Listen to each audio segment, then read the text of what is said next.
The Woman's Bible by Elizabeth Cady Stanton, first published in 1895. 1898. You can find this book on the site globalgraybooks.com/Woman's Bible ebook.html. Global Gray 2024. globalgraybooks.com. Contents. Part 1. Preface. Introduction. The Book of Genesis. Chapter I. The Book of Genesis. Chapter 2. The Book of Genesis. Chapter 3. The Book of Genesis. Chapter 4. The Book of Genesis. Chapter 5. The Book of Genesis. Chapter 6. The Book of Genesis. Chapter 7. The Book of Genesis. Chapter 8. The Book of Genesis. Chapter 9. The Book of Genesis. Chapter 10. The Book of Genesis. Chapter 11. The Book of Genesis. Chapter 12. The Book of Exodus. Chapter I. The Book of Exodus. Chapter 2. The Book of Exodus. Chapter 3. The Book of Exodus. Chapter 4. The Book of Exodus. Chapter 5. The Book of Exodus. Chapter 6. The Book of Exodus. Chapter 7. The Book of Exodus. Chapter 8. The Book of Leviticus. Chapter I. The Book of Leviticus. Chapter 2. The Book of Numbers. Chapter I. The Book of Numbers. Chapter 2. The Book of Numbers. Chapter 3. The Book of Numbers. Chapter 4. The Book of Numbers. Chapter 5. The Book of Numbers. Chapter 6. The Book of Numbers.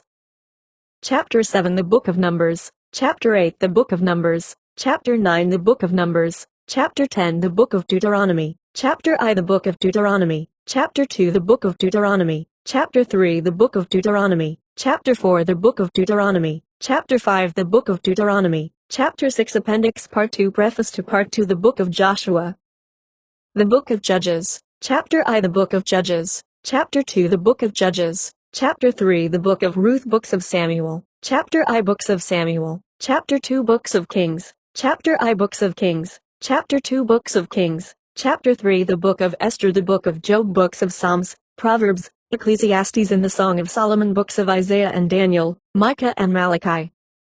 The Kabbalah. The New Testament. The Book of Matthew. Chapter I. The Book of Matthew. Chapter 2. The Book of Mark. The Book of Luke. The Book of John. The Book of Acts. Epistle to the Romans. Epistles to the Corinthians. Epistles to the Ephesians and Philippians. Epistles to Timothy. Chapter I. Epistles to Timothy. Chapter 2. Epistles of Peter and John. Revelation. Chapter I. Revelation. Chapter 2. Appendix. The Woman's Bible Repudiated. Part 1. Comments on Genesis, Exodus, Leviticus, Numbers and Deuteronomy. In every soul there is bound up some truth and some error, and each gives to the world of thought what no other one possesses. Cousin. Revising Committee. We took sweet counsel together. Ps. Iv. 14. Elizabeth Cady Stanton, Lily Devereaux Blake, Reverend Phoebe A. Hannaford, Matilda Jocelyn Gage, Clara B. Witt Colby, Reverend Olympia Brown, Reverend Augusta Chapin, Frances Ellenber, Ursula N. Justifield, Clara B. Naaman, Mary Seymour Howell, Helen H. Gardiner, Josephine K. Henry, Charlotte B. Wilbur, Mrs. Robert G. Ingersoll, Lucinda B. Chandler, Sarah A. Underwood, Catherine F. Stebbins, Ellen Bat L. Dietrich, 1 Louisa Southworth. Foreign members: Baroness Alexandra Grippenberg, Finland; Ursula M. Bright, England; Irma von Troll-Borestiant, Austria; Priscilla Bright McLaren, Scotland; Isabel Baudgelet, France. Comments on Genesis, Exodus, Leviticus, Numbers and Deuteronomy, by Elizabeth Cady Stanton, Lily Devereaux Blake, Reverend Phoebe Hannaford, Clara B. Witt Colby, Ellen Bat L. Dietrich, Ursula N. Justifield, Mrs. Louisa Southworth, Frances Ellenber. Preface. So many letters are daily received asking questions about the Woman's Bible, as to the extent of the revision, and the standpoint from which it will be conducted, that it seems best, though every detail is not as yet matured, to state the plan, as concisely as possible, upon which those who have been in consultation during the summer, propose to do the work. The object is to revise only those texts and chapters directly referring to women, and those also in which women are made prominent by exclusion. As all such passages combined form but 1/10 of the Scriptures, the undertaking will not be so laborious as, at the first thought, one would imagine. These texts, with the commentaries, can easily be compressed into a 12th volume of about 400 pages too. The commentaries will be of a threefold character, the writers in the different branches being selected according to their special aptitude for the work. 1. 2 or 3 Greek and Hebrew scholars will devote themselves to the translation and the meaning of particular words and texts in the original. 2. Others will devote themselves to biblical history, old manuscripts, to the new version, and to the latest theories as to the occult meaning of certain texts and parables. 3. For the commentaries on the plain English version a committee of some 30 members has been formed. These are women of earnestness and liberal ideas, quick to see the real purport of the Bible as regards their sex. Among them, the various books of the Old and New Testament will be distributed for comment.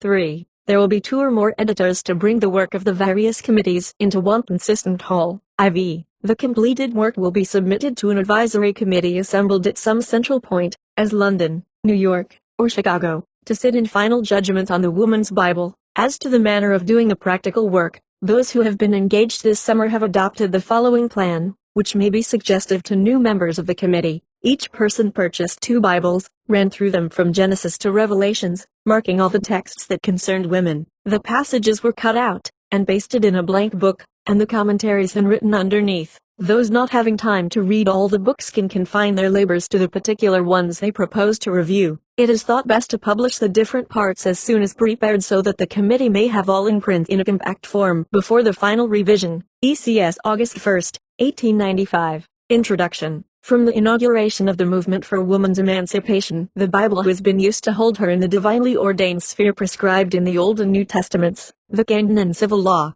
church and state, priests and legislators, all political parties and religious denominations have alike taught that woman was made after man, of man, and for man, an inferior being, subject to man.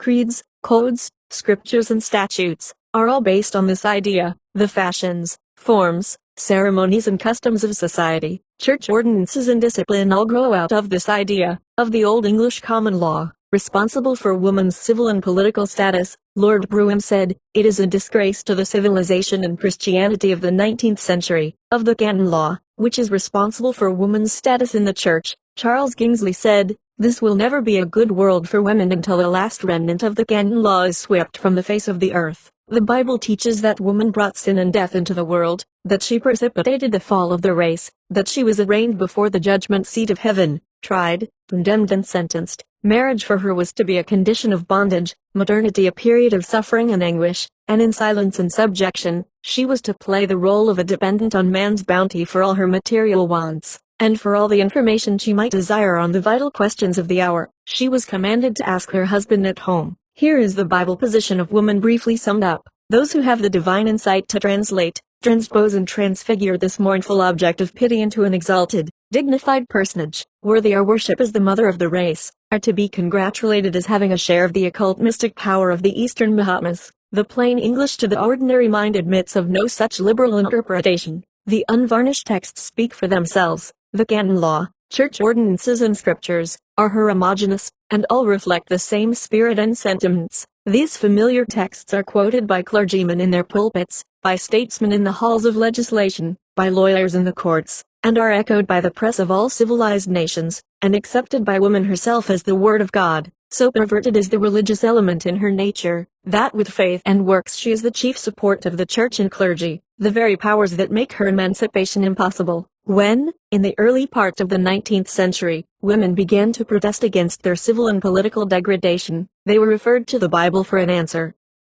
When they protested against their unequal position in the church, they were referred to the Bible for an answer. This led to a general and critical study of the scriptures, some, having made a fetish of these books and believing them to be the veritable word of God, with liberal translations, interpretations, allegories and symbols, glossed over the most objectionable features of the various books and clung to them as divinely inspired. Others, seeing the family resemblance between the Mosaic Code, the canon law, and the Old English common law, came to the conclusion that all alike emanated from the same source, wholly human in their origin and inspired by the natural love of domination in the historians. Others, bewildered with their doubts and fears, came to no conclusion, while their clergymen told them on the one hand, that they owed all the blessings and freedom they enjoyed to the Bible, on the other, they said it clearly marked out their circumscribed sphere of action, that the demands for political and civil rights were irreligious, dangerous to the stability of the home, the state and the church. Clerical appeals were circulated from time to time, conjuring members of their churches to take no part in the anti-slavery or woman suffrage movements, as they were infidel in their tendencies, undermining the very foundations of society. No wonder the majority of women stood still, and with bowed heads, accepted the situation. Listening to the varied opinions of women, I have long thought it would be interesting and profitable to get them clearly stated in book form. To this end 6 years ago, I proposed to a committee of women to issue a woman's Bible, that we might have women's commentaries on women's position in the Old and New Testaments. It was agreed on by several leading women in England and America, and the work was begun, but from various causes it has been delayed. Until now the idea is received with renewed enthusiasm, and a large committee has been formed, and we hope to complete the work within a year. Those who have undertaken the labor are desirous to have some Hebrew and Greek scholars, versed in biblical criticism, to gild our pages with their learning.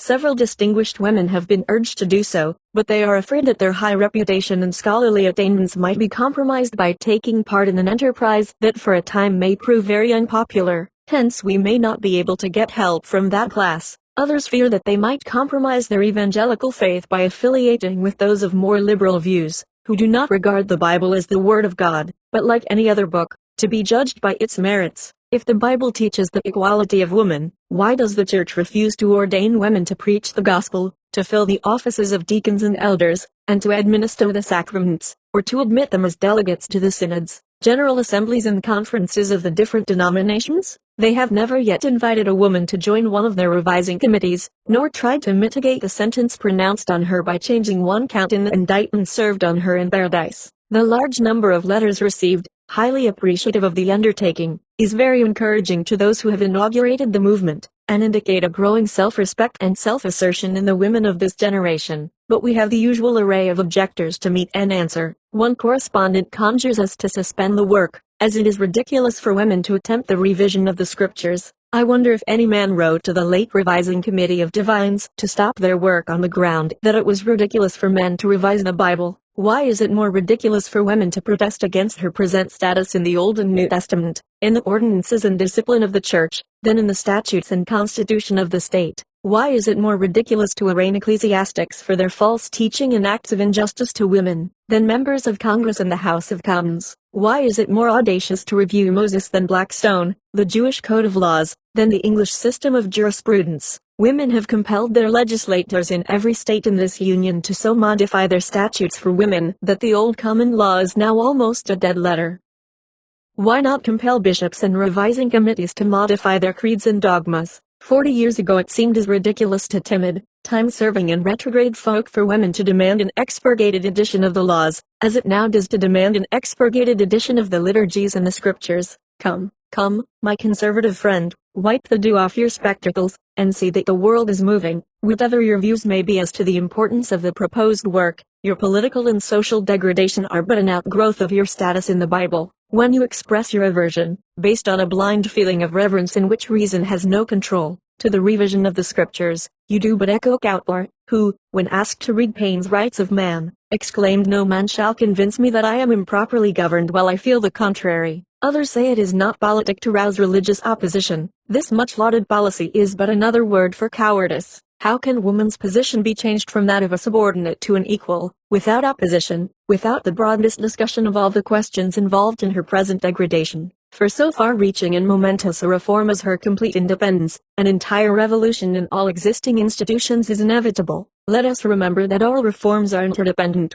and that whatever is done to establish one principle on a solid basis, strengthens all. Reformers who are always compromising, have not yet grasped the idea that truth is the only safe ground to stand upon. The object of an individual life is not to carry one fragmentary measure in human progress, but to utter the highest truth clearly seen in all directions, and thus to round out and perfect a well-balanced character. Was not the sum of influence exerted by John Stuart Mill on political, religious and social questions far greater than that of any statesman or reformer who has sedulously limited his sympathies and activities to carrying one specific measure? We have many women abundantly endowed with capabilities to understand and revise what men have thus far written, but they are all suffering from inherited ideas of their inferiority. They do not perceive it, yet such is the true explanation of their solicitude, lest they should seem to be too self-asserting. Again, there are some who write us that our work is a useless expenditure of force over a book that has lost its hold on the human mind. Most intelligent women, they say, regard it simply as the history of a rude people in a barbarous age, and have no more reverence for the scriptures than any other work. So long as tens of thousands of Bibles are printed every year, and circulated over the whole habitable globe, and the masses in all English-speaking nations revere it as the Word of God, it is vain to belittle its influence. The sentimental feelings we all have for those things we were educated to believe sacred, do not readily yield to pure reason. I distinctly remember the shudder that passed over me on seeing a mother take our family Bible to make a high seat for her child at table. It seemed such a desecration. I was tempted to protest against its use for such a purpose, and this, too, long after my reason had repudiated its divine authority. To women still believing in the plenary inspiration of the scriptures, we say, give us by all means your exegesis in the light of the higher criticism learned men are now making, and illumine the woman's Bible with your inspiration. Bible historians claim special inspiration for the Old and New Testaments containing most contradictory records of the same events, of miracles opposed to all known laws, of customs that degrade the female sex of all human and animal life, stated in most questionable language that could not be read in a promiscuous assembly, and call all this the Word of God. The only points in which I differ from all ecclesiastical teaching is that I do not believe that any man ever saw or talked with God. I do not believe that God inspired the Mosaic Code, or told the historians what they say he did about woman, for all the religions on the face of the earth degrade her, and so long as woman accepts the position that they assign her, her emancipation is impossible, whichever the Bible may be made to do in Hebrew or Greek. In plain English, it does not exalt and dignify woman. My standpoint for criticism is the revised edition of 1888. One will so far honor the revising committee of wise men who have given us the best exegesis they can according to their ability, although Disraeli said the last one before he died contained 150,000 blunders in the Hebrew, and 7,000 in the Greek. But the verbal criticism in regard to woman's position amounts to little. The spirit is the same in all periods and languages, hostile to her as an equal. There are some general principles in the holy books of all religions that teach love, charity, liberty, justice and equality for all the human family. There are many grand and beautiful passages. The Golden Rule has been echoed and re-echoed around the world. There are lofty examples of good and true men and women, all worthy our acceptance and imitation, whose luster cannot be dimmed by the false sentiments and vicious characters bound up in the same volume. The Bible cannot be accepted or rejected as a whole. Its teachings are varied and its lessons differ widely from each other. In criticizing the peccadillos of Sarah, Rebecca and Rachel, we would not shadow the virtues of Deborah, Huldah and Vashti. In criticizing the Mosaic Code, we would not question the wisdom of the Golden Rule and the Fifth Commandment. Again, the Church claims special consecration for its cathedrals and priesthood. Parts of these aristocratic churches are too holy for women to enter. Boys were early introduced into the choirs for this reason, women singing in an obscure corner closely veiled. A few of the more democratic denominations accord women some privileges, but invidious discriminations of sex are found in all religious organizations, and the most bitter outspoken enemies of women are found among clergymen and bishops of the Protestant religion. To the canon law, the scriptures, the creeds and codes and church discipline of the leading religions bear the impress of fallible man, and not of our ideal great first cause, the spirit of all good, that set the universe of matter and mind in motion, and by immutable law holds the land, the sea, the planets, revolving round the great center of light and heat, each in its own ecliptic, with millions of stars in harmony all singing together, the glory of creation forever and ever. Elizabeth Cady Stanton, The Book of Genesis, Chapter I, Genesis I, 26, 27, 28, 26. And God said, let us make man in our image after our likeness, and let them have dominion over the fish of the sea, and over the fowl of the air, and over the cattle, and over all the earth, and over every creeping thing that creepeth upon the earth. 27. So God created man in his own image, in the image of God created he him, male and female image, created he them. 28. And God blessed them, and God said unto them, be fruitful, and multiply, and replenish the earth, and subdue it, and have dominion over the fish of the sea, and over the fowl of the air, and over every living thing that moveth upon the earth. Here is the sacred historian's first account of the advent of woman, a simultaneous creation of both sexes, in the image of God. It is evident from the language that there was consultation in the Godhead, and that the masculine and feminine elements were equally represented. Scott in his commentaries says, this consultation of the gods is the origin of the doctrine of the Trinity, but instead of three male personages, as generally represented, a heavenly Father, Mother, and Son would seem more rational.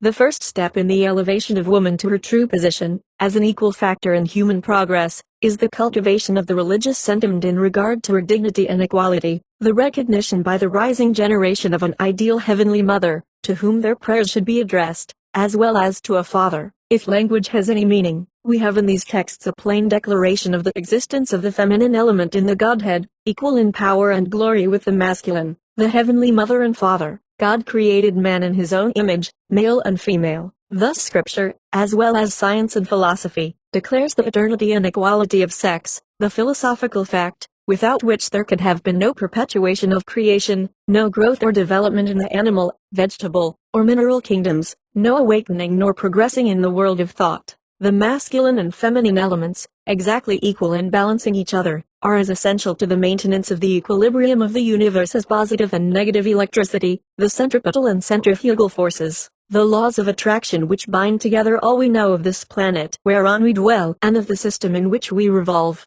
In the great work of creation the crowning glory was realized, when man and woman were evolved on the sixth day, the masculine and feminine forces in the image of God, that must have existed eternally, in all forms of matter and mind. All the persons in the Godhead are represented in the Elohim, the divine plurality taking counsel in regard to this last and highest form of life. Who were the members of this high council, and were there duality or a trinity? Verse 27 declares the image of God male and female. How then is it possible to make woman an afterthought? We find in verses 5-16 the pronoun he used. Should it not in harmony with verse 26 be they, a dual pronoun? We may attribute this to the same cause as the use of his in verse 11 instead of it, the fruit tree yielding fruit after his kind instead of after its kind. The paucity of a language may give rise to many misunderstandings. The above texts plainly show the simultaneous creation of man and woman, and their equal importance in the development of the race. All those theories based on the assumption that man was prior in the creation, have no foundation in Scripture. As to woman's subjection, on which both the canon and the civil law delight to dwell, it is important to note that equal dominion is given to woman over every living thing, but not one word is said giving man dominion over woman. Here is the first title deed to this green earth, giving alike to the sons and daughters of God. No lesson of woman's subjection can be fairly drawn from the first chapter of the Old Testament. ECS The most important thing for a woman to note, in reading Genesis, is that portion which is now divided into the first 3 chapters, there was no such division until about 5 centuries ago, contains 2 entirely separate, and very contradictory, stories of creation, written by 2 different, but equally anonymous, authors. No Christian theologian of today, with any pretensions to scholarship, claims that Genesis was written by Moses. As was long ago pointed out, the Bible itself declares that all the books the Jews originally possessed were burned in the destruction of Jerusalem, about 588 BC, at the time the people were taken to Babylonia as slaves to the Assyrians. See 2 Esdras, chapter 14, volume 21, Apocrypha. Not until about 247 BC, some theologians say 226 and others, 169 BC, is there any record of a collection of literature in the rebuilt Jerusalem, and, then, the anonymous writer of 2 Maccabees briefly mentions that some Nehemiah gathered together the acts of the kings and the prophets and those of David when founding a library for use in Jerusalem. But the earliest mention anywhere in the Bible of a book that might have corresponded to Genesis is made by an apocryphal writer, who says that Ezra wrote all that hath been done in the world since the beginning, after the Jews returned from Babylon, under his leadership, about 450 BC, see 2 Esdras, chapter 14, volume 22, of the Apocrypha. When it is remembered that the Jewish books were written on rolls of leather, without much attention to vowel points and with no division into verses or chapters, by uncritical copyists, who altered passages greatly, and did not always even pretend to understand what they were copying, then the reader of Genesis begins to put herself in position to understand how it can be contradictory. Great as were the liberties which the Jews took with Genesis, those of the English translators, however, greatly surpassed them. The first chapter of Genesis, for instance, in Hebrew, tells us, in verses 1 and 2, as to origin, created the gods, Elohim, these skies, or air clouds, and this earth, and a wind moved upon the face of the waters. Here we have the opening of a polytheistic fable of creation, but, so strongly convinced were the English translators that the ancient Hebrews must have been originally monotheistic that they rendered the above, as follows: In the beginning God created the heaven and the earth, and the Spirit of God moved upon the face of the waters. It is now generally conceded that someone, nobody pretends to know who, at some time, nobody pretends to know exactly when, copied 2 creation myths on the same leather roll, one immediately following the other. About 100 years ago, it was discovered by Dr. Estruc, of France, that from Genesis Ch.I., Volume 1 to Genesis Chapter 2, Volume 4, is given one complete account of creation, by an author who always used the term the gods, Elohim, in speaking of the fashioning of the universe, mentioning it altogether 34 times, while, in Genesis Chapter 2, Volume 4, to the end of Chapter 3, we have a totally different narrative. by an author of unmistakably different style, who uses the term Ayaveh of the gods 20 times, but Elohim only 3 times. The first author, evidently, attributes creation to a council of gods, acting in concert, and seems never to have heard of Ayaveh. The second attributes creation to Ayaveh, a tribal god of ancient Israel, but represents Ayaveh as one of 2 or more gods, conferring with them, in Genesis chapter 13, volume 22, as to the danger of man's acquiring immortality. Modern theologians have, for convenience sake, entitled these 2 fables, respectively, the Elohistic and the Iahoistic stories. They differ, not only in the point I have mentioned above, but in the order of the creative acts, in regard to the mutual attitude of man and woman, and in regard to human freedom from prohibitions imposed by deity. In order to exhibit their striking contradictions, I will place them in parallel columns: Elohistic, Iahoistic, order of creation, first, water.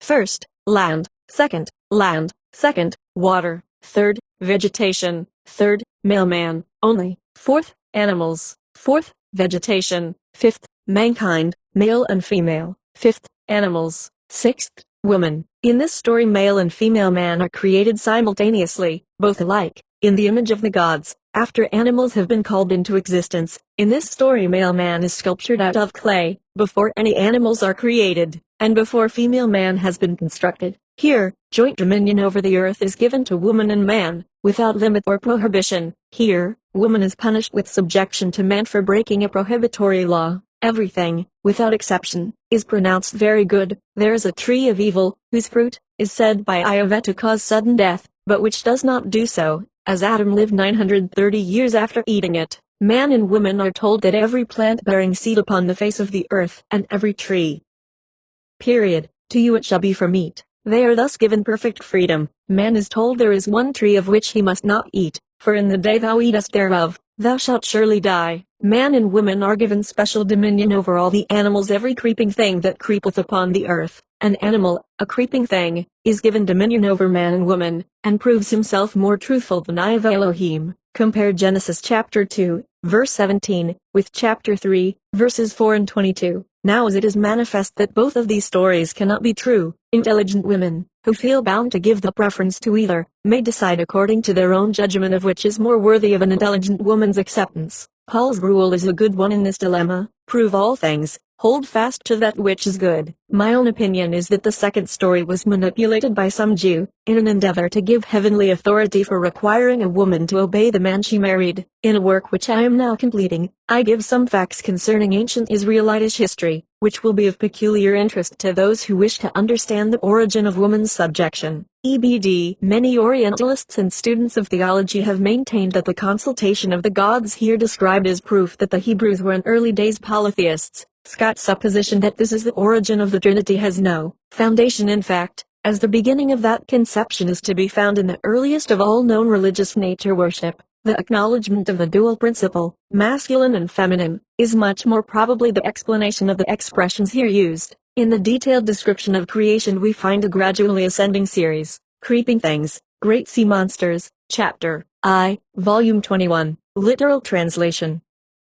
Every bird of wing, cattle and living things of the earth, the fish of the sea and the birds of the heavens, then man, and last and crowning glory of the whole, woman. It cannot be maintained that woman was inferior to man even if, as asserted in chapter 2, she was created after him without at once admitting that man is inferior to the creeping things, because created after them. LDB The Book of Genesis, chapter 2, Genesis 2, 21, 25, 21. And the Lord God caused a deep sleep to fall upon Adam, and he slept, and betook one of his ribs, and closed up the flesh thereof. 22. And the rib which the Lord God had taken from man, made he a woman, and brought her unto the man. 23. And Adam said, This is now bone of my bone, and flesh of my flesh, she shall be called woman, because she was taken out of man. 24. Therefore shall a man leave his father and his mother, and shall cleave unto his wife, and they shall be one flesh. 25. And they were both naked, the man and his wife, and were not ashamed. As the account of the creation in the first chapter is in harmony with science, common sense, and the experience of mankind and natural laws, the inquiry naturally arises, why should there be 2 contradictory accounts in the same book, of the same event? It is fair to infer that the second version, which is found in some form in the different religions of all nations, is a mere allegory, symbolizing some mysterious conception of a highly imaginative editor. The first account dignifies woman as an important factor in the creation, equal in power and glory with man. The second makes her a mere afterthought, the world in good running order without her, the only reason for her advent being the solitude of man. There is something sublime in bringing order out of chaos, light out of darkness, giving each planet its place in the solar system, oceans and lands their limits, wholly inconsistent with a petty surgical operation, to find material for the mother of the race. It is on this allegory that all the enemies of women rest their battering rams, to prove her inferiority. Accepting the view that man was prior in the creation, some scriptural writers say that as the woman was of the man, therefore, her position should be one of subjection. Granted, then as the historical fact is reversed in our day, and the man is now of the woman, shall his place be one of subjection? The equal position declared in the first account must prove more satisfactory to both sexes, created alike in the image of God, the Heavenly Mother and Father. Thus, the Old Testament, in the beginning, proclaims the simultaneous creation of man and woman, the eternity and equality of sex, and the New Testament echoes back through the centuries the individual sovereignty of woman growing out of this natural fact. Paul, in speaking of equality as the very soul and essence of Christianity, said, "There is neither Jew nor Greek, there is neither bond nor free, there is neither male nor female, for ye are all one in Christ Jesus." With this recognition of the feminine element in the Godhead in the Old Testament, and this declaration of the equality of the sexes in the New, we may well wonder at the contemptible status woman occupies in the Christian Church of today. All the commentators and publicists writing on woman's position, go through an immense amount of fine-spun metaphysical speculations, to prove her subordination in harmony with the Creator's original design. It is evident that some wily writer, seeing the perfect equality of man and woman in the first chapter, felt it important for the dignity and dominion of man to effect woman's subordination in some way. To do this a spirit of evil must be introduced, which at once proved itself stronger than the spirit of good, and man's supremacy was based on the downfall of all that had just been pronounced very good. This spirit of evil evidently existed before the supposed fall of man, hence woman was not the origin of sin as so often asserted. ECS in V23 Adam proclaims the eternal oneness of the happy pair. This is now bone of my bone and flesh of my flesh. No hint of her subordination. How could men, admitting these words to be divine revelation, ever have preached the subjection of woman? Next comes the naming of the mother of the race. She shall be called woman, in the ancient form of the word womb man. She was man and more than man because of her maternity. The assertion of the supremacy of the woman in the marriage relation is contained in volume 24. Therefore shall a man leave his father and his mother and cleave unto his wife. Nothing is said of the headship of man, but he is commanded to make her the head of the household, the home, a rule followed for centuries under the matriarchate. LDB The Book of Genesis. Chapter 3, Genesis 3, 1:24-1. Now the serpent was more subtle than any beast of the field which the Lord God had made, and he said unto the woman, Yea, hath God said, Ye shall not eat of every tree of the garden? 2. And the woman said unto the serpent, We may eat of the fruit of the trees of the garden. 3. But of the fruit of the tree which is in the midst of the garden, God hath said, Ye shall not eat of it, neither shall ye touch it, lest ye die. 4. And the serpent said unto the woman, Ye shall not surely die. 5. For God doth know that in the day ye eat thereof then your eyes shall be opened, and ye shall be as gods, knowing good and evil. 6. And when the woman saw that the tree was good for food, and that it was pleasant to the eyes, and a tree to be desired to make one wise, she took of the fruit thereof, and did eat, and gave also unto her husband with her, and he did eat. 7. And the eyes of them both were opened, and they knew that they were naked, and they sewed fig leaves together, and made themselves aprons. 8. And they heard the voice of the Lord God walking in the garden in the cool of the day, and Adam and his wife hid themselves from the presence of the Lord God amongst the trees in the garden. 9. And the Lord God called unto Adam, and said unto him, Where art thou? 10. And he said, I heard thy voice in the garden, and I was afraid, because I was naked, and I hid myself. 11. And he said, Who told thee that thou wast naked? Hast thou eaten of the tree, whereof I commanded thee that thou shouldst not eat? 12. And the man said, The woman whom thou gavest to be with me, she gave me of the tree, and I did eat. 13. And the Lord God said unto the woman, What is this that thou hast done? And the woman said, The serpent beguiled me, and I did eat. 14. And the Lord God said unto the serpent, Because thou hast done this, thou art cursed above all cattle, and above every beast of the field. Upon thy belly shalt thou go, and dust shalt thou eat all the days of thy life. 15 And I will put enmity between thee and the woman, and between thy seed and her seed, it shall bruise thy head and thou shalt bruise his heel. 16 Unto the woman he said, I will greatly multiply thy sorrow and thy conception, in sorrow thou shalt bring forth children, and thy desire shall be to thy husband, and he shall rule over thee. 17 And unto Adam he said, Because thou hast hearkened unto the voice of thy wife, and hast eaten of the tree, of which I commanded thee, saying, Thou shalt not eat of it, cursed is the ground for thy sake. In sorrow shalt thou eat of it all the days of thy life. 18 Thorns also and thistles shall it bring forth to thee, and thou shalt eat the herb of the field. 19 In the sweat of thy face shalt thou eat bread till thou return unto the ground, for out of it wast thou taken, for dust thou art, and unto dust shalt thou return. 20 And Adam called his wife's name Eve, because she was the mother of all living. 21 Unto Adam also and to his wife did the Lord God make coats of skins and clothed them. 22 And the Lord God said, Behold, the man is become as one of us, to know good and evil, and now, let he put forth his hand, and take also of the tree of life, and eat, and live forever. 23 Therefore the Lord God sent him forth from the Garden of Eden, to till the ground from whence he was taken. 24 So he drove out the man, and he placed at the east of the Garden of Eden cherubim, and a flaming sword which turned every way, to keep the way of the tree of life. Adam Clarke, in his commentaries, asks the question, is this an allegory? He finds it beset with so many difficulties as an historical fact, that he inclines at first to regard it as a fable, a mere symbol, of some hidden truth. His mind seems more troubled about the serpent than any other personage in the drama, as snakes cannot walk upright, and have never been known to speak. He thinks this beguiling creature must have been an orangutan, or some species of ape. However, after expressing all his doubts, he rests in the assumption that it must be taken literally, and that with higher knowledge of the possibilities of all living things, many seeming improbabilities will be fully realized. A learned professor in Yale College, before a large class of students, expressed serious doubts as to the forbidden fruit being an apple, as none grew in that latitude. He said it must have been a quince. If the serpent and the apple are to be withdrawn thus recklessly from the tableaus, it is feared that with advancing civilization the whole drama may fall into discredit. Scientists tells us that the missing link between the ape and man has recently been discovered, so that we can now trace back an unbroken line of ancestors to the dawn of creation. As out of this allegory grows the doctrines of original sin, the fall of man, and woman the author of all our woes, and the curses on the serpent, the woman, and the man, the Darwinian theory of the gradual growth of the race from a lower to a higher type of animal life, is more hopeful and encouraging. However, as our chief interest is in woman's part in the drama, we are equally pleased with her attitude, whether as a myth in an allegory, or as the heroine of an historical occurrence. In this prolonged interview, the unprejudiced reader must be impressed with the courage, the dignity, and the lofty ambition of the woman. The tempter evidently had a profound knowledge of human nature, and saw at a glance the high character of the person he met by chance in his walks in the garden. He did not try to tempt her from the path of duty by brilliant jewels, rich dresses, worldly luxuries or pleasures, but with the promise of knowledge, with the wisdom of the gods. Like Socrates or Plato, his powers of conversation and asking puzzling questions were no doubt marvelous, and he roused in the woman that intense thirst for knowledge, that the simple pleasures of picking flowers and talking with Adam did not satisfy.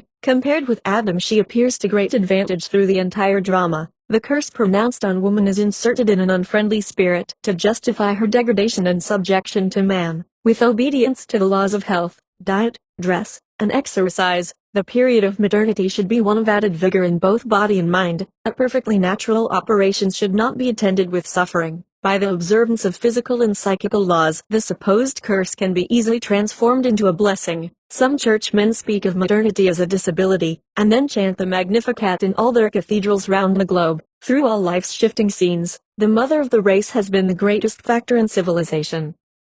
We hear the opinion often expressed, that woman always has, and always will be in subjection. Neither assertion is true. She enjoyed unlimited individual freedom for many centuries, and the events of the present day all point to her speedy emancipation. Scientists now give 85,000 years for the growth of the race. They assign 60,000 to savagism, 20,000 to barbarism, and 5,000 to civilization. Recent historians tell us that for centuries woman reigned supreme. That period was called the matriarchate. Then man seized the reins of government, and we are now under the patriarchate. But we see on all sides new forces gathering, and woman is already abreast with man in art, science, literature, and government. The next dynasty, in which both will reign as equals, will be the Amphiarchate. which is close at hand. Psychologists tell us of a sixth sense now in process of development, by which we can read each other's mind and communicate without speech. The tempter might have had that sense, as he evidently read the minds of both the creature and the creator, if we are to take this account as literally true, as Adam Clarke advises.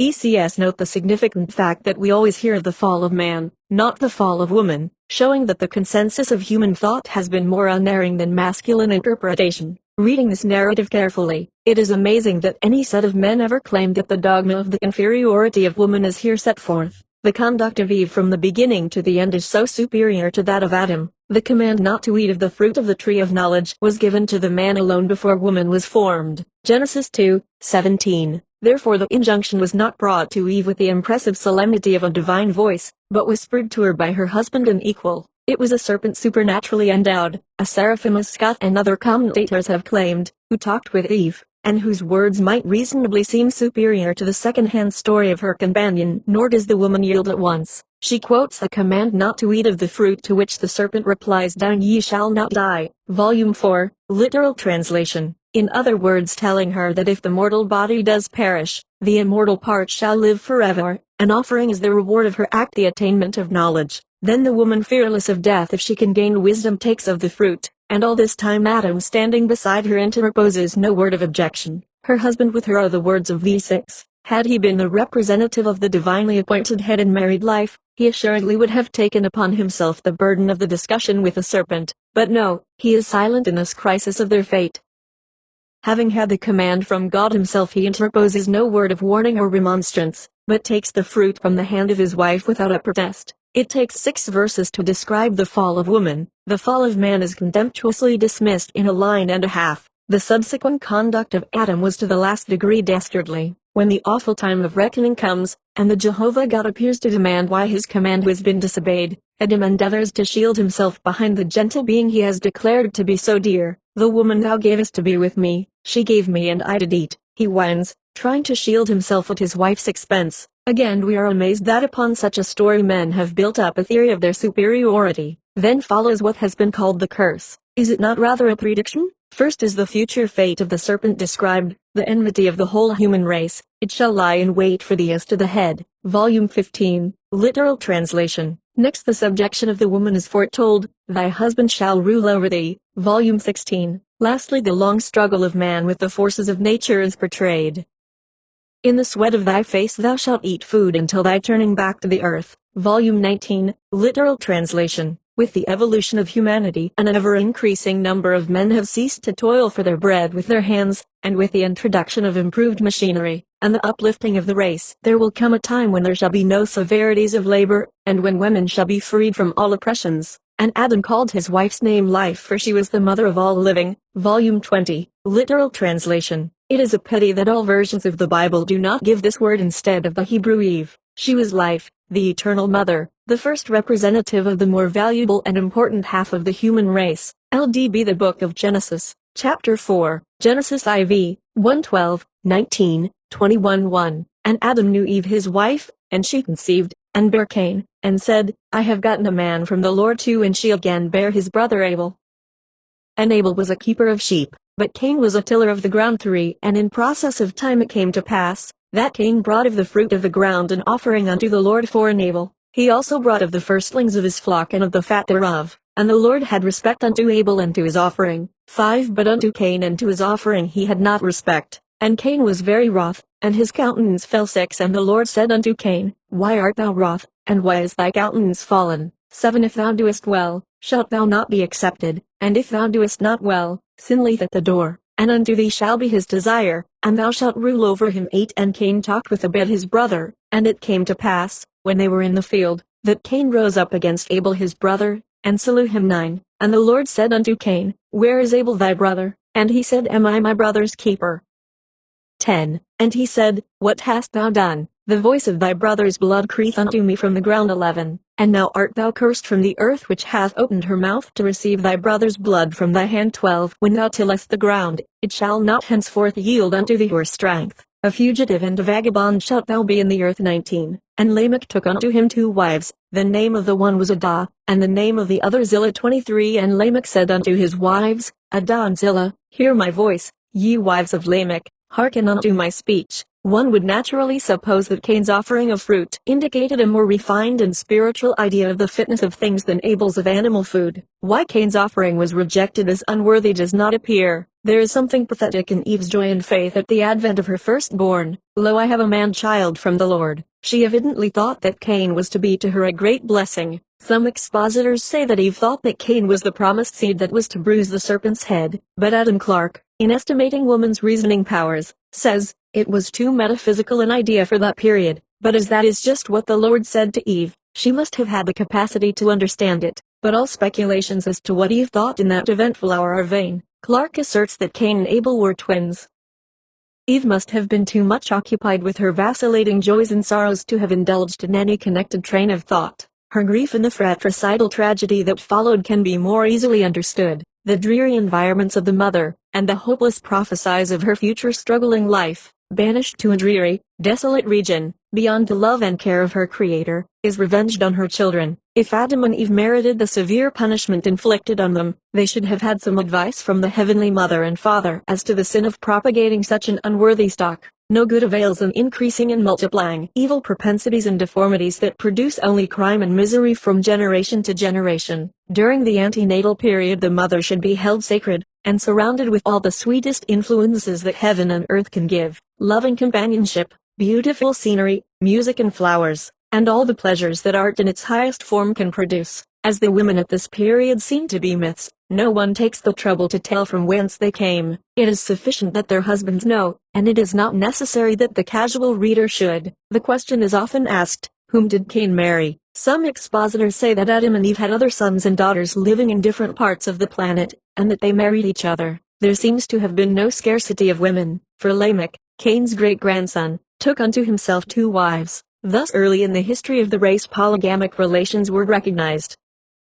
The phraseology announcing the marriage of Lamech is very significant. In the case of Adam and Eve the ceremony was more imposing and dignified. It was declared an equal relation. But with the announcement of Lamech's, he simply took 2 wives, Ada and Zillah. Whether the women were willingly captured will ever remain an open question. The manner in which he is accustomed to issue his orders does not indicate a tender relation between the parties. Hear my voice, ye wives of Lamech, and hearken unto my speech. As the wives made no reply, it shows that they had already learned that discreet silence is the only security for domestic happiness. Naamah, the sister of Tubal-Cain, was supposed to be the wife of Noah. Her name in Hebrew signifies the beautiful or the gracious. Jewish doctors say her name is recorded here because she was an upright, chaste woman, but others affirm the contrary because the whole world wondered after her. But the fact that Naamah's beauty attracted the multitude does not prove that she either courted or accepted their attentions. The manner in which the writer of these chapters presents the women so in conflict with chapters I and V, which immediately precede and follow, inclines the unprejudiced mind to relegate the 2,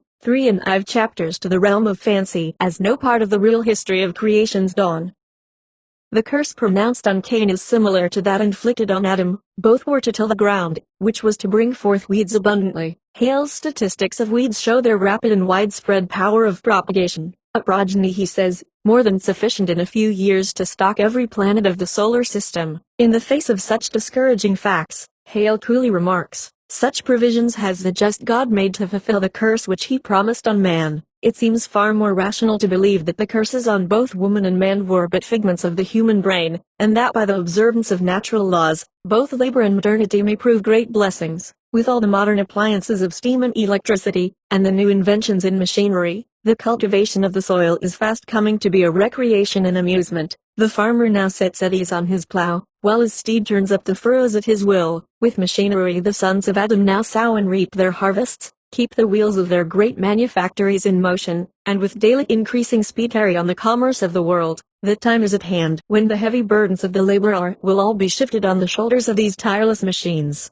and when the woman, too, learns and obeys the laws of life, these supposed curses will be but idle dreams of the past. The curse falls lightly even now on women who live in natural conditions, and with anesthetics is essentially mitigated in all cases. When these remedial agents were first discovered, some women refused to avail themselves of their blessings, and some orthodox physicians refused to administer them, lest they should interfere with the wise provisions of Providence in making maternity a curse. ECS Myths of Creation. Nothing would be more interesting in connection with the Woman's Bible than a comparative study of the accounts of the creation held by people of different races and faiths. Our Norse ancestors, whose myths were of a very exalted nature, recorded in their Bible, the Edda, that one day the sons of Bor, a frost giant, Odin, Honor, and Loder, found two trees on the sea beach, and from them created the first human pair, man and woman. Odin gave them life and spirit, Honor endowed them with reason and motion, and Loder gave them the senses and physical characteristics. The man they called Ask, and the woman Embla. Professor Anderson finds in the brothers the threefold trinity of the Bible. It is easy to fancy that there is some philological connection between the names of the first pair in the Bible and in the Edda. Perhaps the formation of the first pair out of trees had a deep connection with the tree of life, Yggdrasil, which extended, according to Norse mythology, throughout the universe, furnishing bodies for mankind from its branches. It had three great roots, one extending to the nebulous world, and this was constantly gnawed by the serpent Nidhugg. There was nothing in the Norse mythology that taught the degradation of woman, and the Lay of Sigdrifa, in the Edda, is one of the noblest conceptions of the character of woman in all literature. North American Indian mythology has the human race born of the earth, but the writer cannot learn that women held an inferior place. Among the Caitius, the mothers and fathers of old slept in the waters, covered with green, under a limpid twilight, from which the earth and they were called out by a mighty wind.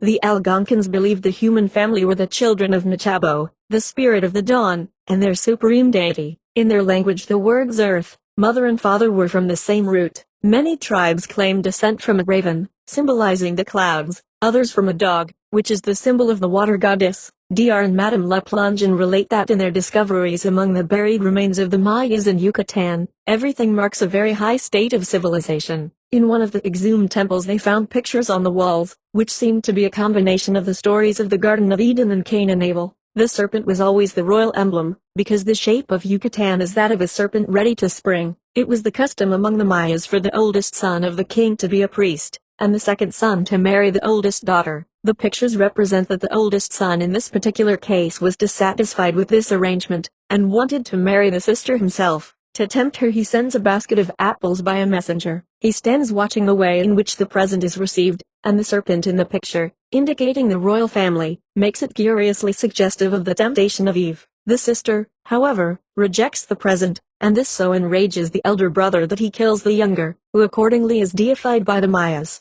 The image of Chacmal was discovered by the Le Plongeons, and is now in the possession of the Mexican government.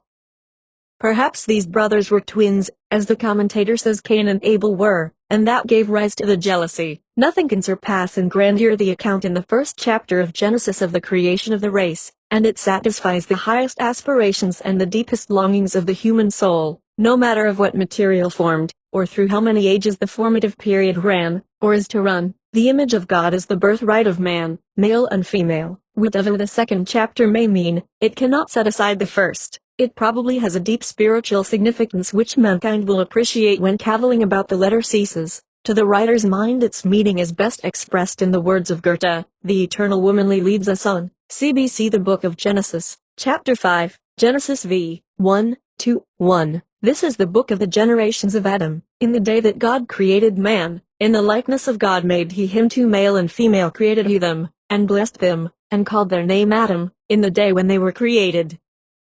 Here we have the first account of the dual creation verified, man and woman a simultaneous creation, alike in the image of God. The dual relation, both in the Godhead and humanity, is here again declared, though contradicted in the intervening chapters. In this and the following chapters we have a prolix statement of the births, deaths, and ages in the male line. They all take wives, beget sons, but nothing is said of the origin or destiny of the wives and daughters. They are incidentally mentioned merely as necessary factors in the propagation of the male line. The men of this period seem to have lived to a ripe old age, but nothing is said of the age of the women. It is probable, as childbearing was their chief ambition, that men had a succession of wives, all gathered to their fathers in the prime of life. Although Eve and her daughters devoted their energies to this occupation, yet the entire credit for the growth of the race is given to Adam and his male descendants. In all this chapter the begetting of the oldest son is made prominent, his name only is given, and the begetting of more sons and daughters is cursorily mentioned. Here is the first suggestion of the law of primogeniture responsible for so many of the evils that perplexed our Saxon fathers. ECS Genesis v. 1:8, 14:22, 1. And it came to pass, when men began to multiply on the face of the earth, and daughters were born unto them. 2. That the sons of God saw the daughters of men that they were fair, and they took them wives of all which they chose.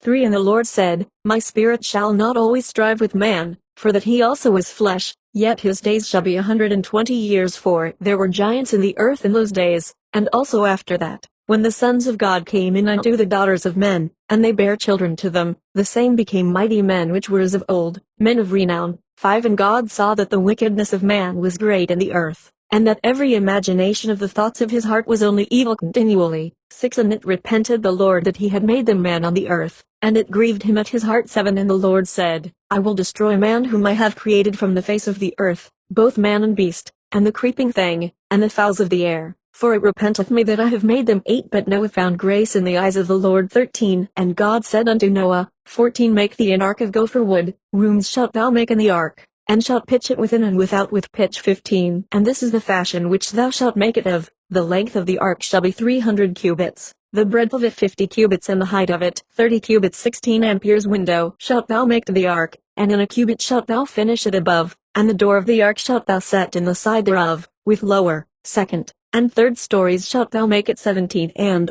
behold, I, even I, do bring a flood of waters upon the earth, to destroy all flesh, wherein is the breath of life, from under heaven, and everything that is in the earth shall die. 18. But with thee will I establish my covenant, and thou shalt come into the ark, thou, and thy sons, and thy wife, and thy sons' wives with thee. 19. And of every living thing of all flesh, 2 of every sort shalt thou bring into the ark, to keep them alive with thee. They shall be male and female. 20. Of fowls after their kind, and of cattle after their kind, of every creeping thing of the earth, after his kind, 2 of every sort shall come unto thee, to keep them alive. 21. And take thou unto thee of all food that is eaten, and thou shalt gather it to thee, and it shall be for food for thee, and for them. 22. Thus did Noah, according to all that God commanded him, so did he. The Jews evidently believed the males the superior sex. Men are called the sons of God, women the daughters of men. From the text it would seem that the influence of the wives was not elevating and inspiring, and that the sin and misery resulting from their marriages, all attributed to the women. This condition of things so discouraged the Creator that he determined to blot out both man and beast, the fowls of the air and the creeping things on the earth. How very human this sounds. It shows what a low ideal the Jews had of the great first cause, from which the moral and material world of thought and action were evolved. It was in mature life, when chastened by the experiences and trials of her early day, that Seth was born to Eve. It was among the descendants of Seth that purer morals and religion were cultivated. Intermarriage with the descendants of Cain had corrupted the progeny, perplexed the Creator, and precipitated the flood. The female of each species of animal was preserved. Males and females all walked into the ark 2 by 2, and out again in equal and loving companionship. It has been a question with critics whether the ark was large enough for all it was supposed to contain. Commentators seem to agree as to its capacity to accommodate men, women, children, animals, and the food necessary for their preservation. Adam Clarke tells us that Noah and his family and the birds occupied the third story, so they had the benefit of the one window contained. The paucity of light and air in this ancient vessel shows that woman had no part in its architecture, or a series of portholes would have been deemed indispensable. Commentators relegate all difficulties to the direct intervention of Providence. The ark, made by unseen hands, like a palace of India rubber, was capable of expanding indefinitely. The Spirit of all good caused the lion and lamb to lie down peaceably together. To attribute all the myths, allegories, and parables to the interposition of Providence, ever working outside of his own inexorable laws, is to confuse and set at defiance human reason, and prevent all stimulus to investigation. In several following chapters we have the history of Abram and Sarah, their wanderings from the land of their nativity to Canaan, their blunders on the journey, their grief at having no children, except one son by Hagar, his concubine, who was afterwards driven from their door, into the wilderness. However, Sarah in her old age was blessed with a son of her own, which event gave them great joy and satisfaction. As Sarah did not possess any of the heroic virtues, worthy our imitation, we need not linger either to praise or blame her characteristics. Neither she nor Abraham deemed it important to speak the truth when any form of tergiversation might serve them. In fact, the wives of the patriarchs, all untruthful, and one a kleptomaniac, but illustrate the law, that the cardinal virtues are seldom found in oppressed classes. A careful study of the Bible would alter the views of many as to what it teaches about the position of women. The trouble is too often instead of searching the Bible to see what is right, we form a belief, and then search for Bible texts to sustain us, and are satisfied with isolated texts without regard to context, and ask no questions as to the circumstances that may have existed then but do not now, we forget that portions of the Bible are only histories of events given as a chain of evidence to sustain the fact that the real revelations of the Godhead, be it in any form, are true. Second, that our translators were not inspired, and that we have strong presumptive proof that prejudice of education was in some instances stronger than the grammatical context, in translating these contested points. For instance, the word translated obey between husband and wife, is in but one instance in the New Testament the word used between master and servant, parent and child,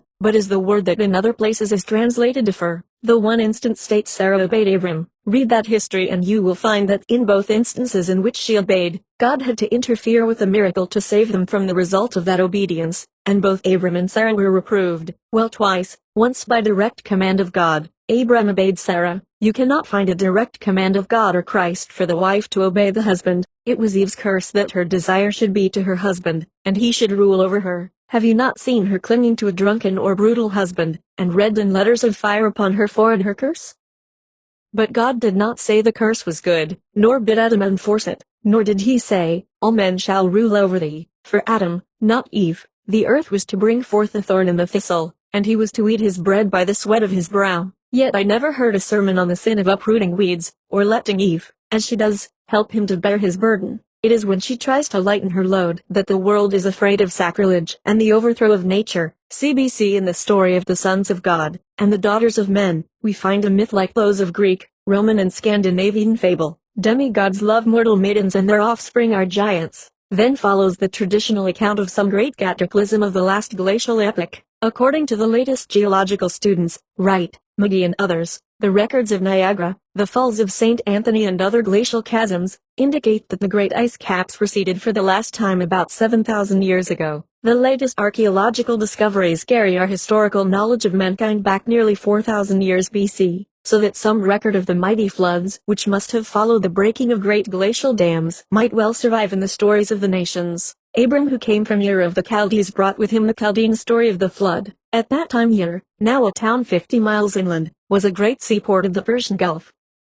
Their story of the flood is that of a maritime people. In it the ark is a well-built ship, Hasisidra. The Chaldean Noah takes on board not only his own family, but his neighbors and friends. A pilot is employed to guide the course, and proper provision is made for the voyage. A raven and a dove are sent out as in the biblical account, and a fortunate landing effected. LDB The Book of Genesis, Chapter 6, Genesis 21:1 And the Lord visited Sarah as he had said to, for Sarah bare Abraham a son in his old age 3, and Abraham called the name of his son whom Sarah bare to him, Isaac. 5 And Abraham was 100 years old, when his son Isaac was born unto him. 6 And Sarah said, God hath made me to laugh, so that all that hear will laugh with me. 9 And Sarah saw the son of Hagar the Egyptian, which she had home unto Abraham, mocking. 10 Wherefore she said unto Abraham, Cast out this bondwoman and her son, for the son of this bondwoman shall not be heir with my son, even with Isaac. 11 And the thing was very grievous in Abraham's sight. 12 And God said unto Abraham, Let it not be grievous in thy sight, in all that Sarah hath said unto thee, hearken unto her voice, for in Isaac shall thy seed be called. 13 And also of the son of the bondwoman will I make a nation, because he is thy seed. 14 And Abraham rose up early in the morning, and took bread, and a bottle of water, and gave it unto Hagar, putting it on her shoulder, and the child, and sent her away, and she departed, and wandered in the wilderness of Beersheba. 15 And the water was spent in the bottle, and she cast the child under one of the shrubs. 17 And she went, and sat her down over against him a good way off, for she said, Let me not see the death of the child. And she lifted up her voice, and wept. 17 And God heard the voice of the lad, and the angel of God called to Hagar out of heaven, and said unto her, What aileth thee, Hagar? Fear not, for God hath heard the voice of the lad where he is. 18 Arise, lift up the lad, and bold him in thine hand, for I will make him a great nation. 19 And God opened her eyes, and she saw a well of water, and she went, and filled the bottle with water, and gave the lad drink. 20 And God was with the lad, and he grew, and dwelt in the wilderness, and became an archer. 21 And he dwelt in the wilderness of Paran, and his mother took him a wife out of the land of Egypt. The great event of Isaac's birth having taken place, Sarah is represented through several chapters as laughing, even in the presence of angels, not only in the anticipation of motherhood, but in its realization. She evidently forgot that maternity was intended as a curse on all Eve's daughters, for the sin of the first woman, and all merrymaking on such occasions was unpardonable. Some philosophers consider the most exalted of all forms of love to be that of a mother for her children, but this divine awakening of a new affection does not seem to have softened Sarah's heart towards her unfortunate slave Hagar. And so far from Sarah's desire being to her husband, and Abraham dominating her, he seemed to be under her control, as the Lord told him to hearken to her voice, and to obey her command. In so doing he drives Hagar out of his house. In this scene Abraham does not appear in a very attractive light, rising early in the morning, and sending his child and its mother forth into the wilderness, with a breakfast of bread and water, to care for themselves. Why did he not provide them with a servant, an ass laden with provisions, and a tent to shelter them from the elements, or better still, some abiding, resting place? Common humanity demanded this much attention to his own son and the woman who bore him. But the worst feature in this drama is that it seems to have been done with Jehovah's approval. Does anyone seriously believe that the great spirit of all good talked with these Jews, and really said the extraordinary things they report? It was, however, a very cunning way for the patriarchs to enforce their own authority, to do whatever they desired, and say the Lord commanded them to do and say thus and so.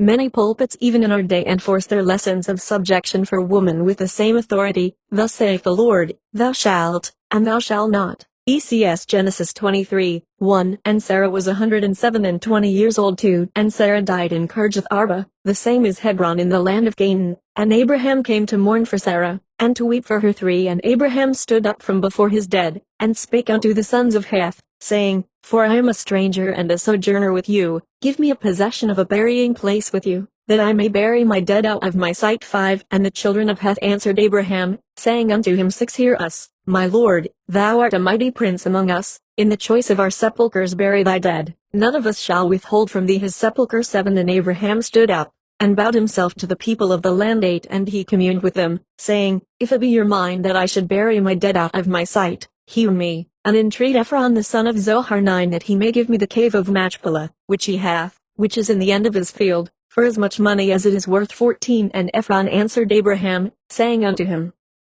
15. My lord, hearken unto me, the land is worth 400 shekels of silver. What is that betwixt me and thee? Bury therefore thy dead. 16. And Abraham hearkened unto Ephron, and Abraham weighed to Ephron the silver, which he had named in the audience of the sons of Heth, 400 shekels of silver, current money with the merchant. 19. And after this, Abraham buried Sarah his wife in the cave of the field of Machpelah before Mamre. 20. And the field, and the cave that is therein, were made sure unto Abraham for a burying place by the sons of Heth. It is seldom that the age and death of any woman are recorded by the sacred historian, but Sarah seems to have been specially honored, not only in the mention of her demise and ripe years, but in the tender manifestations of grief by Abraham, and his painstaking selection of her burial place. That Abraham paid for all this in silver, current money with the merchant, might suggest to the financiers of our day that our commercial relations might be adjusted with the same coin, especially as we have plenty of it. If our bimetallists in the halls of legislation were conversant with sacred history, they might get fresh inspiration from the views of the patriarchs on good money. Some critics tell us that there was no coined money at that time, that Israelites had no written language, no commerce with neighboring tribes, and that they could neither read nor write.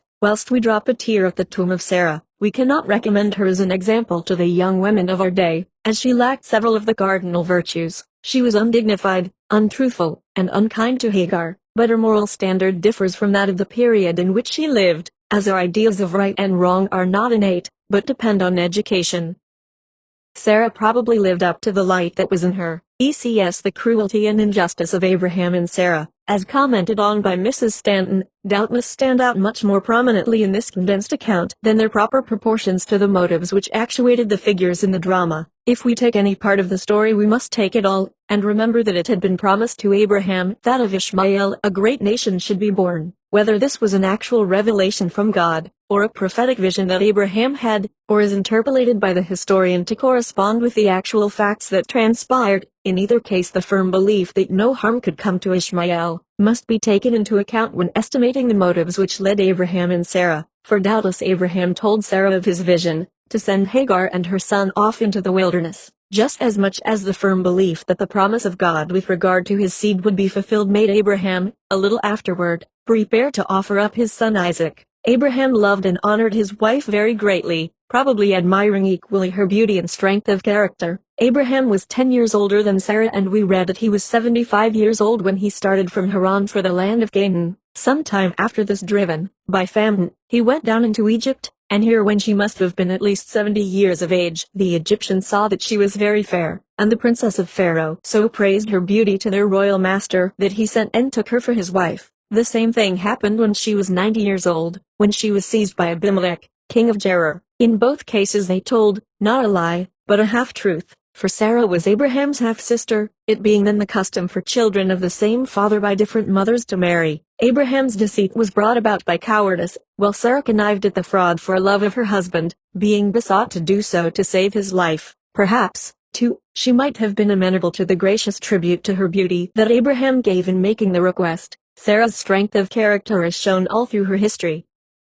Wherever she is mentioned, the reader is made to feel that she is an important part of the narrative, and not merely a connecting link between two generations. In this story she carries her point, and Abraham follows her instructions implicitly, nay, is even commanded by God to do so. Notwithstanding that Abraham mourned Sarah so sincerely, within 3 years after she died, and when at the ripe age of 140 years, he married again, and the 6 children he begat by Keturah he took quite as a matter of course, although half a century before, when told that a son should be born to him, he laughed incredulously. Abraham had his failings, some of which are shared by the moderns, yet doubtless he was a moral giant compared with other men of the land from which he came and of the nations around him. As such he was chosen as the founder of a race whose history should promulgate the idea of the one true God. Certainly the descendants from this remarkable trio have retained their own peculiar characteristics and have ever been worshippers at the shrine of Jehovah. A singular fact may be mentioned here that Mrs. Sauviel in her book, The Sequel to the Parliament of Religions, has shown that from Midian, one of the sons of Keturah, came Jethro or Zoroaster. Western thinkers are so matter-of-fact in their speech and thought that it might not have occurred to them that the true value of this story of Sarah and Hagar, like that of all else, not only in our own Bible but in the scriptures of other faiths,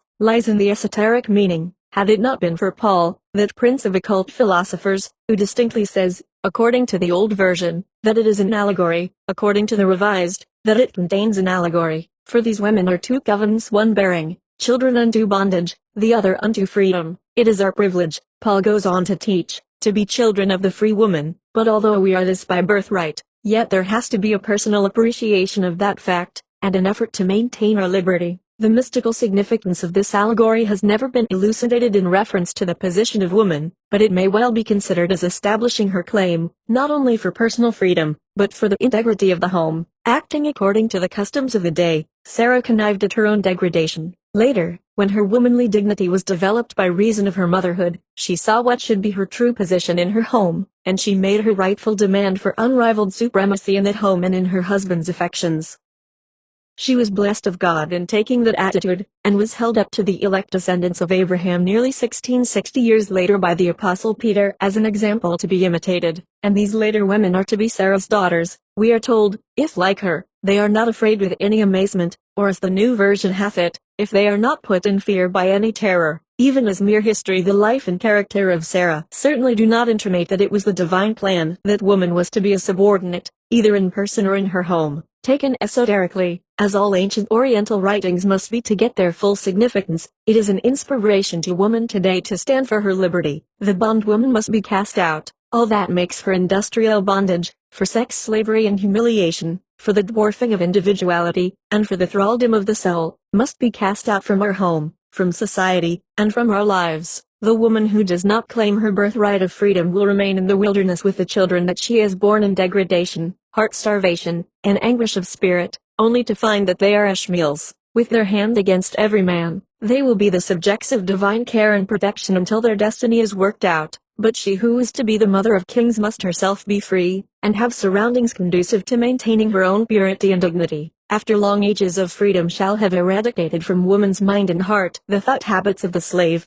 then will she be a true daughter of Sarah, the princess. CBC Abraham has been held up as one of the model men of sacred history, one credit he doubtless deserves. He was a monotheist. In the midst of the degraded and cruel forms of religion then prevalent in all the Oriental world, This man and his wife saw enough of the light to worship a God of spirit.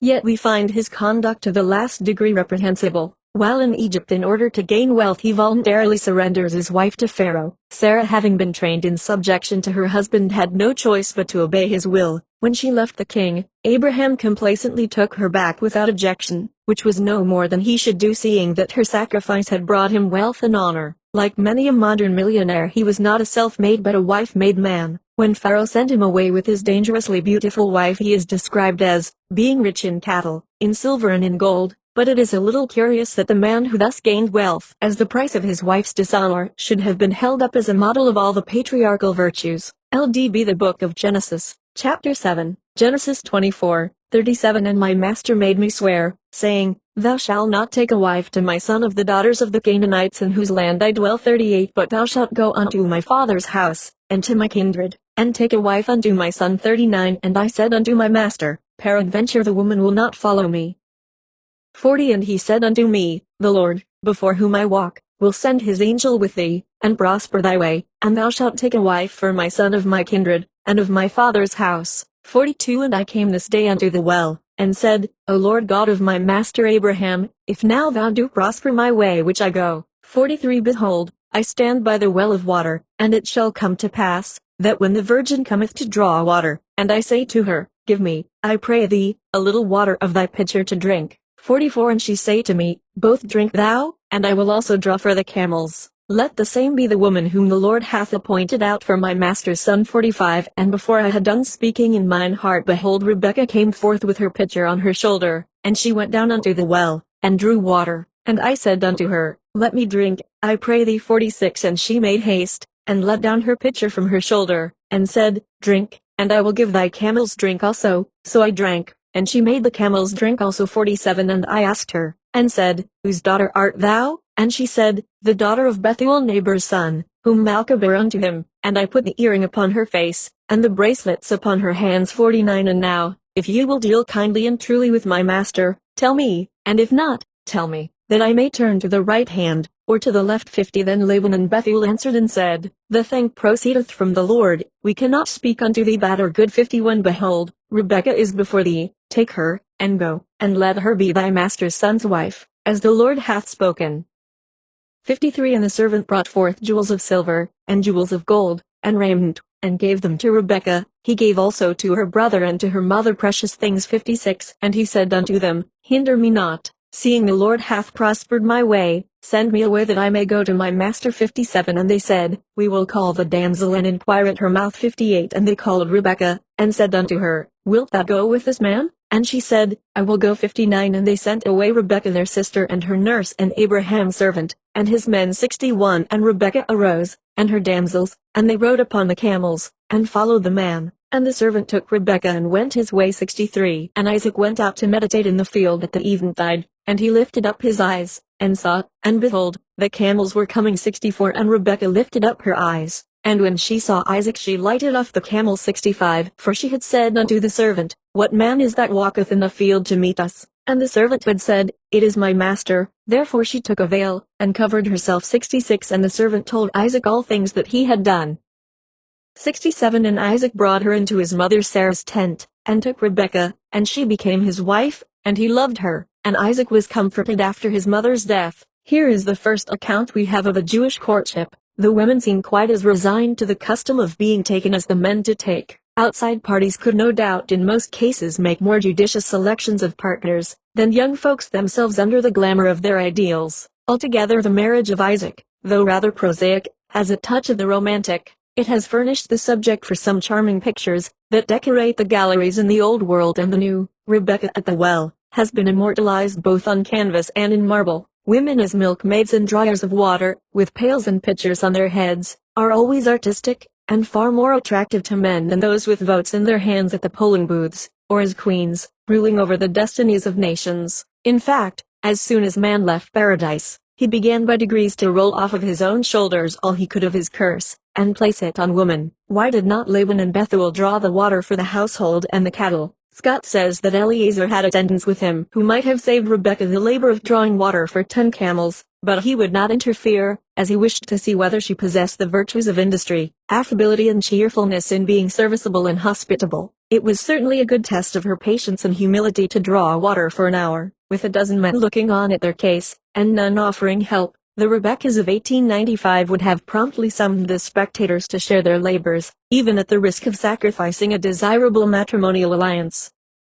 The virtue of self-sacrifice has its wise limitations. Though it is most commendable to serve our fellow beings, yet woman's first duty is to herself, to develop all her own powers and possibilities, that she may better guide and serve the next generation. It is refreshing to find in the 58th verse that Rebecca was really supposed to have some personal interests and rights in the betrothal. The meeting of Isaac and Rebecca in the field at eventide is charming. That sweet restful hour after the sun had gone down, at the end of a long journey from a far-off country, Rebecca must have been in just the mood to appreciate a strong right arm on which to rest, a loving heart to trust, on the threshold of her conjugal life. To see her future lord for the first time, must have been very embarrassing to Rebecca. She no doubt concealed her blushes behind her veil, which Isaac probably raised at the first opportunity, to behold the charms of the bride whom the Lord had chosen for him. As Isaac was 40 years old at this time, he probably made a most judicious and affectionate husband. The 67th verse would be more appropriate to the occasion if the words "took Rebecca" had been omitted, leaving the text to read thus, "And Isaac brought her into his mother's tent, and she became his wife, and he loved her." This verse is remarkable as the first announcement of love on the part of a husband at first sight. We may indulge the hope that he confessed his love to Rebecca, and thus placed their conjugal relations on a more spiritual plane than was usual in those days. The revising committees, by the infusion of a little sentiment into these ancient manuscripts, might have improved the moral tone of our ancestors' domestic relations, without falsifying the important facts of history. Many ancient writings in both sacred and profane history might be translated into more choice language, to the advantage of the rising generation. What we glean in regard to Rebecca's character in the following chapter shows, she, too, is lacking in a nice sense of honor, with our ideal of the great first cause, a God of justice, wisdom and truth, the Jewish Lord, guiding and directing that people in all their devious ways, and sanctioning their petty immoralities seems strangely out of place. A very contradictory character, unworthy our love and admiration. The ancient Jewish ideal of Jehovah was not an exalted one. ECS. This romantic pastoral is most instructive as to the high position which women really held among the people whose religious history is the foundation of our own, and still further substantiates our claim that the Bible does not teach woman subordination. The fact that Rebecca was drawing water for family use does not indicate lack of dignity in her position, any more than the household tasks performed by Sarah. The wives and daughters of patriarchal families had their maidservants, just as the men of the family had their manservants, and their position indicates only a division of responsibility. At this period, although queens and princesses were cooks and waiters, kings and princes did not hesitate to reap their own fields and slay their own cattle. We are told that Abraham rushed out to his herd and caught a calf to make a meal for the strangers, and that while he asked Sarah to make the cakes, he turned over the calf to a manservant to prepare for the table. Thus the labor of securing the food fell upon the male sex, while the labor of preparing it was divided between both. The one supreme virtue among the patriarchs was hospitality, and no matter how many servants a person had, it must be the royal service of his own hands that he performed for a guest. In harmony with this spirit, Rebecca volunteered to water the thirsty camels of the tired and way-worn travelers. It is not at all likely that, as Mr. Scott suggests, Eliezer waited simply to test Rebecca's amiability. The test which he had asked for was sufficiently answered by her offering the service in the first place, and doubtless it would have been a churlish and ungracious breach of courtesy to have refused the proffered kindness. That the Jewish women were treated with greater politeness than the daughters of neighboring peoples, we may learn from the incident narrated of the daughters of Jethro who, even though their father was high priest of the country, were driven away by the shepherds from the wells where they came to water their flocks. Of all outdoor occupations, that of watering thirsty animals is, perhaps, the most fascinating, and if the work was harder for Rebecca than for our country maidens who water their animals from the trough well filled by the windmill, she had the strength and the will for it, else she would have entrusted the task to some of the damsels of whom we read as her especial servants and who, as such, accompanied her to the land of Canaan. The whole narrative shows Rebecca's personal freedom and dignity. She was alone at some distance from her family. She was not afraid of the strangers, but greeted them with the self-possession of a queen. The decision whether she should go or stay was left wholly with herself, and her nurse and servants accompanied her. With grace and modesty, she relieved the embarrassment of the situation by getting down from the altitude of the camel when Isaac came to meet her. and by enshrouding herself in a veil she very tactfully gave him an opportunity to do his courting in his own proper person, if he should be pleased to do so after hearing the servant's report. It has been the judgment of masculine commentators that the veil was a sign of woman's subject condition, but even this may be disputed now that women are looking into history for themselves. The fashion of veiling a prospective bride was common to many nations, but to none where there were brutal ceremonies. The custom was sometimes carried to the extent, as in some parts of Turkey, of keeping the woman wholly covered for 8 days previous to marriage, sometimes, as among the Russians, by not only veiling the bride, but putting a curtain between her and the groom at the bridal feast.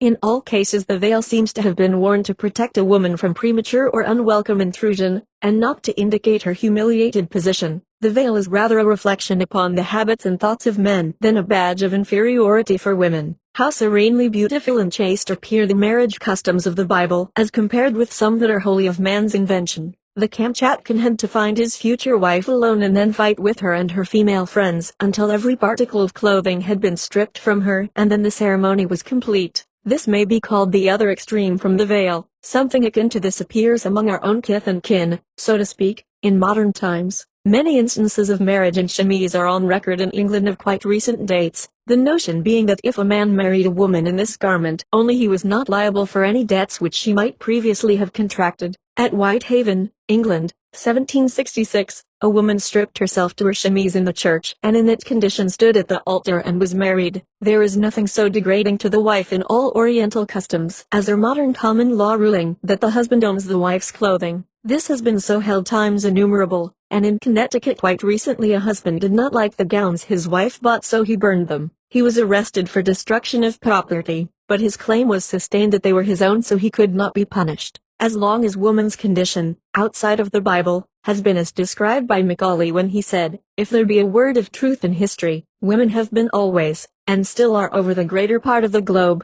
humble companions, playthings, captives, menials, and beasts of burden." It is a comfort to reflect that among the Hebrews, whose records are relied on by the enemies of woman's freedom to teach her subjection, we find women holding the dignified position in the family that was held by Sarah and Rebekah. CBC The Book of Genesis, Chapter 8, Genesis 25:1 Then again Abraham took a wife, and her name was Keturah too, and she bare him Zimran and Jokshan, and Madon, and Midian, and Ishbak, and Shua 5 And Abraham gave all that he had unto Isaac. 6 But unto the sons of the concubines, which Abraham had, Abraham gave gifts, and sent them away from Isaac his son, while he yet lived, unto the east country 7 And these are the days of the years of Abraham's life which he lived, 160 years. 8 Then Abraham gave up the ghost 9 And his sons Isaac and Ishmael buried him in the grave of Machpelah. 10 The field which Abraham purchased of the sons of Heth, there was Abraham buried, and Sarah his wife. 21 And Isaac entreated the Lord for his wife, and Rebekah his wife conceived. 24 And when her days to be delivered were fulfilled she bore twins. 27 And the boys grew, and Esau was a cunning hunter, a man of the field, and Jacob was a plain man, dwelling in tents. 28 And Isaac loved Esau, because he did eat of his venison, but Rebekah loved Jacob. 29 And Jacob sawed pottage, and Esau came from the field, and he was faint. 30 And Esau said to Jacob, Feed me, I pray thee, with that same red pottage, for I am faint. Therefore was his name called Edom. 31 And Jacob said, Sell me this day thy birthright. 32 And Esau said, Behold, I am at the point to die, and what profit shall this birthright do to me? 33 And Jacob said, Swear to me this day. And he sware unto him, and he sold his birthright unto Jacob. 34 Then Jacob gave Esau bread and pottage of lentils, and he did eat and drink, and rose up, and went his way. Thus Esau despised his birthright. In these verses we have the account of Abraham's second marriage, and the birth of several sons. It does not seem clear from the text whether Keturah was a legal wife, or one of the patriarch's numerous concubines. Clarke inclines to the latter idea, on account of Abraham's age, and then he gave all that he had to Isaac, and left Keturah's sons to share with those of other concubines, to whom he gave gifts and sent them away from his son Isaac to an eastern country. Abraham evidently thought that the descendants of Isaac might be superior in moral probity to those of his other sons, hence he desired to keep Isaac as exclusive as possible. But Jacob and Esau did not fulfill the patriarch's expectations, Esau in selling his birthright for a mess of pottage, and Jacob taking advantage of his brother in a weak moment, and overreaching him in a bargain, alike illustrate the hereditary qualities of their ancestors. Genesis 26, 6. And Isaac dwelt in Gerar 7. And the men of the place asked him of his wife, and he said, She is my sister, for he feared to say, She is my wife, lest, said he, the men of the place should kill me for Rebekah, because she was fair to look upon. 9. And Abimelech called Isaac, and said, Behold, or a surety she is thy wife, and how sayest thou, She is my sister? And Isaac said unto him, Because I said, Lest I die for her. 11. And Abimelech charged all his people, saying, He that toucheth this man or his wife shall surely be put to death. 34. And Esau was 40 years old when he took to wife Judith the daughter of Beeri the Hittite, and Bashemath the daughter of Elon the Hittite. 35. Which were a grief of mind unto Isaac and to Rebekah. The account of the private family affairs of Isaac and Rebekah, their partiality to different sons. Jacob, aided and abetted by his mother, robbing his elder brother of both his birthright and his father's blessing, the parents on one of their eventful journeys representing themselves as brother and sister, instead of husband and wife, for fear that some potentate might kill Isaac, in order to possess his beautiful wife. All these petty deceptions handed down from generation to generation, show that the law of heredity asserted itself even at that early day. Abraham through fear denied that Sarah was his wife, and Isaac does the same thing. The grief of Isaac and Rebekah over Esau was not that he took two wives, but that they were Hittites. Chapter 27 gives the details of the manner that Jacob and his mother betrayed Isaac into giving the blessing to Jacob intended for Esau. One must read the whole story in order to appreciate the blind confidence Isaac placed in Rebekah's integrity, the pathos of his situation, the bitter disappointment of Esau, Jacob's temptation, and the supreme wickedness of Rebekah in deceiving Isaac, defrauding Esau, and undermining the moral sense of the son she loved. Having entirely undermined his moral sense, Rebekah fears the influence of Jacob's marriage with the daughter of the Hittites, and she sends him to her own people, to find a wife in the household of her uncle Laban. This is indeed a sad record of the cruel deception that Jacob and his mother palmed off on Isaac and Esau. Both verbal and practical lying were necessary to defraud the elder son, and Rebekah was equal to the occasion. Neither she nor Jacob faltered in the hour of peril. Altogether it is a pitiful tale of greed and deception. Alice, where can a child look for lessons in truth, honor, and generosity, when the mother they naturally trust, sets at defiance every principle of justice and mercy to secure some worldly advantage? Rebekah in her beautiful girlhood at the well drawing water for man and beast, so full of compassion, does not exemplify the virtues we looked for. In her mature womanhood, the conjugal and maternal relations so far from expanding her most tender sentiments, making the heart from love to one grow bountiful to all, seem rather to have narrowed hers into the extreme of individual selfishness. In obedience to his mother's commands, Jacob starts on his journey to find a fitting wife. If Sarah and Rebekah are the types of womanhood the patriarchs admired, Jacob need not have gone far to find their equal. In woman's struggle for freedom during the last half-century, men have been continually pointing her to the women of the Bible for examples worthy imitation, but we fail to see the merits of their character, their position, the laws and sentiments concerning them. The only significance of dwelling on these women in this period of woman's history is to show the absurdity of pointing the women of the 19th century to these as examples of virtue. E.C.S. Keturah is spoken of as a concubine in I Chronicles I, 32. As such she held a recognized legal position which implied no disgrace in those days of polygamy. Only the children of these secondary wives were not equal in inheritance. For this reason the sons of Keturah had to be satisfied with gifts, while Isaac received the patrimony. Notice the charge of Abimelech to his people showing the high sense of honor in this Philistine. He seems also in the 10th verse to have realized the terrible guilt that it would have been if one of them had taken Rebekah, not knowing she was Isaac's wife. With all Rebekah's faults, she seems to have had things her own way, and therefore she did not set any marked example of wifely submission for women of today to follow. Her great error was deceiving her husband to carry her point, and this is always the result where woman is deprived in any degree of personal freedom, unless she has attained high moral development. CBC. The Book of Genesis, Chapter 9, Genesis 29, 1. Then Jacob went on his journey, and came into the land of the people of the east. 3. And he looked, and behold a well in the field, and lo, there were 3 flocks of sheep lying by it, for out of that well they watered the flocks, and a great stone was upon the well's mouth. 3. And thither were all the flocks gathered, and they rolled the stone from the well's mouth, and watered the sheep, and put the stone again upon the well's mouth in his place. 4. And Jacob said unto them, My brethren, whence be ye? And they said, Of Haran are we. 5. And he said unto them, Know ye Laban the son of Nahor? And they said, We know him. 6. And he said unto them, Is he well? And they said, He is well. And behold, Rachel his daughter cometh with the sheep. 9. And while he yet spake with them, Rachel came with her father's sheep, for she kept them. 10. And it came to pass, when Jacob saw Rachel the daughter of Laban his mother's brother, and the sheep of Laban, his mother's brother, and Jacob went near, and rolled the stone from the well's mouth, and watered the flock of Laban his mother's brother 11. And Jacob kissed Rachel, and lifted up his voice and wept 12. And Jacob told Rachel that he was her father's brother, and that he was Rebekah's son, and she ran and told her father. 13. And it came to pass, when Laban heard the tidings of Jacob his sister's son, that he ran to meet him, and embraced him, and kissed him, and brought him to his house. And he told Laban all these things. 14. And Laban said to him, Surely thou art my bone and my flesh. And he abode with him the space of a month. 15. And Laban said unto Jacob, Because thou art my brother, shouldst thou therefore serve me for naught? Tell me, what shall thy wages be? 18. And Jacob loved Rachel, and said, I will serve thee 7 years for Rachel thy younger daughter. 19. And Laban said, It is better that I give her to thee, than that I should give her to another man. Abide with me. 20. And Jacob served 7 years for Rachel, and they seemed unto him but a few days, for the love he had to her.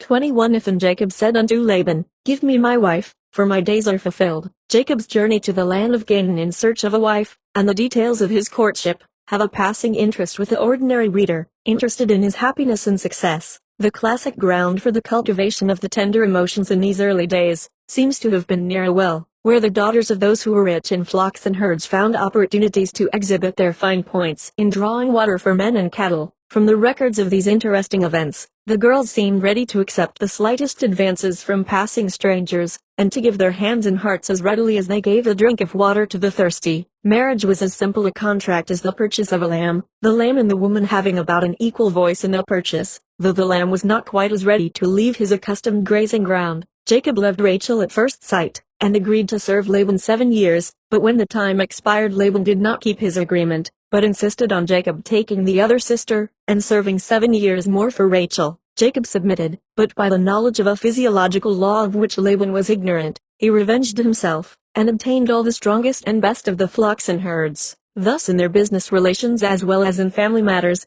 the patriarchs seem to have played as sharp games in overreaching each other as the sons of our pilgrim fathers do today. In getting all they could out of Laban, Jacob and Rachel seem to have been of one mind. A critical study of the Pentateuch is just now agitating the learned classes in Germany. Bonn is an ancient stronghold of theological learning, and 2 of the professors of its famous university have recently exhibited a courage in biblical criticism and interpretation which has further extended the celebrity of the school, if it has not added to its repute for orthodoxy. In a course of lectures held during the university holidays, addressed to and largely attended by pastors, they declared the Old Testament history to be a series of legends, and Abraham, Isaac and Jacob mythical persons. Israel, they declared, was an idolatrous people, Jehovah being nothing more than a god of the Jewish nation. This radical outbreak of criticism and interpretation has aroused considerable attention throughout Germany, and a declaration against it and other teachings of the kind has been signed by some hundreds of pastors and some thousands of laymen. But so far it has produced no effect whatever on the professors of Bonn, and there is no prospect of its doing so.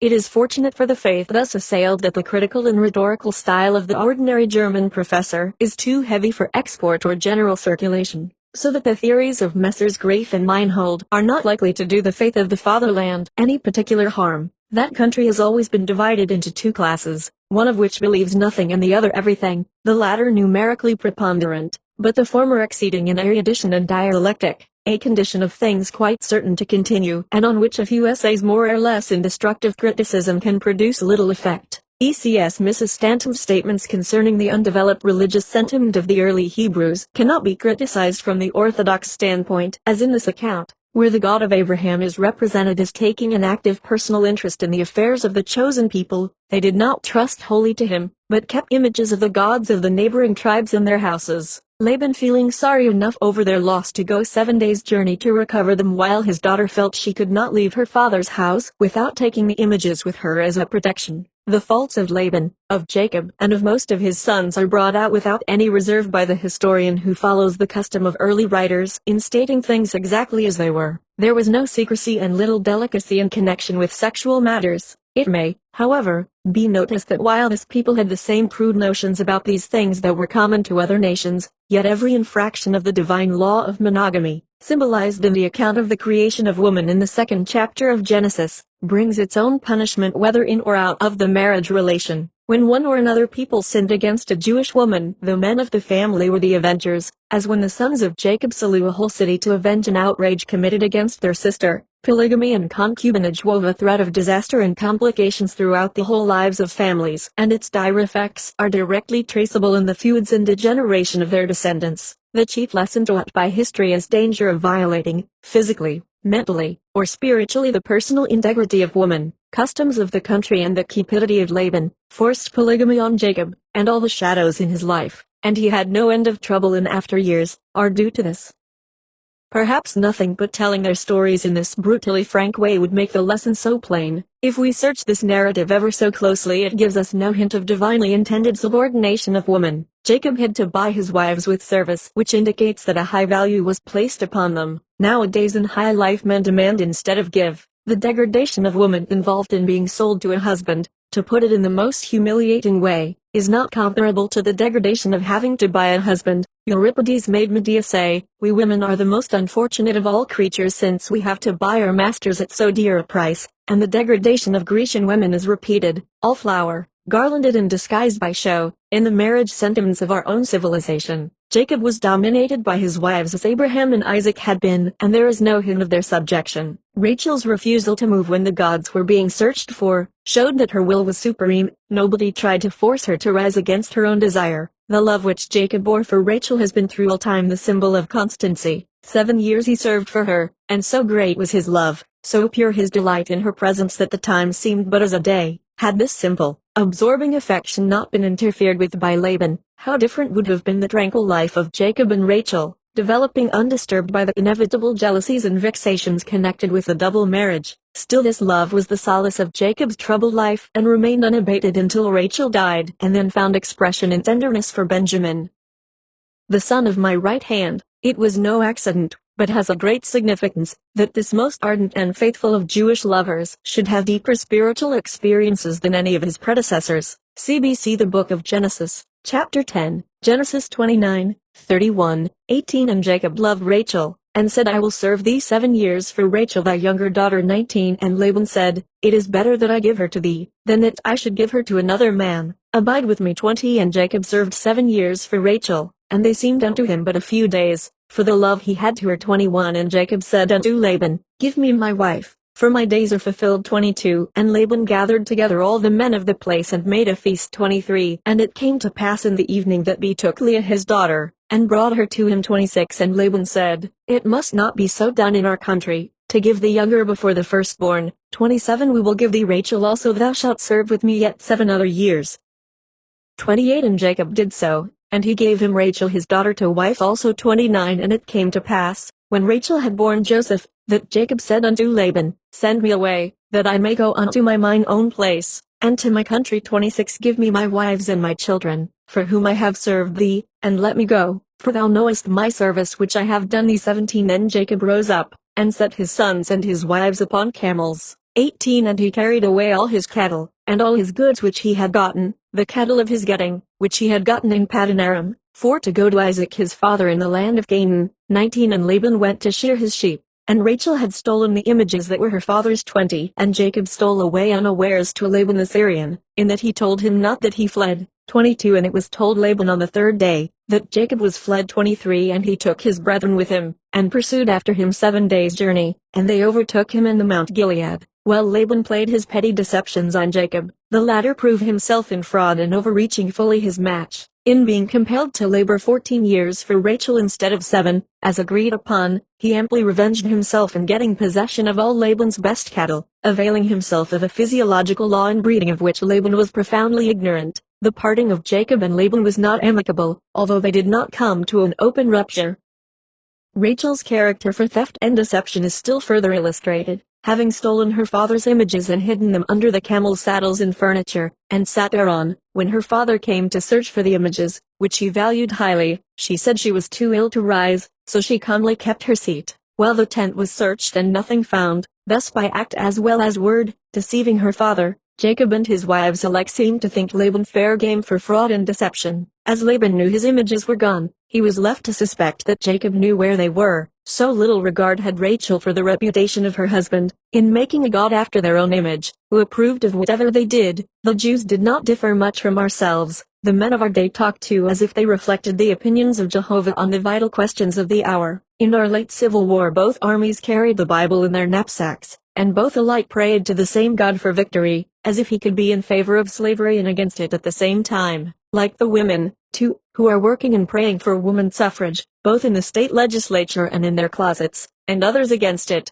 to the same God and legislative assembly, one must accept the conclusion that their acquaintance with the Lord was quite as limited as our own in this century, and that they were governed by their own desires and judgment, whether for good or evil, just as we are, their plans by day and their dreams by night having no deeper significance than our own. Some writers say that the constant interposition of God in their behalf was because they needed his special care and attention, but the irregularity and ignorance of their lives show clearly that their guiding hand was of human origin. If the Jewish account is true, then the God of the Hebrews falls far short of the Christian ideal of a good, true manhood, and the Christian ideal as set forth in the New Testament falls short of our ideal of the Heavenly Father today. We have no fault to find with the Bible as a mere history of an ignorant, undeveloped people, but when special inspiration is claimed for the historian, we must judge of its merits by the moral standard of today, and the refinement of the writer by the questionable language in which he clothes his descriptions. We have often wondered that the revising committees that have gone over these documents so often, should have adhered so closely to such gross translations. Surely a fact related to us in coarse language, is not less a fact when repeated in choice words. We need an expurgated edition of most of the books called holy before they are fit to place in the hands of the rising generation. Some members of the revising committee write me that the tone of some of my comments should be more reverent in criticizing the Word of God. Does anyone at this stage of civilization think the Bible was written by the finger of God, that the Old and New Testaments emanated from the highest divine thought in the universe? Do they think that all the men who wrote the different books were specially inspired, and that all the various revising committees that have translated, interpolated, rejected some books and accepted others, who have dug round the roots of the Greek and Hebrew to find out the true meaning, have one and all been watched and guided in their literary labors by the great Spirit of the universe, who by immutable law holds the solar system in place, every planet steadily moving in its own elliptic, worlds upon worlds revolving in order and harmony? These great object lessons in nature and the efforts of the soul to fathom the incomprehensible, are more inspiring than any written page. To this word of God I bow with reverence, and I can find no language too exalted to express my love, my faith, my admiration. To criticize the peccadillos of Sarah, Rebecca and Rachel does not shadow the virtues of Deborah, Huldah and Vashti. To condemn the laws and customs of the Jews as recorded in the book of Genesis, does not destroy the force of the Golden Rule and the Ten Commandments. Parts of the Bible are so true, so grand, so beautiful, that it is a pity it should have been bound in the same volume with sentiments and descriptions so gross and immoral. ECS The Book of Genesis, Chapter 11, Genesis 35.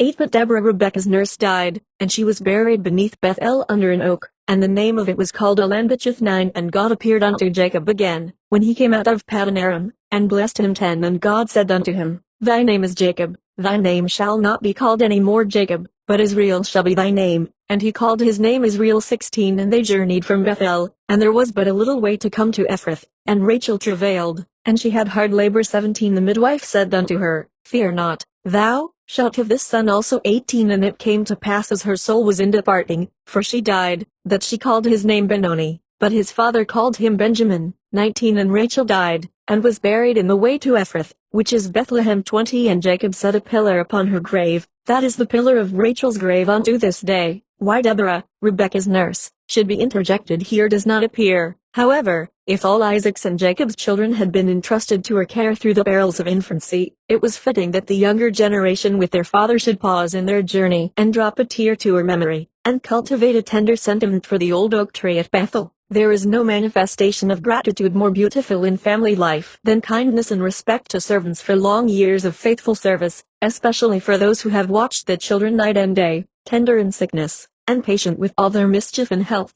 In dealing with children one needs to exercise all the cardinal virtues, more tact, diplomacy, more honor and honesty than even an ambassador to the court of St. James. Children readily see whom they can trust, on whose word they can rely. In Rachel's hour of peril the midwife whispers sweet words of consolation. She tells her to fear not, that she will have a son, and he will be born alive. Whether she died herself is of small importance so that the boy lived. Scott points a moral on the death of Rachel. He thinks she was unduly anxious to have sons, and so the Lord granted her prayers to her own destruction. If she had accepted with pious resignation whatever weal or woe naturally fell to her lot, she might have lived to a good old age, and been buried by Jacob's side at last, and not left alone in Bethlehem. People who obstinately seek what they deem their highest good, ofttimes perish in the attainment of their ambition. Thus Scott philosophizes. Jacob was evidently a man of but little sentiment. The dying wife gasps a name for her son, but the father pays no heed to her request, and chooses one to suit himself, though we must admit that Benjamin is more dignified than Benoni, the former more suited to a public officer, the latter to a household pet. And now Rachel is gone, and her race with Leah for children is ended. The latter with her maids is the victor, for she can reckon 8 sons, while Rachel with her can muster only 4. One may smile at this ambition of the women for children, but a man's wealth was estimated at that time by the number of his children and cattle. Women who had no children were objects of pity and dislike among the Jewish tribes. The Jews of today have much of the same feeling. They believe in the home sphere for all women, that wifehood and motherhood are the most exalted offices. If they are really so considered, why does every Jew on each returning holy day say in reading the service, "I thank thee, O Lord, that I was not born a woman"? And if Gentiles are of the same opinion, why do they consider the education of boys more important than that of girls? Surely those who are to fill the most responsible offices should have the most thorough and liberal education. The home sphere has so many attractions that most women prefer it to all others. A strong right arm on which to lean, a safe harbor where adverse winds never blow, nor rough seas roll, makes a most inviting picture. But alas, even good husbands sometime die, and the family drifts out on the great ocean of life, without chart or compass, or the least knowledge of the science of navigation.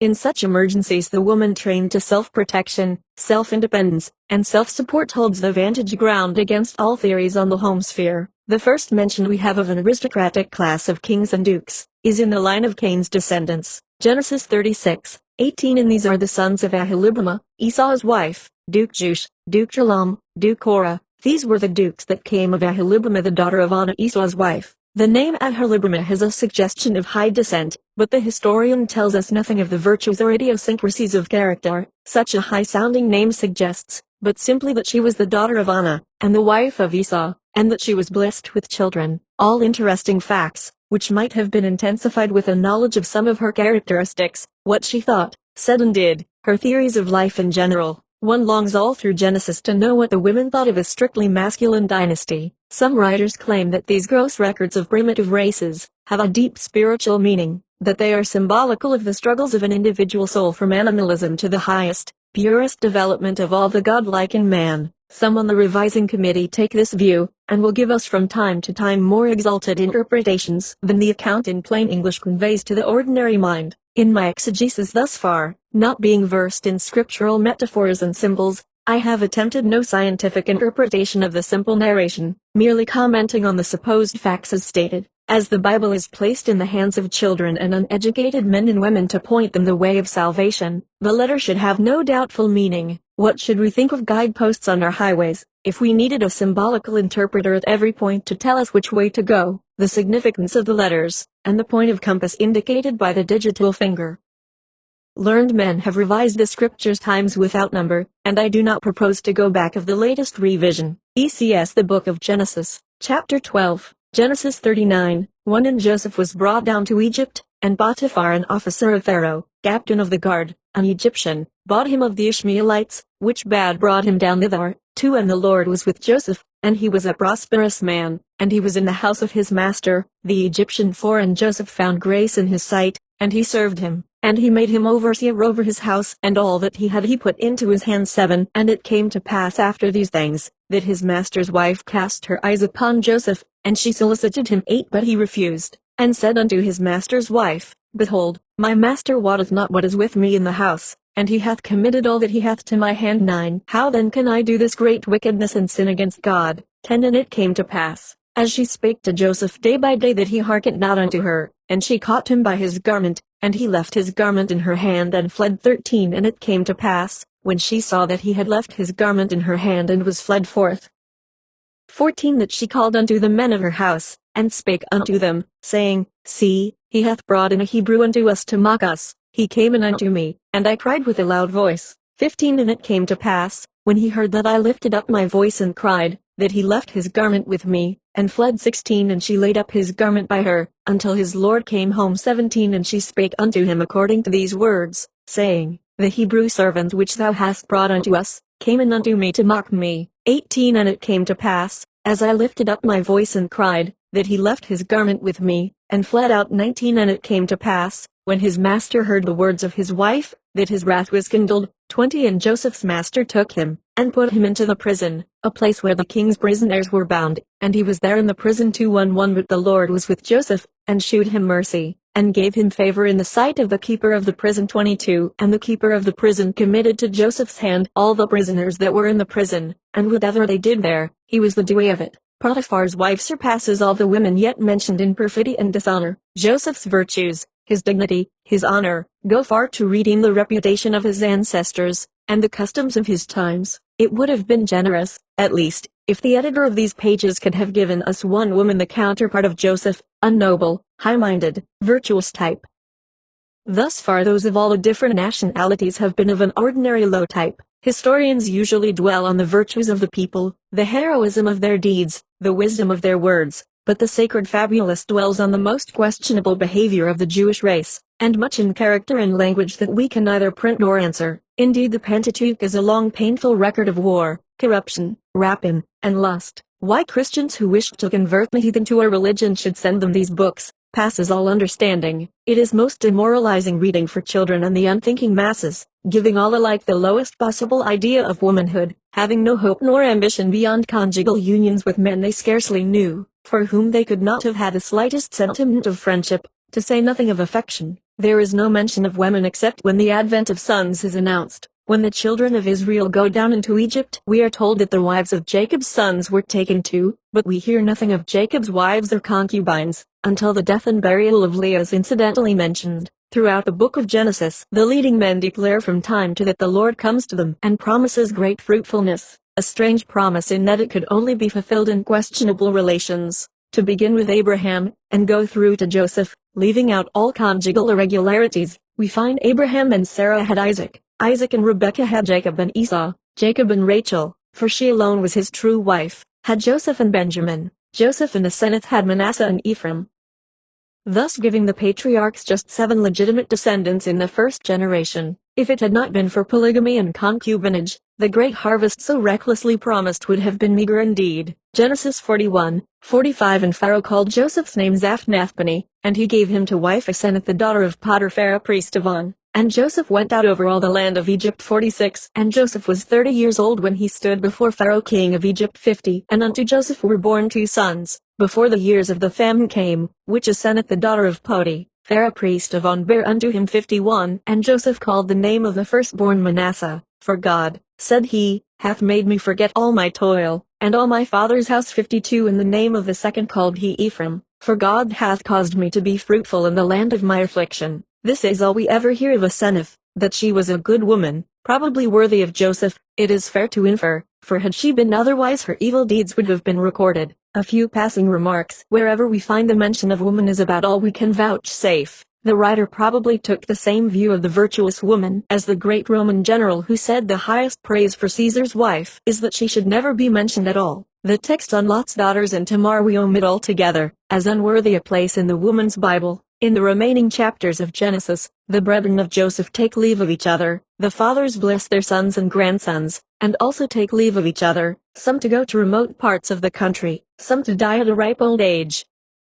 As nothing is said of their wives and daughters, the historian probably knew nothing of their occupations nor environments. Joseph was 110 years old when he died. They embalmed him according to the custom in Egypt, and put him in a coffin, and buried him in the land of his fathers, where his brethren had promised to take his bones after death to rest with his kindred at last. ECS. The literal translation of the first verse of chapter 39 of Genesis is as follows: And Joseph was brought down to Egypt, and Potiphar, Pharaoh's eunuch, chief of the cooks, an Egyptian, bought him of the Ishmaelites who brought him down. These facts, which are given in Julia Smith's translation of the Bible, throw a new light on the story of Joseph and the woman who is Potiphar's wife only in name. LDB. The Book of Exodus, Chapter I, Exodus I. 1 Now these are the names of the children of Israel, which came into Egypt, Every man and his household came with Jacob to Reuben, Simeon, Levi, and Judah, 3 Issachar, Zebulun, and Benjamin, 4 Dan, and Naphtali, Gad and Asher, 5 And all the souls that came out of the loins of Jacob were 70 souls, for Joseph was in Egypt already 15. And the king of Egypt spake to the Hebrew midwives, of which the name of the one was Shiphrah, and the name of the other Puah. 16 And he said, When you do the office of a midwife to the Hebrew women, and they bear a son, then ye shall kill him, but if it be a daughter, then she shall live. 17 But the midwives feared God, and did not as the king of Egypt commanded them, but saved the man children alive. 18 And the king of Egypt called for the midwives, and said unto them, Why have you done this thing and have saved the man children alive? 19 And the midwives said unto Pharaoh, Because the Hebrew women are delivered ere the midwives come in unto them. 20 Therefore God dealt well with the midwives, and the people multiplied, and waxed very mighty. 21 And it came to pass, because the midwives feared God, that he made them houses. 22 And Pharaoh charged all his people, saying, Every son that is born ye shall cast into the river, and every daughter ye shall save alive. The book of Exodus, or the departure, so called because of the escape of the children of Israel from the land of Egypt, and their wanderings in the wilderness for 40 years, are herein recalled. The unparalleled multiplication of the children of Israel renewed Pharaoh's anxiety, especially as the Israelites were very large and strong as compared with the Egyptians, and their numbers were computed to double every 14 years. Hence their multitude and power grew more formidable day by day in the eyes of the Egyptians, though they feared their presence. Yet as their labors added greatly to the wealth of the nation, they were unwilling to let them go. Pharaoh hoped by making their daily tasks much harder and killing all the male children at birth, they would be so crippled and dispirited that there would be no danger of rebellion against his government. For a list of the 70 souls, turn to Genesis, chapter 46, where Dinah, Jacob's daughter, and Sarah, Asher's daughter, are mentioned among the 70 souls. It is certainly curious that there should have been only 2 daughters to 68 sons, but perhaps the 70 souls refer only to sons, and the daughters are merely persons, not souls. It is not an uncommon idea with many nations that women have no souls. A missionary to China tells of a native who asked him why he preached the gospel to women, to save their souls. To be sure. Why, said he, women have no souls. Yes, they have, said the missionary. When the thought dawned on the Chinaman that it might be true, he was greatly amused, and said, Well, I'll run home and tell my wife she has a soul, and we will sit down and laugh together. We find at many points that the Bible does not reckon women as souls. It may be that because there is no future for them is the reason why they punish them here more severely than they do men for the same crimes. Here it is plainly asserted that all the souls that came out of the loins of Jacob were 70 in number. The meaning conveyed may be that the man supplies the spirit and intellect of the race, and woman the body only.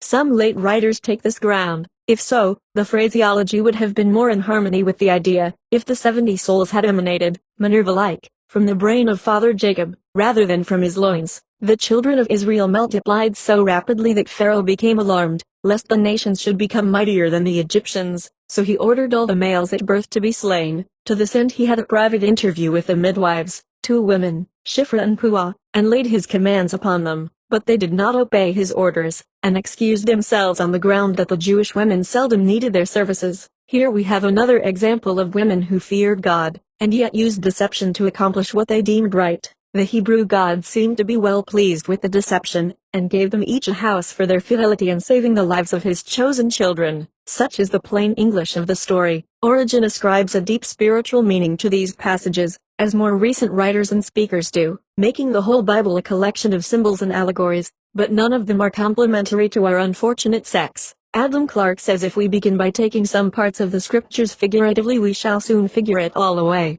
Though the midwives in their comfortable homes enjoyed the approbation of God, Pharaoh was not to be thwarted by their petty excuses, so he ordered his own people to cast into the river every Jewish boy that was born. We are so accustomed to the assumption that men alone form a nation, that we forget to resent such texts as these. Surely daughters in freedom could perpetuate family and national pride and honor, and if allowed to wed the men of their choice, their children would vindicate their ancestral dignity. The greatest block to advancing civilization all along the line has been the degradation of woman, having no independent existence, no name, holding no place of honor or trust, being mere subjects in the family. The birth of a son is naturally considered more important than a daughter, as the one inherits because of sex all the rights and privileges denied the other. Shiphrah and Puah, Aben Ezra tells us, were probably at the head of their profession, and instructed others in the science of obstetrics. At this time there were 500 midwives among the Hebrews. This branch of the profession was, among the Egyptians, also in the hands of the women. Statistics show that the ratio of deaths among mothers and children at birth was far less than when under male supervision exclusively. Moses spent the first 40 years of his life in Egypt, the next 40 with Jethro his father-in-law, and the next 40 wandering in the wilderness. One writer said the Lord must have buried Moses, and no one ever knew where. There is no record of the burial place of Moses, as his life had been surrounded with mysteries. Perhaps to verify his providential guidance in that long journey in the wilderness, he chose to surround his death also with mystery, and arranged with members of the priesthood to keep his last resting place a profound secret. He was well versed in all the law and mythology of the Egyptians, and intended the people should no doubt think that Jehovah had taken the great leader to himself. For the purpose of controlling his followers in that long journey through the wilderness, he referred all his commands and actions to Jehovah. Moses declared that he met him face to face on Mount Sinai, veiled in a cloud of fire, received minute instructions how to feed and conduct the people, as well as to minister to their moral and spiritual necessities. In order to enforce his teachings, he said the 10 Commandments were written on tablets of stone by Jehovah himself, and given into his hands to convey to the people, with many ordinances and religious observances, to be sacredly kept. In this way the Jewish religion and the Mosaic Code were established. As these people had no written language at that time, and could neither read nor write, they were fitting subjects for all manner of delusions and superstitions. The question naturally suggests itself to any rational mind: why should the customs and opinions of this ignorant people, who lived centuries ago, have any influence in the religious thought of this generation? ECS The Book of Exodus, Chapter 2, Exodus 2:1 And there went a man of the house of Levi, and took to wife a daughter of Levi too, and the woman bare a son. And when she saw that he was a goodly child, she hid him 3 months.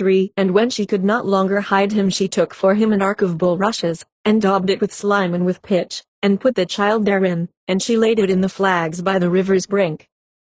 4 And his sister stood afar off, to wit what would be done to him. 5 And the daughter of Pharaoh came down to wash herself at the river, and her maidens walked along by the river side. And when she saw the ark among the flags, she sent her maid to fetch it. 6 And when she had opened it, she saw the child, and, behold, the babe wept. And she had compassion on him, and said, This is one of the Hebrews' children. 7 Then said his sister to Pharaoh's daughter, Shall I go and call to thee a nurse of the Hebrew women, that she may nurse the child for thee? 8 And Pharaoh's daughter said to her, Go. And the maid went and called the child's mother. 9 And Pharaoh's daughter said unto her, Take this child away, and nurse it for me, and I will give thee thy wages. And the woman took the child, and nursed it. 10 And the child grew, and she brought him unto Pharaoh's daughter, and he became her son, and she called his name Moses, and she said, Because I drew him out of the water. 15 But Moses fled from the face of Pharaoh, and dwelt in the land of Midian, and he sat down by a well.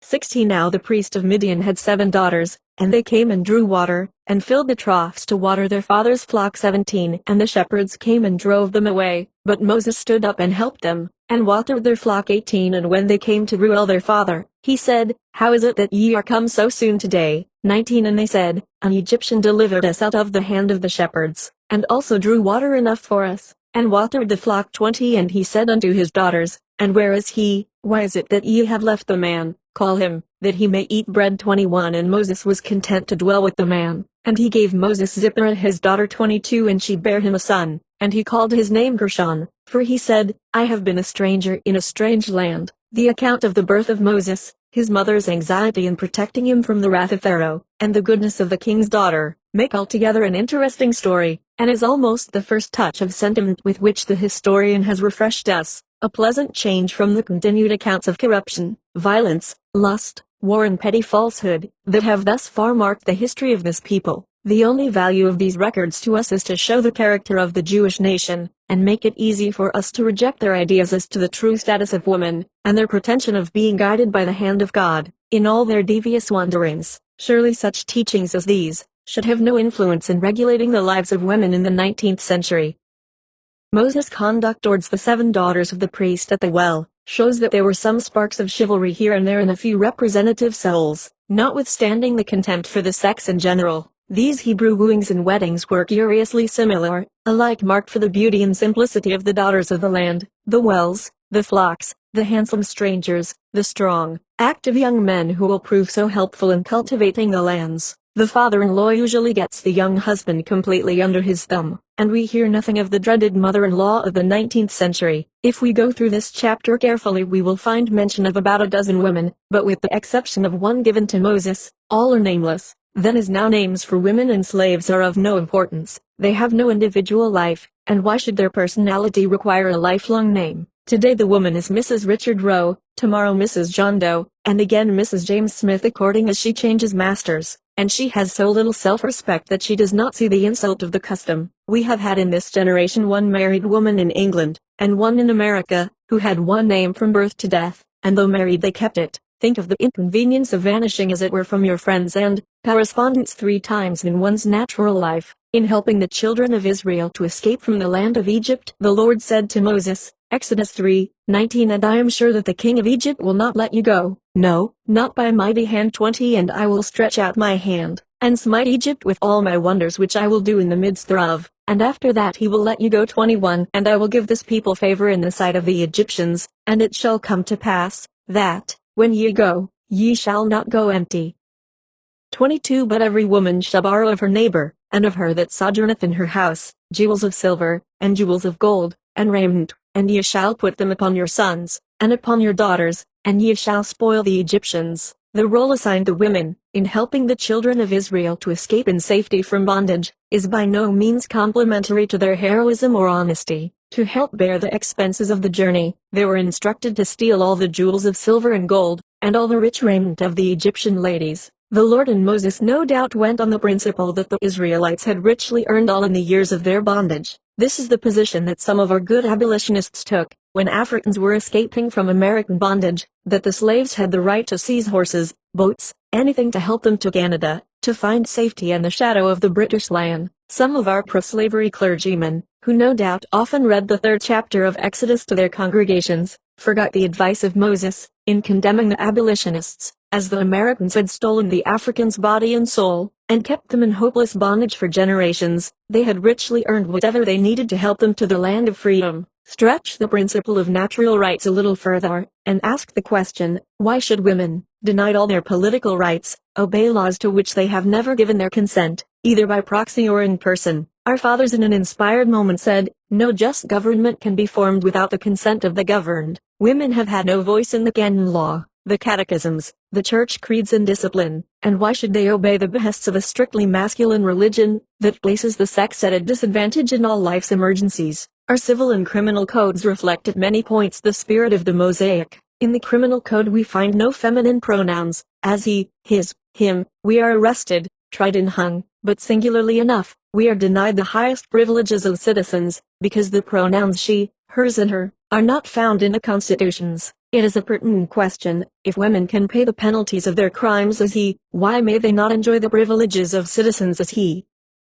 ECS The Book of Exodus, Chapter 3, Exodus 5:18. And Moses went and returned to Jethro his father-in-law and said unto him, Let me go, I pray thee, and return unto my brethren which are in Egypt, and see whether they be yet alive. And Jethro said to Moses, Go in peace. 19. And the Lord said unto Moses in Midian, Go, return into Egypt, for all the men are dead which sought thy life. 20. And Moses took his wife and his sons, and set them upon an ass, and he returned to the land of Egypt. And Moses took the rod of God in his hand. 21. And the Lord said unto Moses, When thou goest to return into Egypt, see that thou do all those wonders before Pharaoh, which I have put in thine hand, but I will harden his heart, that he shall not let the people go. 22. And thou shalt say unto Pharaoh, Thus saith the Lord, Israel is my son, even my firstborn. 23. And I say unto thee, Let my son go, that he may serve me, and if thou refuse to let him go, behold, I will slay thy son, even thy firstborn. 24. And it came to pass by the way in the inn, that the Lord met him, and sought to kill him. 25. Then Zipporah took a sharp stone, and circumcised her son. 26. So he let him go. When Moses married Zipporah he represented himself as a stranger who desired nothing better than to adopt Jethro's mode of life. But now that he desired to see his own people, his wife has no choice but to accompany him. So Moses took his wife and his sons and set them on an ass, and he returned to the land of Egypt. The reason the Lord met them and sought to kill the son, was readily divined by Zipporah. Her son had not been circumcised, so with woman's quick intuition and natural courage to save the life of her husband, she skillfully performed the necessary operation, and the travelers went on their way rejoicing. The word circumcision seems to have a very elastic meaning. Uncircumcised lips is used to describe that want of power to speak fluently, from which Moses suffered and which he so often deplored. As in every chapter of Jewish history this rite is dwelt upon, it is worthy of remark that its prominence as a religious observance means a disparagement of all female life, unfit for offerings, and unfit to take part in religious services, incapable of consecration. The circumcision of the heart even, which women might achieve, does not render them fit to take an active part in any of the holy services of the Lord. They were permitted to violate the moral code of laws to secure liberty for their people, but they could not officiate in any of the sacraments, nor eat of the consecrated bread at meals. Although the Mosaic code and customs so plainly degrade the female sex, and their position in the church today grows out of these ancient customs, yet many people insist that a religion dignifies women. But so long as the Pentateuch is read and accepted as the Word of God, an undefined influence is felt by each generation that destroys a proper respect for all womankind. It is the contempt that the canon and civil law alike express for women that has multiplied their hardships and intensified man's desire to hold them in subjection. The sentiment that statesmen and bishops proclaim in their high places are responsible for the actions of the lower classes on the highways.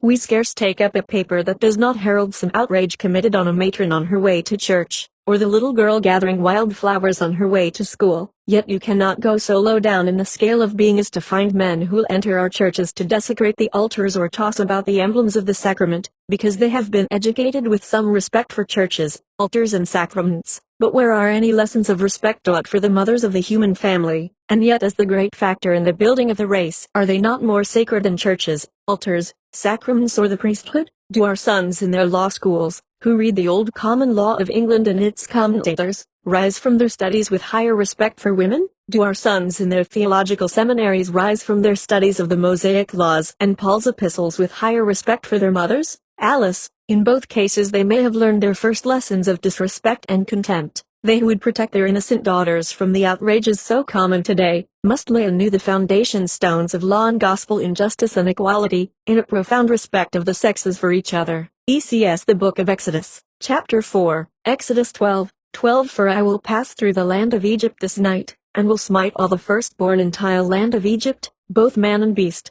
and against all the gods of Egypt I will execute judgment. I am the Lord. 18 And the blood shall be to you for a token upon the houses where you are, and when I see that blood, I will pass over you, and the plague not be upon you to destroy you, when I smite the land of Egypt. 43 And the Lord said unto Moses and Aaron, This is the ordinance of the Passover, there shall no stranger eat thereof. 44 But every man's servant that is bought for money, when thou hast circumcised him, then shall he eat thereof. 45 Amperes for an hour, and an hired servant shall not eat thereof. 46 In one house shall it be eaten. Thou shalt not carry forth aught of the flesh or brought out of the house, neither shall ye break a bone thereof. 47 All the congregation of Israel shall keep it. 48 And when a stranger shall sojourn with thee, and will keep the Passover to the Lord, let all his males be circumcised, and then let him come near and keep it, and he shall be as one that is born in the land, for no uncircumcised person shall eat thereof. In commemoration of this promise of the Lord's to pass over their homes in executing vengeance on the Egyptians, and of the prolonged battles between Jehovah and Moses on the one side, and Pharaoh and his cabinet on the other, the Jews held an annual feast to which all circumcised males were summoned. The point of interest to us is whether women were disqualified, not being circumcised, or whether as members of the congregation they could slip in under the provision in the 47th verse, and enjoy the unleavened bread and nice roast lamb with the men of their household. It seems from the above texts that this blessed feast of deliverance from bondage must have been confined to males, that they only could express their joy and gratitude, but women were permitted to perform a subordinate part in the grand hegira. Beside carrying their respective infants, they manifested their patriotism by stealing all the jewels of gold and silver, all the rich silks and velvets from their Egyptian neighbors, all they could carry, according to the commands of Moses. And why should these women take any part in the Passover? Their condition remained about the same under all dynasties in all lands. They were regarded merely as necessary factors in race building.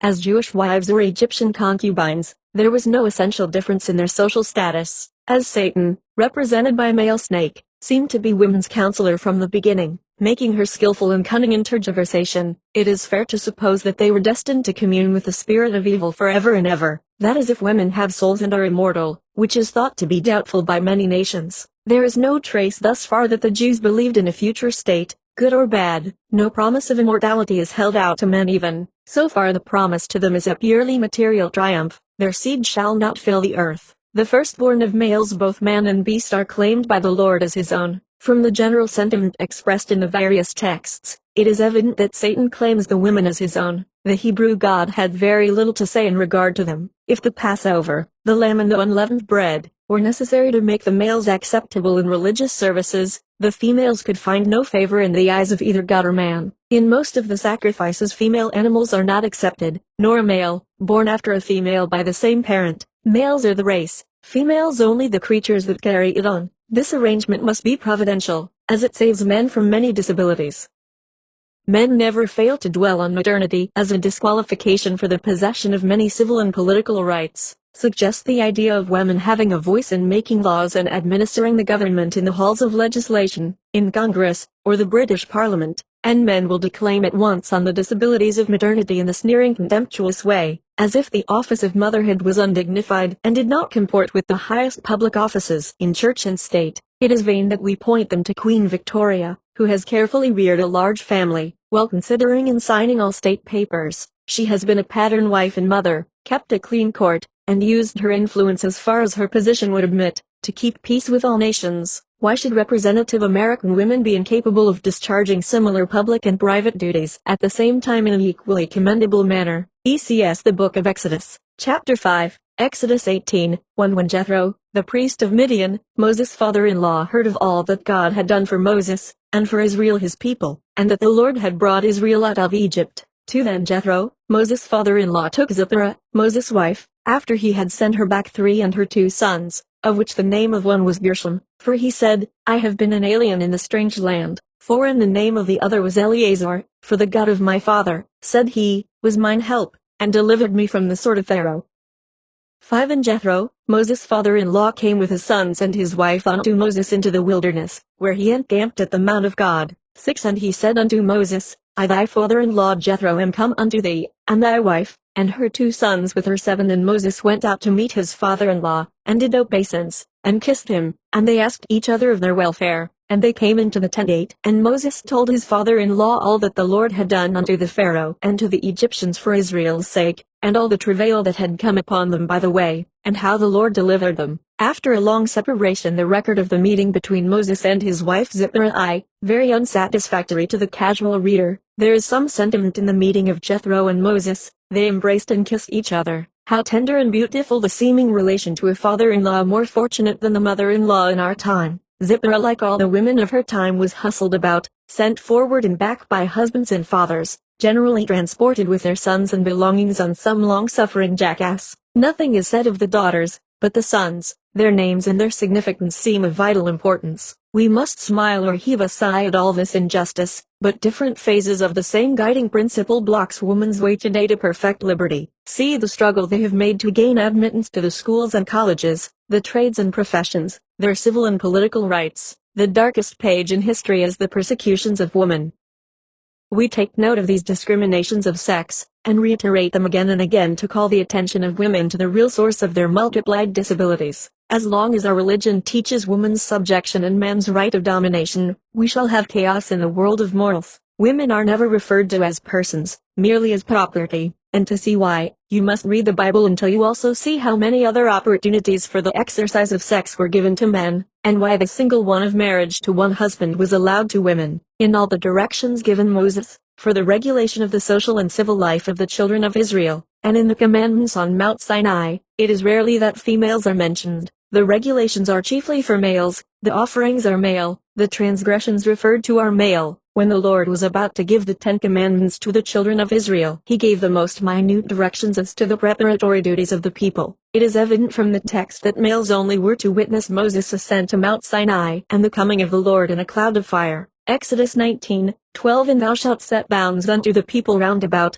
saying, Take heed to yourselves, that ye go not up into the mount, or touch the border of it. Whosoever toucheth the mount shall be surely put to death. 13. There shall not a hand touch it, but he shall surely be stoned, or shot through, whether it be beast or man, it shall not live. When the trumpet soundeth long, they shall come up to the mount. 14. And Moses went down from the mount unto the people, and sanctified the people, and they washed their clothes. 16 And he said unto the people, Be ready against the third day, come not at your wives. The children of Israel were to sanctify themselves for this great event. Besides a thorough cleaning of their persons and clothes, they were to have no affiliations or conversations with women for the space of 3 days. The Hebrew laws regulating the relations of men and women are never complementary to the latter. This feeling was in due time cultivated in the persecutions women endured under witchcraft and celibacy, when all women were supposed to be in collusion with the spirit of evil, and every man was warned that the less he had to do with the daughters of men, the more perfect might be his communion with the Creator. Lecky in his History of Rationalism shows what women endured when these ideas were prevalent, and their sufferings were not mitigated until rationalism took the place of religion, and reason triumphed over superstition. ECS The Book of Exodus, Chapter 6, Exodus 15:20 And Miriam the prophetess, the sister of Aaron, took a timbrel in her hand, and all the women went out after her with timbrels and with dances. 21 And Miriam answered them, Sing ye to the Lord, for he hath triumphed gloriously, the horse and his rider hath he thrown into the sea. After many previous disappointments from Pharaoh, the children of Israel were permitted to start from Egypt and cross the Red Sea, while Pharaoh and his host in pursuit were overwhelmed in the waters. Then Moses and the children of Israel expressed their gratitude to the Lord in a song, comprising 19 verses, while Miriam and the women express theirs in the above 2. Has this proportion any significance as to the comparative happiness of the men and the women, or is it a poor attempt by the male historian to make out that though the women took part in the general rejoicing, they were mutinous or sulky? We know that Miriam was not altogether satisfied with the management of Moses at many points of the expedition, and later on expressed her dissatisfaction. If their gratitude is to be measured by the length of their expression, the women were only 1/10 as grateful as the men. It must always be a wonder to us, that in view of their degradation, they ever felt like singing or dancing, for what desirable change was there in their lives? The same hard work or bondage they suffered in Egypt. There, they were all slaves together, but now the men, in their respective families, were exalted above their heads. Clark gives the song in meter with a chorus, and says the women, led by Miriam, answered in a chorus by themselves, which greatly heightened the effect. Exodus 16:23 And he said unto them, This is that which the Lord hath said, Tomorrow is the rest of the holy Sabbath unto the Lord. Bake that which ye will bake today, and save that ye will save, and that which remaineth over lay up for you to be kept until the morning. 29 See, for that the Lord hath given you the Sabbath, therefore he giveth you on the 6th day the bread of 2 days. Abide ye every man in his place, let no man go out of his place on the 7th day. 30 So the people rested on the 7th day. In these texts we note that the work of men was done on the 6th day, but the women must work as usual on the 7th. We see the same thing today. Woman's work is never done. What irony to say to them, rest on the 7th day. The Puritan fathers would not let the children romp or play, nor give their wives a drive on Sunday, but they enjoyed a better dinner on the Sabbath than any other day. Yet the 31st chapter and 15th verse contains the following warning. 15 6 days may work be done, but in the 7th is the Sabbath of rest, holy to the Lord. Whosoever doeth any work in the Sabbath day, he shall surely be put to death. As the women continue to work and yet seem to live in the flesh, it may refer to the death of their civil rights, their individuality, as non-entities without souls or personal responsibility. A critical reading of the 10 Commandments will show that they are chiefly for men. After purifying themselves by putting aside their wives and soiled clothes, they assembled at the foot of Mount Sinai. We have no hint of the presence of a woman. One commandment speaks of visiting the iniquities of the fathers upon the children. There is an element of justice in this, for to talk of children getting iniquities from their mothers, in a history of males, of fathers and sons, would be as ridiculous as getting them from the clothes they wore. 6 days shalt thou labor and do all thy work. With the majority of women this is impossible. Men of all classes can make the Sabbath a day of rest, at least a change of employment, but for women the same monotonous duties must be performed. In the homes of the rich and poor alike, most women cook, clean, and take care of children from morning till night. Men must have good dinners Sundays above all other days, as then they have plenty of time in which to eat. If the firstborn male child lifts up his voice at the midnight hour, the female attendant takes heed to his discontent. If in the early morning at the cock crowing, or the eventide, she is there. They who watch and guard the infancy of men are like faithful sentinels, always on duty. The 5th commandment will take the reader by surprise. It is rather remarkable that the young Hebrews should have been told to honor their mothers, when the whole drift of the teaching thus far has been to throw contempt on the whole sex. In what way could they show their mother's honor? All the laws and customs forbid it. Why should they make any such manifestations? Scientists claim that the father gives the life, the spirit, the soul, all there is of most value in existence. Why honor the mother, for giving the mere covering of flesh? It was not her idea, but the father's, to start their existence. He thought of them, he conceived them. You might as well pay the price of a sack of wheat to the field, instead of the farmer who sowed it, as to honor the mother for giving life. According to the Jewish code, the father is the great factor in family life, the mother of minor consideration. In the midst of such teachings and examples of the subjection and degradation of all womankind, a mere command to honor the mother has no significance. ECS The Book of Exodus, Chapter 7, Exodus 32, 1. And when the people saw that Moses delayed to come down out of the mount, the people gathered themselves together unto Aaron, and said unto him, Up, make us gods, which shall go before us. For as for this Moses, the man that brought us up out of land of Egypt, we wot not what is become of him too. And Aaron said unto them, Break off the golden earrings, which are in the ears of your wives, of your sons, and of your daughters, and bring them unto me. And all the people brake off the golden earrings which were in their ears, and brought them unto Aaron, and he received them at their hand, and fashioned it with a graving tool, after he had made it a molten calf. And they said, These be thy gods, O Israel, which brought thee up out of the land of Egypt. 5. And when Aaron saw it, he built an altar before it, and Aaron made proclamation, and said, Tomorrow is a feast to the Lord. 6. And they rose up early on the morrow, and offered burnt offerings, and brought peace offerings, and the people sat down to eat and to drink, and rose up to play. 7. And the Lord said unto Moses, Go, get thee down, for thy people, which thou broughtest out of the land of Egypt, have corrupted themselves. So tired were the children of Israel waiting at the foot of Mount Sinai for the return of Moses, that Aaron to pacify them made a golden calf which they worshipped.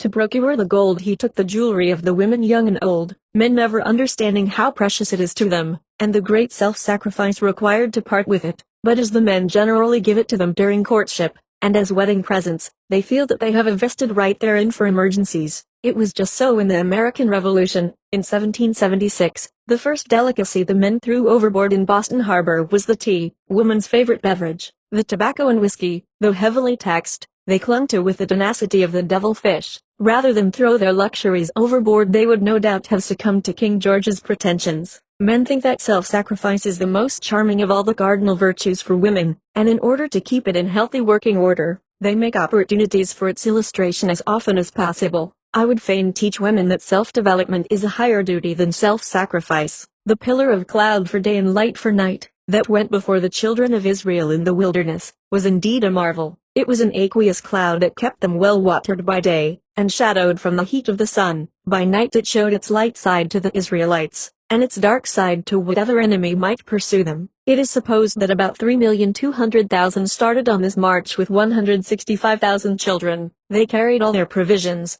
cooking utensils, flocks, herds, and all the gold, silver, precious stones, and rich raiment that they borrowed stole of the Egyptians, besides the bones of the 12 sons of Jacob. It is said the Israelites spent 40 years wandering in the wilderness, kept there because of their wickedness, though they might have accomplished the journey in a few weeks. They disobeyed the commandments given them by Moses, and worshipped a golden calf, so they journeyed through deep waters, woe and tribulation. Fire was always a significant emblem of deity, not only among the Hebrews but many other ancient nations, hence men have adopted it as a male emblem. They talk of Moses seeing God, but Moses says, Ye saw no manner of similitude on the day the Lord spoke unto me on Mount Horeb out of the cloud of fire. ECS The Book of Exodus, Chapter 8, Exodus 34, 12. Take heed to thyself, lest thou make a covenant with the inhabitants of the land whither thou goest, lest it be for a snare in the midst of thee. 13. But ye shall destroy their altars, break their images, and cut down their groves. 14. For thou shalt worship no other God, for the Lord, who is a jealous God. 15. Lest thou make a covenant with the inhabitants of the land, and they go after their gods, and do sacrifice unto their gods, and one call thee, and thou eat of his sacrifice. 16. And thou take of their daughters unto thy sons, and their daughters go after their gods, and make thy sons go after their gods. 23. Thrice in the year shall all your men children appear before the Lord God, the God of Israel. 24. For I will cast out the nations before thee, and enlarge thy borders, neither shall any man desire thy land, when thou shalt go up to appear before the Lord thy God thrice in the year. 25. Thou shalt not offer the blood of my sacrifice with leaven, Neither shall the sacrifice of the feast of the Passover be left unto the morning. 26. The first of the first fruits of thy land thou shalt bring unto the house of the Lord thy God. Thou shalt not see the kid in his mother's milk. The Jews did not seem to have an abiding faith in the attractions of their own religion. They evidently lived in constant fear lest their sons and daughters should worship the strange gods of other nations. They seem also to have had most exaggerated fears as to the influence alien women might exert over their sons. 3 times in the year all the men were to appear before the Lord. Why the women were not commanded to appear has been a point of much questioning. Probably the women, then as now, were more conscientious in their religious duties, and not so susceptible to the attractions of alien men and their strange gods. If the Lord had talked more freely with the Jewish women and impressed some of his wise commands on their hearts, they would have had a more refined and religious influence on the men of Israel, but all their knowledge of the divine commands was second-hand and through an acknowledged corrupt medium. Thou shalt not see the kid in his mother's milk. After all the learning critics have bestowed on this passage, the simple meaning, says Adam Clarke, seems to be this: thou shalt do nothing that may have a tendency to blunt thy moral feelings, or teach thee hardness of heart. Even human nature shudders at the thought of taking the mother's milk to save the flesh of her own dead lamb. With all their cruelty towards alien tribes and all their sacrifices of lambs and kids, there is an occasional touch of tenderness for animal life among the Hebrews that is quite praiseworthy. Exodus 36:22. And they came, both men and women, as many as were willing-hearted, and brought bracelets, and earrings, and rings, and tablets, all jewels of gold, and every man offered an offering of gold unto the Lord. 23. And every man, with whom was found blue, and purple, and scarlet, and fine linen, and goat's hair, and red skins of rams, and badgers' skins, brought them. 25. And all the women that were wise-hearted did spin with their hands, and brought that which they had spun, both of blue, and of purple, and of scarlet, and of fine linen. 26. And all the women whose hearts stirred them up in wisdom spun goat's hair. Women were always considered sufficiently clean to beg, work and give generously for the building and decoration of churches, and the support of the priesthood. They might always serve as inferiors, but never receive as equals. Great preparations were made for building the tabernacle, and all the willing-hearted were invited to bring all their ornaments and all manner of rich embroideries, and brilliant fancy work of scarlet, blue and purple. As usual in our own day, the Jewish women were allowed to give generously, work untiringly and beg eloquently to build altars and tabernacles to the Lord, to embroider slippers and make flowing robes for the priesthood, but they could not enter the Holy of Holies or take any active part in the services. Some women in our times think these unhappy Jewesses would have been much wiser-hearted if they had kept their jewelry and beautiful embroideries to decorate themselves in their homes, where they were at least satellites of the dinner pot and the cradle, and goddesses at their own altars. Seeing they had no right inside the sacred temple, but stood looking-glass in hand at the door, it would have indicated more self-respect to have washed their hands of all that pertained to male ceremonies, altars and temples. But the women were wild with enthusiasm, just as they are today with fairs and donation parties, to build churches, and they brought such loads of bric-a-brac that at last Moses compelled them to stop, as the supply exceeded all reasonable demand. But for the building of the tabernacle the women brought all they deemed most precious, even the most necessary and convenient articles of their toilets. Exodus 38:8. And he made a laver of brass, and the foot of it of brass, of the looking-glasses of the women assembling at the door of the tabernacle of the congregation. The men readily accepted the sacrifice of all their jewelry, rich laces, velvets and silks, their looking-glasses of solid precious metal. These being made of metal could be used for building purposes. The women carried these with them wherever they went, and always stood with them in hand at the door of the tabernacle, as they were the doorkeepers standing outside to watch and guard the door from those not permitted to enter.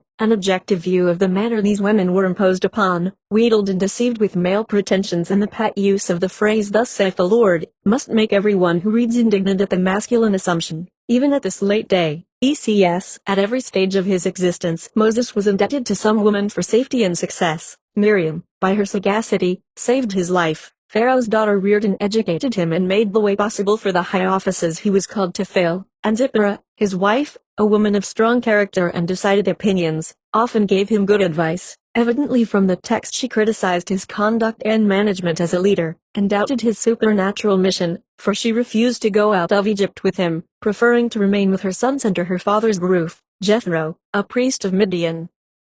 After the destruction of Pharaoh's host, when the expedition, led by Moses, seemed to be an assured success, she followed with her father to join the leader of the wandering Israelites. Chapter 18:2. In the ordinances which follow the Ten Commandments, exact judgment and cruel punishment are ordained alike for man and woman, life for life, eye for eye, tooth for tooth, hand for hand and foot for foot. Chapter 21, 23. In pronouncing punishments, woman's individuality and responsibility are always fully recognized, alike in the canon and civil laws, which reflect the spirit of the Mosaic Code. Exodus 22:21. Thou shalt neither vex a stranger, nor oppress him, for ye were strangers in the land of Egypt. 22. You shall not afflict any widow, or fatherless child. 23. If thou afflict them in any wise, and they crieth all unto me, I will surely hear their cry. 24. And my wrath shall wax hot, and I will kill you with the sword, and your wives shall be widows, and your children fatherless. This special threat against those who oppress the widow and the fatherless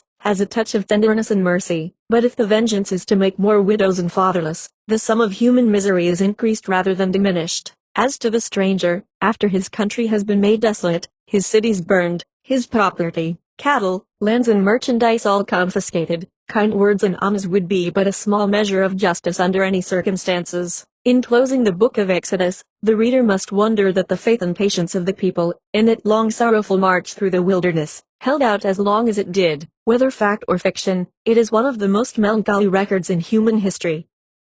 Whether as a mere work of the imagination, or the real experience of an afflicted people, our finer sentiments of pity and sympathy find relief only in doubts of its truth. LDB The Book of Leviticus, Chapter I, Leviticus IV, 22. When a ruler hath sinned and somewhat through ignorance, against any of the commandments of the Lord his God concerning things which should not be done, and is guilty. 23. Or if his sin, wherein he hath sinned, come to his knowledge, he shall bring his offering, a kid of the goats, a male without blemish. 27. And if any one of the common people sin through ignorance, while he doeth somewhat against any of the commandments of the Lord concerning things which ought not to be done, and be guilty. 28. Then he shall bring his offering, a kid of the goats, a female without blemish, for his sin. 24. And this is the law of the meat offering, the sons of Aaron shall offer it before the Lord, before the altar. 15. And he shall take of it his handful, of the flour of the meat offering, and of the oil thereof, and all the frankincense which is upon the meat offering, and shall burn it upon the altar for a sweet savor, even the memorial of it, unto the Lord. 18. All the males among the children of Aaron shall eat of it. It shall be a statute forever in your generations concerning the offerings of the Lord made by fire. Every one that toucheth them shall be holy.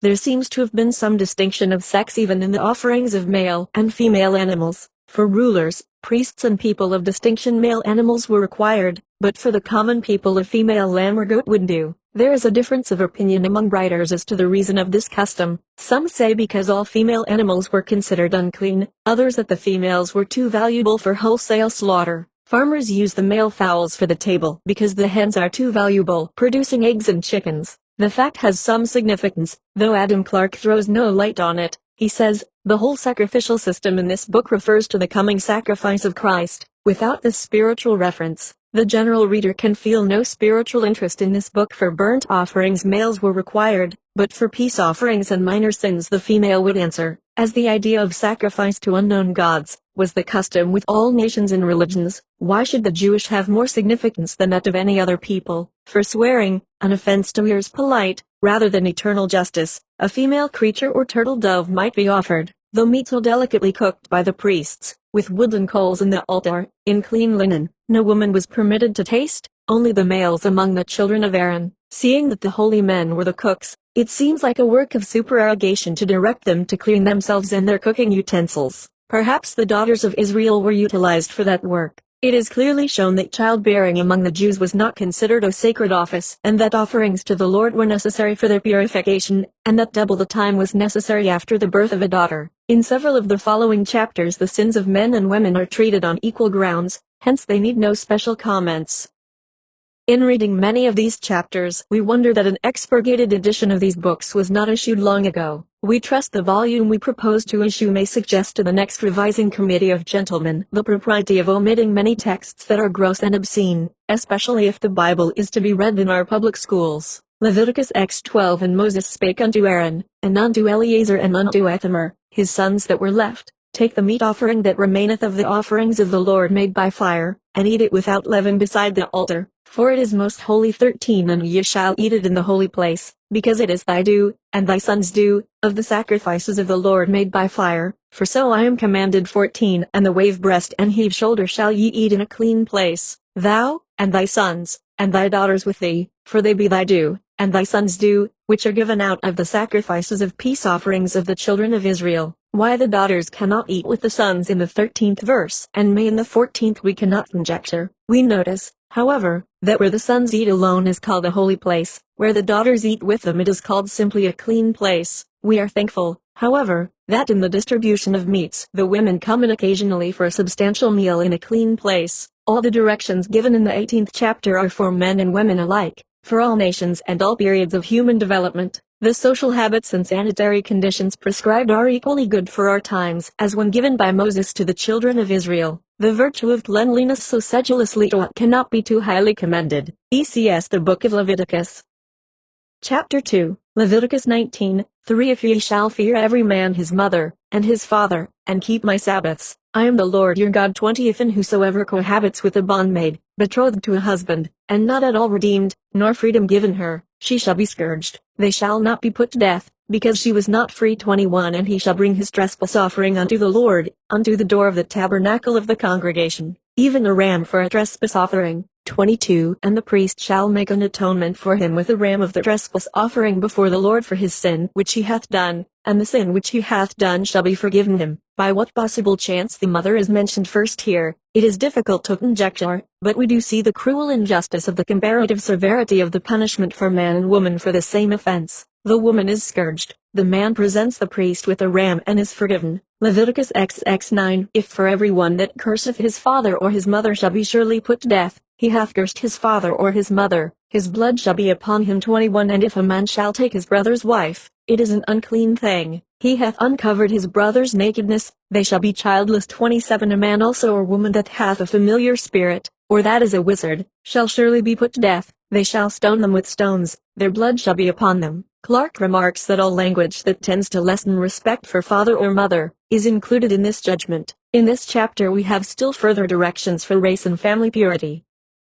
I suppose in the 21st verse we have that stumbling block in the British Parliament whenever the Deceased Wife's Sisters Bill comes up for passage. Here, too, those who in times past have persecuted witches, will find justification for their cruelties. The actors in one of the blackest pages in human history, claim scripture authority for their infernal deeds. Far into the 18th century in England, the clergy dragged innocent women into the courts as witches, and learned judges pronounced on them the sentence of torture and death. The chapter on witchcraft in Lecky's History of Rationalism contains the most heartrending facts in human history. It is unsafe to put unquestioned confidence in all the vagaries of mortal man. While women were tortured, drowned and burned by the thousands, scarce one wizard to 100 was ever condemned. The marked distinction in the treatment of the sexes, all through the Jewish dispensation, is curious and depressing, especially as we see the trail of the serpent all through history, wherever their form of religion has made its impress. In the old common law of our Saxon fathers, the Jewish code is essentially reproduced.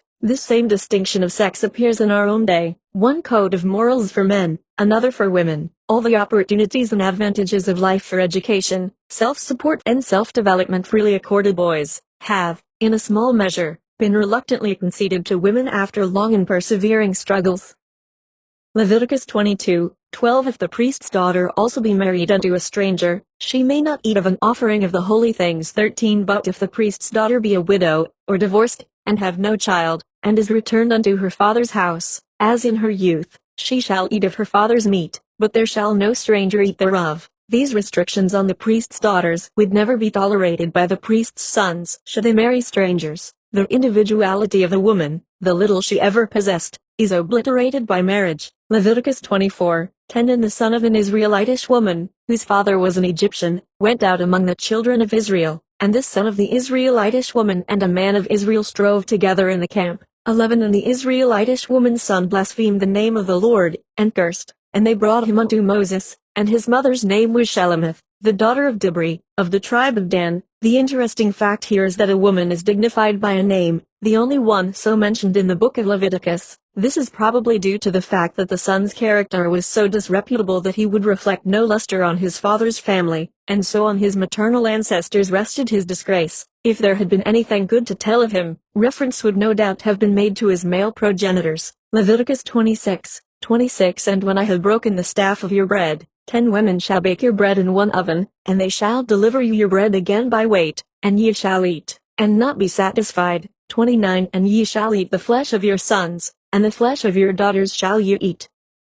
There could be no greater punishment in ordinary life than for 10 women to bake in one oven, as every woman would necessarily look at her pies and cakes 2 or 3 times. That would involve a frequent looking in, which might make the contents heavy as lead. A current of cold air rushing in too often would wreck the most perfect compound. But perhaps heavy bread was intended as part of the punishment of the people for their sins. Some commentators say that the labors of the 10 women are symbolical of the poverty of the family. When people are in fortunate circumstances, the women are supposed, like the lilies of the valley, to neither toil nor spin, but when the adverse winds blow they suddenly find themselves compelled to use their own brains and hands or perish. The 29th verse at last gives us one touch of absolute equality, the right to be eaten. This Josephus tells us really did occur in the sieges of Samaria by Ben-Hadad, of Jerusalem by the Chaldeans, and also in the last siege of Jerusalem by the Romans. ECS amid the long list of directions for sacrifices and injunctions against forbidden actions, Chapter 12 gives the law of purification, not only degrading motherhood by the observance of certain ceremonies and exclusion from the sanctuary, but by discriminating against sex, honoring the birth of a son above that of a daughter. According to the Levitical law, the ewe lambs were not used for sacrifice as offerings to the Lord, because they were unclean. This was an ideal put forth by the priests and Levites, but there was a better and more rational reason.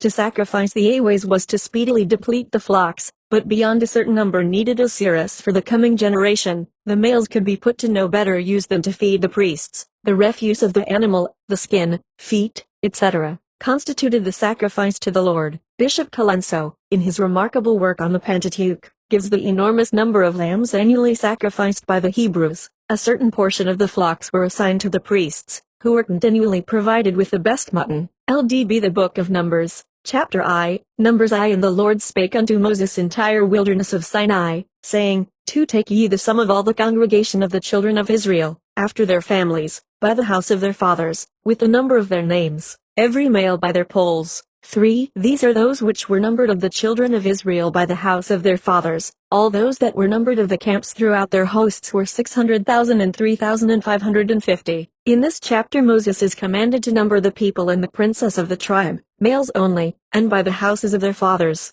as the object was to see how many effective men there were able to go to war. The priests, the women, the feeble old men and children were not counted. Women have frequently been classified with priests in some privileges and disabilities.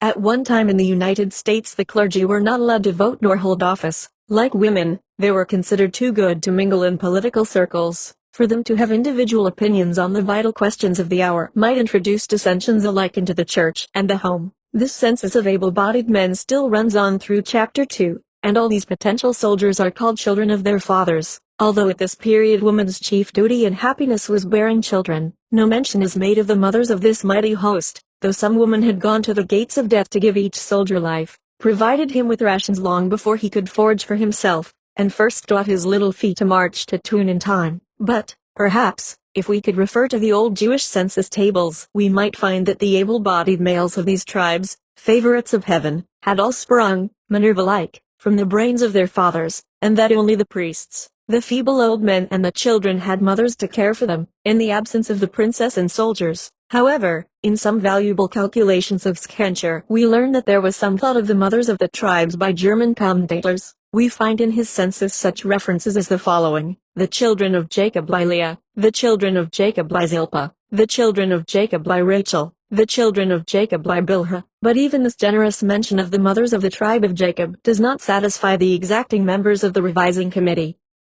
We feel that the facts should have been stated thus: the children of Leah, Zilpah, Rachel and Bilhah by Jacob, making Jacob the incident instead of the 4 women. Men may consider this a small matter on which to make a point, but in restoring woman's equality everywhere we must insist on her recognition in all these minor particulars, and especially in the Bible, to which people go for their authority on the civil and social status of all womankind. ECS The Book of Numbers, Chapter 2, Numbers v1 And the Lord spake unto Moses, saying, to command the children of Israel that they put out of the camp every leper, and every one that hath an issue, and whosoever is defiled by the dead, 3 Both male and female, that they defile not their camps. 4 And the Lord spake unto Moses, saying, 12 If any man's wife go aside, and commit a trespass against him. 14 And the spirit of jealousy come upon him, and she be defiled, or if she be not defiled. 15 Then shall the man bring his wife unto the priest, and he shall bring her offering for her, the 10th part of an ephah of barley meal. He shall pour no oil upon it, nor put frankincense thereon, for it is an offering of jealousy. 17 And the priest shall take holy water in an earthen vessel, and of the dust that is in the floor of the tabernacle the priest shall take, and put it into the water. 18 And the priest shall set the woman before the Lord and uncover the woman's head, and put the offering of memorial in her hands, which is the jealousy offering, and the priest shall have in his hand the bitter water that causeth the curse. 19 And the priest shall charge her by an oath, and say unto the woman, If thou hast not gone aside, be thou free from this bitter water that causeth the curse. 20 But if thou hast gone aside, and if thou be defiled. 21 Then the priest shall charge the woman with an oath of cursing, and the priest shall say unto the woman, The Lord make thee a curse and an oath among thy people. 24 And he shall cause the woman to drink the bitter water that causeth the curse. 25 Then the priest shall take the jealousy offering out of the woman's hand, and shall wave the offering before the Lord, and offer it upon the altar. 26 And the priest shall take an handful of the offering, even the memorial thereof, and burn it upon the altar, and afterward shall cause the woman to drink the water. 27 And when he hath made her to drink the water, then it shall come to pass, that, if she be defiled, and have done trespass against her husband, that if she be defiled, and have done trespass against her husband, that the water that causeth the curse shall enter into her, and become bitter. 28 And if the woman be not defiled, but be clean, then she shall be free. At the first blush it seems very cruel for the Jewish God to order the diseased and unfortunate to be thrown out of the camp and left in the wilderness.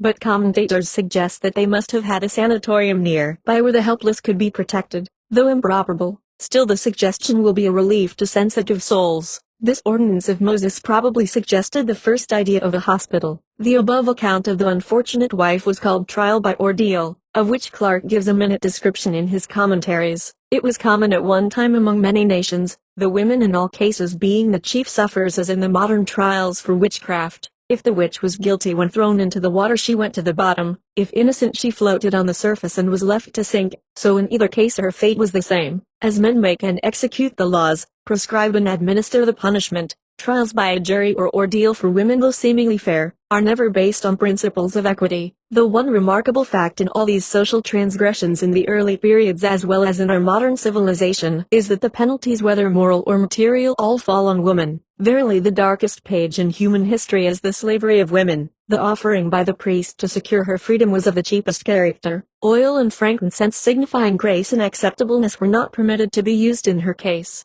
The woman's head is uncovered as a token of her shame. The dust from the floor signifies contempt and condemnation. Compelling the woman to drink water mixed with dirt and gall is in the same malicious spirit.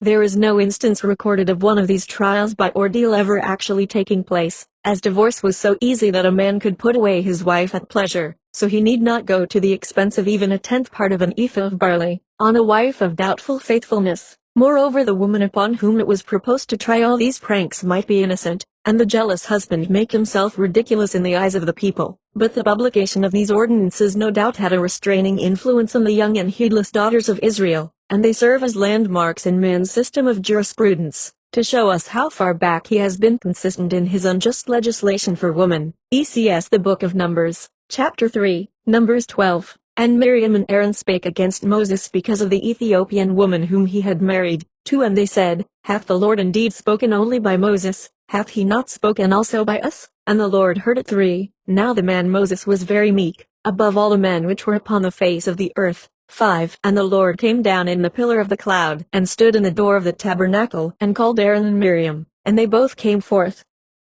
6 And he said, Hear now my words. If there be a prophet among you, I, the Lord, will make myself known unto him in a vision, and will speak unto him in a dream. 8 With him will I speak mouth to mouth, even apparently, and not in dark speeches, and the similitude of the Lord shall he behold. Wherefore then were ye not afraid to speak against my servant Moses? 9 And the anger of the Lord was kindled against them, and he departed. 10 And the cloud departed from off the tabernacle, and, behold, Miriam became leprous, white as snow, and Aaron looked upon Miriam, and behold, she was leprous. 11 And Aaron said unto Moses, Alice, my lord, I beseech thee, lay not the sin upon us, wherein we have done foolishly, and wherein we have sinned. 13 And Moses cried unto the Lord, saying, Heal her now, O God, I beseech thee. 15 And Miriam was shut out from the camp 7 days, and the people journeyed not till Miriam was brought in again. Here we have the first mention of Moses' second marriage, but the name of the woman is not given, though she is the assigned cause of the sedition. Both Aaron and Miriam had received a portion of the prophetic genius that distinguished Moses, and they naturally thought that they should have some share in the government,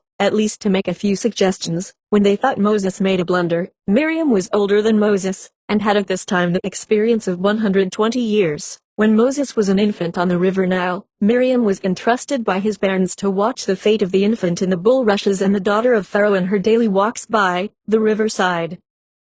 It was her diplomacy that secured the child's own mother for his nurse in the household of the king of Egypt. It is rather remarkable, if Moses was as meek as he is represented in the 3rd verse, that he should have penned that strong assertion of his own innate modesty. There are evidences at this and several other points that Moses was not the sole editor of the Pentateuch, if it can be shown that he wrote any part of it. Speaking of the punishment of Miriam, Clark in his commentaries says it is probable that Miriam was chief in this mutiny, hence she was punished while Aaron was spared. A mere excuse for man's injustice. Had he been a woman he would have shared the same fate. The real reason was that Aaron was a priest. Had he been smitten with leprosy, his sacred office would have suffered and the priesthood fallen into disrepute. As women are supposed to have no character or sacred office, it is always safe to punish them to the full extent of the law. So Miriam was not only afflicted with leprosy, but also shut out of the camp for 7 days. One would think that potential motherhood should make women as a class as sacred as the priesthood. In common parlance we have much fine-spun theorizing on the exalted office of the mother, her immense influence in molding the character of her sons, the hand that rocks the cradle moves the world, etc. But in creeds and codes, in constitutions and scriptures, in prose and verse, we do not see these lofty paeans recorded or verified in living facts.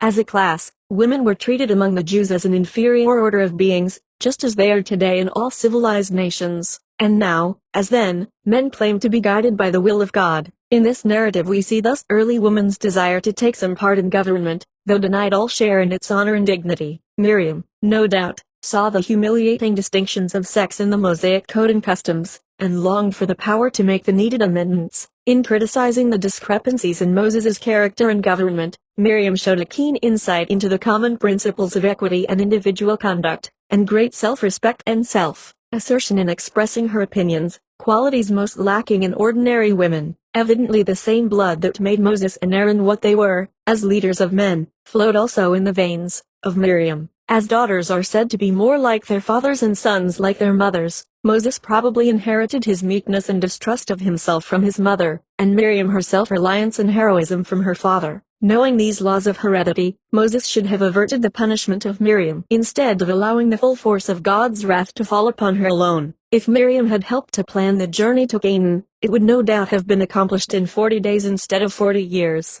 With her counsel in the cabinet, the people might have enjoyed peace and prosperity, cultivating the arts and sciences, instead of making war on other tribes, and burning offerings to their gods. Miriam was called a prophetess, as the Lord had, on some occasions, it is said, spoken through her, giving messages to the women. After their triumphal escape from Egypt, Miriam led the women in their songs of victory. With timbrels and dances, they chanted, that grand chorus that has been echoed and re-echoed for centuries in all our cathedrals round the globe. Catholic writers represent Miriam as a type of the Virgin Mary, being legislatrix over the Israelitish women, especially endowed with the spirit of prophecy. Numbers XX. Then came the children of Israel, even the whole congregation, into the desert of Zin in the 1st month, and the people abode in Kadesh, and Miriam died there, and was buried there. Eusebius says her tomb was to be seen at Kadesh, near the city of Petra, in his time, and that she and her brothers all died in the same year. It is hoped to reappear as equals in the resurrection. ECS The Book of Numbers, Chapter 4, Numbers v1 And the Lord said unto Moses, to speak unto the children of Israel, and say, when either man or woman shall separate themselves to vow a vow of a Nazarite, unto the Lord 5 all the days of the vow of his separation there shall no razor come upon his head, until the days be fulfilled, in the which he separateth himself unto the Lord, he shall be holy, and shall let the locks of the hair of his head grow. The Nazarites, both men and women, allowed their hair to grow long, as the hair of the Nazarene was a token of subjection, the man to God, the woman to man. St. Paul no doubt alluded to this custom when he said the woman ought to have power upon her head, that is, wear her hair and veil and bonnet in church as a proof of her subjection to man, as he is to the Lord. The discipline of the church today requires a woman to cover her head before entering a cathedral for worship. The fashion for men to sit with their heads bare in our churches, while women must wear bonnets, is based on this ancient custom of the Nazarene. But as fashion is gradually reducing the bonnet to an infinitesimal fraction, it will probably in the near future be dispensed with altogether. A lady in England made the experiment of going to the established church without her bonnet, but it created such an agitation in the congregation that the bishop wrote her a letter on the impropriety and requested her to come with her head covered. She refused. He then called and labored with her as to the sinfulness of the proceedings, and at parting commanded her either to cover her beard or stay away from church altogether. She chose the latter. I saw in Beard that letter read at a luncheon in London, where several ladies were present. It was received with peals of laughter. The lady is the wife of a colonel in the British Army. Numbers 25:6. And, behold, one of the children of Israel came and brought unto his brethren the Midianitish woman in the sight of Moses and all the congregation of the children of Israel 7. And when Phinehas, the son of Eleazar, the son of Aaron the priest, saw it, he rose and took a javelin in his hand. 8. And he went after the man of Israel into the tent, and thrust both of them through, the man of Israel, and the woman. 14. Now the name of the Israelite that was slain, even that was slain with the Midianitish woman, was Zimri, the son of Salu, a prince of a chief house among the Simeonites. 15. And the name of the Midianitish woman that was slain was Cosbi, the daughter of Zur. He was head over a people, and of a chief house in Midian. Some commentators say the tie between Zimri and Cosbi was a matrimonial alliance, understood in good faith by the Midianitish woman. He was a prince and she was a princess, but the Jewish law forbade a man going outside of his tribe for a wife. It was deemed idolatry. But why kill the woman? She had not violated the laws of her tribe and was no doubt ignorant of Jewish law. Other commentators say that Zimri was notorious at the licentious feasts of Baal Peor and that the Midianitish women tempted the sons of Israel to idolatry. Hence the justice of killing both Zimri and Cosbi in one blow. It is remarkable that the influence of woman is so readily and universally recognized in leading the strongest men into sin, but so uniformly ignored as a stimulus to purity and perfection. Unless the good predominates over the evil in the mothers of the race, there is no hope of our ultimate perfection. ECS. The origin of the command that women should cover their heads is found in an old Jewish or Hebrew legend which appears in literature for the first time in Genesis v. There we are told the sons of God, that is, the angels, took to wives the daughters of men, and begat the giants and heroes, who were instrumental in bringing about the flood. The rabbins held that the way in which the angels got possession of women was by laying hold of their hair. They accordingly warned women to cover their heads in public, so that the angels might not get possession of them. It was believed that the strength of people lay in their hair, as the story of Samson illustrates. Paul merely repeats this warning which he must often have heard at the feet of Gamaliel, who was at that time prince or president of the Sanhedrin, telling women to have a power, that is, protection on their heads because of the angels. I Corinthians, chapter 11, verse 10, for this cause ought the woman to have power on her head because of the angels. Thus the command has its origin in an absurd old myth. This legend will be found fully treated in a German pamphlet, Die Paulinische Angelologie und Demonologie, Otto Everling, Göttingen, 1888. If the command to keep silence in the churches has no higher origin than that to keep covered in public, should so much weight be given it, or should it be so often quoted as having divine sanction? The injunctions of St. Paul have had such a decided influence in fixing the legal status of women that it is worth our while to consider their source. In dealing with this question, we must never forget that the majority of the writings of the New Testament were not really written nor published by those whose names they bear. Ancient writers considered it quite permissible for a man to put out letters under the name of another, and thus to bring his own ideas before the world under the protection of an honored sponsor. It is not usually claimed that St. Paul was the originator of the great religious movement called Christianity, but there is a strong belief that he was divinely inspired. His inward persuasions, and especially his visions, appeared as a gift or endowment which had the force of inspiration. Therefore, his mandates concerning women have a strong hold upon the popular mind, and when opponents to the equality of the sexes are put to bay, they glibly quote his injunctions. We congratulate ourselves that we may shift some of these biblical arguments that have such a sinister effect from their firm foundation. He who claims to give a message must satisfy us that he has himself received such message. Ls. The Book of Numbers, chapter 5, Numbers 27. When then came the daughters of Zelophehad, the son of Hepher, the son of Gilead, the son of Machir, the son of Manasseh, of the families of Manasseh, the son of Joseph, and these are the names of his daughters, Mahiach, Noah, and Hogiah, and Milcah, and Tirzah, 2. And they stood before Moses, and before Eleazar the priest, and before the princess and all the congregation, by the door of the tabernacle of the congregation, saying, 3 Your father died in the wilderness, and he was not in the company of them that gathered themselves together again at the Lord in the company of Korah. For why should the name of our father be done away from among his family, because he hath no son? Give us therefore a possession among the brethren of our father. 5 And Moses brought their cause before the Lord. 6 And the Lord spake unto Moses, saying, 7 The daughters of Zelophehad speak right. Thou shalt surely give them a possession of an inheritance among their father's brethren, and thou shalt cause the inheritance of their father to pass unto them. 8 And thou shalt speak unto the children of Israel, saying, If a man die, and have no son, then ye shall cause his inheritance to pass unto his daughter. 9 And if he have no daughter, then ye shall give his inheritance unto his brethren. 10 And if he have no brethren, then ye shall give his inheritance unto his father's brethren. 11 And if his father have no brethren, then ye shall give his inheritance unto his kinsman that is next to him of his family, and he shall possess it. And it shall be unto the children of Israel a statute of judgment, as the Lord commanded Moses. The respect paid to the daughters of Zelophehad at that early day is worthy the imitation of the rulers in our own times. These daughters were no doubt fine-looking, well-developed women, gifted with the power of eloquence, able to impress their personality and arguments on that immense assemblage of the people. They were allowed to plead their own case in person before the lawgivers, the priests, and the princess, the rulers in state and church, and all the congregation, at the very door of the tabernacle. They presented their case with such force and clearness that all saw the justice of their claims. Moses was so deeply impressed that he at once retired to his closet to listen to the still small voice of conscience and commune with his Maker. In response, the Lord said to him, The daughters of Zelophehad speak right. If a man die and leave no son, then ye shall cause his inheritance to pass unto his daughters. It would have been commendable if the members of the late Constitutional Convention in New York had, like Moses, asked the guidance of the Lord in deciding the rights of the daughters of the Van Rensselaers, the Stuyvesants, the Livingstons, and the Knickerbockers. Their final action revealed the painful fact that they never thought to take the case to the highest court in the moral universe. The daughters of Zelophehad were fortunate in being all of one mind, none there to plead the fatigue, the publicity, the responsibility of paying taxes and investing property, of keeping a bank account, and having some knowledge of mathematics. The daughters of Zelophehad were happy to accept all the necessary burdens imposed by the laws of inheritance, while the daughters of the Knickerbockers trembled at the thought of assuming the duties involved in self-government.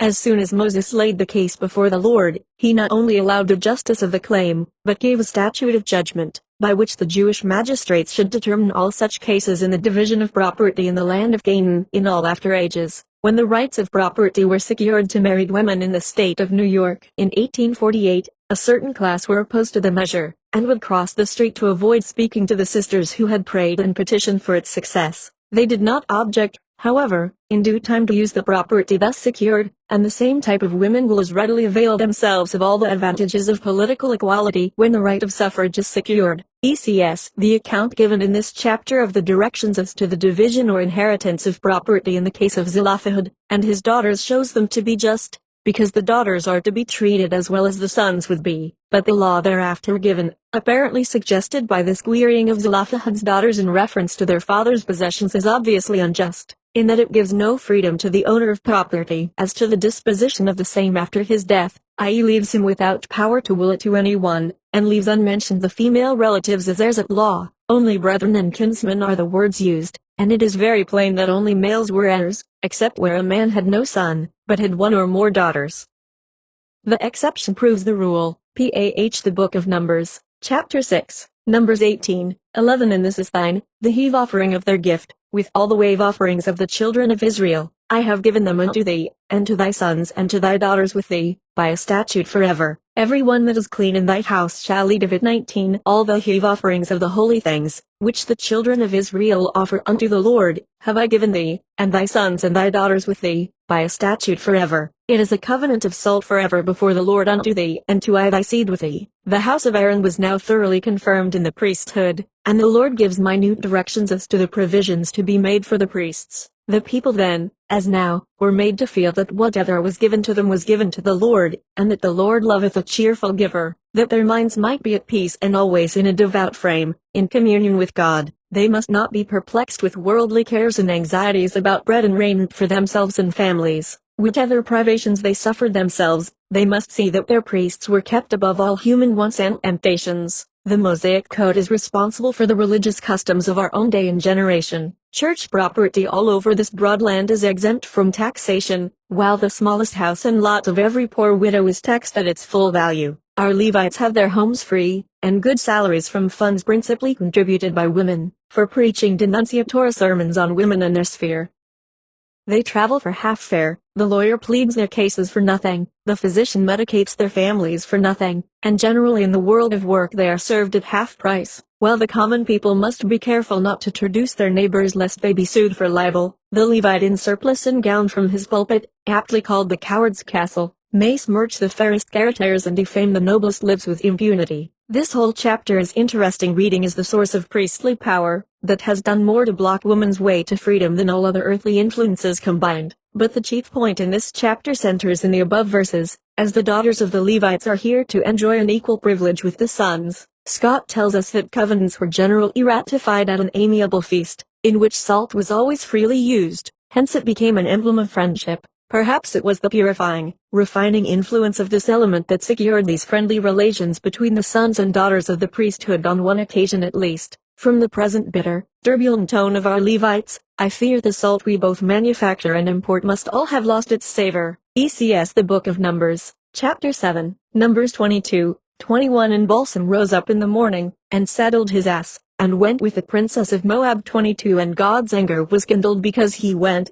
and the angel of the Lord stood in the way for an adversary against him. Now he was riding upon his ass, and his 2 servants were with him.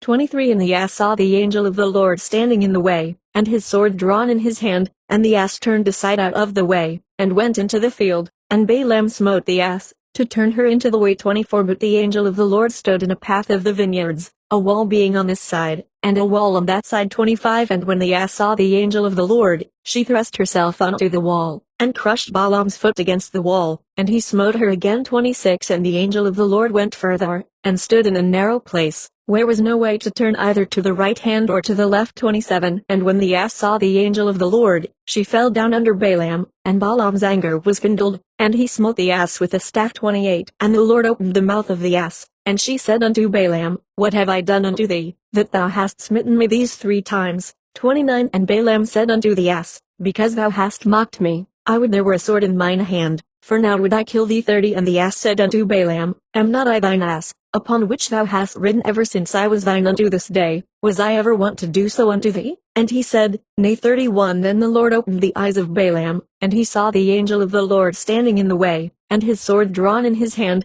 and he bowed down his bead, and fell flat on his face. 32 And the angel of the Lord said unto him, Wherefore hast thou smitten thine ass these 3 times? Behold, I went out to withstand thee, because thy way is perverse before me. 33 And the ass saw me, and turned from me these 3 times, unless she had turned from me, surely now also I had slain thee, and saved her life. 34 And Balaam said unto the angel of the Lord, I have sinned, for I knew not that thou stoodest in the way against me. Now therefore, if it displease thee, I will get me back again. The chief point of interest in this parable of Balaam and his ass, is that the latter belonged to the female sex. This animal has been one of the most remarkable characters in literature. Her virtues have been quoted in the stately cathedral, in the courts of justice, in the editorial sanctum, in both tragedy and comedy on the stage, to point a moral and adorn a tale. Some of the fairest of Eve's daughters bear her baptismal name, and she has been immortalized in poetry and prose. Wordsworth sends her with his Peter Bell to enjoy the first flowers of early spring, to express her love of the beautiful upon the pivot of her skull. She turned round her long left ear, whilst all and Peter makes no sign. A primrose by a river's brim, a yellow primrose was to him, and it was nothing more. The courage and persistence of the ass has made her as famous in wars and literature. She is a marked feature everywhere in military stations, alike in the camp and the field, and her bray, always in the minor key, gives a touch of pathos to the music of the band. The ass accompanied Deborah and Barak when they went to fight their great battle. She has gone with pioneers in all their weary wanderings, and has taken an active part in the commerce of the world, bearing the heaviest burdens though poorly fed and sheltered. At one time this animal voted at 3 successive elections in the state of New York, the property qualification being $250, just the price of a jackass. Ben Franklin facetiously asked if a man must own a jackass in order to vote. Who does the voting, the man or the jackass? It so happened once that the same animal passed into the hands of 3 different owners, constituting all the earthly possessions of each at that time, and thus by proxy she was represented at the polls. Yet with this worldwide fame, this is the first time the sacred historian has so richly endowed and highly complimented any living thing of the supposed inferior sex, far wiser than the master who wrote her, with a far keener spiritual insight than he possessed, and so intensely earnest and irascible, that to meet the necessities of the occasion, she suddenly exercised the gift of speech. While Balaam was angry, violent, stubborn and unreasonable, the ass calmly manifested all the cardinal virtues. Obedient to the light that was in her, she was patient under abuse, and tried in her mute way to save the life of her tormentor from the sword of the angel.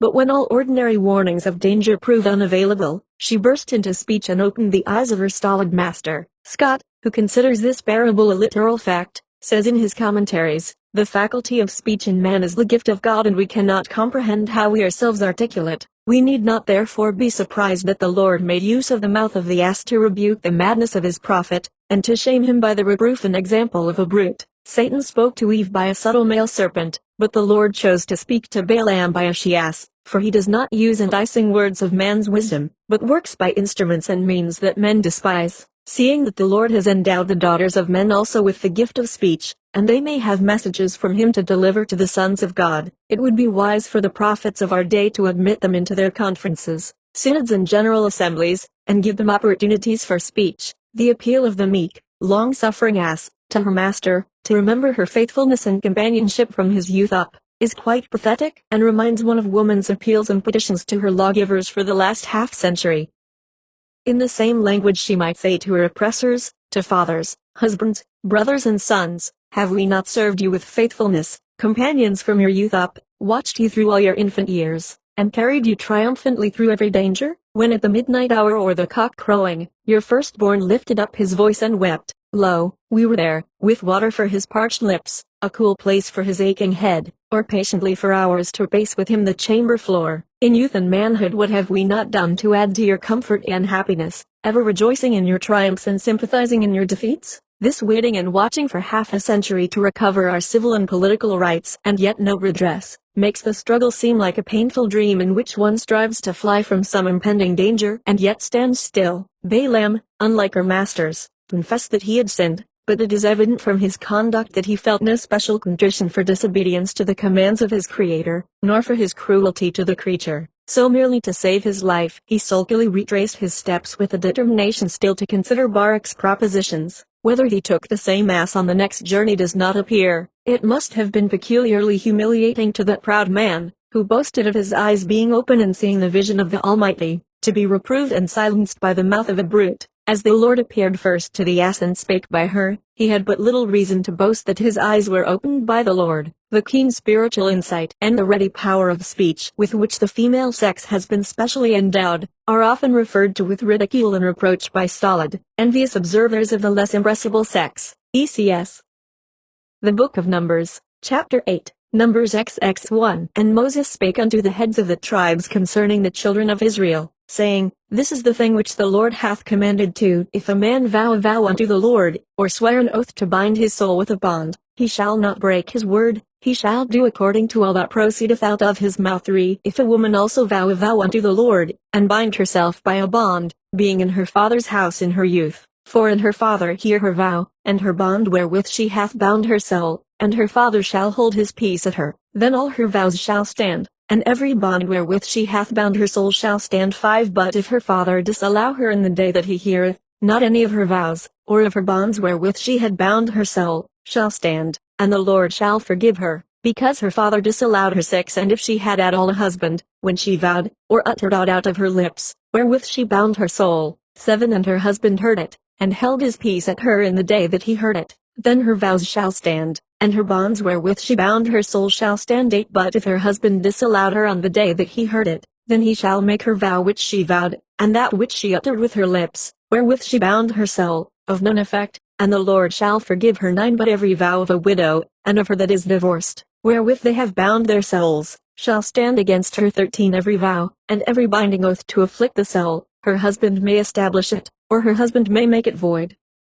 14. But if her husband altogether hold his peace at her from day to day, Then he establisheth all her vows, or all her bonds, which are upon her he confirmeth them, because he held his peace at her in the day that he heard them. 15 But if he shall anyways make them void after that he hath heard them, then he shall bear her iniquity. 16 These are the statutes, which the Lord commanded Moses, between a man and his wife, between the father and his daughter, being yet in her youth in her father's house. A vow is a religious promise made to God, and yet in the face of such a definition is placed the authority of husband and father between the woman and her God. God seems thus far to have dealt directly with women when they sinned, but in making a religious vow, or dedication of themselves to some high purpose, their fathers and husbands must be consulted. A man's vow stands, a woman's is always conditional. Neither wisdom nor age can make her secure in any privileges, though always personally responsible for crime. If she have sufficient intelligence to decide between good and evil, and pay the penalty for violated law, why not make her responsible for her words and deeds when obedient to moral law?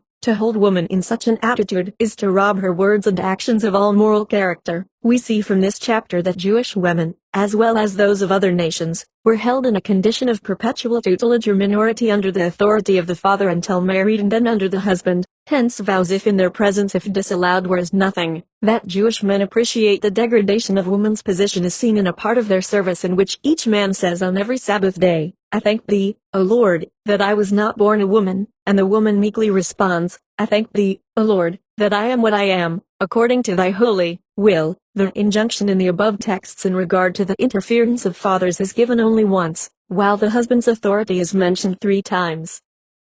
If the woman was betrothed, even the future husband had the right to disallow her vows. It is supposed by some expositors that by parity of reason minor sons should have been under the same restrictions as daughters, but if it were intended, it is extraordinary that daughters alone should have been mentioned. Scott, in extenuating the custom, says, males were certainly allowed more liberty than females. The vows of the latter might be adjudged more prejudicial to families, or the sons being more immediately under the father's tuition might be thought less liable to be inveigled into rash engagements of any kind. ECS woman is here taught that she is irresponsible, the father or the husband is all. They are wisdom, power, responsibility, but woman is a non-entity, if still in her father's house, or if she has a husband. I object to this teaching. It is unjust to man that he should have the added responsibility of his daughter's or wife's word, and it is cruel to woman because the irresponsibility is enslaving in its influence. It is contrary to true gospel teaching, for only in freedom to do right can a soul dwell in that love which is the fulfilling of the law.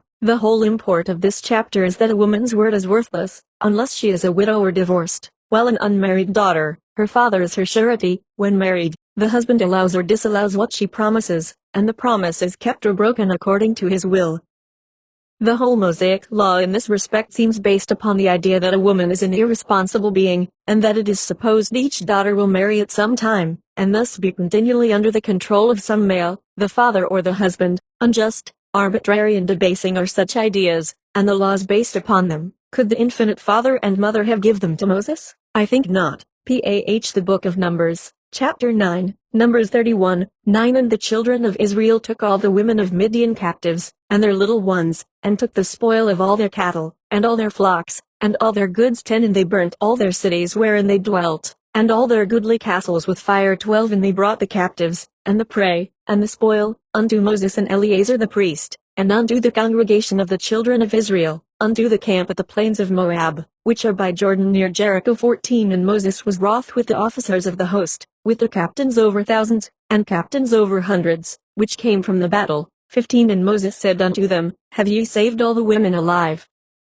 16 Behold, these caused the children of Israel through the counsel of Balaam, to commit trespass against the Lord in the matter of Peor, and there was a plague among the congregation of the Lord. 17 Now therefore kill every male among the little ones, and kill every woman that hath known man. 18 But all the women children, that have not known a man keep alive for yourselves. 25 And the Lord spake unto Moses, saying 26 Take the sum of the prey that was taken, both of man and of beast, thou, and Eleazar the priest, and the chief fathers of the congregation. 32 And Moses and Eleazar the priest did as the Lord commanded Moses.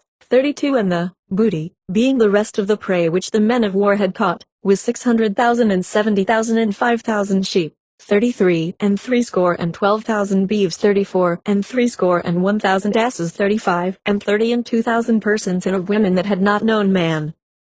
It appears from the enumeration here of the booty that the Israelites took in this war against the Midianites 72,000 beeves, 675,000 sheep, 61,000 asses and 32,000 women virgins, beside the women and children killed, as they said, by God's order. The 32,000 women and women children were given to the soldiers and the priests. Why should the social purity societies in England and America, who believe in the divine origin of all scripture, object to the use of women children by their statesmen and soldiers when the custom was permitted to the chosen people of Israel? True, the welfare of the priests, lawgivers and soldiers was carefully guarded in selecting for them the purest of the daughters of the Midianites. Surely such records are enough to make the most obstinate believer doubt the divine origin of Jewish history and the claim of that people to have been under the special guidance of Jehovah. Their claim to have had conversations with God daily and to have acted under his commands in all their tergiversations of word and action is simply blasphemous. We must discredit their pretensions, or else the wisdom of Jehovah himself, talking with God, at that period was a mere form of speech, as tempted of the devil was once in the records of our courts. Criminals said, tempted of the devil, I did commit the crime. This chapter places Moses and Eleazar the priest in a most unenviable light according to the moral standard of any period of human history. Verily the revelations in the Balhal Gazette a few years ago paled before this wholesale desecration of women and children. Bishop Colenso in his exhaustive work on the Pentateuch shows that most of the records therein claiming to be historical facts are merely parables and figments of the imagination of different writers, composed at different periods, full of contradictions, interpolations and discrepancies. He shows geologically and geographically that a flood over the whole face of the earth was a myth. He asks how was it possible to save two of every animal, bird and creeping thing on both continents, and get them safely into the ark and back again to their respective localities. How could they make their way from South America up north through the frigid zone and cross over the polar ices to the eastern continent and carry with them the necessary food to which they had been accustomed? They would all have perished with the cold before reaching the Arctic Circle, while the animals from the northern latitudes would all perish with heat before reaching the equator. What a long weary journey the animals, birds and fowls would have taken from Japan and China to Mount Ararat. The parable as an historical fact is hedged with impossibilities, and so is the whole journey of 40 years from Egypt to Canaan. But if we make up our minds to believe in miracles, then it is plain sailing from Genesis to the end of Deuteronomy. Both Ezra and Jeremiah are said to have written the last book of the Pentateuch, and some question whether Moses was the author of either. Bishop Colenso also questions the arithmetical calculations of the historians in regard to the conquest of the Midianites, as described in the Book of Numbers. ECS. But how thankful we must be that we are no longer obligated to believe, as a matter of fact, a vital consequence to our eternal hope, each separate statement contained in the Pentateuch, such for instance, as the story related in Numbers 31, where we are told that a force of 12,000 Israelites slew all the males of the Midianites, took captive all the females and children, seized all their cattle and flocks, 72,000 oxen, 61,000 asses, 675,000 sheep, and all their goods, and burned all their cities, and all their goodly castles, without the loss of a single man, and then, by command of Moses, butchered in cold blood all the women, except the women, children and virgins, to be given to the priests and soldiers. They amounted to 32,000, mostly, we suppose, under the age of 16. We may fairly reckon that there were as many more under the age of 40, and half as many more above 40, making altogether 80,000 females, of whom, according to the story, Moses ordered 48,000 to be killed, besides say, 20,000 young boys. The tragedy of Kanpur, where 300 were butchered, would sink into nothing, compared with such a massacre, if, indeed, we were required to believe it. The obvious intention of Moses, as shown in these directions, was to keep the Jewish race from amalgamation. But the great lawgiver seems to have ignored the fact, or been ignorant of it, that transmission of race qualities is even greater through the female line than through the male, and if they kept the women children for themselves, they were making sure the fact that in days to come there would be Jewish descendants who might be Jews in name, but, through the law of heredity, aliens in spirit. The freedom of the natural law will make itself evident, for so-called natural law is divine. Zipporah, the wife of Moses, was a Midianite. Jethro, her father, was a priest of some sagacity and consideration. When he met Moses in the desert, he gave him valuable advice about the government of his people, which the great lawgiver obeyed. The sons of Zipporah and Moses, Gershon and Eleazar, were therefore of Midianite blood. Yet Moses sent an army of 12,000 armed for war, 1,000 of each tribe, with orders to slay every man, If the venerable Jethro was still alive, he must have been murdered by his grandsons and their comrades. This is a most extraordinary story. If after the men, women and male children were all killed, 30,000 maidens and young girls still remained, the Midianites must have been too large a tribe to have been wholly destroyed by 12,000 Israelites, unless a Jewish god fought the battle. LDB The Book of Numbers, Chapter 10, Numbers 32, 1 And the chief fathers of the families or the children of Gilead drew near, and spake before Moses, and before the princess, the chief fathers of the children of Israel. 2 And they said, The Lord commanded my Lord to give the land for an inheritance by lot to the children of Israel. And my Lord was commanded by the Lord to give the inheritance of Zelophehad our brother unto his daughters. 3 And if they be married to any of the sons of the other tribes of the children of Israel, then shall their inheritance be taken from the inheritance of our fathers, and shall be put to the inheritance of the tribe whereunto they are received. So shall it be taken from the lot of our inheritance for. And when the jubilee of the children of Israel shall be, then shall their inheritance be put unto the inheritance of the tribe whereunto they are received. 5 And Moses commanded the children of Israel according to the word of the Lord, saying, The tribe of the sons of Joseph hath said well. 6 The Lord doth command concerning the daughters of Zelophehad, saying, Let them marry to whom they think best, only to the family of the tribe of their father shall they marry. 7 So shall not the inheritance of the children of Israel remove from tribe to tribe, for every one of the children of Israel shall keep himself to the inheritance of the tribe of his fathers. 8 And every daughter that possesseth an inheritance in any tribe of the children of Israel, shall be wife unto one of the family of the tribe of her father, that the children of Israel may enjoy every man the inheritance of his fathers. 10 Even as the Lord commanded Moses, so did the daughters of Zelophehad. 11 And were turned unto their father's brothers' sons. In a former chapter there was a sense of justice shown towards the daughters of Zelophehad, but here a new complication arises. The uncles of these girls had their eyes on the property, and perhaps feared that their sons had not found favor in the eyes of their cousins, as they might have seen and admired some fine-looking young men from other tribes. So the crafty old uncles moved in time to get a statute passed that would compel daughters to marry in the tribe of their fathers, and got a direct command from the Lord to that effect. Then the young women, compelled to limit their predilections, married their cousins, setting the laws of heredity quite aside, property in all ages being considered of more importance than persons. Thus, after making some show of justice in giving the daughters of Zelophehad the inheritance of their fathers, the Israelites began to consider the loss to their tribe, if peradventure the 5 sisters should marry into other tribes and all this property be transferred to their enemies.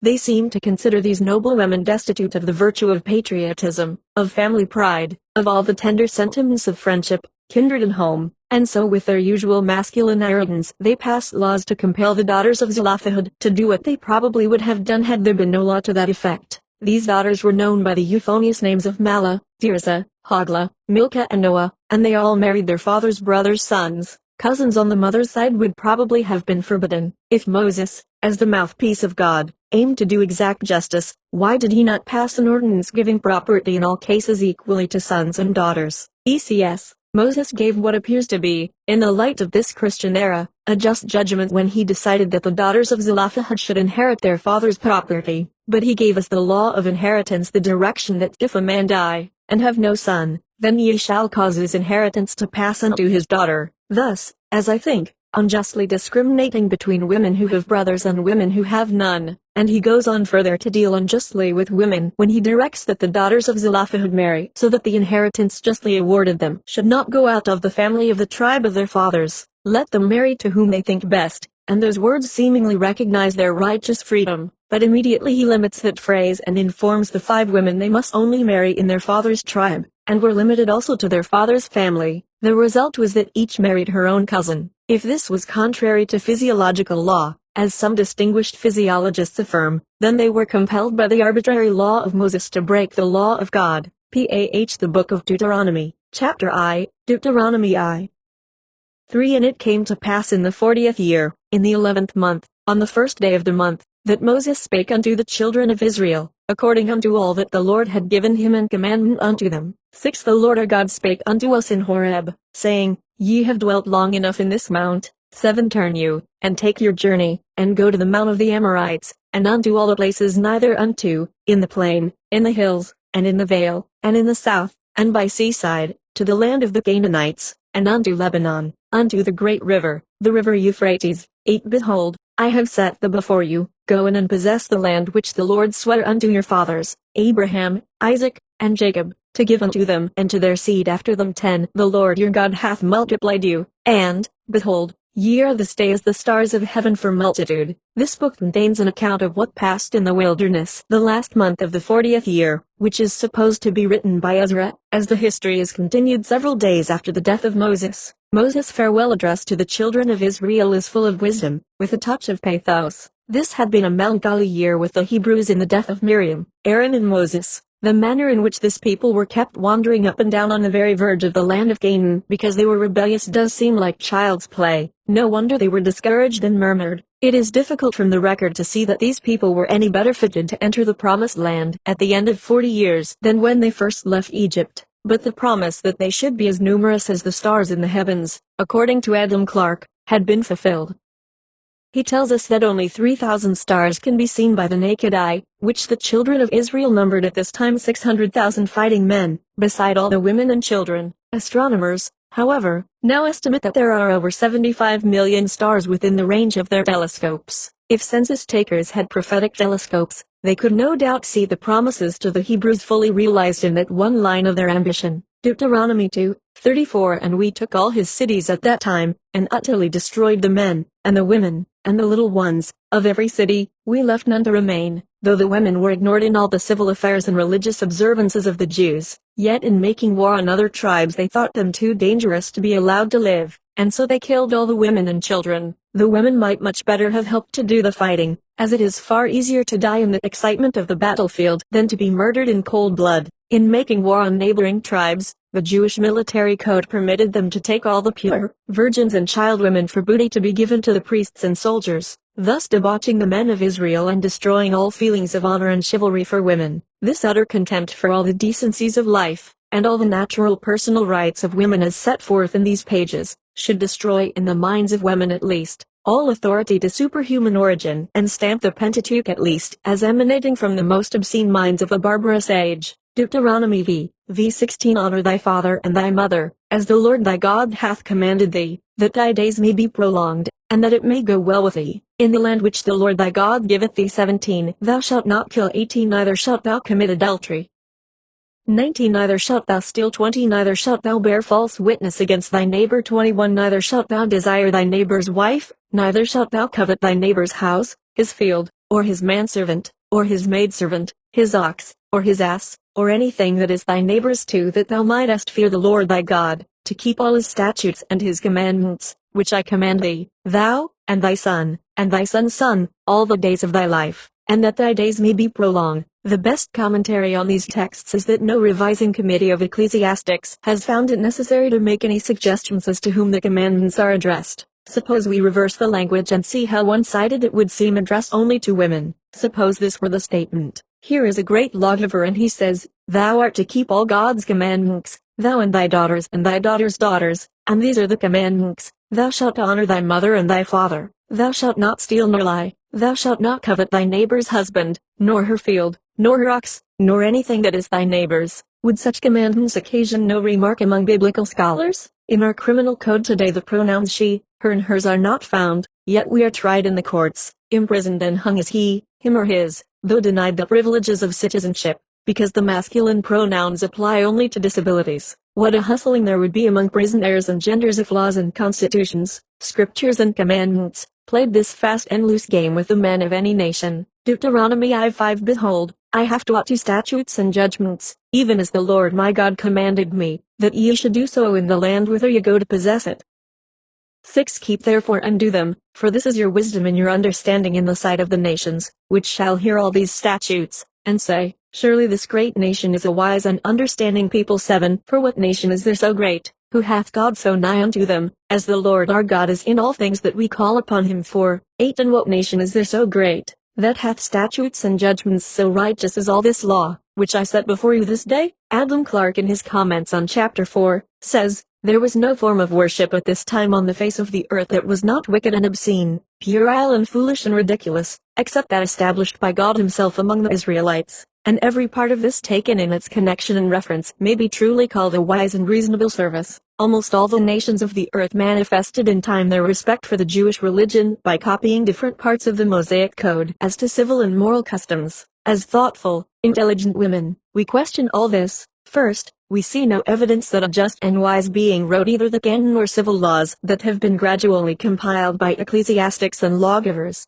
Second, we cannot accept any code or creed that uniformly defrauds woman of all her natural rights. For the last half-century we have publicly and persistently appealed from these laws, which Clarke says all nations have copied, to the common sense of a more humane and progressive age. Today women are asking to be delivered from all the curses and blessings alike of the Jewish God and the ordinances he established. In this book we have the 10 Commandments repeated, ECS the Book of Deuteronomy. Chapter 2, Deuteronomy 7:1 When the Lord thy God shall bring thee into the land whither thou goest to possess it, and hath cast out many nations before thee, 2 Thou shalt smite them, and utterly destroy them, thou shalt make no covenant with them, nor shew mercy unto them. 3 Neither shalt thou make marriages with them, thy daughter thou shalt not give unto his son, nor his daughter shalt thou take unto thy son, for they will turn away thy son from following me. 5 But thus shall ye deal with them, ye shall destroy their altars, and break down their images, and cut down their groves, and burn their graven images with fire. 6 For thou art a holy people. 7 The Lord did not set his love upon you, not choose you, because ye were more in number than any people, for ye were the fewest of all people. 8 But because the Lord loved you, and because he would keep the oath which he had sworn unto your fathers, hath the Lord brought you out with a mighty hand, and redeemed you out of the house of bondmen, from the hand of Pharaoh king of Egypt. With the 7 nations that God cast out, the children of Israel were commanded to make no covenants,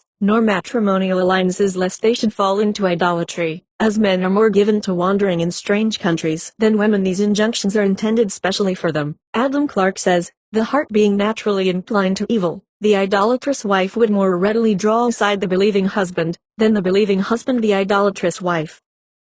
That being the case, could not the believing wife with her subtle influence have brought over the idolatrous husband? Why should she not have the power to convert to one religion as well as another, especially as there was no choice between them? There could not have been anything worse than the Jewish religion illustrated in their daily walk and conversation, as described in their books, and if the human heart naturally inclined to evil, as many converts might have been made to the faith of Moses as to any other. With this consideration it is plain that if the Jews had offered women any superior privileges, above any other tribe, they could have readily converted the women to their way of thinking. The Jewish God seems as vacillating and tempest-tossed between loving and hating his subjects as the most undisciplined son of Adam. The supreme ideal of these people was pitiful to the last degree, and the appeals to them were all on the lowest plane of human ambition. The chief promise to the well-doer was that his descendants should be as numerous as the sands of the sea. In chapter 9, when rebellion at Horeb is described, Aaron only is referred to, and in chapter 10 when his death is mentioned, nothing is said of Miriam. In the whole recapitulation she is forgotten, though altogether the grandest character of the 3,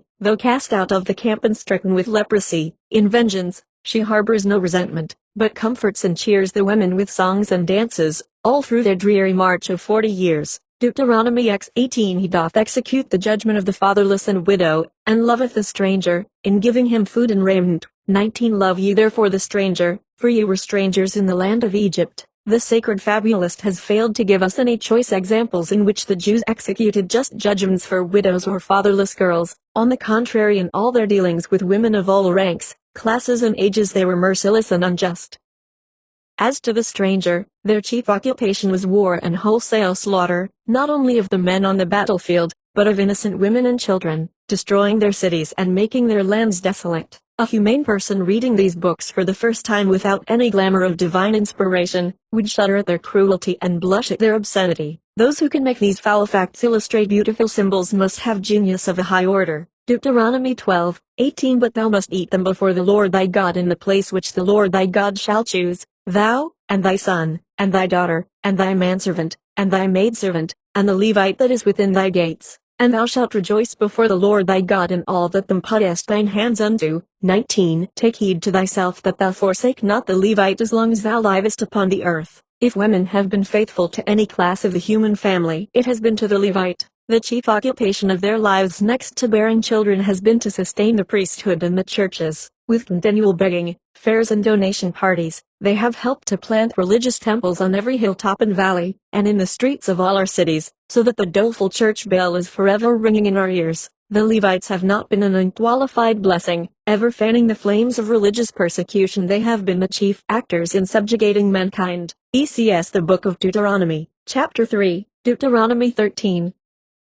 6. If thy brother, the son of thy mother, or thy son, or thy daughter, or the wife of thy bosom, or thy friend, which is as thine own soul, entice thee secretly, saying, Let us go and serve other gods, which thou hast not known, thou, nor thy fathers. 7. Namely, of the gods of the people which are round about you, nigh unto thee, or far off from thee, from the one end of the earth even unto the other end of the earth. 8. Thou shalt not consent unto him, nor hearken unto him, neither shall thine eye pity him, neither shalt thou spare, neither shalt thou conceal him. 9. But thou shalt surely kill him, thine hand shall be first upon him to put him to death, and afterwards the hand of all the people. Here is the foundation of all the terrible persecutions for a change of faith so lamentable among the Jews and so intensified among the Christians. And this idea still holds, that faith in the crude speculations of unbalanced minds as to the nature of the great first cause and his commands as to the conduct of life, should be the same in the beginning, now and forever. All other institutions may change, opinions on all other subjects may be modified and improved,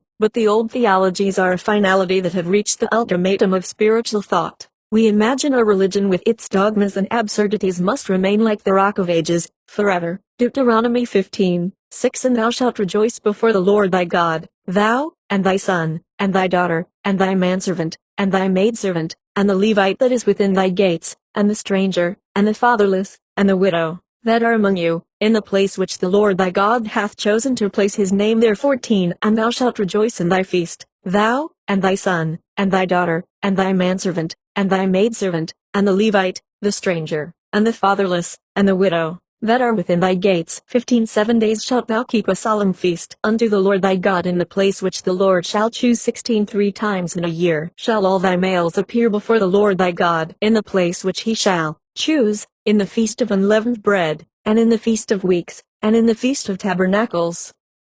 In the general festivities women of all ranks were invited to take part, but 3 times a year Moses had something special to say to the men, then women were not allowed to be present. We have no instance thus far in the Jewish economy of any direct communication from God to woman. The general opinion seemed to be that man was an all-sufficient object of worship for them, an idea not confined to that period. Milton makes his Eve with sweet humility say to Adam, God thy law, thou mine. This is the fundamental principle on which the canon and civil laws are based, as well as the English classics. It is only in the galleries of art that we see the foreshadowing of the good time coming. There the divine artist represents the virtues, the graces, the sciences, the seasons, day with its glorious dawn, and night with its holy mysteries, all radiant and beautiful in the form of woman. The poet, the artist, the novelist of our own day, are more hopeful prophets for the mother of the race than those who have spoken in the scriptures. ECS Deuteronomy 17, 1. Thou shalt not sacrifice unto the Lord thy God any bullock or sheep, wherein is blemish, or any evil favoredness, for that is an abomination unto the Lord thy God. 2. If there be found among you, man or woman that hath wrought wickedness in the sight of the Lord thy God, in transgressing his covenant.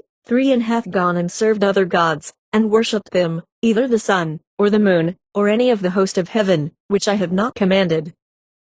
4. And it be told thee, and thou hast heard of it, and inquired diligently, and, behold, it be true, and the thing certain, that such abomination is wrought in Israel. 5. Then shalt thou bring forth that man or that woman unto thy gates, and shalt stone them with stones, till they die. This is certainly a very effective way of strengthening religious faith. Most people would assent to any religious dogma, however absurd, rather than be stoned to death, as all their healthy tender lambs and calves were eaten by the priests and rulers. No wonder they were so particular to get the best. To delude the people it was necessary to give a religious complexion to the sacrifices and to make God command the people to bring their choicest fruits and grains and meats. It was very easy for these accomplished prestidigitators to substitute the offal for sacrifices on their altars, and keep the dainty fruits and meats for themselves, luxuries for their own tables. The people have always been deluded with the idea that what they gave to the church and the priesthood was given unto the Lord, as if the Maker of the universe needed anything at our hands. How incongruous the idea of an infinite being who made all the planets and the inhabitants thereof, commanding his creatures to kill and burn animals for offerings to him. It is truly pitiful to see the deceptions that have been played upon the people in all ages and countries by the priests in the name of religion. They are omnipresent, ever playing on human credulity, at birth and death, in affliction and at the marriage feast. In the saddest and happiest moments of our lives they are near to administer consolation in our sorrows, and to add blessings to our joys. No other class of teachers have such prestige and power, especially over woman.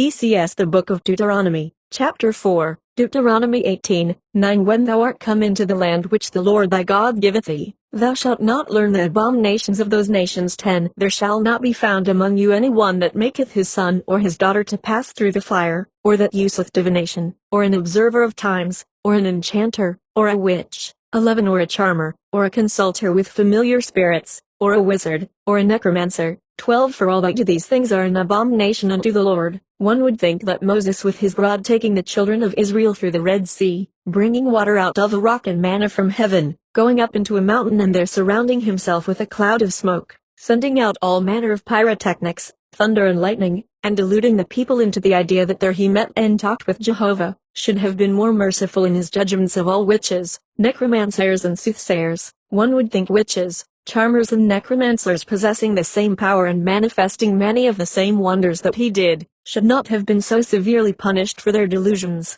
Moses had taught them to believe in miracles. When the human mind is led to believe things outside the realm of known law, it is prepared to accept all manner of absurdities, and yet the same people that ridicule spiritualism, theosophy and psychology, believe in the 10 plagues of Egypt and the passage of the children of Israel through the Red Sea.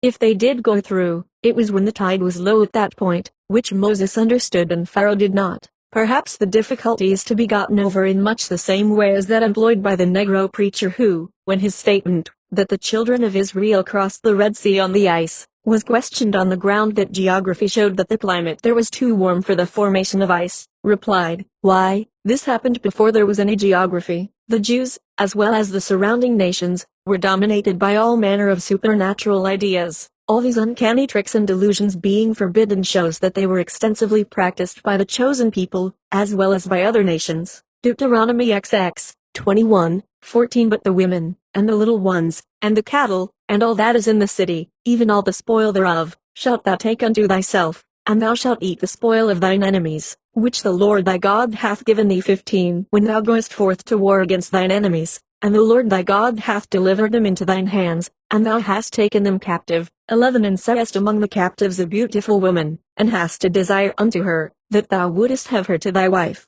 12 Then thou shalt bring her home to thine house, and she shall shave her head, and pare her nails. 13 And she shall put the raiment of her captivity from off her, and shall remain in thine house, and bewail her father and her mother a full month, and after that she shall be thy wife. 14 And it shall be, if thou have no delight in her, then thou shalt let her go whither she will, but thou shalt not sell her at all for money. Thou shalt not make merchandise of her, because thou hast humbled her. 15 If a man have 2 wives, one beloved, and another hated, and they have borne him children, both the beloved and the hated, and if the firstborn son be hers that was hated. 16 Then it shall be, when he maketh his son to inherit that which he hath, that he may not make the son of the beloved firstborn before the son of the hated, which is indeed the firstborn. 17 But he shall acknowledge the son of the hated for the firstborn, by giving him a double portion of all that he hath, for he is the beginning of his strength. The right of the firstborn is his. All this is done if the woman will renounce her religion and accept the new faith. The shaving of the head was a right in accepting the new faith, the paring of the nails a token of submission. In all these transactions the woman had no fixed rights whatever. In that word humble is included the whole of our false morality in regard to the equal relations of the sexes. Why in this responsible act of creation, on which depends life and immortality, woman is said to be humbled, when she is the prime factor in the relation, is a question difficult to answer, except in her general degradation, carried off without her consent as spoils of war, subject to the fancy of any man, to be taken or cast off at his pleasure. No matter what is done with her, her sons must be carefully guarded and the rights of the firstborn fully recognized. The man is of more value than the mother in the scale of being whatever her graces and virtues may be. If these Jewish ideas were obsolete they might not be worth our attention, but our creeds and codes are still tinged with the Mosaic laws and customs. The English law of primogeniture has its foundation in the above text. The position of the wife under the old common law has the same origin. When Bishop Colenso went as a missionary to Zululand, the horror with which the most devout and intelligent of the natives questioned the truth of the Pentateuch confirmed his own doubts of the records. Translating with the help of a Zulu scholar, he was deeply impressed with his revulsion of feeling at the following passage: "If a man smite his servant, or his maid, with a rod, and he die under his hand, he shall be surely punished. Notwithstanding, if he continue a day or two, he shall not be punished, for he is his money." Exodus 21:20-1. I shall never forget, says the bishop, the revulsion of feeling, with which a very intelligent Christian native, with whose help I was translating these last words into the Zulu tongue, first heard them as words said to be uttered by the same great and gracious being, whom I was teaching him to trust in and adore. His whole soul revolted against the notion, that the great and blessed God, the merciful Father of all mankind, would speak of a servant or maid as mere money, and allow a horrible crime to go unpunished, because the victim of the brutal usage had survived a few hours. Though they had no Pentateuch nor knowledge of our religion, their respect for the mother of the race and their recognition of the feminine element in the Godhead, as shown in the following beautiful prayer, might teach our bishops, priests and Levites a lesson they have all yet to learn. Evening prayer. O God, Thou hast let me pass the day in peace, let me pass the night in peace. O Lord, who hast no Lord, there is no strength but in Thee, Thou alone hast no obligation. Under Thy hand I pass the day, under Thy hand I pass the night. Thou art my mother, Thou my father. Placing the mother first shows they were taught by nature that she was the prime factor in their existence. In the whole Bible and the Christian religion, man is made the Alpha and Omega everywhere, in the state, the church and the home. And we see the result in the general contempt for the sex expressed freely in our literature, in the halls of legislation, in church convocations, and by leading bishops wherever they have opportunities for speech, and whenever they are welcomed in the popular magazines of the day. ECS the Book of Deuteronomy, Chapter 5, Deuteronomy 24:1. When a man hath taken a wife, and married her, and it come to pass that she find no favor in his eyes, then let him write her a bill of divorcement, and give it in her hand, and send her out of his house 2. And when she is departed out of his house, she may go and be another man's wife 3. And if the latter husband hate her, and write her a bill of divorcement, and giveth it in her hand, and sendeth her out of his house, or if the latter husband die, which took her to be his wife, for her former husband, which sent her away, may not take her again to be his wife, after that she is defiled, for that is abomination before the Lord. And thou shalt not cause the land to sin which the Lord thy God giveth thee for an inheritance. 5. When a man hath taken a new wife, he shall not go out to war, neither shall he be charged with any business, but he shall be free at home 1 year, and shall cheer up his wife which he hath taken. All the privileges accorded man alone, are based on the principle that women have no causes for divorce. If they had equal rights in law and public sentiment, a large number of cruel, whiskey-drinking and profane husbands would be sued for divorce before wives endured 1 year of such gross companionship. There is a good suggestion in the text, that when a man takes a new wife, he shall stay at home at least 1 year to cheer and comfort her. If they propose to have children, the responsible duties of parents should be equally shared as far as possible. In a busy commercial life, fathers have but little time to guard their children against the temptations of life, or to prepare them for its struggles, and the mother, educated to believe that she has no rights or duties in public affairs, can give no lessons on political morality from her standpoint. Hence the home is in a condition of half-orphanage for the want of fathers, and the state suffers for need of wise mothers. It was customary among the Jews to dedicate a new house, a vineyard just planted, or a betrothed wife to the Lord with prayer and thanksgiving, before going forth to public duties. This idea is enforced in several different chapters, impressing on men with families that there are periods in their lives when their sphere is home, their primal duty to look after the wife, the house and the vineyard. Deuteronomy 25:5. If brethren dwell together, and one of them die, and have no child, the wife of the dead shall not marry without unto a stranger, her husband's brother shall take her to wire. 6. And it shall be, that the firstborn which she beareth shall succeed in the name of his brother which is dead, that his name be not put out of Israel. 7. And if the man like not to take his brother's wife, then let his brother's wife go up to the gate unto the elders, and say, My husband's brother refuseth to raise up unto his brother a name in Israel, he will not perform the duty of my husband's brother. 8. Then the elders of his city shall call him, and speak unto him, and if she stand to it, and say, I like not to take her. 9. Then shall his brother's wife come unto him in the presence of the elders, and loose his shoe from off his foot. I would recommend these texts to the consideration of the bishops in the English House of Lords. If a man may marry a deceased brother's wife, why not a deceased wife's sister? English statesmanship has struggled with this problem for generations, and the same old platitudes against the deceased wife's sister's bill are made to do duty annually in Parliament. Deuteronomy 28:56. The tender and delicate woman among you, which would not adventure to set the sole of her foot upon ground for delicateness and tenderness, her eye shall be evil toward her husband of her bosom, and toward her son, and toward her daughter, and toward her children which she shall bear, for she shall eat them for want of all things secretly in the siege and straitness, wherewith thine enemy shall distress thee in thy gates. 64. Blessed shall be the fruit of thy body, and the fruit of thy ground, and the fruit of thy cattle, the increase of thy kine, and the flocks of thy sheep. 68. And the Lord shall bring thee into Egypt again with ships, by the way whereof I spake unto thee. Thou shalt see it no more again, and there ye shall be sold unto your enemies for bondmen and bondwomen, and no man shall buy you. This is addressed to men, as most of the injunctions are, as to their treatment of women in general. In enumerating the good things that would come to Israel if the commandments were obeyed, nothing is promised to women, but when the curses are distributed,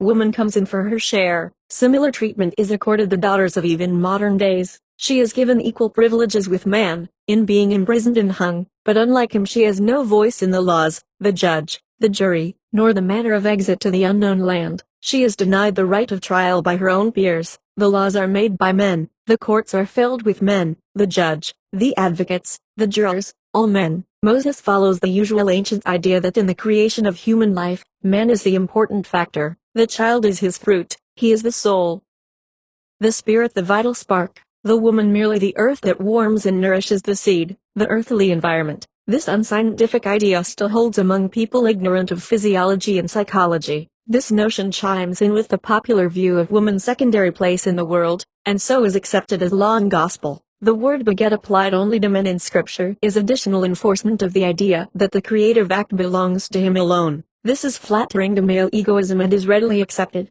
ECS. In the early chapters of this book, Moses praises of Hebrew valor in marching into a land already occupied and utterly destroying men, women and children. Seems much like the rejoicing of those who believe in exterminating the aborigines in America. Evidently Moses believed in the survival of the fittest and that his own people were the fittest. He teaches the necessity of exclusiveness, that the hereditary traits of the people may not be lost by intermarriage, though the Israelites, like the Puritans, had notable foremothers as well as forefathers, yet it was not the custom to mention them. Perhaps the word fathers meant both, as the word man in Scripture often includes woman. In the preface by Lord Bishop Ely, to what is popularly known as the Speaker's Bible, the remark is made that whilst the Word of God is one, and does not change, it must touch at new points the changing phases of physical, philological and historical knowledge, and so the comments that suit one generation are felt by another to be obsolete. So, also, it is that with the higher education of women, their wider opportunities and the increasing sense of justice, many interpretations of the Bible are felt to be obsolete. Hence the same reason exists for the Woman's Commentary, which is already popularly known as the Woman's Bible.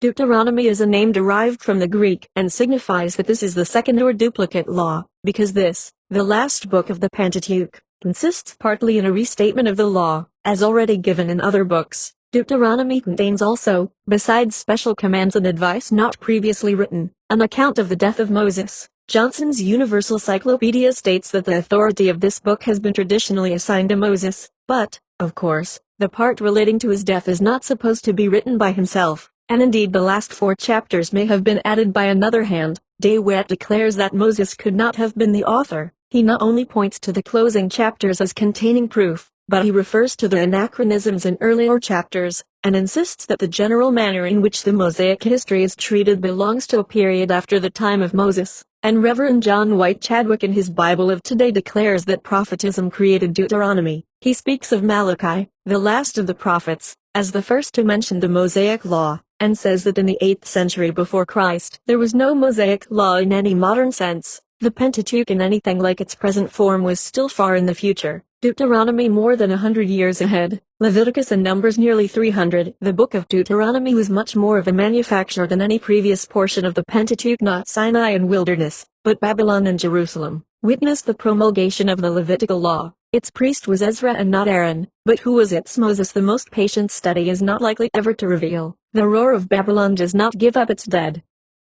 It would seem as if the Reverend Dr. George Lansing Taylor shared some of these ideas when, in his poem at the centennial of Columbia College, he said, "Great Ezra, Artaxerxes' courtly scholar, doctor, ere old Bologna gave that collar, a ready scribe in all the laws of heaven, from Babylon ascends, to Zion given, armed with imperial power and proclamation, to rear God's house and educate a nation, as editor for God, the first in story, he crowns the editorial chair with glory, inspired to push Jehovah's mighty plan on he lays its cornerstone, the Bible canon, his Bible college, Bible publication, convert the city, crown the restoration, and fix the beacon date for history's pages the chronologic milestone of the ages." This chapter of Deuteronomy in the solemnity and explicitness of its blessing and cursings must produce a deep impression on those who are desirous of pursuing a course which would promote personal and national prosperity. Reading chapter 19 and remembering the history of the Jews from Moses to this day, I reverently acknowledge the sure word of prophecy therein recorded.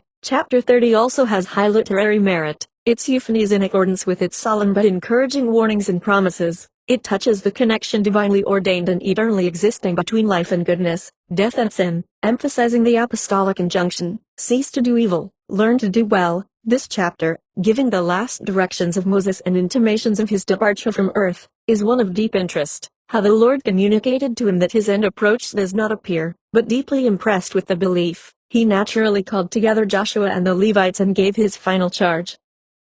Whether fact or fiction, this farewell is deeply interesting. The closing chapters, containing the Song of Blessing, comes to all lovers of religious poetry as the swan song of Moses. Though doubting its authorship, one may enjoy its beauty and grandeur. Chapter 34 narrates the death of Moses, by Nebo's lonely mountain, on this side Jordan's wave. It tells briefly the mourning of the children of Israel over their great leader's departure, and affirms the appointment of Joshua, the son of Nun, as his successor, and fitly closes the valuable collection of writings called the Pentateuch. Since I have prophesied the elimination of some of the coarser portions of Deuteronomy, I wish to add the testimony of Stevens in his scripture speculations, as to the general morality of this ancient code. Barbarous as they were in many things, childish in more, their laws are as much in advance of them as if their contemporaries were even singular for humanity in that age, and not always equaled in ours. We forget that there were contemporary nations which justified stealing, authorized infanticide, legalized the murder of aged parents, associated lust with worship.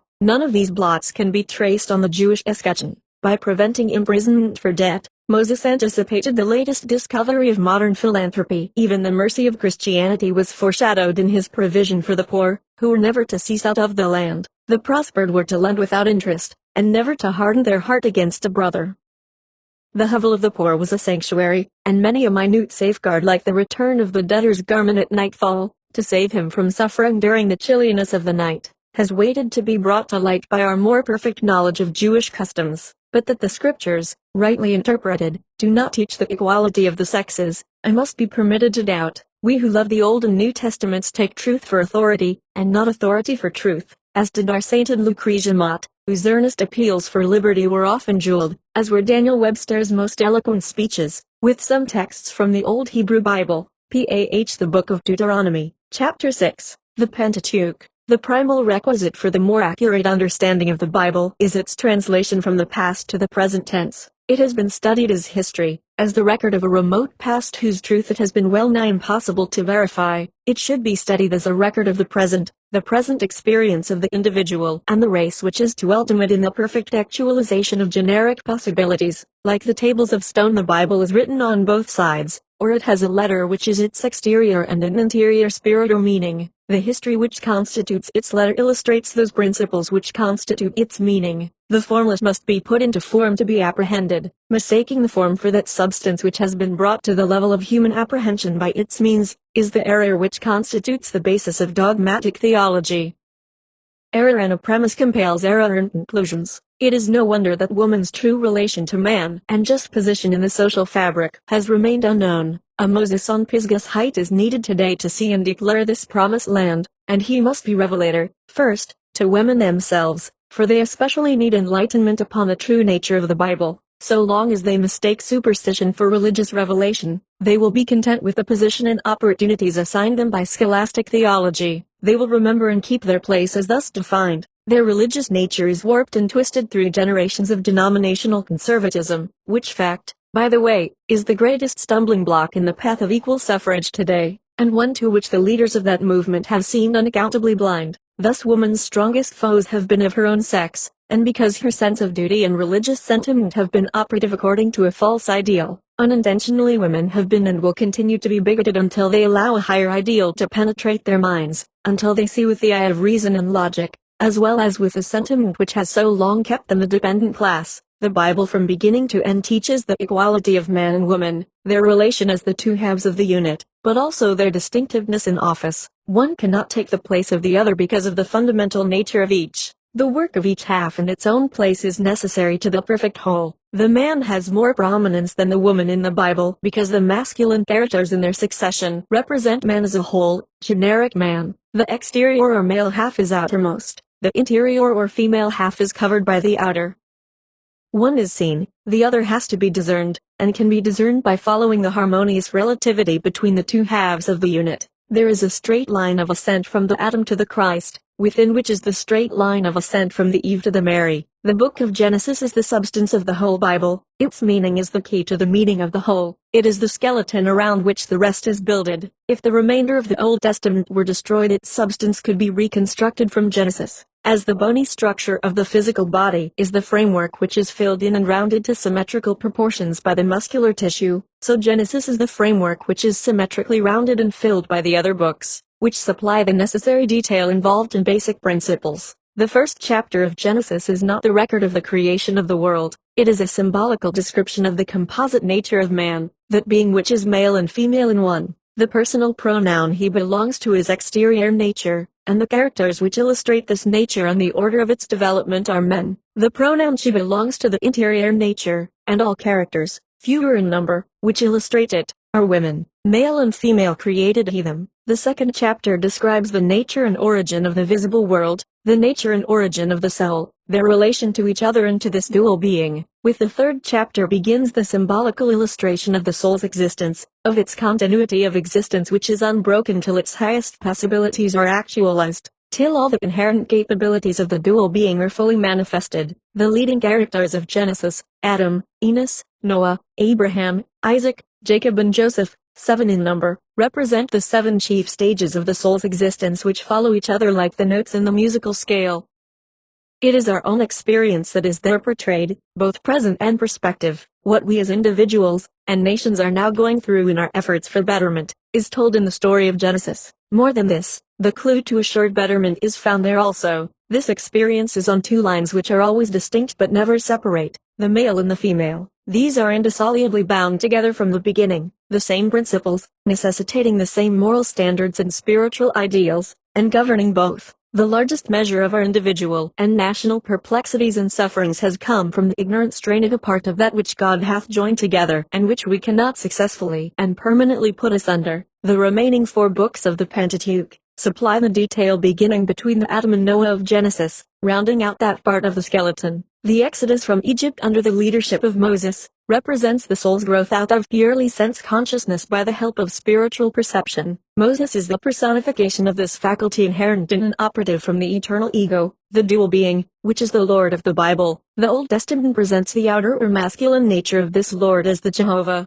The New Testament presents the inner or feminine nature as the Virgin. The children of Israel according to their tribes represent the ranging characteristics or parts which make up the soul of self-consciousness. They are the chosen people because when the soul sees with its spiritual insight as well as with its sensuous outsight, it can, if it will, choose between the two as guides. Their experiences in the wilderness are what we are passing through today, for there is now a people who have made this choice and are following the higher leader in their work for the human race, which is the only satisfactory way of working for themselves. But this leader, spiritual perception, cannot put the soul in possession of its promised land, a higher state of existence or quality of self-consciousness. It sees the higher and leads in its direction, but understanding of fundamental, therefore unvarying and always applicable, principles is necessary for that realization which is the attainment of the higher, or its possession. Moses' death before crossing Jordan illustrates this limitation, which is also the limitation of earnest reformers today. They can see for us and point out that which awaits them, but they can never take those others into the land. They must travel on their own feet. Joshua, as the leader after Moses, is the personification of this understanding. He is Moses' sepulchre, for Moses is buried in him. Spiritual insight develops understanding, which is its continuity. Hence the continuation of experiences under Joshua, the Savior, through whom the soul takes possession of its higher state. In the wilderness of transition from the old to the new, mistakes occur which mar their consequences. In this illustration of the Pentateuch, Miriam speaks against Moses, is stricken with leprosy and set without the camp, and the people cannot journey till all is brought in again. Woman's intellectual development after ages of repression has resulted with many of the sects in an agnosticism which, at first liberal, has grown to be a dogmatic materialism. She speaks against spiritual insight and its revelations. In forsaking her dogmas and creeds, she has forsaken religion. She is to be brought in again, brought to see that religion is of the soul and is individual, while dogma and doctrine are from the sensuous outside alone. The one tends to true freedom, the other generates bondage. Broadly, women of today are of two classes: those who are still held by the conservatism of creeds, and those who have gone to the other extreme through the exhilaration of intellectual activity. Both classes must meet upon a common ground: recognition of fundamental principles and effort to apply them, before the New Testament can become the practical ethical standard. An outline of a subject so vast and profound as the nature and meaning of the Pentateuch must necessarily be more or less unsatisfactory. It cannot be detached from the rest of the Bible, which is a complete organic body. Its meaning is consecutive and harmonious with first premises, from beginning to end. The obvious inconsistencies and absurdities involve only its letter, which may or may not be true as history without affecting the truth of the book itself, which lies in its meaning. The projectors of the woman's Bible must not avoid the whirlpool of a masculine Bible only, to split upon the rock of a feminine Bible alone. This would be an attempt to separate what is intensely joined together and defeat the end desired. The book is the soul's guide in the fulfilling of its destiny, that destiny which is involved in its origin, and the soul, in sleep, is sexless. Its faculties and powers are differentiated, are masculine and feminine. If the question is asked, what is your authority for this view of the Bible? The answer is, I have none but the internal evidence of the book itself. When joined, it is self-evident truth, requiring no external authority to give it support. UNG Appendix. As the revising committee refer to a woman's translation of the Bible as their ultimate authority, for the Greek, Latin and Hebrew text, a brief notice of this distinguished scholar is important. Julia Smith's translation of the Bible stands out unique among all translations. It is the only one ever made by a woman, and the only one, it appears, ever made by man or woman without help. Wycliffe, the morning star of the Reformation, made a translation from the Vulgate, assisted by Nicholas of Hereford. He was not sufficiently familiar with Hebrew and Greek to translate from those tongues. Coverdale's translation was not done alone. In his dedication to the king, he says he has humbly followed his interpreters, and that under correction. Tyndall, in his translation, had the assistance of Fry, of William Roy, and also of Miles Coverdale. Julia Smith translated the whole Bible absolutely alone, without consultation with anyone, and this not once, but 5 times, twice from the Hebrew, twice from the Greek, and once from the Latin. Literalness was one end she kept constantly in view, though this does not work so well with the Hebrew tenses, but she did not mind that. Frequently her wording is an improvement, or brings one closer to the original than the common translation. Thus in I. Corinthians 8:1, of the King James translation, we have, knowledge puffeth up, but charity edifieth. Julia Smith version, knowledge puffs up and love builds the house. She uses love in place of charity every time, and her translation was made nearly 40 years before the revised version of our day, which also does the same. Tyndall, in his translation nearly 375 years ago, made the same translation of this word, but Julia Smith did not know that and never saw his translation. This word charity was one of the words that Sir Thomas More, Lord Chancellor of England, charged Tyndall with mistranslating. The other 2 words were priest and church, Tyndall calling priests seniors, and church, congregation. Both Julia Smith and the revised version call them priests and church.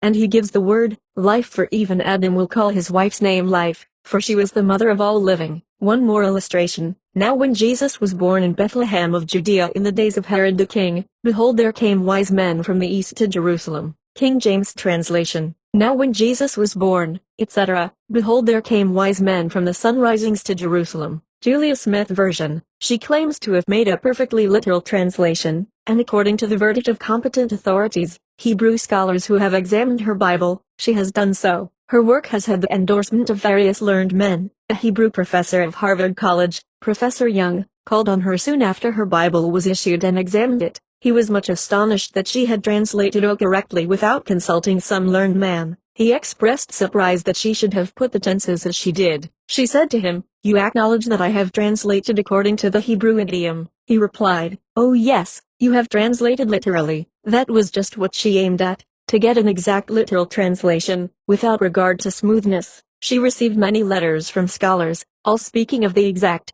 or literal translation. Some people have criticized this feature, which is the great merit of the book.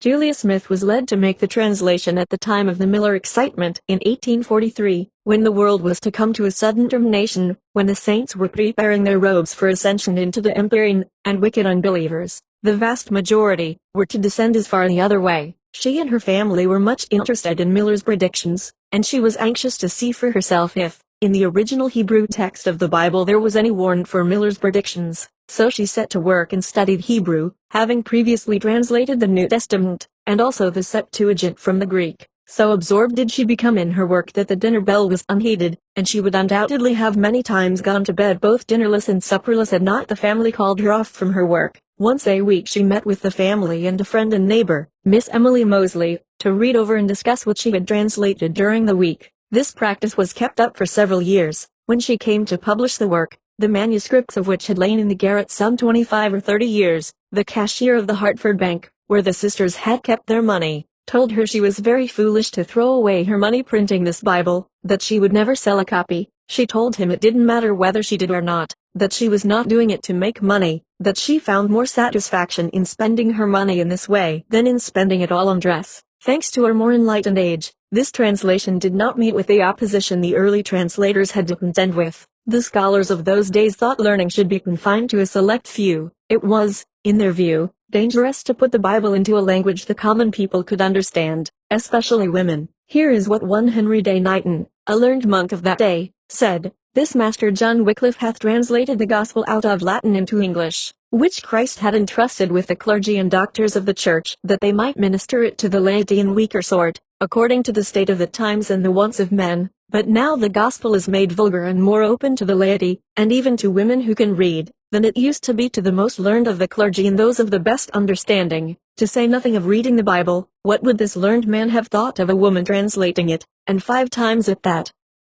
It would seem as if the bare suggestion must have stirred his dry bones with indignation. King James appointed 54 men of learning to translate the Bible. 7 of them died and 47 carried the work on. Compare this corps of workers with one little woman performing the Herculean task without one suggestion or word of advice from mortal man. This Bible is 10 by 7 inches, and is printed in large, clear type. There are 2 styles of binding, cloth and sheepskin. The cloth binding was $2.50 at the time it was issued and while Julia Smith lived, and the other was $3, but as they are getting scarcer the price may have gone up. They will be a rarity in the next century and will be much sought after by bibliomaniacs, to say nothing of scholars who will want it for its real value. Julia Smith had the plates of her Bible preserved, but where they are now is more than I know. It was published by the American Publishing Company, of Hartford, in 1876. Julia Evelina Smith, of Glastonbury, Con, was one of 5 sisters of a somewhat notable family, the father and mother both having strong traits of character and marked individuality. The mother, Hannah Hickok, was a fine linguist and mathematician. She once made an almanac for her own convenience, almanacs being rather scarce in those days. She could tell the time of night whenever she happened to awake by the position of the stars. She was an omnivorous reader and a great student, and in those days before the invention of stoves, her father, in order to allow her the requisite retirement to gratify her studious tastes, built her a small glass room. In the days of the Abby and Julia Smith excitement, when they refused to pay their taxes, some writer was so wicked as to say that Julia Smith's grandfather shut her mother up in a glass cage. Seated in this glass enclosure, placed in a south room, with the sun's rays beating down upon her, as upon a plant in a conservatory, she could pursue her studies to her heart's content. She was an only child and adored by her father, and so much did she think of him that in his last illness, when she was away at school, she rode 400 miles on horseback in order to see him before he died. Julia Smith's father, the Reverend Zephaniah H. Smith, a graduate of Yale, was settled in Newtown, Con, near South Britain, where he married Hannah Hickok. He preached but 4 years, resigning his position on the ground that the gospel should be free. that it was wrong to preach for money, ideas promulgated by the Sandemanians of those days, the followers of Robert Sandeman, a Scotchman, who organized the sect in England and in this country, it having originated with his father-in-law, John Glass, the sect being called either Glassites or Sandemanians, the former being given that reference in Scotland and England. The ideas of these people were followed out by the Smith family, and at Abby and Julia Smith's funeral, as at the funerals of those who had gone before them, there was no officiating minister and no services. Simply a chapter of the Bible was read, and one or two who wished, made remarks. On a flyleaf of the Bible Julia Smith read every day was written the request that she should be buried by her sisters in Glastonbury, and with no name on the tombstone but that of her own maiden name. This request was followed out. The names of the Smith sisters are so unique, and inasmuch as they have never been known to be printed correctly, it may not be out of place to give them here, preceding them by those of their parents, making a short family record for future reference. Zephaniah H. Smith, born August 19, 1758. Died February 1, 1836. Hannah Hickok, born August 7, 1767. Died December 27, 1850. They were married May 31, 1756. Daughters of the above Hansi Zephaniah, born March 16, 1787. Died June 30, 1871. Cerinthia Secretia, born May 18, 1788. Died August 19, 1864. Lorilla Alaroila, born November 26, 1789, died March 19, 1857. Julia Evelina, born May 27, 1792, died March 6, 1886. Abby Hadassah, born June 1, 1797, died July 23, 1878. Julia was educated at Mrs. Emma Willard's far-famed seminary at Troy, New York. Abby, the youngest of the family, was the one who added to their fame, when, in November, 1873, at a town meeting in Glastonbury, she delivered a speech against taxation without representation. She had just attended the first Women's Congress in New York, and on her way back said she was going to make a speech on taxation, that she should apply to the authorities to speak in town hall on town meeting day. She and Julia owned considerable property in Glastonbury, and their taxes were being increased while those of their neighbors, men, were not. She applied to the authorities, but they would not let her speak in the hall, so she spoke from a wagon outside to a crowd of people. This speech was printed in a Hartford paper, the Courant, and was copied all over the country, and the cry, "Abby Smith and her cows," was caught up everywhere. Abby Smith's quaint, simple speeches attracted attention, and the sale of the cows at the signpost aroused sympathy, and from that time on their fame grew apace. The hitherto light mail bags of Glastonbury came loaded with mail matter from all quarters for the Smith sisters, and this continued for some years, or till the death of Abby in 1878, which was followed by the marriage of Julia the following spring, and the discontinuance of the sale of the cows at the public signpost. She married Mr. Amos A. Parker, both being 87 years of age. Julia Smith sold the old family mansion in Glastonbury and bought a house at Parkville, Hartford. She died there in 1886 and her husband died in 1893, nearly 102 years of age. FEB Part 2. Comments on the Old and New Testaments from Joshua to Revelation. Oh, rather give me commentators plain, who with no deep researches vex the brain, who from the dark and doubtful love to run, and hold their glimmering tapers to the sun. The Parish Register. 1898. The Bible in its teachings degrades woman from Genesis to Revelations. Revising Committee. We took sweet counsel together. Ps. Iv. 14. Elizabeth Cady Stanton, Reverend Phoebe A. Hannaford, Clara B. Witt Colby, Reverend Augusta Chapin, Ursula N. Justifield, Mary Seymour Howell, Josephine K. Henry, Mrs. Robert G. Ingersoll, Sarah A. Underwood, Ellen Bat L. Dietrich, for Lily Devereaux Blake, Matilda Jocelyn Gage, Reverend Olympia Brown, Frances Ellen Burr, Clara B. Naiman, Helen H. Gardiner, Charlotte B. B. Wilbur, Lucinda B. Chandler, Catherine F. Stebbins, Louisa Southworth. Foreign members: Baroness Alexandra Grippenberg, Finland; Ursula M. Bright, England; Irma von Troll-Borostiani, Austria; Priscilla Bright McLaren, Scotland; Isabel Baudgelet, France. Comments on the Old and New Testaments from Joshua to Revelation, by Elizabeth Cady Stanton, Ellen Bat L. Dietrich, Louisa Southworth, Lucinda B. Chandler, Anonymous, Matilda Jocelyn Gage, Frances Ellen Burr, Reverend Phoebe A. Hannaford, Clara B. Naiman. Appendix. Letters and comments by Elizabeth Cady Stanton, Josephine K. Henry, Frances E. Willard, Eva A.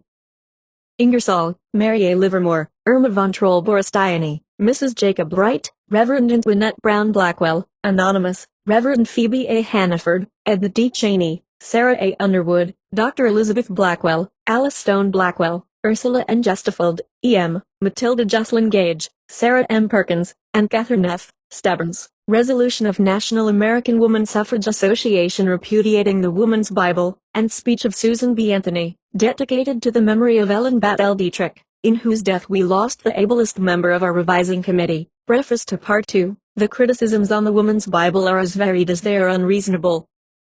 Both friend and foe object to the title. When John Stuart Mill wrote his Subjection of Woman, there was a great outcry against that title. He said that proved it to be a good one. The critics said, it will suggest to women that they are in subjection and make them rebellious. That, said he, is just the effect I wish to produce. Rider Haggard's She was denounced so universally that everyone read it to see who she was. Thus the title in both cases called attention to the book. The critics say that a title should have been Commentaries on the Bible. That would have been misleading, as the book simply contains short comments on the passages referring to women. Some say that it should have been The Women of the Bible, but several books with that title have already been published. The Reverend T. DeWitt Talmage says, you might as well have a shoemaker's Bible. The scriptures apply to women as well as to men, as the Bible treats women as of a different class, inferior to man or in subjection to him, which is not the case with shoemakers. Mr. Talmage's criticism has no significance. There's nothing so becomes a man, as modest stillness and humility. Another clergyman says, it is the work of women, and the devil. This is a grave mistake. His Satanic Majesty was not invited to join the revising committee, which consists of women alone. Moreover, he has been so busy of late years attending synods, general assemblies and conferences, to prevent the recognition of women delegates, that he has had no time to study the languages and higher criticism.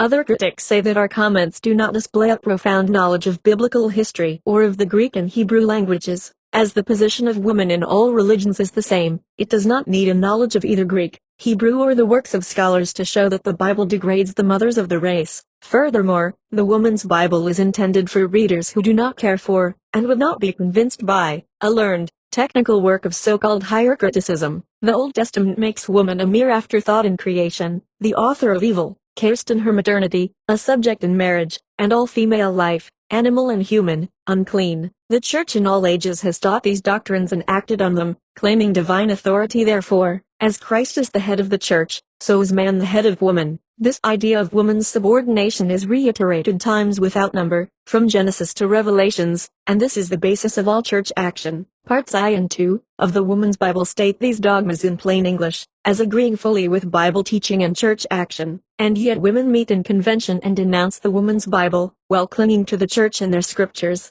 The only difference between us is, we say that these degrading ideas of woman emanated from the brain of man, while the church says that they came from God. Now, to my mind, the revising committee of the Woman's Bible, in denying divine inspiration for such demoralizing ideas, shows a more worshipful reverence for the great spirit of all good than does the church. We have made a fetish of the Bible long enough. The time has come to read it as we do all other books, accepting the good and rejecting the evil it teaches. There lives more faith in honest doubt, believe me, than in half the creeds. Hon. Andrew D. White, formerly president of Cornell University, shows us in his great work, A History of the Warfare of Science with Theology, that the Bible, with its fables, allegories and endless contradictions, has been the great block in the way of civilization. All through the centuries scholars and scientists have been imprisoned, tortured and burned alive for some discovery which seemed to conflict with a petty text of Scripture. Surely the immutable laws of the universe can teach more impressive and exalted lessons than the holy books of all the religions on earth. Elizabeth Cady Stanton, January, 1898. The Book of Joshua, Joshua 2:1.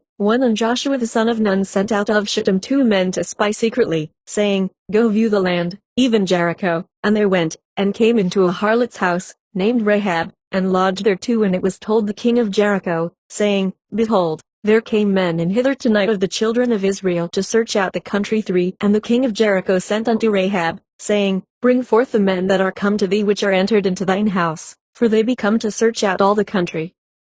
4. And the woman took the 2 men, and hid them and said thus, There came men unto me, but I wist not whence they were. 5. And it came to pass about the time of shutting of the gate when it was dark, that the men went out. Whither the men went I wot not. Pursue after them quickly, for ye shall overtake them. This book gives an account of the final entrance of the children of Israel into the Promised Land. Joshua was the successor of Moses, and performed the same miracle in parting the waters of the Jordan that Moses did to enable his people to pass through the Red Sea. He was 7 years fighting his way into the land of Canaan, where he spent the closing years of his life in peace. There is mention of 2 women only in this book, though a casual reference is again made to the daughters of Zelophehad, as described in a former chapter. In saving the spies from their pursuers, Rahab made them promise that when Jericho fell into the hands of Joshua, they would save her and her kinsmen. From the text, it seems that Rahab fully understood the spirit of her time, and with keen insight and religious fervor, marked characteristics of women, she readily entered into the plans of the great general of Israel. Rahab was supposed to have been a great sinner, her life in many respects questionable, but seeing that victory was with the Israelites, she cast her lot with him. From the text and what we know of humanity in general, it is difficult to decide Rahab's real motive, whether to serve the Lord by helping Joshua to take the land of Canaan, or to save her own life and that of her kinsmen. It is interesting to see that in all national emergencies, leading men are quite willing to avail themselves of the craft and cunning of women, qualities uniformly condemned when used for their own advantage. There is no more significance, as one of our critics says, in commentating on the myths of the Bible than on Aesop's fables. The difference, however, is this, that in the latter case we admit that they were written by a man, while in the former, they are claimed to have been inspired by God. Though at variance with all natural laws, it is claimed that our eternal salvation depends on believing in the plenary inspiration of the myths of the scriptures, as the higher criticisms, written by learned scholars and scientists, are not familiar to women. Our comments in plain English may rid them of some of their superstitions. Though the injustice to women is the blackest page in sacred history, the distinguished biblical writers take no note of it whatever. Even Hon. Andrew D. White, though he devotes several pages of his work to the statue of Lot's wife in Salt, vouchsafes no criticism on the position of Lot's wife in the flesh, nor of Lot's outrageous treatment of his daughters. The wonder is that women themselves should either believe that such unholy proceedings were inspired by God, or make a fetish of the very book which is responsible for their civil and social degradation. Joshua x11. And it came to pass, as they fled from before Israel, and were in the going down to Beth-horon, that the Lord cast down great stones from heaven upon them unto Azekah, and they died. They were more which died with hailstones than they whom the children of Israel slew with the sword. 12. Then spake Joshua to the Lord in the day when the Lord delivered up the Amorites before the children of Israel, and he said in the sight of Israel, Sun, stand thou still upon Gibeon, and thou, moon, in the valley of Ajalon. 13. And the sun stood still, and the moon stayed, until the people had avenged themselves upon their enemies. Is not this written in the book of Jasher? So the sun stood still in the midst of heaven, and hasted not to go down about a whole day. 14. And there was no day like that before it or after it, that the Lord hearkened unto the voice of a man, for the Lord fought for Israel. According to the sacred fabulist, Joshua surpassed Moses in the wonders which he performed. In taking the city of Jericho, as recorded in chapter 8, he did not use the ordinary enginery of war, but told his soldiers to blow a simultaneous blast upon their trumpets, while all the people with united shouts should produce such a violent concussion of the air as to bring down the walls of the city. He not only subsidized the atmosphere to overpower his enemies, but he commanded the sun and the moon to stand still to lengthen the day and to lighten the night. Until this victory was complete, it seems that the Lord was so well pleased with Joshua's refined military tactics that he suspended the laws of the vast solar system to vindicate the superior prowess of one small tribe on the small planet called the Earth. The Lord also resorted to more material and forcible means, sending down tremendous hailstones from heaven, and thus with one fell blow destroyed more of his enemies than the children of Israel did with the sword. There are no events recorded in secular history that strain the faith of the reader to such a degree as the feats of Joshua. Moses, with his manna and pillar of light in the wilderness and his dazzling pyrotechnics on Mount Sinai, fades into insignificance before these marvelous manifestations by Joshua, with the Canaanites, Jericho, and the sun and moon under his feet. Though teaching the people that all these fables are facts, still the church condemns prestidigitators, soothsayers, fortune-tellers, spiritualists, witches, and the assumptions of Christian scientists. Joshua 15:16. And Ketch said, He that smitteth Kirjathsepher and taketh it, to him will I give Achsah my daughter to wife. 17. And Othniel, the son of Kenaz, the brother of Caleb, took it, and he gave him Achsah his daughter to wife. 18. And it came to pass, as she came unto him, that she moved him to ask of her father a field, and she lighted off her ass, and Caleb said unto her, What wouldest thou? 19. Who answered, Give me a blessing, for thou hast given me a south land. Give me also springs of water.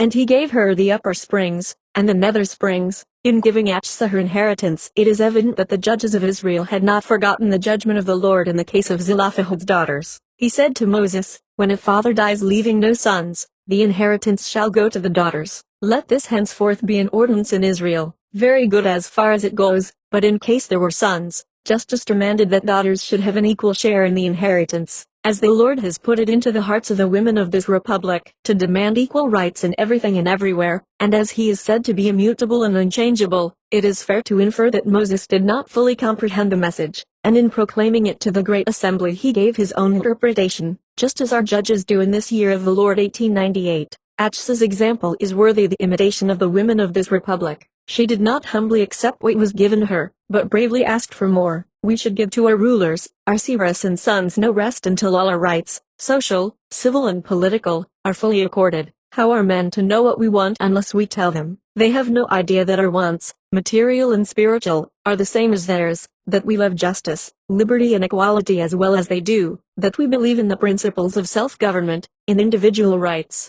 individual conscience and judgment, the fundamental ideas of the Protestant religion and republican government. ECS The Book of Judges.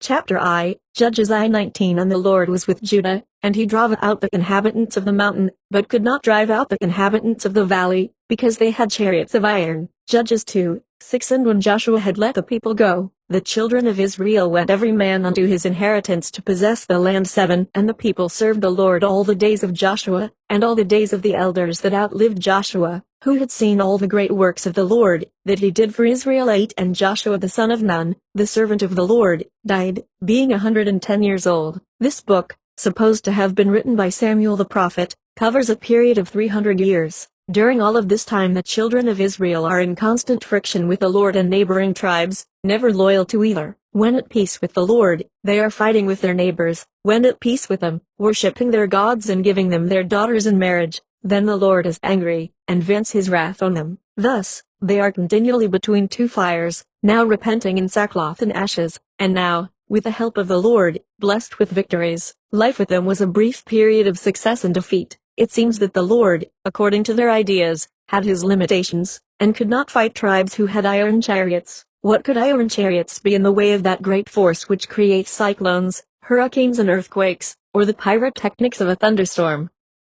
How little these people knew of the great intelligence behind the laws of the universe, with whom they pretended to talk in the Hebrew language, and from whom they claimed to have received directions as to their treatment of women. In the opening of this book Joshua still governs Israel. After his death, the Lord raised up a succession of judges, remarkable for their uprightness and wisdom, but they found it impossible to keep the chosen people in the straight and narrow path. The children of Israel did not learn wisdom by experience. They tired of a rigid code of morals, of a mystical system of theology, and of the women of their own tribe. There was a fascination in the manners and the appearance of a new type of womanhood which they could not resist. There should have been some allowance for these human proclivities. If the Jews of our day had followed this tendency of their ancestors and intermarried with other nations, there would have been by this time no peculiar people to persecute. The most important feature of this book is the number of remarkable women herein described, 6 in number: Achsah, Deborah, Yael, Jephthah's daughter, Delilah, and 2 whose names are not mentioned, she who slew Abimelech, and the concubine of a Levite, whose fate was terrible and repulsive. There are many instances in the Old Testament where women have been thrown to the mob, like a bone to dogs, to pacify their passions, and women suffer today from these lessons of contempt, taught in a book so revered by the people. ECS The writer of the Book of Judges is unknown. Professor Moore, of Andover Theological Seminary, supposes that the author used as a basis for his work an older collection of tales wherein the heroes of Israel and the varying fortunes of the people were related, and which, like all good tales, pointed a moral. In all Jewish literature is to be found the same moral, namely, that the prime cause of all of the evils which befell the Jewish people was unfaithfulness to Jehovah. Adherence to the written law brings God's favor, while disobedience is followed by God's wrath and punishment. It is not obedience to the inner truth of the individual soul that is made the spring of action, but obedience to an external authority, to a book, to a prophet, to a judge or to a king. In Judges, to woman in various ways is given an exalted position. She is not the abject slave or unclean vessel, the drudge, the servile sinner, the nonentity, as depicted in other parts of the Bible. Woman has at no time of the world's history maintained the high position which she commands today in the hearts of the best and most enlightened, but there were stages when her independence was an assured fact. With Christianity came the notion of man's dual nature. The physical was looked upon as sinful. This earth was merely preparatory for a life beyond. Woman, as the mother of the race, was not honored and revered as such, the monastic idea being considered more godlike. She was made the instrument of sin.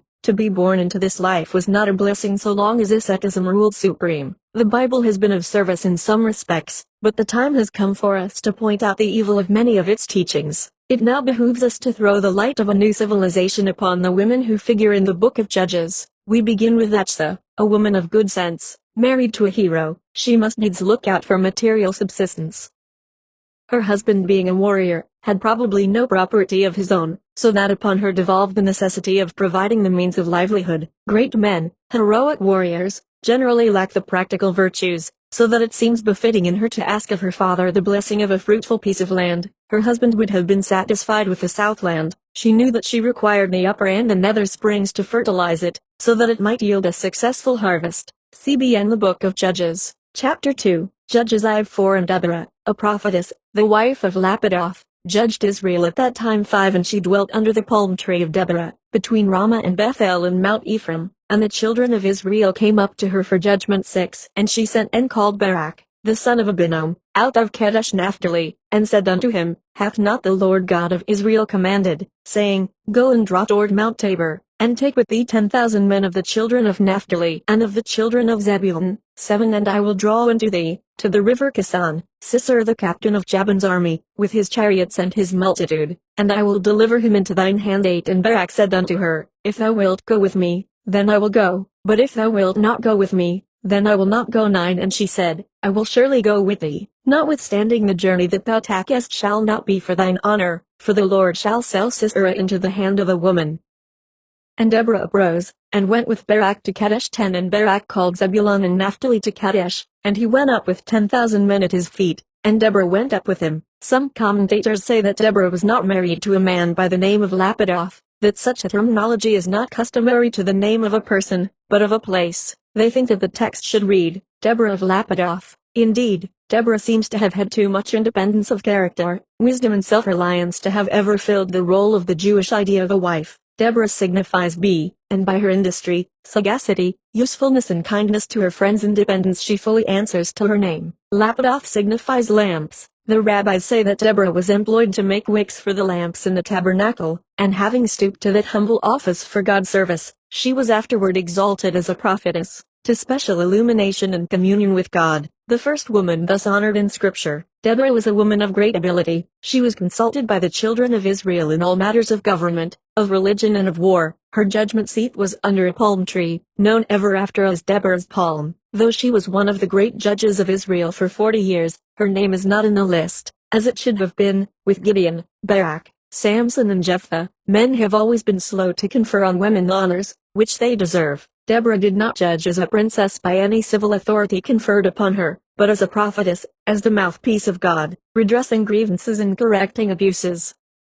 The children of Israel appealed to her, not so much to settle controversies between man and man as to learn what was amiss in their service to God. Yet she did take an active part in the councils of war and spurred the generals to their duty. The text shows Barak hesitating and lukewarm in the last eventful battle with Sisera and his host. He flatly refused to go unless Deborah would go with him. She was the divinely chosen leader. To her came the command, Go to Mount Tabor and meet Sisera and his host. Not considering herself fit to lead an army, she chose Barak, who had already distinguished himself. He, feeling the need of her wisdom and inspiration, insisted that she accompany him. So, mounted on pure white jackasses, they started for the field of battle. The color of the jackass indicated the class to which the rider belonged. Distinguished personages were always mounted on pure white and ordinary mortals on great or mottled animals. As they journeyed along side by side, with wonderful insight Deborah saw what was passing in Barak's mind. He was already pluming himself on his victory over Sisera, so she told him that the victory would not be his, that the Lord would deliver Sisera into the hands of a woman. It added an extra pang to a man's death to be slain by the hand of a woman.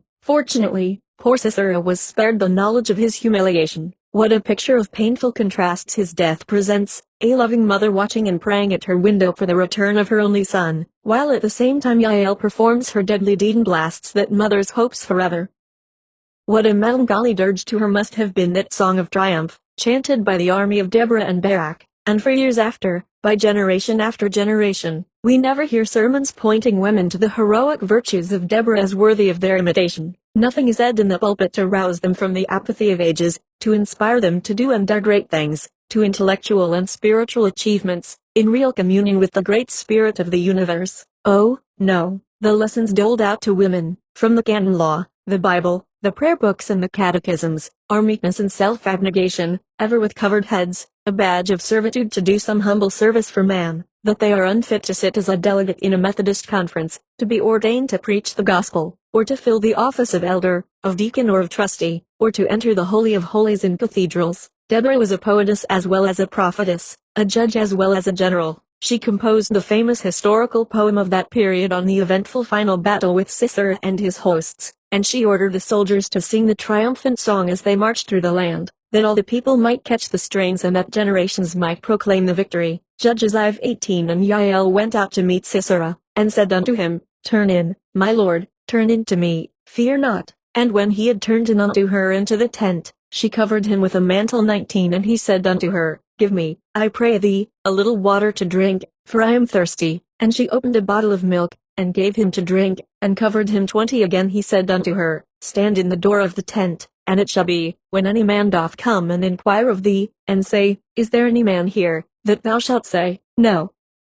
21. Then Yael, Heber's wife, took a nail of the tent, and took a hammer in her hand, and went softly unto him, and smote the nail into his temples, and fastened it into the ground, for he was fast asleep and weary. So he died. 22. And behold, as Barak pursued Sisera, Yael came out to meet him, and said unto him, Come, and I will show thee the man whom thou seekest. And when he came into her tent, behold, Sisera lay dead, and the nail was in his temples. The deception and the cruelty practiced on Sisera by Yael under the guise of hospitality is revolting. Under our code of morality, to decoy the luckless general fleeing before his enemy into her tent, pledging him safety, and with seeming tenderness ministering to his wants, with such words of sympathy and consolation lulling him to sleep, and then in cold blood driving a nail through his temples, seems more like the work of a fiend than of a woman. The song of Deborah and Barak, in their triumph over Sisera, has been sung in cathedrals and oratorios and celebrated in all time for its beauty and pathos. The great generals did not forget in the hour of victory to place the crown of honor on the brow of Yael for what they considered a great deed of heroism. Yael imagined herself in the line of her duty and specially called by the Lord to do the service for his people. Nations make their ideal gods like unto themselves. At this period he was the god of battles,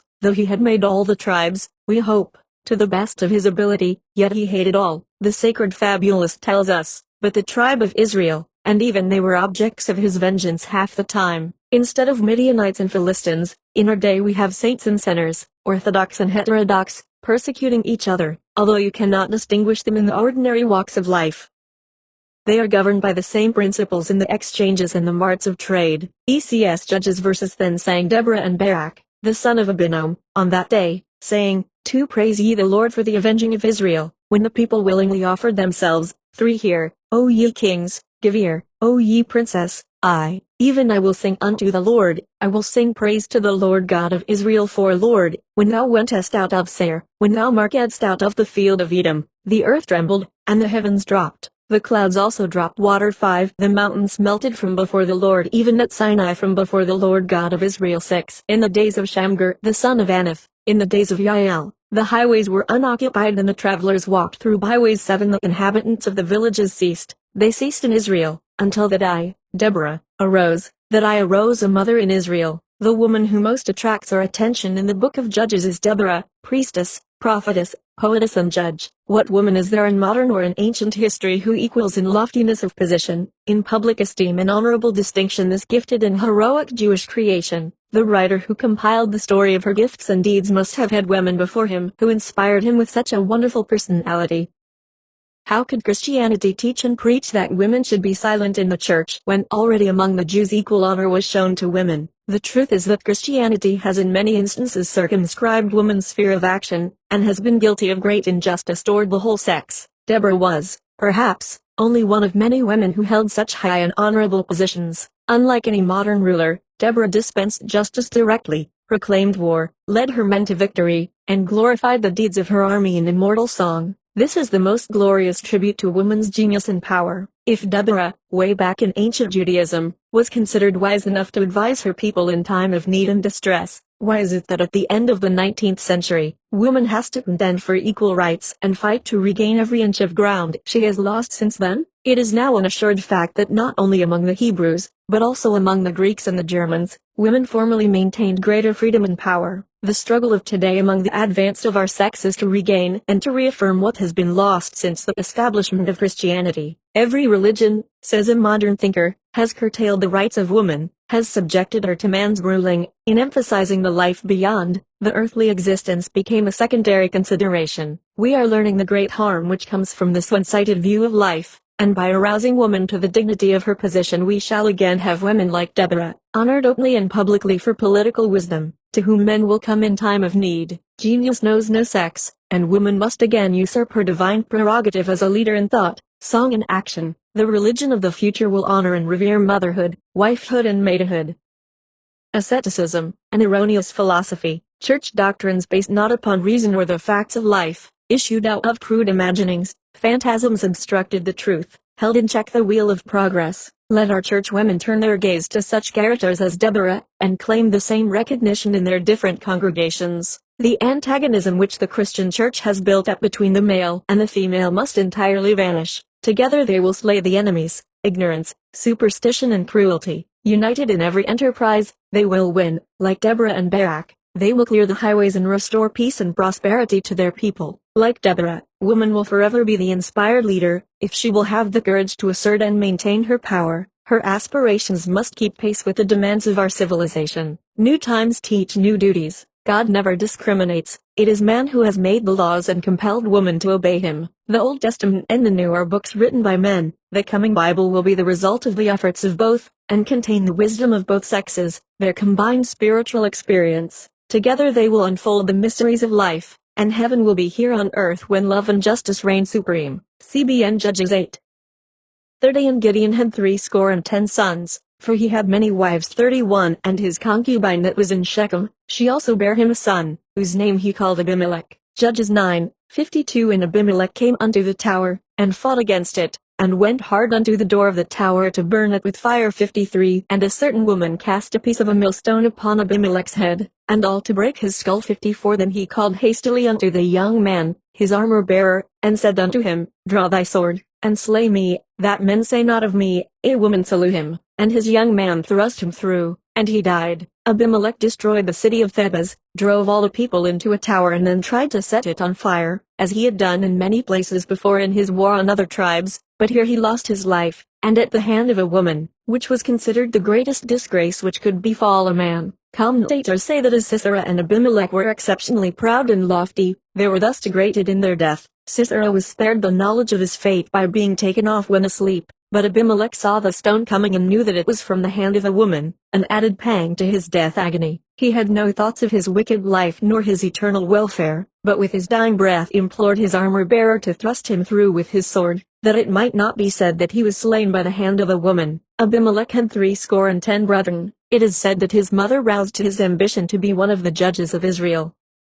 To attain this he killed all his brethren but one, who escaped. He enjoyed his ill-gotten honors but a short space of time. We find many such stories in the Hebrew mythology which have no foundation in fact. Judges 30. And Jephthah vowed a vow unto the Lord, and said, If thou shalt without fail deliver the children of Ammon into mine hands. 31. Then it shall be that whatsoever cometh forth of the doors of my house to meet me, when I return in peace from the children of Ammon, shall surely be the Lord's, and I will offer it up for a burnt offering. 33. And he smote them from Aroer, even till thou come to Minnith, even 20 cities, and unto the plain of the vineyards, with a very great slaughter. Thus the children of Ammon were subdued before the children of Israel. 34. And Jephthah came to Mizpeh unto his house, and, behold, his daughter came out to meet him with timbrels and with dances, and she was his only child. Beside her he had neither son nor daughter. 35. And it came to pass, when he saw her, that he rent his clothes, and said, Alice, my daughter, thou hast brought me very low, and thou art one of them that trouble me.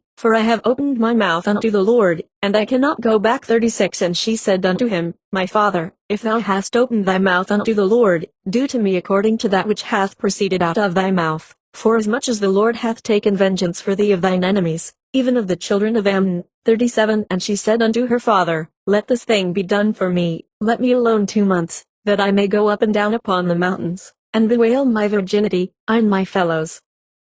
A woman's vow, as we have already seen, could be disallowed at the pleasure of any male relative, but a man's was considered sacred even though it involved the violation of the sixth commandment, the violation of the individual rights of another human being. These loving fathers in the Old Testament, like Jephthah and Abraham, thought to make themselves specially pleasing to the Lord by sacrificing their children to him as burnt offerings. If the ethics of their moral code had permitted suicide, they might with some show of justice have offered themselves, if they thought that the firstborn kid would not do. But what right had they to offer up their sons and daughters in return for supposed favors from the Lord? The submission of Isaac and Jephthah's daughter to this violation of their most sacred rights is truly pathetic. But, like all oppressed classes, they were ignorant of the fact that they had any natural, inalienable rights. We have such a type of womanhood even in our day. If any man had asked Jephthah's daughter if she would not like to have the Jewish law on vows so amended that she might disallow her father's vow, and thus secure to herself the right of life, she would no doubt have said, No, I have all the rights I want, just as a class of New York women said in 1895, when it was proposed to amend the constitution of the state in their favor. The only favor which Jephthah's daughter asks, is that she may have 2 months of solitude on the mountaintops to bewail the fact that she will die childless. Motherhood among the Jewish women was considered the highest honor and glory ever vouchsafed to mortals, so she was permitted for a brief period to enjoy her freedom, accompanied by young Jewish maidens who had hoped to dance at her wedding. Commentators differ as to the probable fate of Jephthah's daughter. Some think that she was merely sequestered in some religious retreat, others that the Lord spoke to Jephthah as he did to Abraham forbidding the sacrifice. We might attribute this helpless condition of woman to the benighted state of those times if we did not see the trail of the serpent through our civil laws and church discipline. This Jewish maiden is known in history only as Jephthah's daughter. She belongs to the no-name series. The father owns her absolutely, having her life even at his disposal. We often hear people laud the beautiful submission and the self-sacrifice of this nameless maiden. To me it is pitiful and painful. I would that this page of history were gilded with a dignified whole-souled rebellion. I would have had daughter receive the father's confession with a stern rebuke, saying, I will not consent to such a sacrifice. Your vow must be disallowed. You may sacrifice your own life as you please, but you have no right over mine. I am on the threshold of life. The joys of youth and of middle age are all before me. You are in the sunset. You have had your blessings and your triumphs, but mine are yet to come. Life is to me full of hope and of happiness. Better that you die than I. If the God whom you worship is pleased with the sacrifice of human life, I consider that God has made me the arbiter of my own fate and all my possibilities. My first duty is to develop all the powers given to me and to make the most of myself and my own life. Self-development is a higher duty than self-sacrifice. I demand the immediate abolition of the Jewish law on vows. Not with my consent can you fulfill yours. This would have been a position worthy of a brave woman. ECS The ideal womanhood portrayed by ancient writers has had by far too much sway. The prevailing type which permeates all literature is that of inferiority and subjection. In early times Oriental poets often likened woman to some clear, flawless jewel, and made them serve simply as ornaments, while, on the other hand, they were made subordinate by the legislation of barbarous minds, and men, because of their selfish passion, have inflicted woe after woe upon them. Ancient literature is wholly against the equality of the sexes or the rights of women, and subordinates them in every relation of life. The writings of the Bible, especially the Old Testament, are no exception to this rule. The reference, the sons of God and daughters of men, while it admits of many interpolations, legendary or mythical as it may be, portrays the real animus of the scriptures.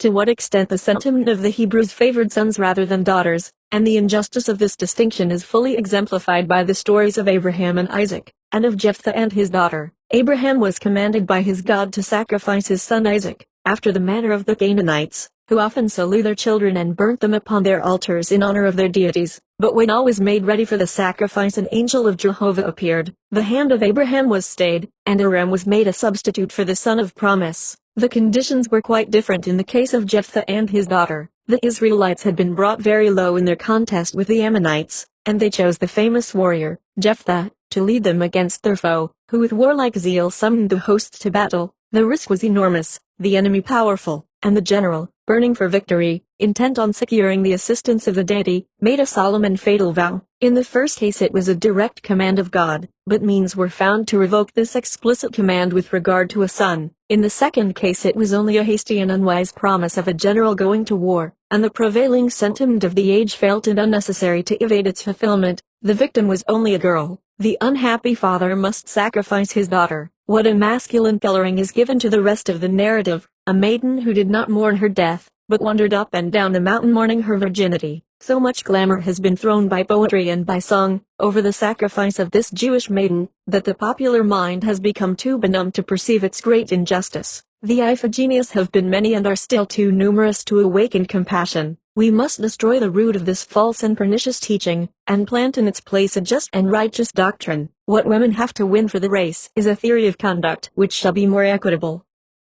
The unalterable subserviency of woman in her natural condition can never be overcome in social development progress so long as there is a lack of distributive justice to every living soul without discrimination of sex. Ls. The Book of Judges, Chapter 3, Judges 13. And there was a certain man of Zorah, of the family of the Danites, whose name was Manoah, and his wife was barren. 3. And the angel of the Lord appeared unto the woman, and said unto her, Behold now, thou art barren, but thou shalt conceive, and bear a son. 4. Now therefore beware, I pray thee, and drink not wine nor strong drink, and eat not any unclean thing. 5. For, lo, thou shalt bear a son, and no razor shall come on his head, for the child shall be a Nazarite unto God, and he shall begin to deliver Israel out of the hands of the Philistines. 6. Then the woman came and told her husband, saying, A man of God came unto me, and his countenance was like the countenance of an angel of God, very terrible. But I asked him not whence he was, neither told he me his name. 7. But he said unto me, Behold, thou shalt bear a son, and now drink no wine nor strong drink, neither eat any unclean thing, for the child shall be a Nazarite to God to the day of his death. 8. Then Manoah entreated the Lord, and said, O try, Lord, let the man of God which thou didst send come again unto us, and teach us what we shall do unto the child that shall be born. 9. And God hearkened to the voice of Manoah, and the angel of God came again unto the woman as she sat in the field, but Manoah her husband was not with her.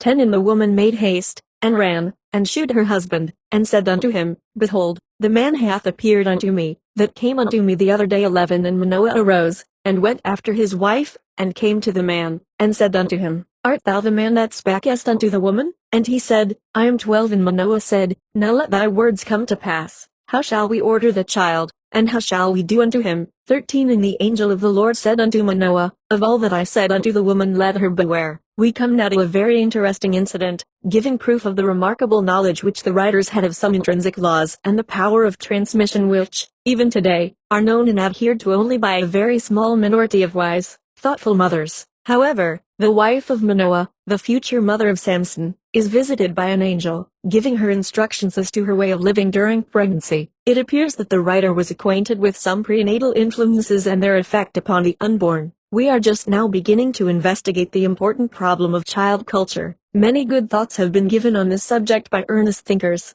A knowledge of these important laws of life will do away with the most harassing evils and sins which human flesh is heir to. Intelligent, free mothers will be enabled to forecast not only the physical, but also the psychical, traits of their offspring.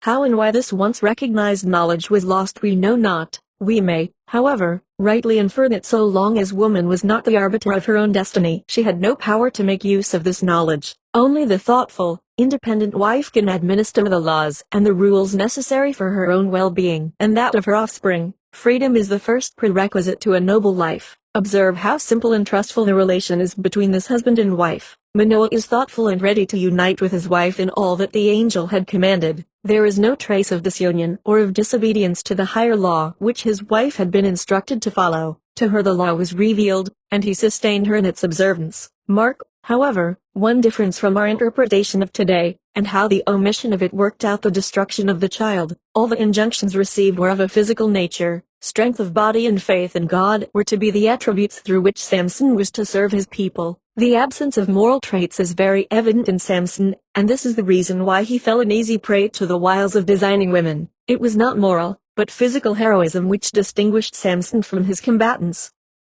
Vengeance, cruelty, deceit, Cunning devices were practiced not only by the Philistines, but likewise by the Nazarite. The angel who appeared to Manoah's wife was probably her own inner sense, and the appearance is to be understood rather as a figure of speech than as an actual occurrence, although there may have been, as there are today, people who were so credulous as to believe that such things actually occurred. The angel who whispers into our ears is knowledge, foresight, high motive, ideality, unselfish love, a conscious attitude towards the ideal still unattained, a lofty standard of virtue for the coming offspring, an indulgent, pure fatherhood, and a wise, loving motherhood must take the place of a mysterious, instinctive trust, the blind faith of the past. CBN 1 would suppose that this woman, so honored of God, worthy to converse with angels on the most delicate of her domestic relations, might have had a name to designate her personality instead of being mentioned merely as the wife of Manoah or the mother of Samson. I suppose that it is from these biblical examples that the wives of this republic are known as Mrs. John Doe or Mrs. Richard Roe,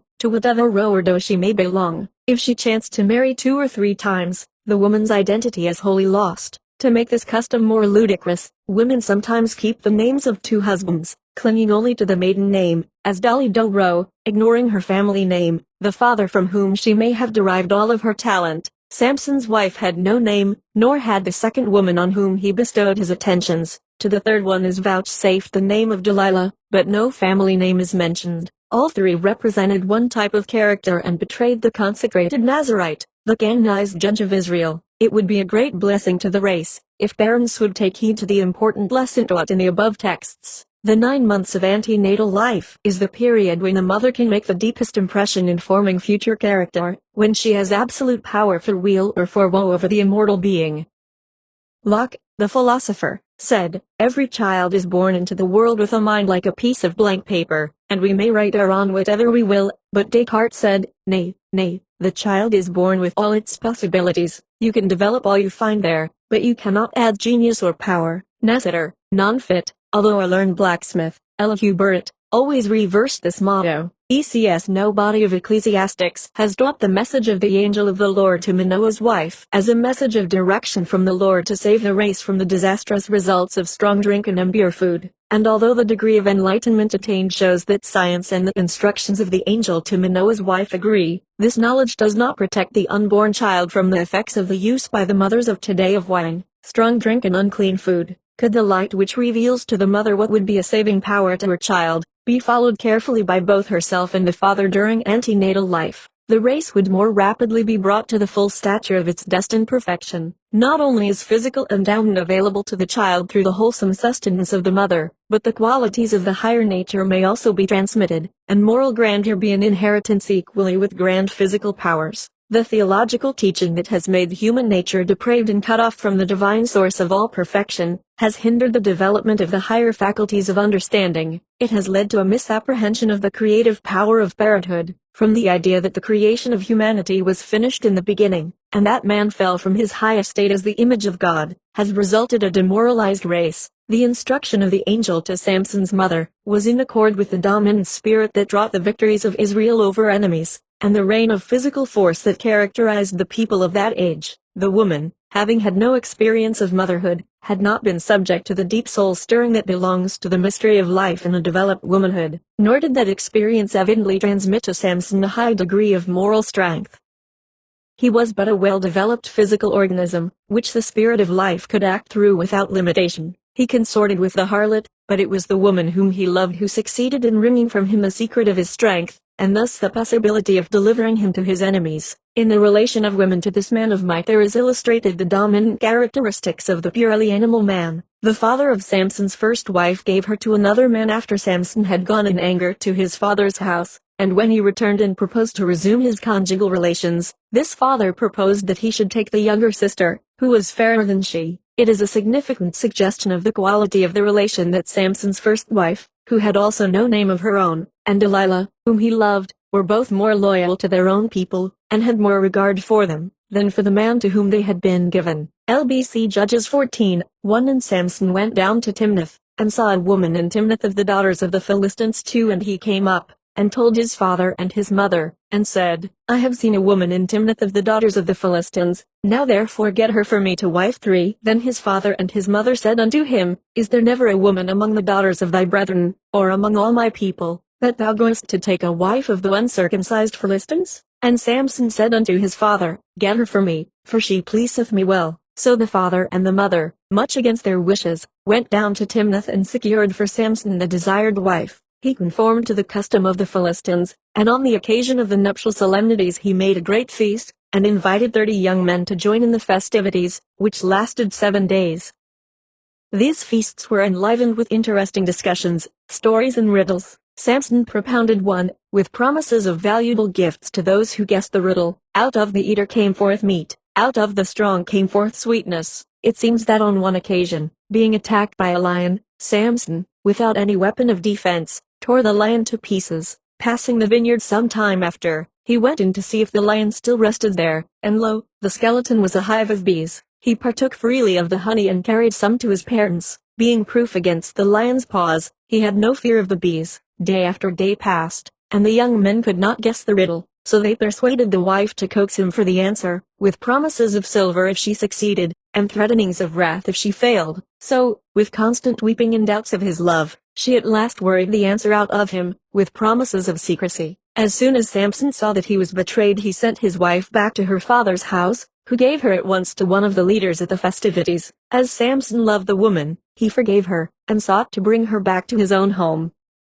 The father informed him that he had already given her to another, and that he might have a younger daughter, if he chose, who had far more grace and beauty. The commentators say that it was very generous in Samson to make this concession, as he was the party offended, but Samson was himself a riddle and a paradox of a man. He saw something in her face which pleased him well. He that in the choice of a wife is guided by his eye, and governed by his fancy, must afterwards blame himself if he find a Philistine in his arms. It is a great calamity that even able men are so easily influenced by weak and wicked women to do what they know is dangerous, and yet they feel it a disparagement to follow the advice of a good wife in what is virtuous and praiseworthy. Samson was most unfortunate in all his associations with women. It is a pity that the angel who impressed on his parents the importance of considering everything that pertained to the physical development of the child, had not made some suggestions to them as to the formation of his moral character. Even his physical prowess was not used by him for any great purpose. To kill a lion, to walk off with the gates of the city, to catch 300 foxes and to tie them together by their tails 2 by 2, with firebrands to burn the cornfields and the vineyards,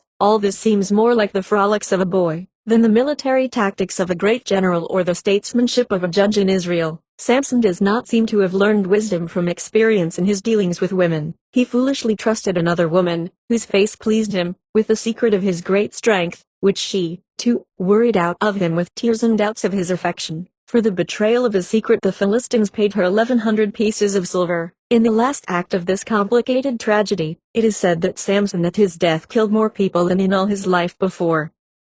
After Delilah betrayed him into the hands of the Philistines, they put out his eyes, and left him to grind in the prison house. As was their custom, they brought him out to make sport for the people assembled in a spacious building. As his hair had begun to grow, he braced himself against the doorposts, overturned the building, and killed all of its occupants, and himself, gladly ending his own sad life. The name Delilah is fitly used to describe those who with flattery bring destruction on those whom they pretend to love. Many a strong man has been slain by this type of designing woman. Commentators do not agree as to whether Delilah was an Israelite or a Philistine, probably the latter, as Samson seemed to be more pleased with the women of that tribe than with those of his own. One hesitates to decide which is most surprising, Samson's weakness or Delilah's wickedness. ECS, the writer of the Book of Judges, would fail in his endeavor to present a complete picture of his time, did he omit the important characteristic of a woman and her influence upon man therein portrayed. In Delilah, the treacherous, the sinister, the sensuous side of woman is depicted. Like Vivian, in the Idylls of King Arthur, Delilah uses, nay, abuses, the power which she had gained over Samson by virtue of her beauty and her personal attractions. She uses these personal gifts for a sinister purpose. They serve her as a snare to beguile the man whose lust she had aroused. What a lesson this story teaches to men as well as to women. Let man overcome the lust of his eyes and prostitution will die a natural death. Let woman beware that her influence is of the purest and highest. Let her spiritual nature be so attractive that man will be drawn toward it. Forever the eternal womanly draweth man onward and upward. Soul unity will become the rule when the same chastity and purity are demanded of the sexes alike. Woman's chastity is never secure as long as there are two standards of morality. CBN colonial days is the felicitous term given by Reverend Dr. Lyman Abbott to the period of nearly 3 centuries following the campaign against the inhabitants of Canaan, when the Israelites took possession of their land. The Book of Judges is a record of those colonial days, and they are described also in the first part of the book, which bears the name of the prophet Samuel. During those Hebrew colonial days, as Dr. Abbott states, there was no true capital, indeed, no true nation. There were a variety of separate provinces, having almost as little common life as had the American colonies before the formation of the Constitution of the United States. In war these colonies united, in peace they separated from each other again.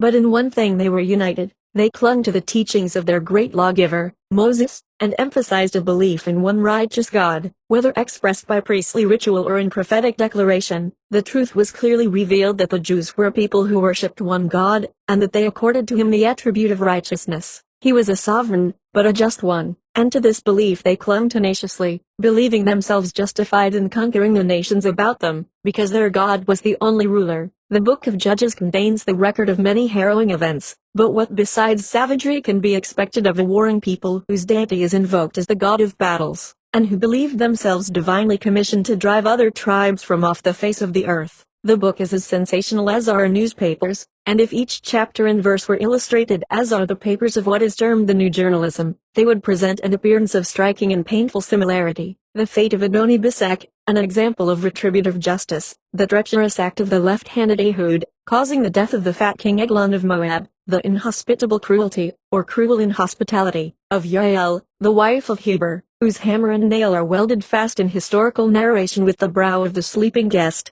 Sisera, the captain of Jabin's army, the famous exploits of Gideon who, if he was a superior strategist and warrior, gave little evidence, by his 70 sons, of his morality according to Christian standards, the death of Abimelech, which was half suicidal lest it should be said that a woman's hand had slain him. These, and more also of the same sort, leave the impression on the mind that those colonial days of the Hebrew nation were far from days of peace or of high morality, and the record of them is certainly as unfit for the minds of children and of youth as are the illustrated and graphic accounts of many unholy acts which are to be found in our daily newspapers. General Weyler, in his Cuban Warfare, has, in many respects, a prototype in General Gideon, and also in General Jephthah, a mighty man of valor and the son of a harlot, as the author of the Book of Judges declares him to have been. We deprecate the savage butchery of the one, what ought we to say of the renown of the others? War is everywhere terrible, and deeds of violence and of blood are sad reminders of the imperfections of mankind.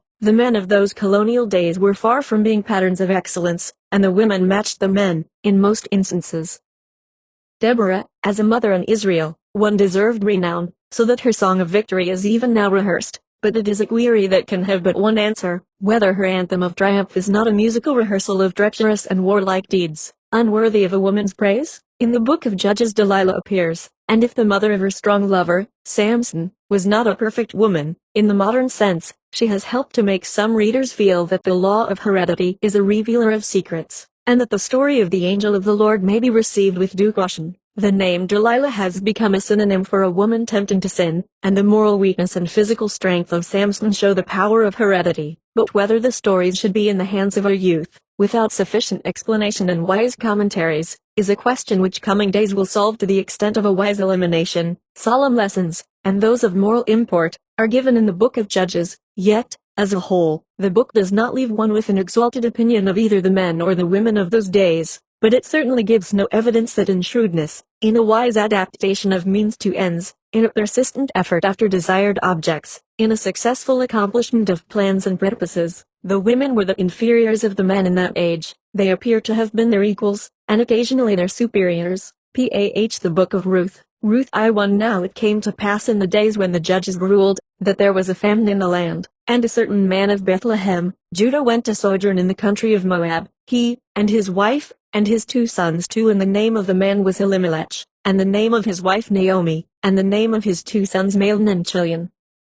And they came into the country of Moab, and continued there 3. And Elimelech, Naomi's husband, died, and she was left, and her 2 sons 4, and they took them wives of the women of Moab. The name of the one was Orpah, and the name of the other Ruth. and they dwelt there about 10 years. 5 And Mahlon and Chilion died also, both of them, and the woman was left of her 2 sons and her husband 6. Then she arose with her daughters-in-law, that she might return from the country of Moab, for she had heard in the country of Moab how that the Lord had visited his people in giving them bread. 7 Wherefore she went forth out of the place where she was, and her 2 daughters-in-law with her 8. And Naomi said unto her daughters-in-law, Go, return each to her mother's house, the Lord deal kindly with you, as ye have dealt with the dead, and with me. 10 And they said unto her, Surely we will return with thee unto thy people. 14 And they lifted up their voice, and wept, and Orpah kissed her mother-in-law, but Ruth clave to her. 15 And he said, Behold, thy sister-in-law is gone back unto her people, and unto her gods. Return thou after thy sister-in-law. 16 And Ruth said, Entreat me not to leave thee, for whither thou goest, I will go, and where thou lodgest, I will lodge.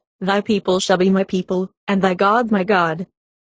19 So they two went until they came to Bethlehem, and it came to pass, when they were come to Bethlehem, that all the city was moved about them, and they said, Is this Naomi? 20 And she said unto them, Call me not Naomi, call me Mara, for the Almighty hath dealt very bitterly with me. 21 I went out full, and the Lord hath brought me home again empty. Why then call ye me Naomi, seeing the Lord hath testified against me, and the Almighty hath afflicted me. 22 So Naomi returned, and Ruth the Moabitess, her daughter-in-law, with her. Commentators differ as to the exact period when this book was written and as to the judge who ruled Israel at that time. It must have been, however, in the beginning of the days when the judges ruled, as Boaz, who married Ruth, was the son of Rahab, who protected the spies in Joshua's reign. Some say that it was in the reign of Deborah. Tradition says that the Messiah was descended from 2 Gentile maidens, Rahab and Ruth, and that Ruth was the daughter of Eglon, king of Moab, but this is denied, as Boaz, whom Ruth married, judged Israel 200 years after Eglon's death.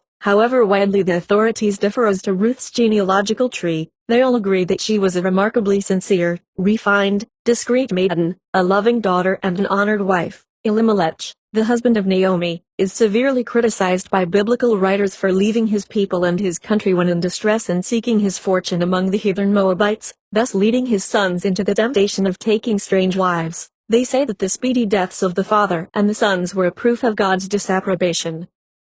Naomi manifested such remarkable goodness and wisdom as a widow, that one wonders that she did not use her influence to keep her husband in his native land to share the trials of his neighbors. The tender friendship between Ruth and Naomi, so unusual with a mother-in-law, has been celebrated in poetry, in prose and in art the world round. The scene between Naomi and her daughters in parting was most affectionate. As soon as Naomi decided to return to her own country, her daughters assisted her in making the necessary preparations. Ruth secretly made her own, having decided to go with Naomi to the land of Judea. When the appointed day arrived, mounted on 3 gray jackasses, they departed. A few miles out Naomi proposed to rest by the roadside and to say farewell, and, after thanking them for all the love and kindness they had shown her, advised them to go no farther, but return to their home in that land of plenty. She told them frankly that she had no home luxuries to offer. Life with her would for them be poverty and privation in a strange land, and she was not willing that they should sacrifice all the pleasures of their young lives for her. Sad and lonely with the loss of their husbands, parting with Naomi seemed to intensify their grief. United in a common sorrow, the 3 women stood gazing in silence into each other's faces, until Naomi, with her usual self-control and common sense, again pointed out to them all the hardships involved in the change which they proposed. Her words made a deep impression on Orpah. She hesitated, and at last decided to abide by Naomi's advice, but not so with Ruth. Naomi had a peculiar magnetic attraction for her, a charm stronger than kindred, country or ease. Her expressions of steadfast friendship in making her decision were so tender and sincere that they have become household words. She said, Entreat me not to leave thee, for whither thou goest I will go, and where thou lodgest I will lodge. Thy people shall be my people, and thy God my God. Where thou diest will I die, and there will I be buried. The Lord do so to me, and more also, if aught but death part thee and me. These words are on a bronze tablet on the stone over the grave of Robert Louis Stevenson at Samoa. Having bade farewell to Orpah, they journeyed together and made a home for themselves in Bethlehem. Naomi owned a small house, lot and spring of water on the outskirts of the town. After a few days of rest, Ruth said to Naomi, I must not sit here with folded hands, nor spend my time in visiting neighbors, nor in search of amusement, but I must go forth to work, to provide food and clothes, and leave thee to rest. As it was the season for the wheat and barley harvests, Ruth heard that laborers were needed in the fields. It was evident that Ruth believed in the dignity of labor and of self-support. She thought, no doubt, that everyone with a sound mind and a sound body and 2 hands should earn her own livelihood. She threw her whole soul into her work and proved a blessing to her mother, so Naomi consented that she might go and glean in the fields with other maidens engaged in that work. When Naomi was settled in Bethlehem, she remembered that she had a rich kinsman, Boaz, whose name means strength, a man of great wealth as well as wisdom. Ruth was employed in the field of Boaz, and in due time he took note of the fair maiden from Moab. In harvest time he needed many extra hands, and he came often among the reapers to see how the work went forward. He heard such good accounts of Ruth's industry, dignity and discretion that he ordered his men to make her work as easy as possible, to leave plenty for her to glean and to carry home in the evening. This she often sold on the way, and bought something which Naomi needed. Naomi and Ruth enjoyed their evenings together. Naomi did not spend the day in idleness either. She had her spinning wheel and loom to make their garments. She worked also in her garden, raising vegetables, herbs and chickens, and they talked over their day's labor as they enjoyed their simple supper of herb tea, bread and watercresses. Their menu was oft times more tempting, thanks to Ruth's generous purchases on her way home. Being busy, practical women, their talk during the evening was chiefly on ways and means. They seldom rose to the higher themes of pedagogics and psychology, subjects so familiar in the clubs of American women. ECS Ruth too, one and Naomi had a kinsman of her husband's, a mighty man of wealth, of the family of Elimelech, and his name was Boaz. 2 And Ruth the Moabitess said unto Naomi, Let me now go to the field, and glean cars of corn after him in whose sight I shall find grace. And she said unto her, Go, my daughter. 4 And, behold, Boaz came from Bethlehem. 7 And she said, I pray you, let me glean and gather after the reapers among the sheaves. So she came. 8 Then said Boaz unto Ruth, Hearest thou not, my daughter? Go not to glean in another field, neither go from hence, but abide here fast by my maidens. It hath fully been shewed me, all that thou hast done unto thy mother-in-law since the death of thine husband, and how thou hast left thy father and thy mother. 19 And her mother-in-law said unto her, Where hast thou gleaned today, and where wroughtest thou? Blessed be he that did take knowledge of thee. And Ruth said, The man's name is Boaz. And Naomi said unto her, The man is near of kin unto us, one of our next kinsmen.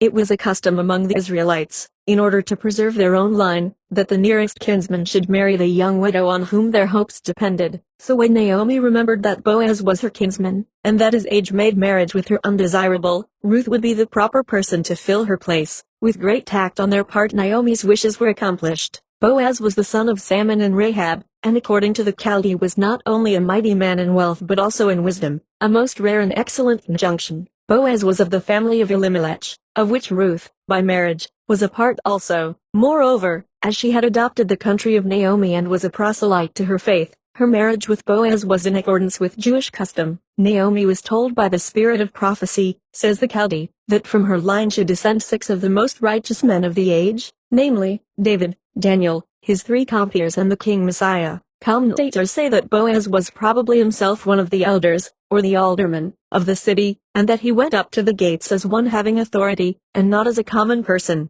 They say that Ruth was neither rich nor beautiful, but a poor stranger, whose hard work in the fields had withered her lilies and roses. But Boaz had heard her virtue and dignity extolled by all who knew her. The Chaldee says, House and riches are the inheritance from fathers, but a prudent wife is more valuable than rubies and is a special gift from heaven. Boaz prized Ruth for her virtues, for her great moral qualities of head and heart. He did not say like Samson, when his parents objected to his choice, Her face pleaseth me. In narrating the story of Ruth and Naomi to children, they invariably ask questions of interest, to which the sacred fabulist gives no answer.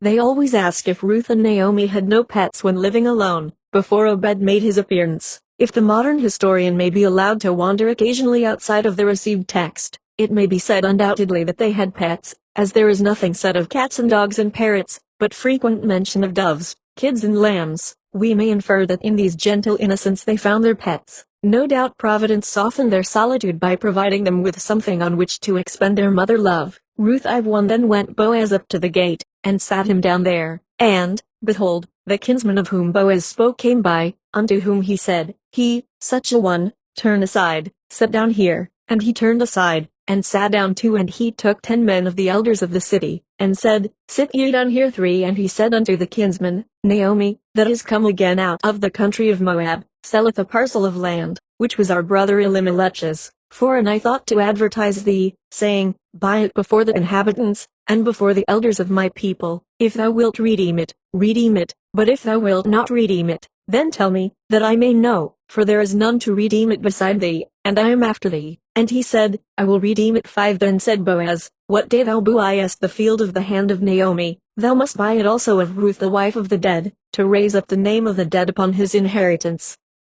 6 And the kinsman said, I cannot redeem it for myself, lest I mar mine own inheritance. Redeem thou my right to thyself, for I cannot. Boaz was one of the district judges, and he held his court in the town hall over the gates of Bethlehem. The kinsman who was summoned to appear there and to settle the case readily agreed to the proposal of Boaz to fill his place. As he was already married, he was willing to take the land, but as the widow and the land went together, according to the Jewish law of inheritance, Boaz was in a position to fill the legal requirements, and as he loved Ruth, he was happy to do so. Ruth was summoned to appear before the grave and reverend seniors. The civil pledges were made and the legal documents duly signed. The reporter is silent as to the religious observances and the marriage festivities. They were not as vigilant and as satisfying as are the skilled reporters of our day, who have the imagination to weave a connected story and to give to us all the hidden facts which we desire to know. Our reporters would have told us how, when and where Ruth was married, what kind of a house Boaz had, how Ruth was dressed, etc., etc., whereas we are left in doubt on all of these points. The historian does vouchsafe to give to us further information on the general feeling of the people. They all joined in the prayer of the elders that the Lord would make the woman that is come into thine house like Rachel and like Leah, which two did build the house of Israel. They prayed for Boaz that he might be more famous and powerful. They prayed for the wife that she might be a blessing in the house, and the husband in the public business of the town, that all of their children might be faithful in the church, and their descendants be as numerous as the sands of the sea. In due time one prayer was answered, and Ruth bore a son. Naomi loved the child and shared in its care.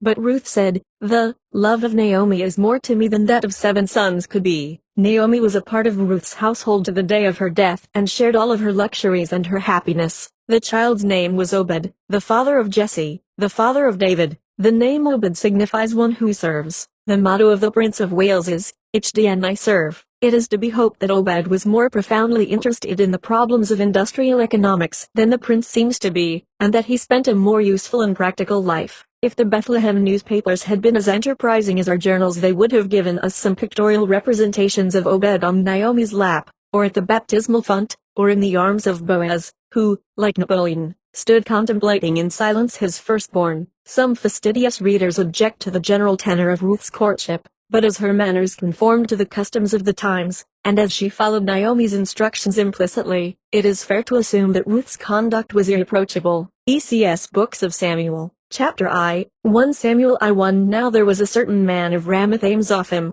of Mount Ephraim, and his name was Elkanah too, and he had 2 wives. The name of the one was Hannah, and the name of the other Peninnah. And Peninnah had children, but Hannah had no children. 3 And this man went up out of his city yearly to worship and to sacrifice unto the Lord of hosts in Shiloh. 4 And when the time was that Elkanah offered, he gave to Peninnah his wife, and to all her sons and her daughters, portions. 5 But unto Hannah he gave a worthy portion, for he loved Hannah. But Peninnah mocked her 7 And as he did so year by year, when she went up to the house of the Lord, so she provoked her. Therefore she wept, and did not eat. 8 Then said Elkanah her husband to her, Hannah, why weepest thou, and why eatest thou not, and why is thy heart grieved? Am not I better to thee than 10 sons? Now Eli the priest sat upon a seat by a post of the temple of the Lord. 10 And she was in bitterness of soul, and prayed unto the Lord, and wept sore. 11 And she vowed a vow, and said, O Lord of hosts, if thou wilt indeed look on the affliction of thine handmaid, and wilt give unto me a man-child, then I will give him unto the Lord all the days of his life. 17 Then Eli answered and said, Go in peace, and the God of Israel grant thee thy petition that thou hast asked of him. And she bare a son, and called his name Samuel, saying, Because I have asked him of the Lord.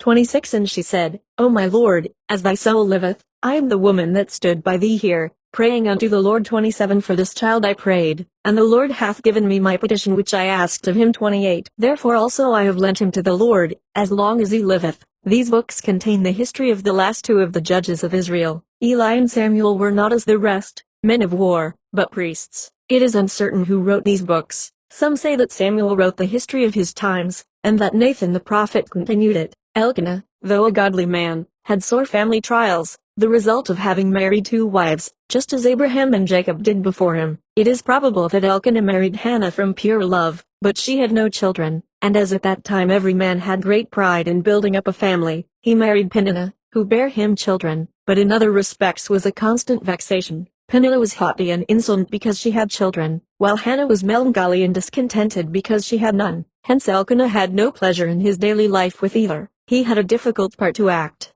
Hoping much from the consolations of religion, he took his wives and children annually up to the temple of the Lord in Shiloh to worship.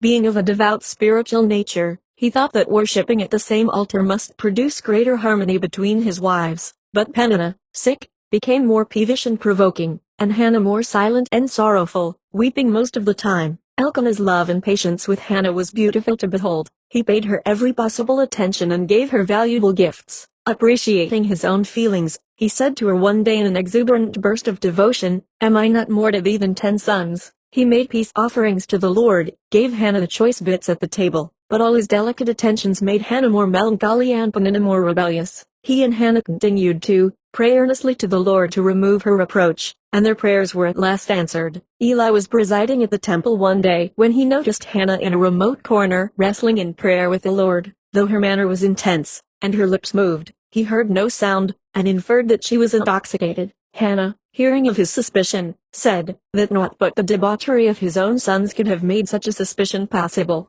But Eli made atonement for his rash, unfriendly censure by a kind of fatherly benediction. With all these adverse winds in this visit to Shiloh, Elkanah must have felt as if his family had been possessed by the spirit of evil. When the sons of God come to present themselves before the Lord, Satan will be seen to come also. Peninnah behaved worse during these religious festivities because she saw more of Elkanah's devotion to Hannah. Hannah became more sad because she was losing faith in prayer. Hope deferred maketh the heart sick. An endless discord in the harmony of the family joys was a puzzling problem for the sweet-tempered Elkanah, but the ever-turning wheel of fortune brought peace and prosperity to his domestic altar at last. Hannah bore a son and named him Samuel, which signifies heard of the Lord, or given by the Lord. Hannah was very modest in her petition. She said, "O Lord, give me a son," while Rachel said, "Give me children." The one sorrow which overtopped all others with these Bible women was in regard to children. If they had none, they made everybody miserable. If they had children, they fanned the jealousies of one for the other. See how Rebekah deceived Isaac and defrauded Esau of his birthright. The men, instead of appealing to the common sense of the women, join in constant prayer for the Lord to do what was sometimes impossible. Hannah in due time took Samuel up to the temple at Shiloh. In presenting Samuel to Eli the priest, she reminded him that she was the woman on whom he passed the severe comment, but now she came to present the child the Lord had given to her. She offered 3 bullocks, one for each year of his life, one for a burnt offering, one for a sin offering, and one for a peace offering. So Hannah dedicated him wholly to the Lord and left him in Shiloh to be educated with the sons of the priests. Although Samuel was Hannah's only child and dearly loved, she did not hesitate to keep her vow unto the Lord. Samuel 2:11. And Elkanah went to Ramah to his house, and the child did minister unto the Lord before Eli the priest. 18. But Samuel ministered before the Lord, being a child, girded with a linen ephod. 19. Moreover his mother made him a little coat, and brought it to him from year to year, when she came up with her husband to offer the yearly sacrifice. 20. And Eli blessed Elkanah and his wife, and they went unto their own home. 21. And Hannah bare 3 sons and 2 daughters, and the child Samuel grew before the Lord. The historians and commentators dwell on the fact that Hannah made her son a little coat, and brought one annually. It is more probable that she brought to him a complete suit of clothes once in 3 months, especially trousers, if those destined to service in the temple were allowed to join in any sports. Even devotional genuflections are severe on that garment, which must have often needed Hannah's care. Her virtue and wisdom as a mother were in due time rewarded by 5 other children, 3 sons and 2 daughters. And Samuel judged Israel all the days of his life. Saul was made king at the request of the people. The ark of the Lord fell into the hands of the Philistines. This event, with the death of Eli and his sons, had most tragic results, viz., in the killing of 30,000 people and the death of the wife of Phinehas, who was said to have been a woman of gracious spirit, though the wife of a wicked husband. Her grief for the death of her husband and father-in-law proved her strong natural affection, but her much greater concern for the loss of the ark of the Lord was an evidence of her devout affection to God. Her dying words, "The glory has departed from Israel," show that her last thought was of her religion. She named her son Ichabod, whose premature birth was the result of many calamities, both public and private. crowning all with a great battle with the Philistines. Samuel was the last judge of Israel.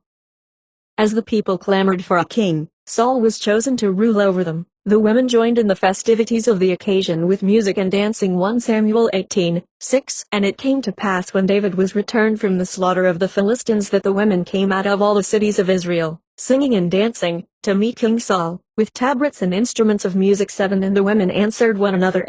They played, and said, Saul hath slain his thousands, and David his 10,000s. 8 And Saul was very wroth, and the saying displeased him, and he said, They have ascribed unto David 10,000s, and to me they have ascribed but thousands, and what can he have more than the kingdom? It was the custom among women to celebrate the triumphs of their warriors after a great battle in spectacular performances. Decked with wreaths, they danced down the public streets, singing the songs of victory in praise of their great leaders. They were specially enthusiastic over David. The chorus, Saul hath killed his thousands, but David his 10,000s, chanted with pride by beautiful maidens and wise matrons, stirred the very soul of Saul to deadly jealousy, and he determined to suppress David in some way or to kill him outright. It is not probable that any of these battle hymns, so much admired, emanated from the brain of woman. The blood and thunder style shows clearly that they were all written by the pen of a warrior. Long after the women of their respective tribes were at rest in Abraham's bosom, David was a general favorite. Even the Philistines admired his courage and modesty. The killing of Goliath impressed the people generally that David was the chosen of the Lord to succeed Saul as king of Israel. But on the heels of his triumphs, David's troubles soon began.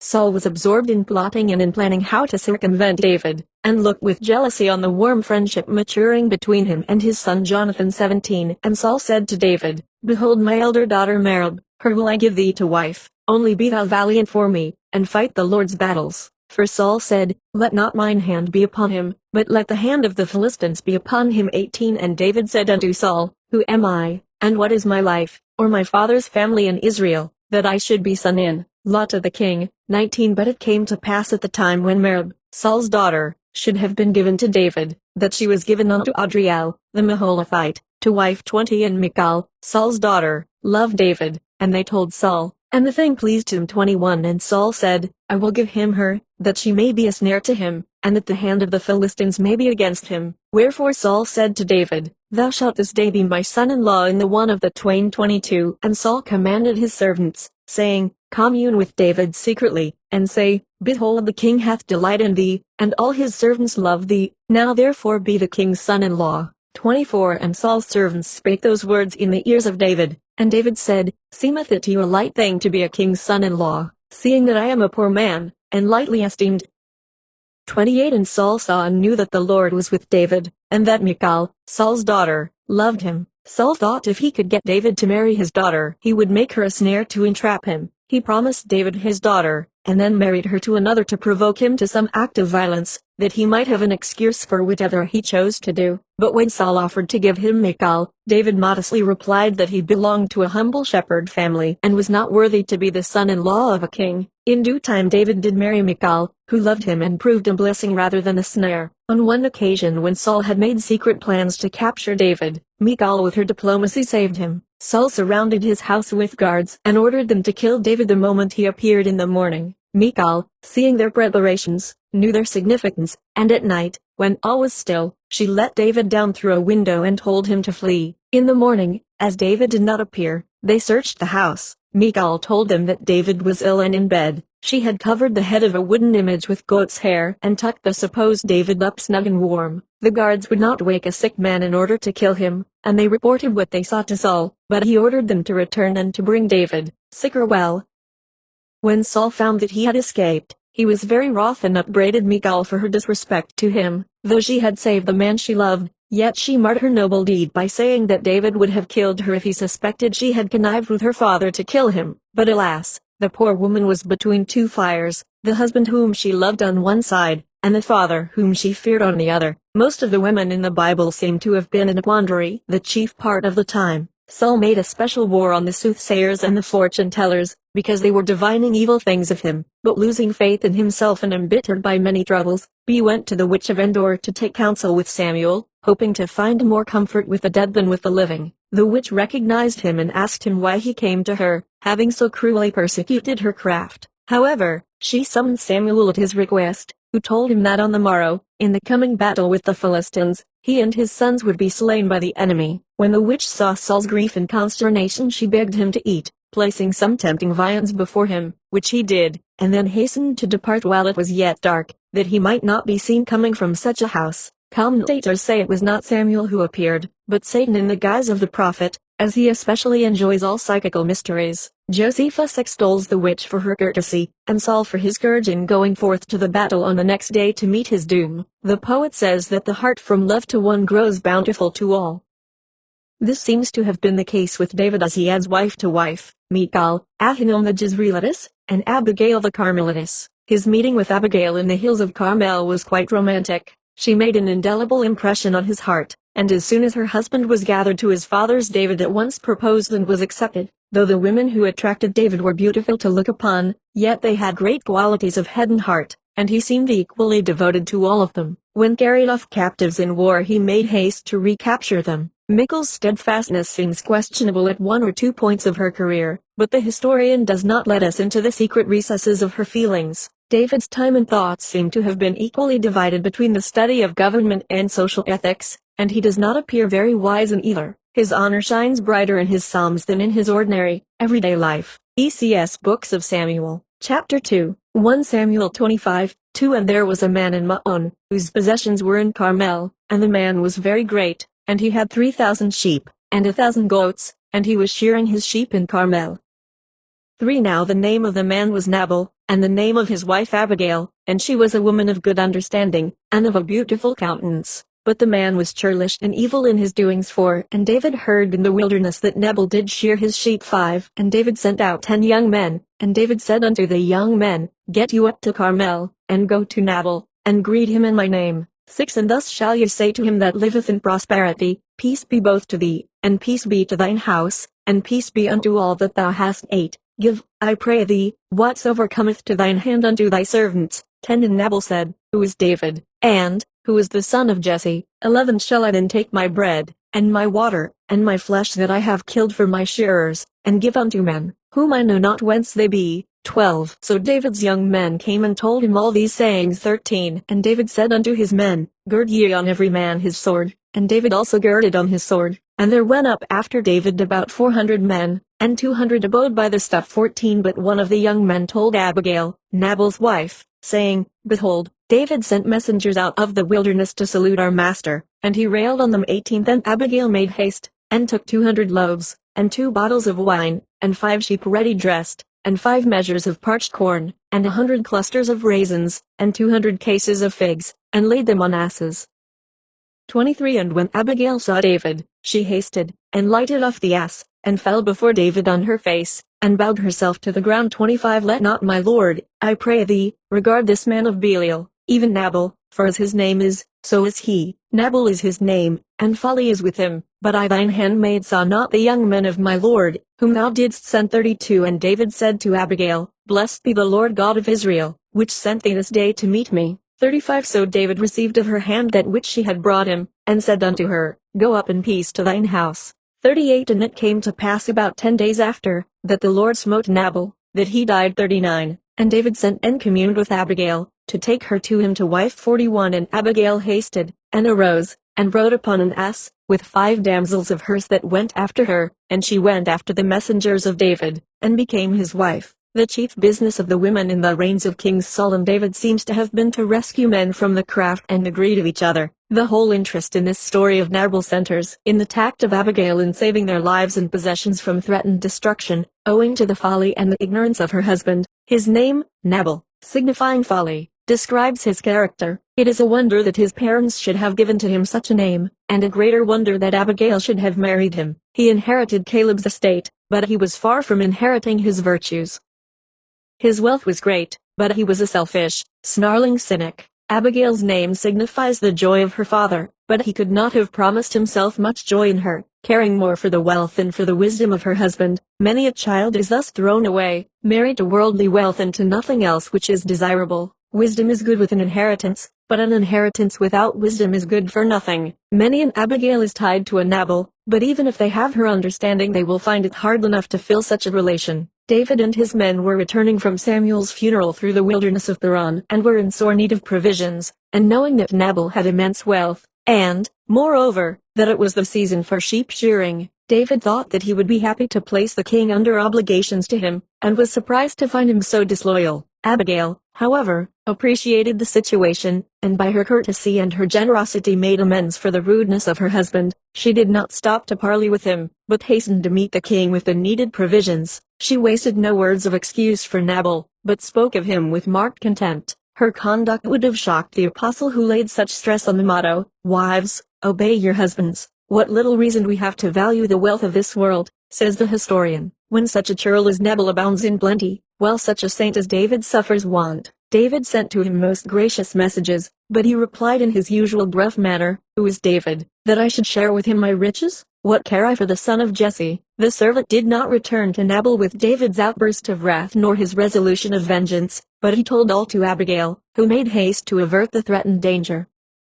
She did what she saw was to be done, quickly. Wisdom in such a case was better than weapons of war. Nabal begrudged the king and his retinue water, but Abigail gave them 2 casks of wine and all sorts of provisions in abundance. She met David on the march big with resentment, meditating the destruction of Nabal, but Abigail by her humility completely disarmed the king. With great respect and complaisance she urges him to lay all of the blame on her, and to attribute Nabal's faults to his want of wit. Born simple, not spiteful, Abigail puts herself in the attitude of a humble petitioner. David received all that Abigail brought him with many thanks. It is evident from the text that she gave to him many of the delicacies from her larder. 10 days after this Nabal died, David immediately sent messengers to Abigail asking her to be his wife. She readily accepted, as David had made a deep impression on her heart. So, with her 5 damsels, all mounted on white jackasses, she accompanied the messengers to the king and became his wife. The Hebrew mythology does not gild the season of courtship and marriage with much sentiment or romance. The transfer of a camel or a donkey from one owner to another, no doubt, was often marked with more consideration than that of a daughter. One loves a faithful animal long in our possession and manifests more grief in parting than did these Hebrew fathers in giving away their daughters, or than the daughters did in leaving their family, their home or their country. We have no beautiful pictures of lovers sitting in shady groves, exchanging their tributes of love and of friendship, their hopes and fears of the future. No temples of knowledge where philosophers and learned matrons discussed great questions of human destiny, such as Greek mythology gives to us. Socrates and Plato, learning wisdom at the feet of the Dionysius of their times, give to us a glimpse of a more exalted type of womanhood than any which the sacred fabulists have vouchsafed thus far. 2 Samuel 3:2 And unto David were sons born in Hebron, and his firstborn was Amnon, of Ahinoam the Jezreelitess. 3 And his second, Chileab, of Abigail the wife of Nabal the Carmelite, and the third, Absalom the son of Maacah the daughter of Talmai king of Geshur. 4 And the fourth, Adonijah the son of Haggith, and the fifth, Shaphatia the son of Abidal. 5 And the sixth, Ithream, by Eglah David's wife. These were born to David in Hebron. The less is called David's wife, his only rightful wife, Michal. It was a fault in David, say the commentators, thus to multiply wives contrary to Jewish law. It was a bad example to his successors. Men who make the laws should not be the first to disobey them. None of his sons was famous, but 3 were infamous, due in part to their father's nature and example. 14 And David danced before the Lord with all his might, and David was girded with a linen ephod. 15 So David and all the house of Israel brought up the ark of the Lord with shouting, and with the sound of the trumpet. 16 And as the ark of the Lord came into the city of David, Michal Saul's daughter looked through a window, and saw King David leaping and dancing before the Lord, and she despised him in her heart. 20 Then David returned to bless his household, and Michal the daughter of Saul came out to meet David, and said, How glorious was the king of Israel today, who uncovered himself in the eyes of his servants, as one of the vain fellows. 21 And David said unto Michal, It was before the Lord, which chose me before thy father. Michal, like Abigail, does not seem to have been overburdened with conjugal respect. She was so impatient to let the king know how he appeared in her sight that she could not wait at home, but went out to meet him. She even questions the wisdom of such a parade over the ark, and tells the king that it would have been better to leave it where it had been hidden for years. Neither Michal nor Abigail seem to have made idols of their husbands. They did not even consult them as to what they should think, say or do. They furnish a good example to wives to use their own judgment and to keep their own secrets, not make the family altar a constant confessional. 2 Samuel 2 And it came to pass in an eveningtide, that David arose from off his bed, and walked upon the roof of the king's house, and saw a woman washing herself, and the woman was very beautiful to look upon. 3 And David sent and inquired after her, and one said, Is not this Bathsheba, the wife of Uriah the Hittite? 4 And David sent messengers, and took her, and she came in unto him. 6 And David sent to Joab, saying, Send me Uriah the Hittite. And Joab sent Uriah to David. 7 And when Uriah was come unto him, David demanded of him how Joab did, and how the people did, and how the war prospered. 9 And Uriah slept at the door of the king's house with all the servants of his lord, and went not down to his house. 14 And it came to pass in the morning, that David wrote a letter to Joab, and sent it by the hand of Uriah. 15 And he wrote in the letter, saying, Set ye Uriah in the forefront of the hottest battle, and retire ye from him, that he may be smitten, and die.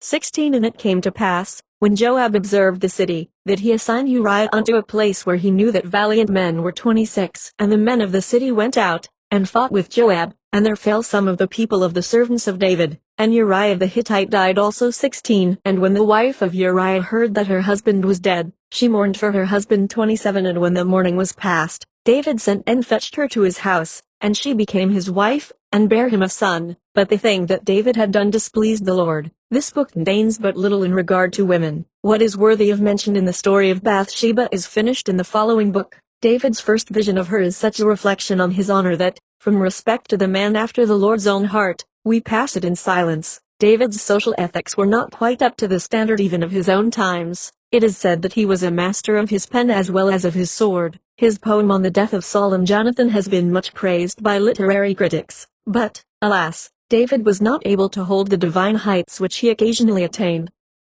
As in the case of Bathsheba, he remained where he could see her, instead of going with his army to Jerusalem to attend to his duties as king of Israel and general of the army. He delegated them to others. Had he been at his post, he would have been out of the way of temptation. He used to pray 3 times a day, not only at morning and evening, but at noon also. It is to be feared that on this day he forgot his devotions and thought only of Bathsheba. Uriah, the husband of Bathsheba, was one of David's soldiers, a man of strict honor and virtue. To get rid of him for a season, David sent him with a message to one of the officers at Jerusalem, telling him that in the next battle to place Uriah in the front rank that he might distinguish himself. Uriah was a poor man and tenderly loved his wife. He little knew the fatal contents of the letter which he carried. When Joab received the letter, he took it for granted that he was guilty of some crime and that the king wished him to be punished. So Joab obeyed the king and Uriah was killed. In due time all this was known, and filled the people with astonishment and greatly displeased the Lord. It is to be hoped that he did not commune with God during this period of humiliation nor pen any psalms of praise for his goodness and mercy.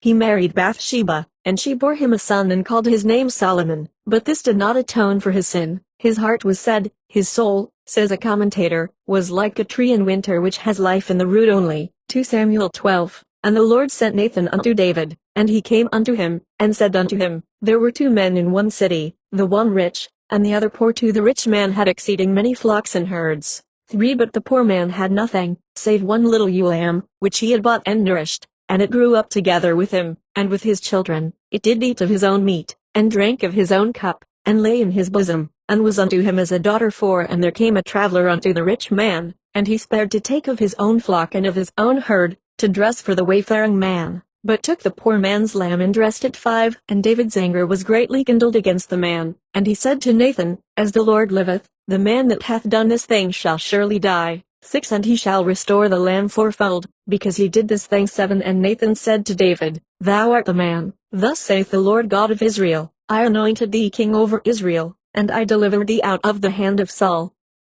9 Wherefore hast thou despised the commandment of the Lord, to do evil in his sight? Thou hast killed Uriah the Hittite with the sword, and hast taken his wife to be thy wife, and hast slain him with the sword of the children of Ammon. 10 Now therefore the sword shall never depart from thine house, because thou hast despised me, and hast taken the wife of Uriah the Hittite to be thy wife. And the Lord said unto Nathan the prophet, David's faithful friend, Go thou and instruct and counsel him. Nathan judiciously gives his advice in the form of a parable, on which David gives his judgment as to the sin of the chief actor, and denounces him in unmeasured terms, and says that he should be punished with death. He shall surely die. David did not suspect the bearing of the fable until Nathan applied it, and, to David's surprise and consternation, said, Thou art the man. Uriah the Hittite had but one little ewe lamb, one wife whom he loved as his own soul. Well, King David had many, yet he robbed Uriah of all that he had and made him carry his own message of death to Joab, the general of the army, who gave to him the most dangerous place in the battle, and, as the king desired, he was killed. When the king first recalled Uriah from the field, Uriah went not to his own house, as he suspected foul play, having heard that Bathsheba often appeared at court. Both the king and Bathsheba urged him to go to his own house, but he went not. Bathsheba had been to him all that was pure and beautiful in woman, and he could not endure even the suspicion of guilt in her. He understood the king's plans, and probably welcomed death, as without Bathsheba's love, life had no joy for him. But to be transferred from the cottage of a poor soldier to the palace of a king was a sufficient compensation for the loss of the love of a true and faithful man. This was one of the most cruel deeds of David's life, marked with so many acts of weakness and of crime. He was ruled entirely by his passions. Reason had no sway over him. Fortunately, the development of self-respect and independence in woman, and a higher idea of individual conscience and judgment in religion and in government, have supplied the needed restraint for man. Men will be wise and virtuous just in proportion as women are self-reliant and able to meet them on the highest planes of thought and of action. No magnet is so powerful as that which draws men and women to each other. Hence they rise or fall together. This is one lesson which the Bible illustrates over and over. The degradation of woman degrades man also. Her face pleaseth me, said Samson, who, although he could conquer lions, was like putty in the hands of women. ECS Books of Kings, Chapter 1 Kings 11 Wherefore Nathan spake unto Bathsheba the mother of Solomon, saying, Hast thou not heard that Adonijah the son of Haggith doth reign? Go unto King David, and say unto him, Didst thou not swear unto thine handmaid, saying, Assuredly Solomon thy son shall reign after me, and he shall sit upon my throne? Why then doth Adonijah reign?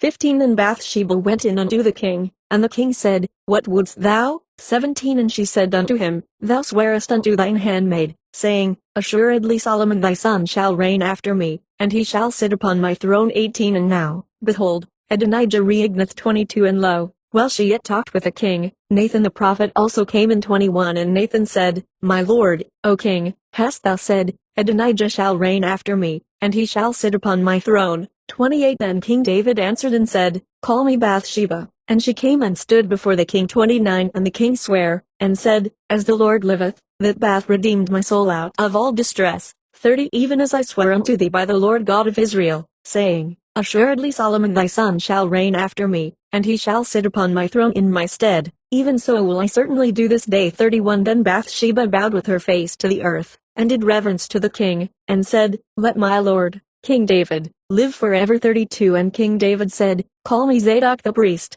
and Nathan the prophet, and Benaiah the son of Jehoiada.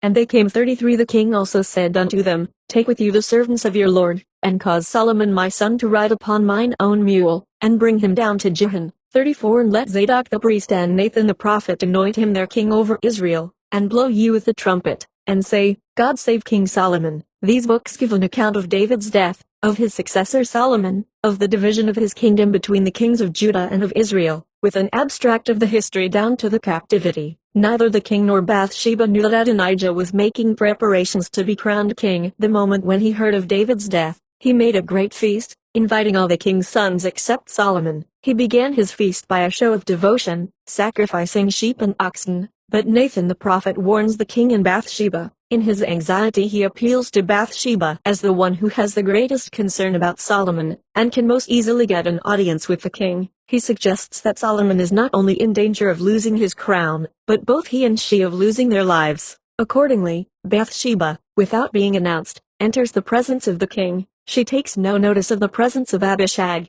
but makes known the object of her visit at once. She reminds the king of his vow to her that Solomon, her son, should be his successor to his throne.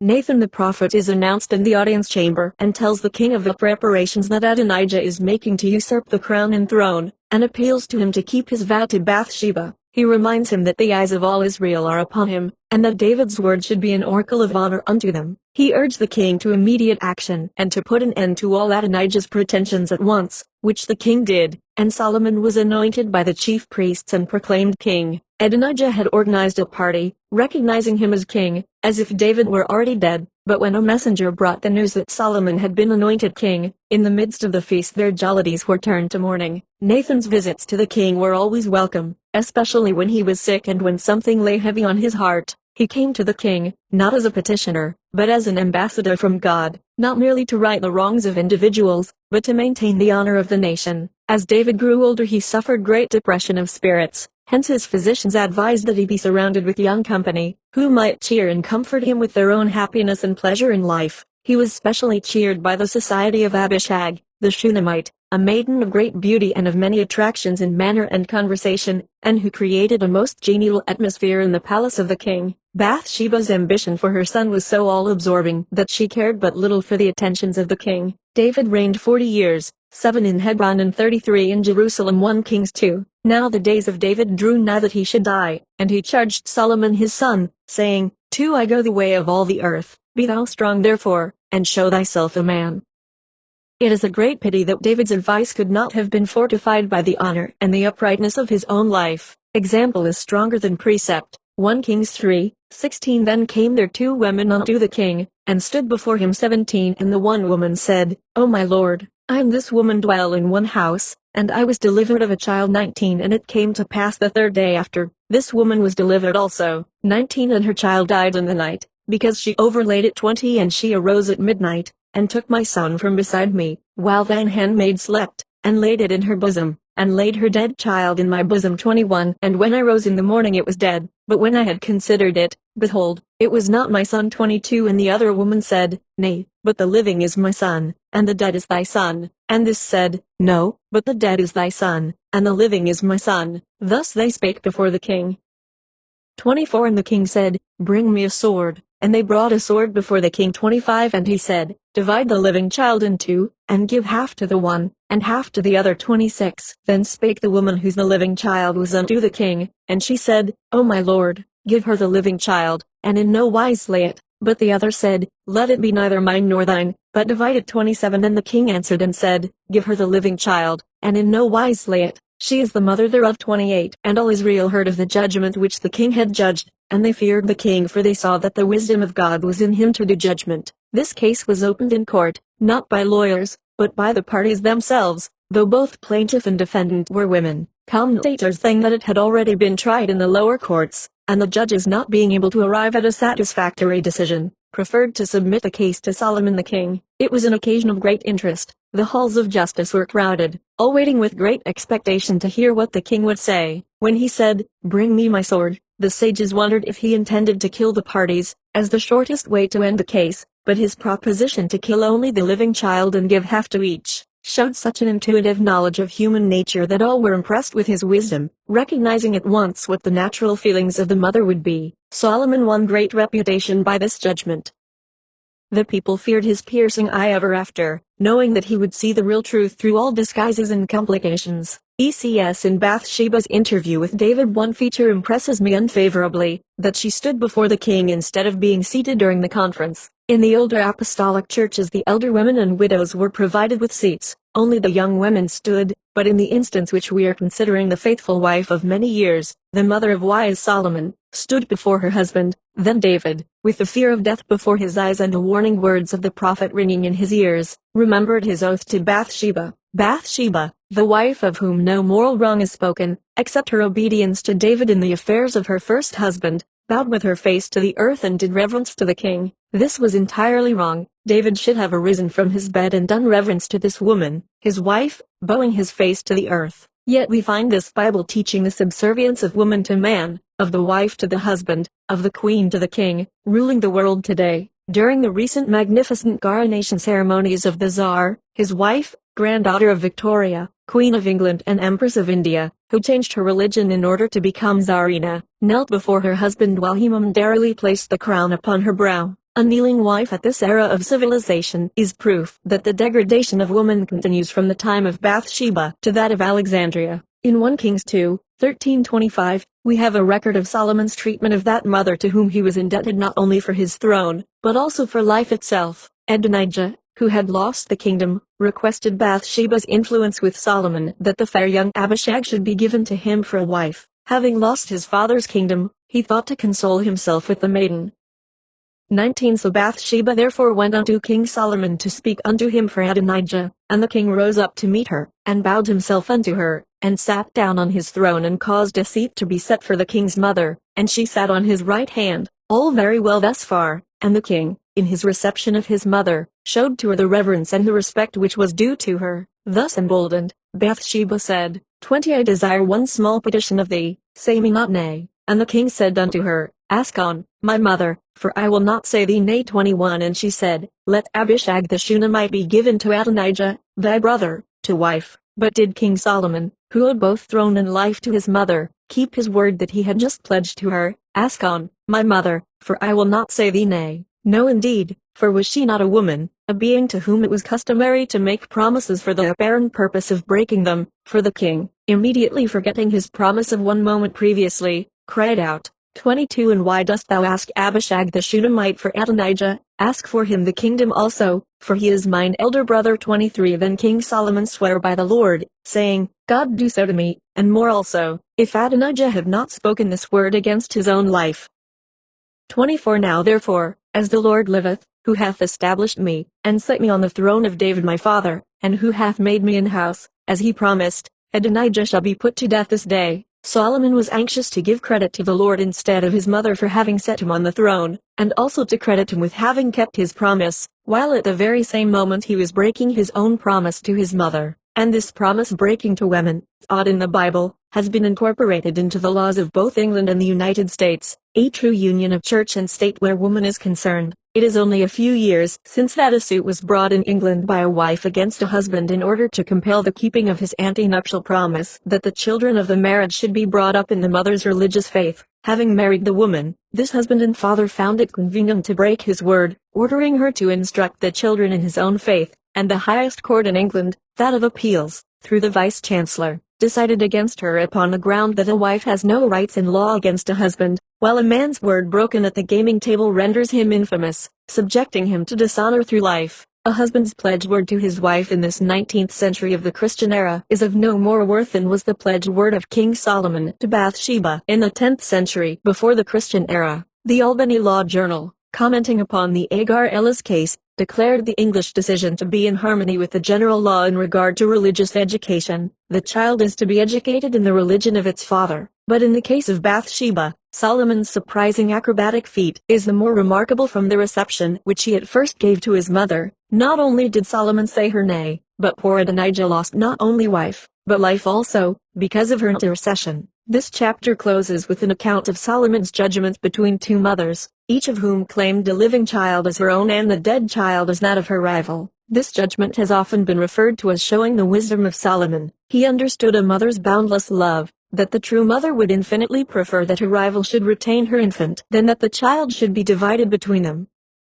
However, this tale, like many another biblical story, is found embedded in the folklore myths of other peoples and religions. Professor White's Warfare of Science and Theology quotes Fansville as finding it in Buddhist birth stories. The able biblical critic, Henry MacDonald, regards the Israelitish kings as wholly legendary, and Solomon as unreal as Mugnuited or Partholan, but let its history be real or unreal. The Bible accurately represents the condition of women under the Jewish patriarchal and the Christian monogamous religions. MJG Books of Kings, Chapter 2, 1 Kings X1. And when the Queen of Sheba heard of the fame of Solomon concerning the name of the Lord, she came to prove him with hard questions too. And she came to Jerusalem with a very great train, with camels that bear spices, and very much gold, and precious stones. And when she was come to Solomon, she communed with him of all that was in her heart. 3 And Solomon told her all her questions. 4 And when the Queen of Sheba had seen all Solomon's wisdom, and the house that he had built, 5 And the meat of his table, and the sitting of his servants, and the attendance of his ministers,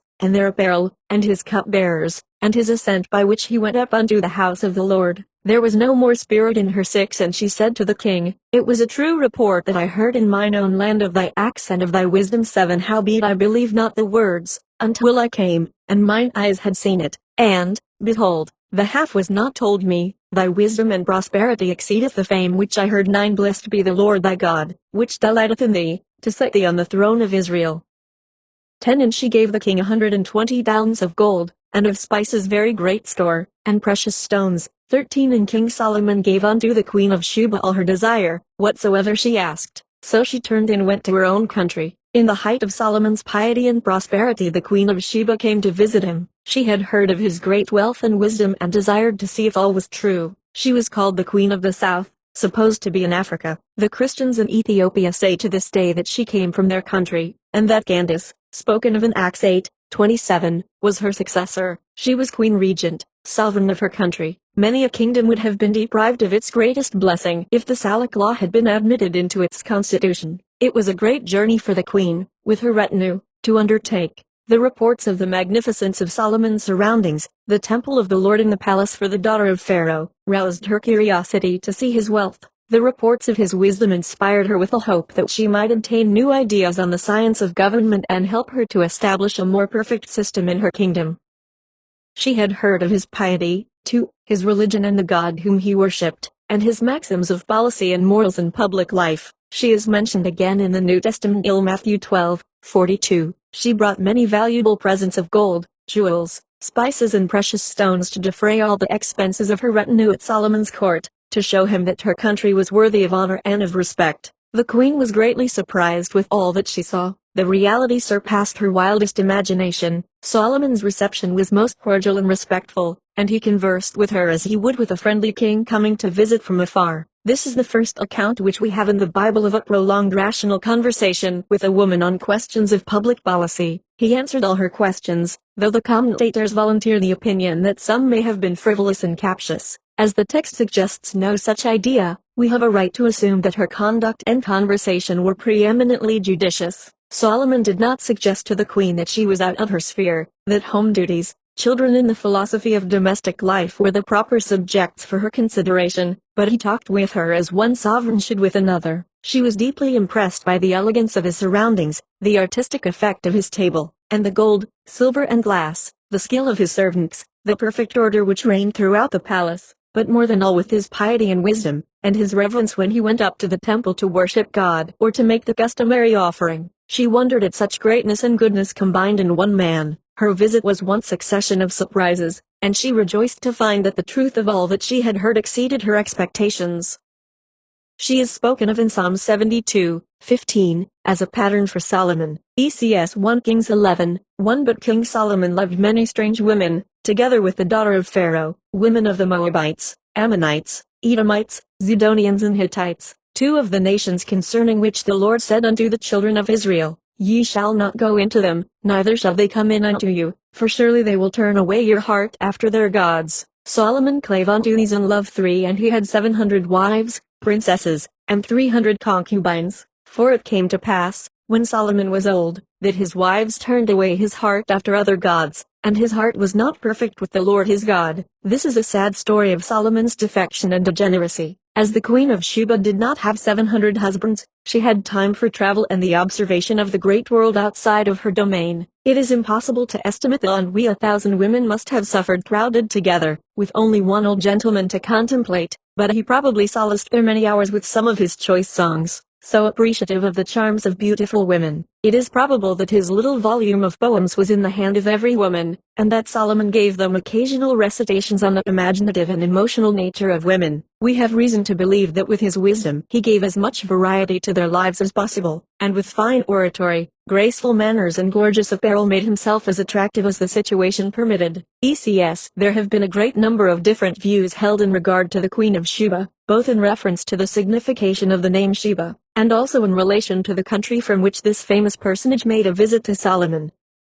Abyssinia, Ethiopia, Persia and Arabia have each laid claim to this wise woman. Menelik, the present king of the former country, who so effectually defeated Italy in his recent war with that country, possesses the same name as, and claims descent from, the fabled son of this wise woman and of the wise King Solomon, one of whose numerous wives, it is traditionally said, she became, Ethiopia, the seat of a very ancient and great civilization, and whose capital was called Saba, Persia, where the worship of the sun and of fire originated, and Arabia, the country of gold, of frankincense and of myrrh, also claim her. It is to the latter country that this queen belonged. Whether we look upon the Bible as a historical work, a mythological work, or, as many now do regard it, as a book of the adepts, written by initiates, for initiates, a record of ancient mysteries hidden to all but initiates, The Queen of Sheba is a most interesting character. The words Sab, Saba, Sheba, all have an astronomical or astrological meaning, signifying the host of heaven,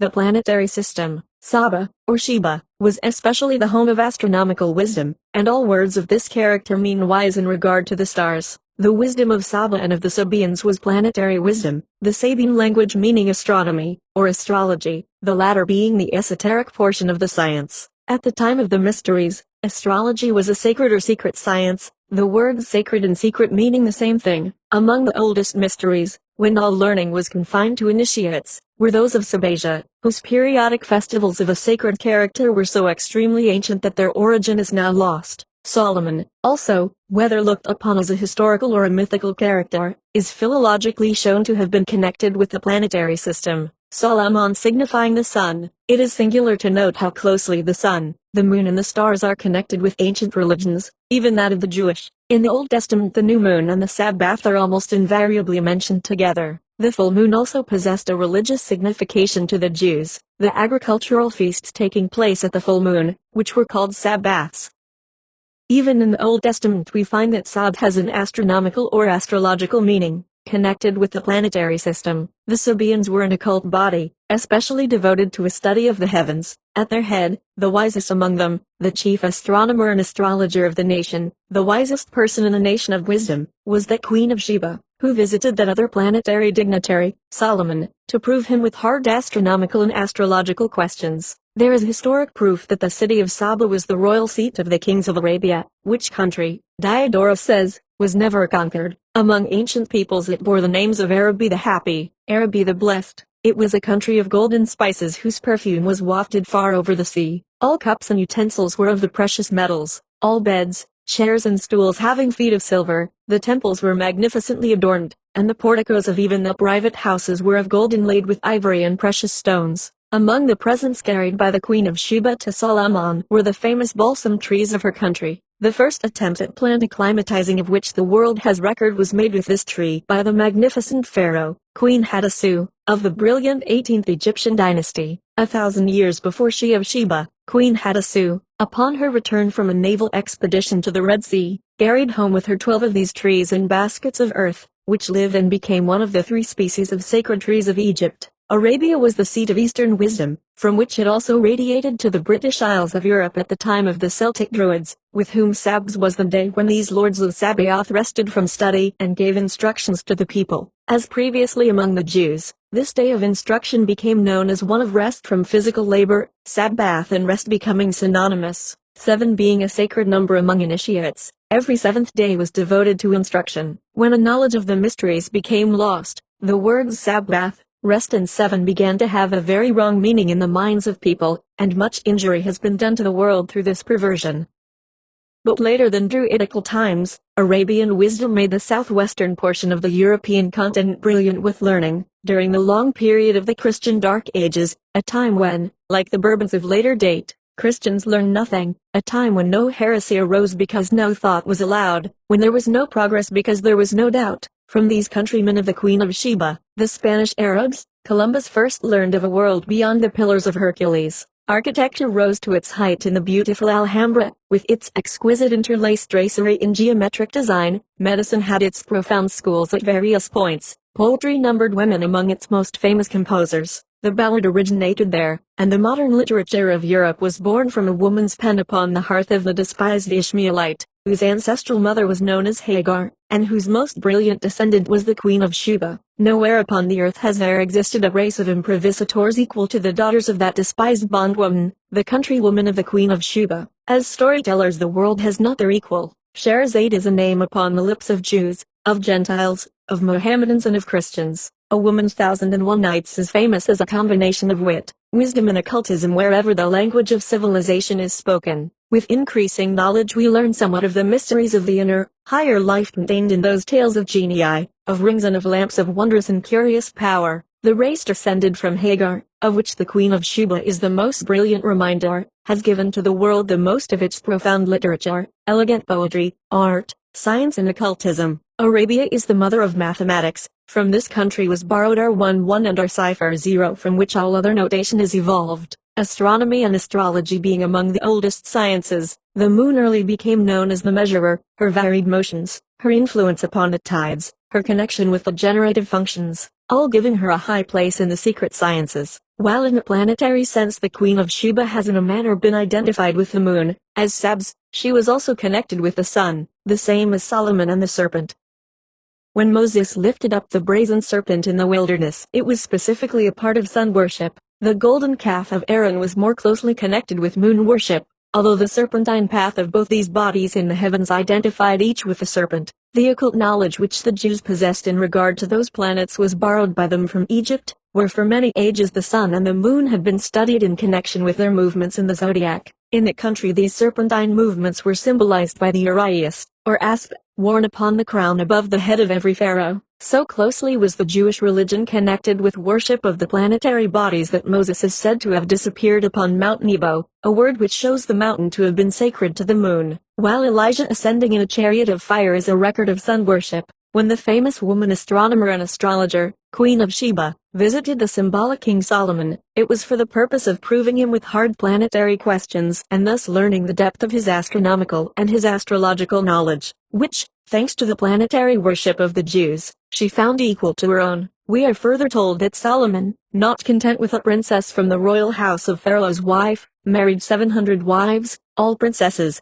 besides taking to himself 300 concubines. It is upon teachings of the Old Testament, and especially from this statement in regard to Solomon, that the Mormons of Utah largely base their polygamous doctrines, the revelations of Joseph Smith being upon the Solomon line. Yet the Mormons have advanced in their treatment of women from the time of Solomon. While the revelations of Joseph Smith commended plural marriages, the system and the name of concubinage was entirely omitted, each woman thus taken being endowed with the name of wife. The polygamy of New York, of Chicago, of London, of Paris, of Vienna and of other parts of the Christian world, like that of Solomon's 300, is a system of concubinage in which the woman possesses no legal rights, the mistress neither being recognized as wife, nor her children as legitimate, whereas Mormon polygamy grants Mormon respect to the second, the third, and to all subsequent wives. The senility of old men is well illustrated in the case of Solomon, despite biblical reference to his great wisdom, as we learn that when he became old he was led away by strange women, worshipping strange gods to whom he erected temples and offered sacrifices.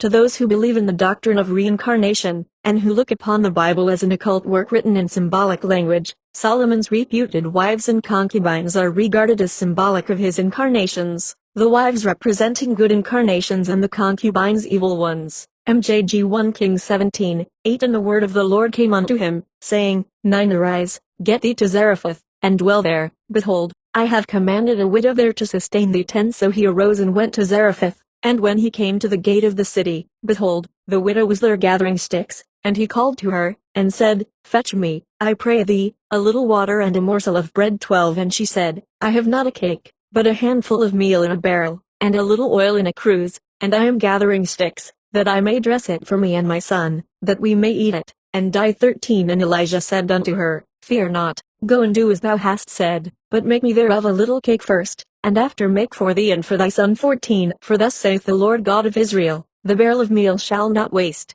neither shall the cruse of oil fail, until the day that the Lord sendeth rain upon the earth. 15 And she went and did according to the saying of Elijah, and she, and he, and her house, did eat many days. 16 And the barrel of meal wasted not, neither did the cruse of oil fail. 17 And it came to pass after these things, that the son of the woman fell sick, and there was no breath left in him. 18 And she said unto Elijah, What have I to do with thee, O thou man of God? Art thou come unto me to call my sin to remembrance, and to slay my son? 19 And he said unto her, Give me thy son. And he carried him up and laid him upon his own bed. 20 And he cried unto the Lord and said, O Lord my God, hast thou also brought evil upon the widow by slaying her son? 21 And he stretched himself upon the child 3 times, and cried unto the Lord, and said, O Lord my God, I pray thee, let this child's soul come into him again. 22 And the Lord heard the voice of Elijah, and the soul of the child came into him again, and he revived. 23 And Elijah took the child and delivered him unto his mother, and said, See, thy son liveth. 24 And the woman said, Now I know that thou art a man of God. The history of Elijah the prophet begins somewhat abruptly, without any mention of father, of family or of country. He seems, as it were, suddenly to drop from the clouds, He does not come with glad tidings of joy to the people, but with prophecies of a prolonged famine, in which there shall be neither rain nor dew to moisten the earth, until King Ahab and his people repent of their sins. Elijah himself was fed by ravens in a miraculous manner, and later by a poor widow who had only just enough in her larder to furnish one meal for herself and her son. Here are a series of complications enough to stagger the faith of the strongest believer in the supernatural. But the poor widow meets him at the gates of the city as directed by the Lord, improvises bread and water, takes him to her home, and for 2 years treats him with all the kindness and the attention which she would naturally give to one of her own kinsmen. "Oh, woman, great is thy faith," exclaimed the prophet. Women are so easily deluded that most of the miracles of the Bible are performed for their benefit, and, as in the case of the witch of Endor, she occasionally performs some herself. The widow believed that Elijah was a man of God, and that she could do whatever he ordered, that she could get water, though there had been a drought for a long time, that although she had only a handful of meal and a little cruse of oil, yet they would increase day by day. Never did corn or olives in the growing, says Bishop Hall, increase as did that of the widow in the using. During the 2 years in which she entertained the prophet, she enjoyed peace and prosperity, but when she supposed that her son was dead, her faith wavered, and she deplored her kindness to the prophet, and reproved him for bringing sorrow upon her household. However, as the prophet was able to restore him to life, her faith was restored also. This is the first record which we have of the restoration of the dead to life in the Bible, and it is the first also of any one ascending into heaven in a chariot of fire with horses of fire. Probably Elijah knew how to construct a balloon. Much of the ascending and the descending of seers, of angels and of prophets which astonished the ignorant was accomplished in balloons, a lost art for many centuries. No doubt that the poor widow, when she saw Elijah ascend, thought that he went straight to heaven, though in all probability he landed at twilight in some retired cornfield or olive grove, at some distance from the point where his ascent took place. The question is often asked where the ravens got the cooked meat and bread for the prophet. Knowing their impelling instinct to steal, the Creator felt safe entrusting his prophet to their care, and they proved themselves worthy his confidence. Their rookeries were near the cave where Elijah was sequestered. Having keen olfactories, they smelt the cooking of dainty viands from afar. Guided by this sense, they perched on a fence nearby where they could watch the movements of the cook, and when her back was turned they flew in and seized the little birds and soft-shell crabs and carried them to Elijah, halting by the way only long enough to satisfy their own imperative hunger. Jezebel was Elijah's greatest enemy, yet the Lord bade him hide in her country by the brook Cherith, that he might have plenty of water. The Lord hid him so that the people should not besiege him to shorten the drought. So he was entirely alone with the ravens, and had all his time for prayer and contemplation. When removed from the care of the ravens, the Lord did not send him to the rich and the prosperous, but to a poor widow, who, believing him a man of God, ministered to his necessities. She did not suggest that he was a stranger to her and that water cost money, but hastened to do whatever he ordered. She had her recompense in the restoration of her son to life.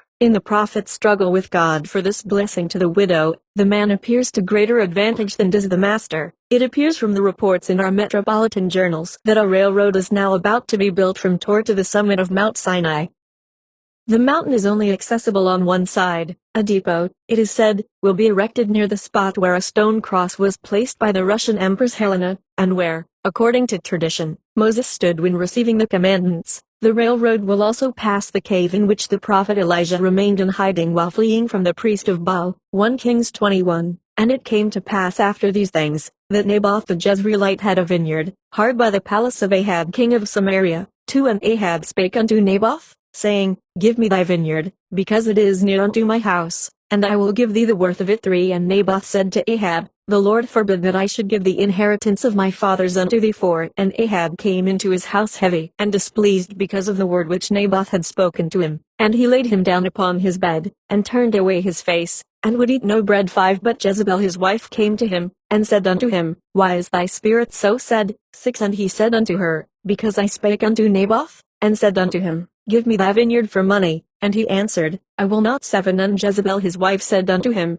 Dost thou now govern the kingdom of Israel? Arise, and let thine heart be merry, I will give thee the vineyard of Naboth.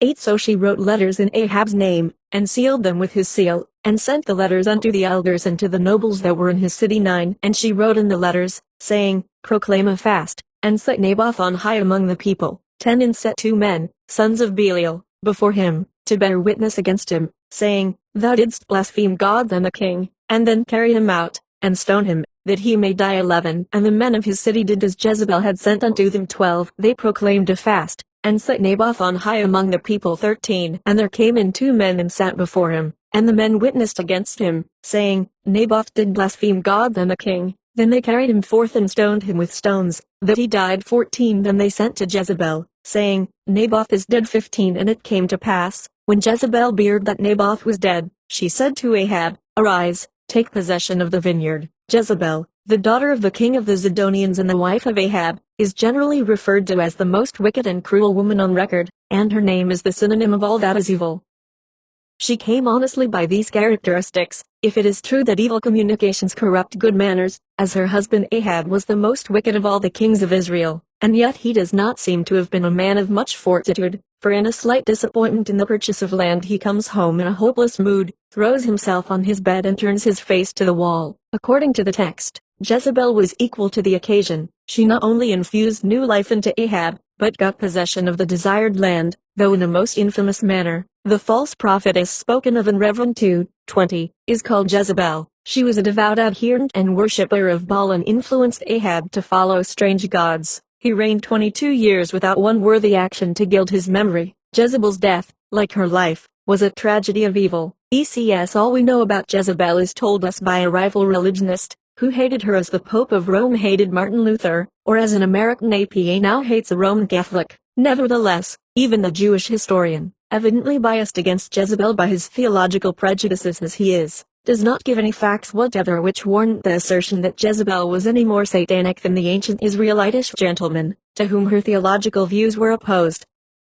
Of course we, at this stage of scientific thought, know that Jezebel's religion was not an admirable one. Strangely enough, for a religion, it actually made her intolerant, but to Jezebel it was a truth, for which she battled as bravely as Elijah did for what he imagined to be eternal verity. The facts, admitted even by the historian who hated her, prove that, notwithstanding her unfortunate and childish conception of theology, Jezebel was a brave, fearless, generous woman, so wholly devoted to her own husband that even wrong seemed justifiable to her, if she could thereby make him happy. In that respect she seems to have entirely fulfilled the Southern Methodists' ideal of the pattern wife absorbed in her husband. 400 of the preachers of her own faith were fed at her table. What a pity we have not their opinion of their benefactor. Elijah was the preacher of a new and rival religion, which Jezebel, naturally, regarded with that same abhorrence which the established always feel for the innovating. To her, Eliahism doubtless appeared as did Christianity to the Jews, Lutheranism to the Pope,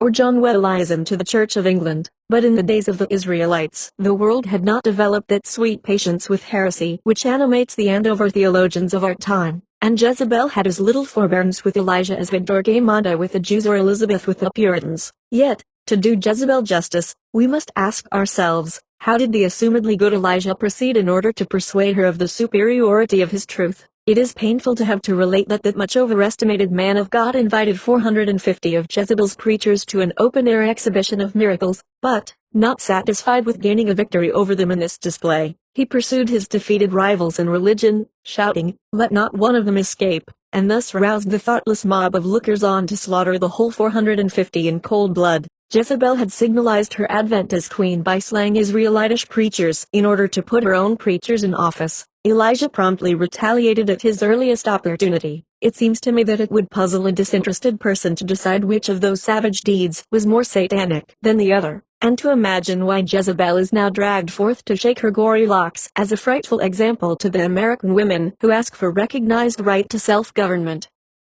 I submit that if Jezebel is a disgrace to womankind, our dear brethren at any rate have not much cause to be proud of Elijah, so, possibly, we might strike a truce over the character of these two long-buried worthies. It may be well, though, to note here that the now most offensive epithet which the English translators attached to Jezebel's name, originally signified nothing more than that she was consecrated to the worship of a religion, rival to that which ancient Israel assumed to be the only true one. EBD Books of Kings, Chapter 3. 2 Kings 1. Now there cried a certain woman of the wives of the sons of the prophets unto Elisha, saying, Thy servant my husband is dead, and thou knowest that thy servant did fear the Lord, and the creditor is come to take unto him my 2 sons to be bondmen too. And Elisha said unto her, What shall I do for thee? Tell me, what hast thou in the house? And she said, Thine handmaid hath not anything save a pot of oil. 3. Then he said, Go, borrow thee vessels abroad of all thy neighbors, for and when thou art come in, thou shalt shut the door and shalt pour out into all those vessels,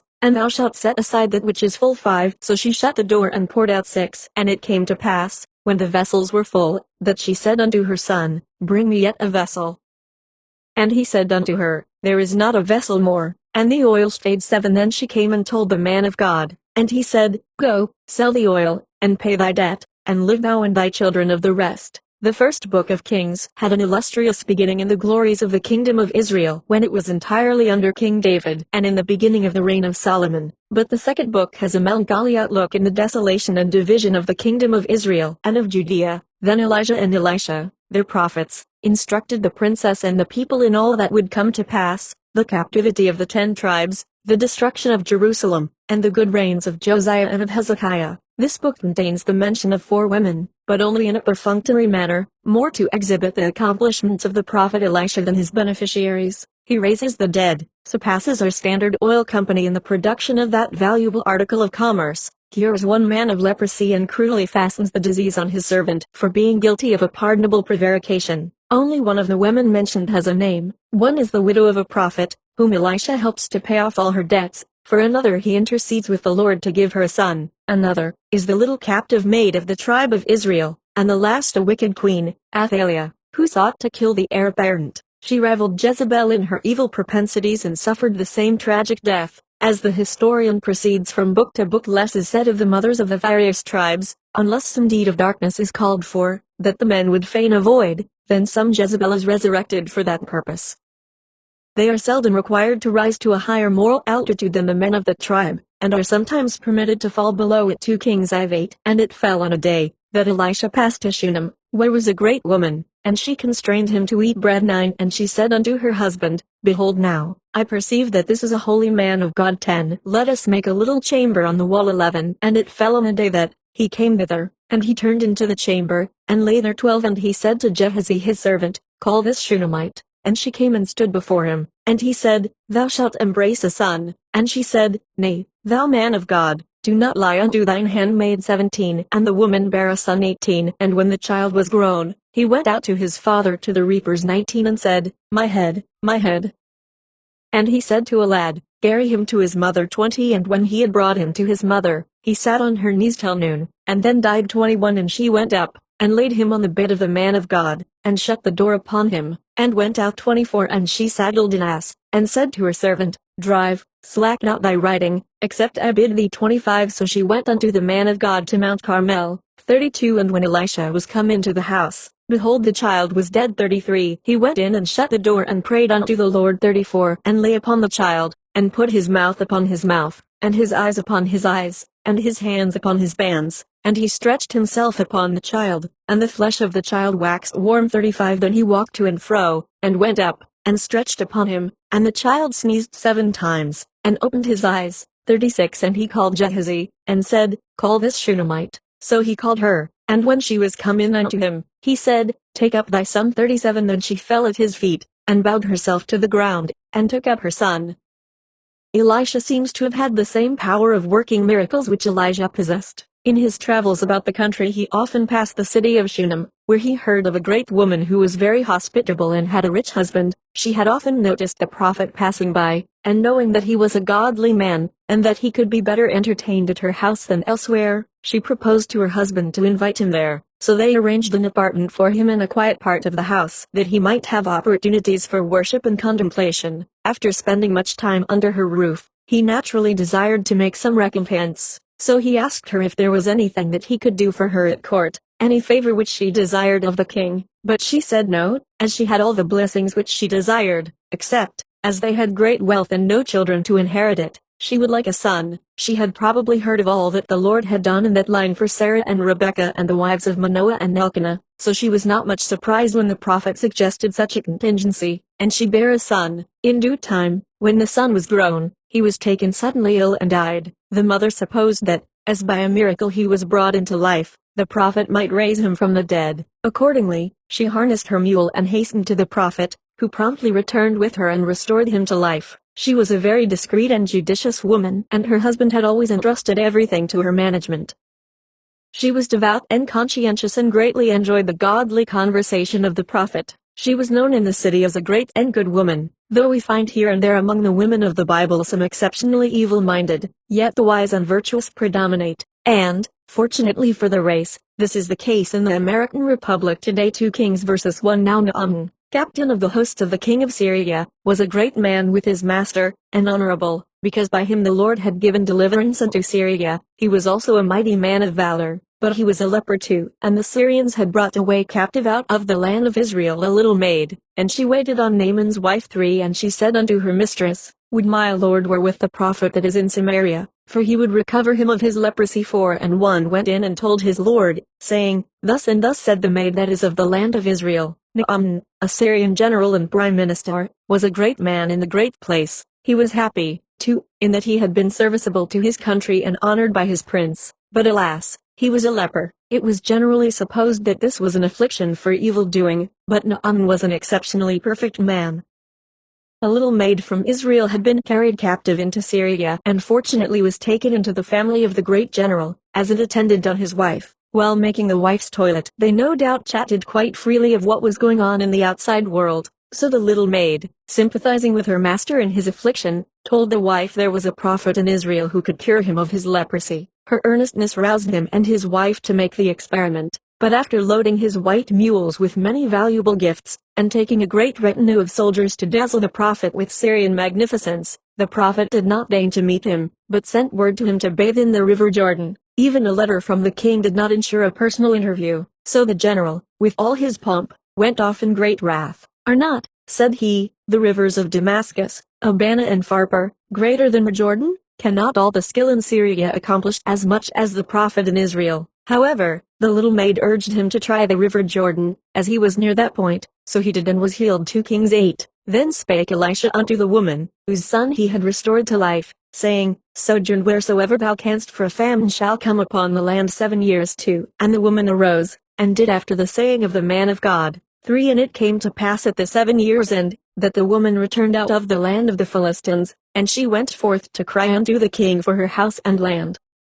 4 And the king talked with Gehazi, saying, Tell me, I pray thee, all the great things that Elisha hath done. 5 And it came to pass, as he was telling the king how he had restored a dead body to life, that, behold, the woman cried to the king for her house and land. And Gehazi said, My lord, O king, this is the woman, and this is her son, whom Elisha restored to life. 6 And when the king asked the woman, she told him. So the king appointed unto her a certain officer, saying, Restore all that was hers, and all the fruits of the field since the day that she left the land, even until now. In due time her husband died, and there was a famine, and she went for a season to the land of the Philistines, and when she returned she could not recover her possessions. Then Elisha befriended her and appealed to the king, and she was reinstated in her own home. Elisha was very democratic. He had his servant sleep in his own chamber and consulted him in regard to many important matters. Gehazi never forgot his place but once, when he ran after the great Syrian general to ask for the valuable presents which the prophet had declined. Both Elijah and Elisha preferred to do their missionary work among the common people, finding them more teachable and superstitious.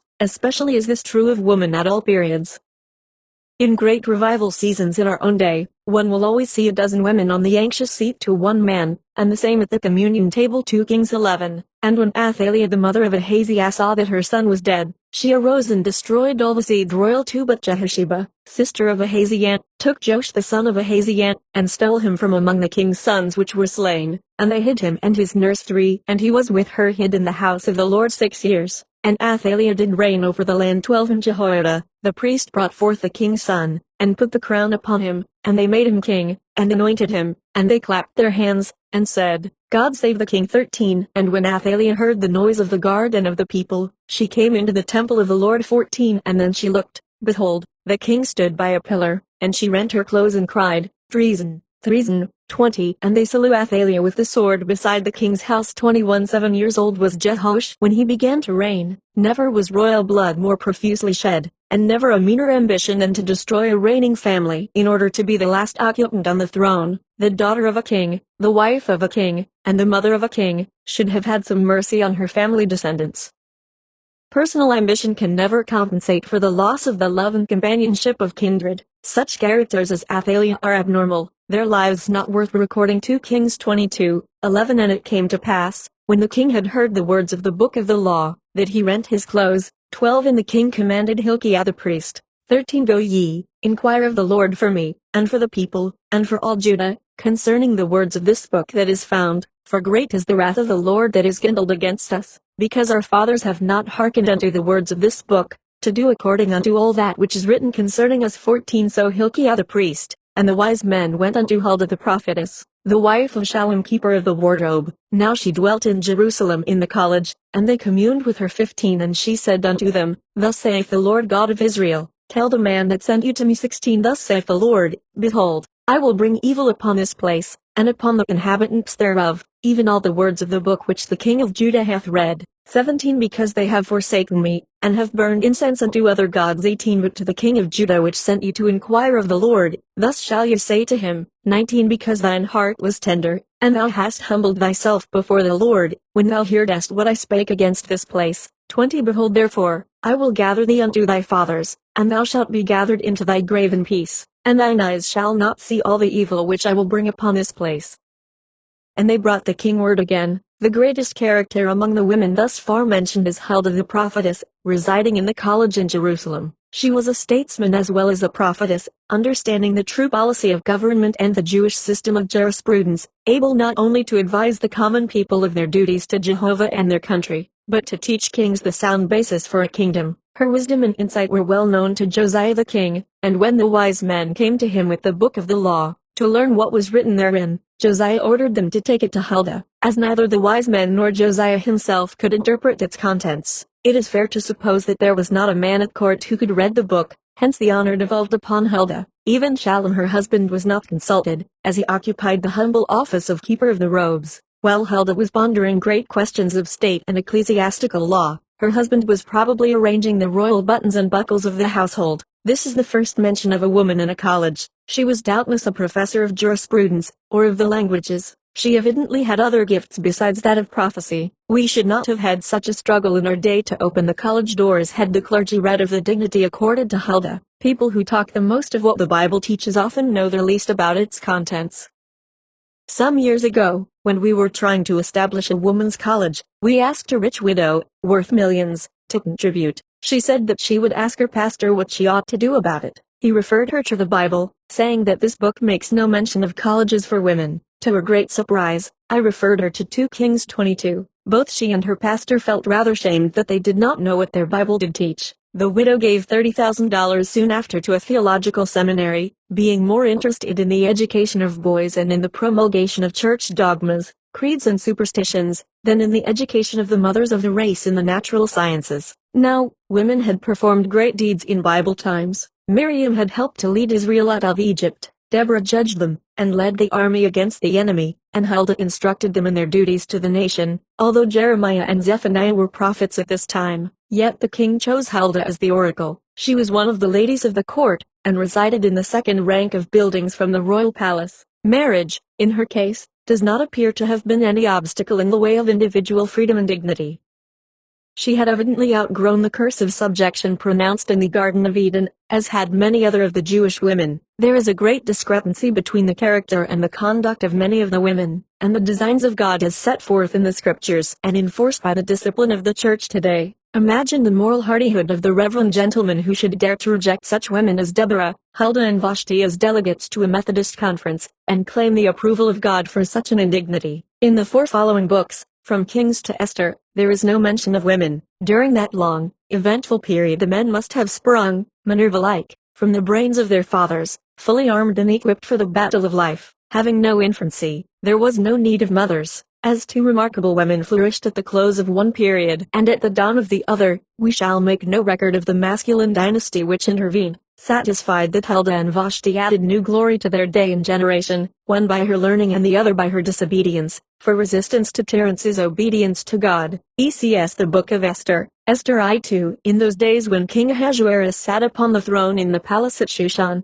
3 in the 3rd year of his reign, he made a feast unto all his princes and his servants, the power of Persia and Media, the nobles and princes of the provinces being before him. For when he shewed the riches of his glorious kingdom and the honor of his excellent majesty many days. 5. And when these days were expired, the king made a feast unto all the people that were present in Shushan the palace, both unto great and small, 7 days, in the court of the garden. 6. Where were white, green and blue hangings, fastened with cords of fine linen and purple to silver rings and pillars of marble. The beds were of gold and silver, upon a pavement of red, and blue, and white, and black marble. 7. And they gave them drink in vessels of gold, and royal wine in abundance. 9. Also Vashti the queen made a feast for the women in the royal house. 10. On the 7th day, when the heart of the king was merry with wine, he commanded. 11. To bring Vashti the queen with the crown royal, to shew the people and the princess her beauty, for she was fair to look on. 12. But the queen Vashti refused to come, therefore was the king very wroth. 13. Then the king said to the wise men, 15. What shall we do unto the queen Vashti according to the law? 16. And Memucan answered, Vashti the queen hath not done wrong to the king only, but also to all the people that are in the provinces of the king. 17. For this deed shall come abroad unto all women, so that they shall despise their husbands. The king Ahasuerus commanded Vashti the queen to be brought in before him, but she came not. 18. Likewise shall the ladies of Persia and Media say this day unto all the king's princes, which have beard of the deed of the queen. 19. If it please the king, let there go a royal command from him, and let it be written among the laws of the Persians and the Medes, that Vashti come no more before King Ahasuerus, and let the king give her royal estate unto another that is better than she. 20. And when the king's decree shall be published throughout his empire, all the wives shall give to their husbands honor, both to great and small. 21. And the saying pleased the king and the princess, and the king did accordingly to the word of Memucan. 22. For he sent letters into all the provinces, that every man should bear rule in his own house. The kingdom of Ahasuerus extended from India to Ethiopia, consisting of 127 provinces, an overgrown kingdom which in time sunk by its own weight. The king was fond of display and invited subjects from all his provinces to come by turns to behold his magnificent palaces and sumptuous entertainments. He gave 2 great feasts in the beginning of his reign, one to the nobles and the princess, and one to the people, which lasted over 100 days. The king had the feast for the men spread in the court under the trees. Vashti entertained her guests in the great hall of the palace. It was not the custom among the Persians for the sexes to eat promiscuously together, especially when the king and the princess were partaking freely of wine. This feast ended in heaviness, not as Belshazzar's with a handwriting on the wall, nor like that of Job's children with a wind from the wilderness, but by the folly of the king, with an unhappy falling out between the queen and himself, which ended the feast abruptly and sent the guests away silent and shamed.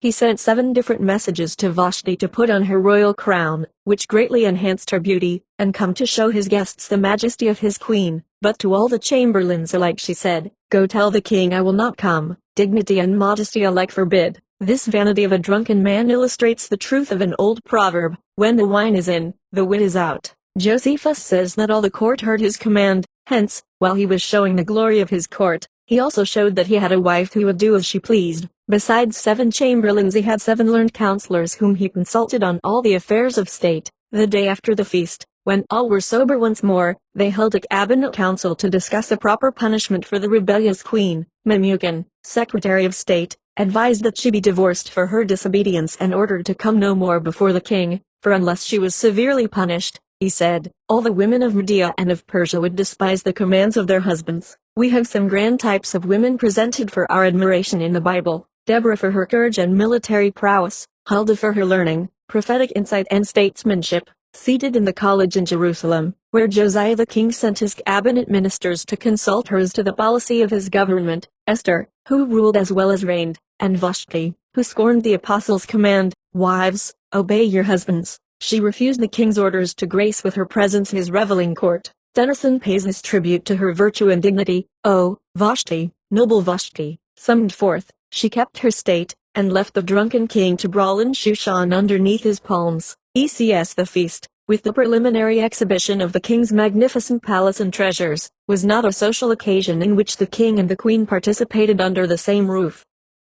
The equal dignity of woman and of queen as companion of the king was not recognized. The men feasted together purely as a physical enjoyment. If there was any intellectual feature of the occasion it is not recorded. On the 7th day, when appetite was satiated and the heart of the king was merry with wine, as a further means of gratifying sensual tastes and exhibiting his power, the king bethought him of the beauty of the queen, The command to the chamberlains was to bring Vashti. It was such an order as he might have sent to the jester, or to any other person whose sole duty was to do the king's bidding, and whose presence might add to the entertainment of his assemblage of men. It was not an invitation which anywise recognized the queen's condescension in honoring the company by her presence, but Vashti refused to come at the king's command, an unprecedented act of both wife and queen. Probably Vashti had had previous knowledge of the condition of the king when his heart was merry with wine and when the physical man was under the effects of 7 days' conviviality. She had a higher idea of womanly dignity than placing herself on exhibition as one of the king's possessions, which it pleased him to present to his assembled princess. Vashti is conspicuous as the first woman recorded whose self-respect and courage enabled her to act contrary to the will of her husband.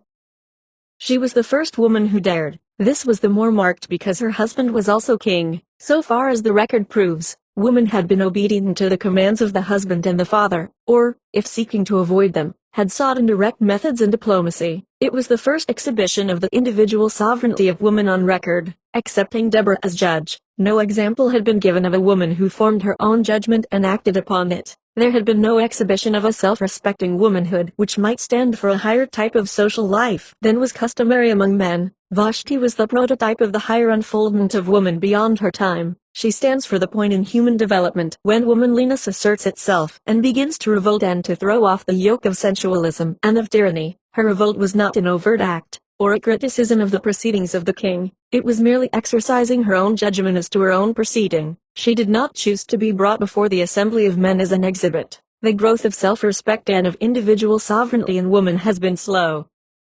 The sequence of Vashti's refusal to obey the king suggests at least one of the reasons why the law has been made, as it has down to the present day, by men alone. Woman has not been consulted, as she is not consulted today about any law, even such as bears especially upon herself, but once and is expected to obey it. The idea of maintaining the respect of women and of wives by worthiness and by nobility of character and of manner, had not been born in the man of that day. The husband was to be held in authority. His superiority was his power to command obedience. And when the king's decree which he shall make shall be published throughout all his empire, all the wives shall give to their husbands honor, both great and small. King Ahasuerus was but a forerunner of the more modern lawmaker, who seeks the same end of male rulership, by making the wife and all property the possession of the husband, that every living soul has an inherent right to control its life and activities, and that woman equally with man should enjoy this opportunity, had not dawned upon the consciousness of the men of the times of Ahasuerus. Vashti stands out a sublime representative of self-centered womanhood, rising to the heights of self-consciousness and of self-respect. She takes her soul into her own keeping, and though her position both as wife and as queen are jeopardized,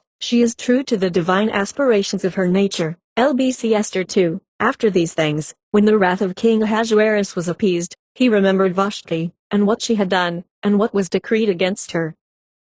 2. Then said his servants, Let there be fair young virgins sought for the king. 3. And let him appoint officers in all the provinces that they may gather together the fair young virgins unto Shushan the palace. 4. And let the maiden which pleaseth the king be queen instead of Vashti. And the thing pleased the king, and he did so. 5. Now in Shushan the palace there was a certain Jew, whose name was Mordecai. 7. And he brought up Hadassah, that is, Esther, his uncle's daughter, for she had neither father nor mother, and the maid was fair and beautiful, whom Mordecai, when her father and mother were dead, took for his own daughter. 8. So it came to pass, when the king's commandment was heard, and when many maidens were gathered together, that Esther was brought also unto the king's house. 11. And Mordecai walked every day before the court of the women's house, to know how Esther did, and what should become of her. 17. And the king loved Esther above all the women, and she obtained grace and favor in his sight, so that beset the royal crown upon her head, and made her queen instead of Vashti. 18. Then the king made a great feast, even Esther's feast,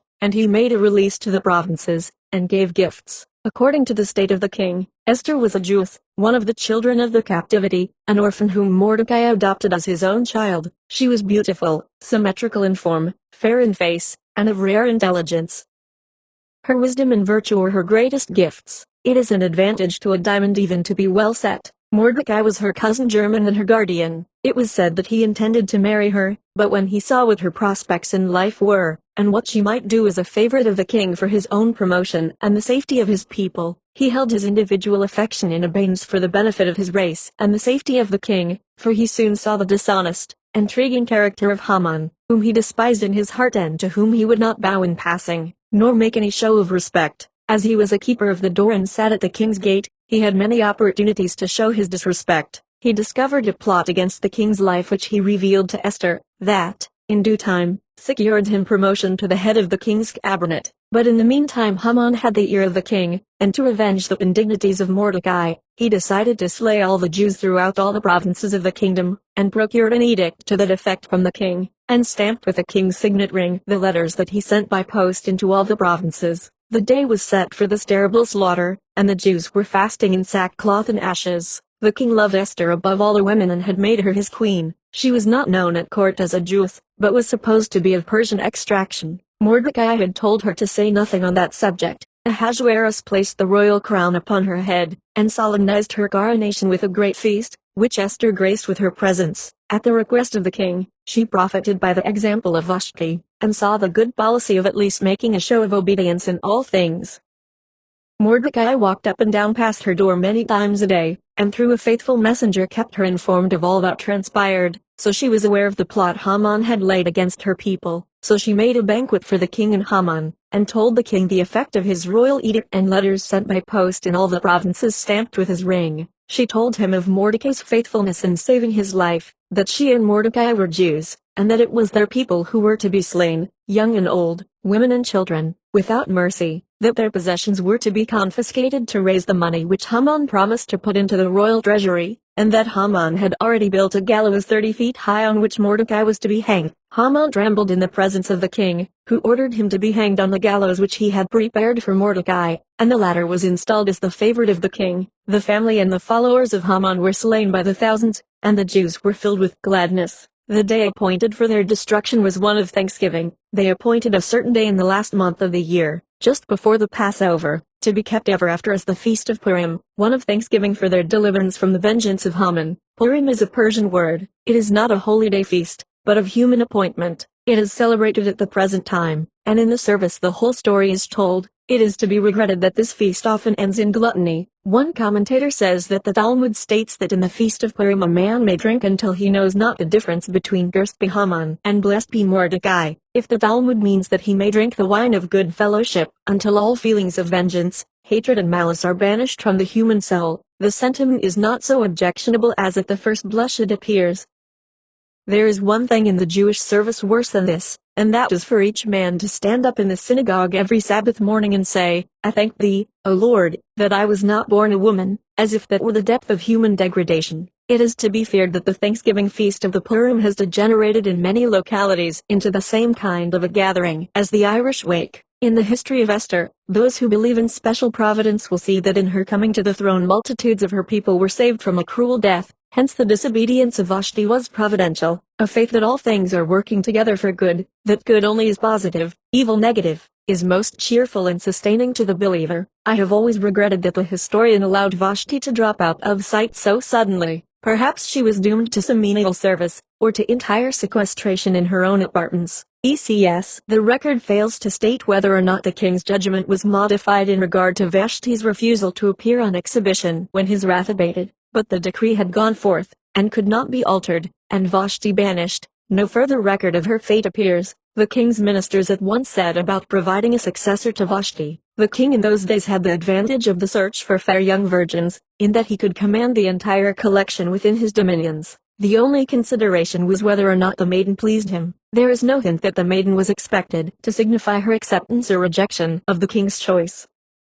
She was no more to be consulted than if she had been an animal. Her position as queen was but an added distinction of her lord and master. Esther, the orphaned and adopted daughter of Mordecai the Jew, was the favored maiden. She was fair and beautiful. The truth of the historic record of the men of those days is indisputable. Down to the present the average man sums up his estimate of woman by her looks. Is she fair to look upon as the criterion? Esther was destined to play an important part in the salvation of her people from the destructive purposes of Haman, who had been set above all the princes who were with him. This young woman, who had been crowned by her royal master because she pleased him, was called upon by the peril of her people, whom Haman was seeking to destroy, to place her own life in jeopardy, by venturing to obtain audience with the king, without having been summoned into his presence. When Esther received from Mordecai the assurance, "Think not with thyself that thou shalt escape in the king's house more than all the Jews," he asked, "Who knoweth, whether thou art come to the kingdom for such a time as this?" Then this young woman rose to the extremity of the situation. She exercised a high degree of wisdom and courage,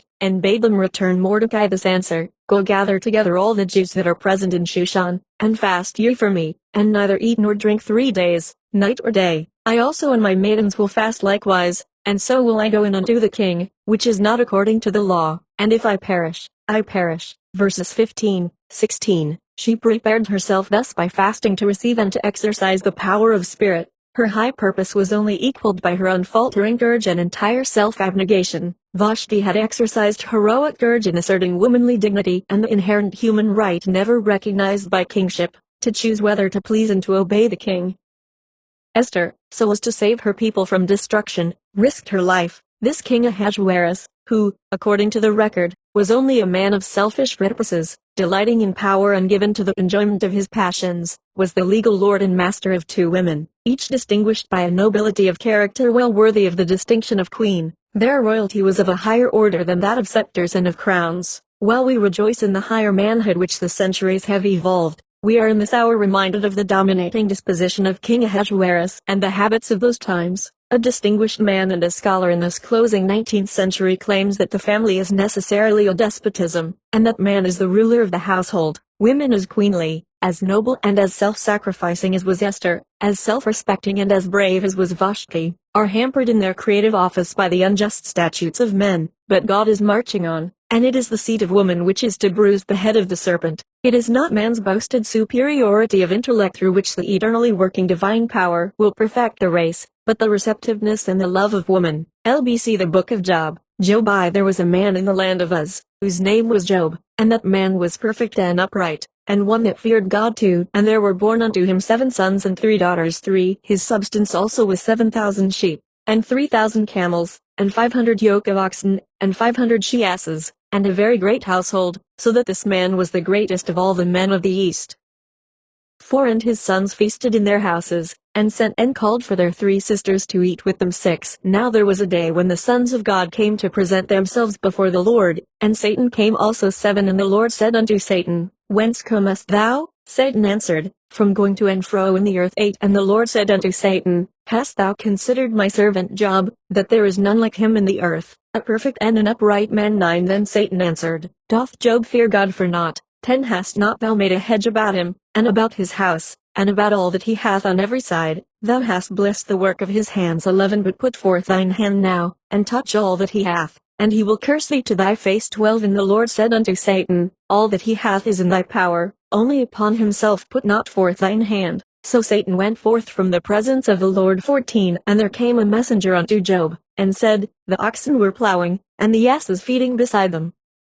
15. And the Sabaeans fell upon them, and took them away. Yea, they have slain the servants. 16. There came another, and said, Fire is fallen from heaven, and hath burned up the sheep. 17. There came also another, and said, The Chaldeans fell upon the camels, and have carried them away. 18. There came also another, and said, Thy sons and thy daughters were eating and drinking. 19. And, behold, there came a great wind and smote the 4 corners of the house, and it fell upon the young men, and they are dead. 20. Then Job arose, and rent his mantle, and shaved his head, and fell down upon the ground, and worshipped. Job 2. 9. Then said his wife unto him, Dost thou still retain thine integrity? Curse God and die. 10. But he said unto her, Thou speakest as one of the foolish women speaketh. What, shall we receive good at the hand of God, and shall we not receive evil? Job 42. 11. Then came there unto him his brethren, and his sisters, and they that had been of his acquaintance before, and did eat bread with him in his house, and they comforted him over all the evil that the Lord had brought upon him. Every man also gave him a piece of money, and every one an earring of gold. 12. So the Lord blessed the latter end of Job more than his beginning, for he had 14,000 sheep,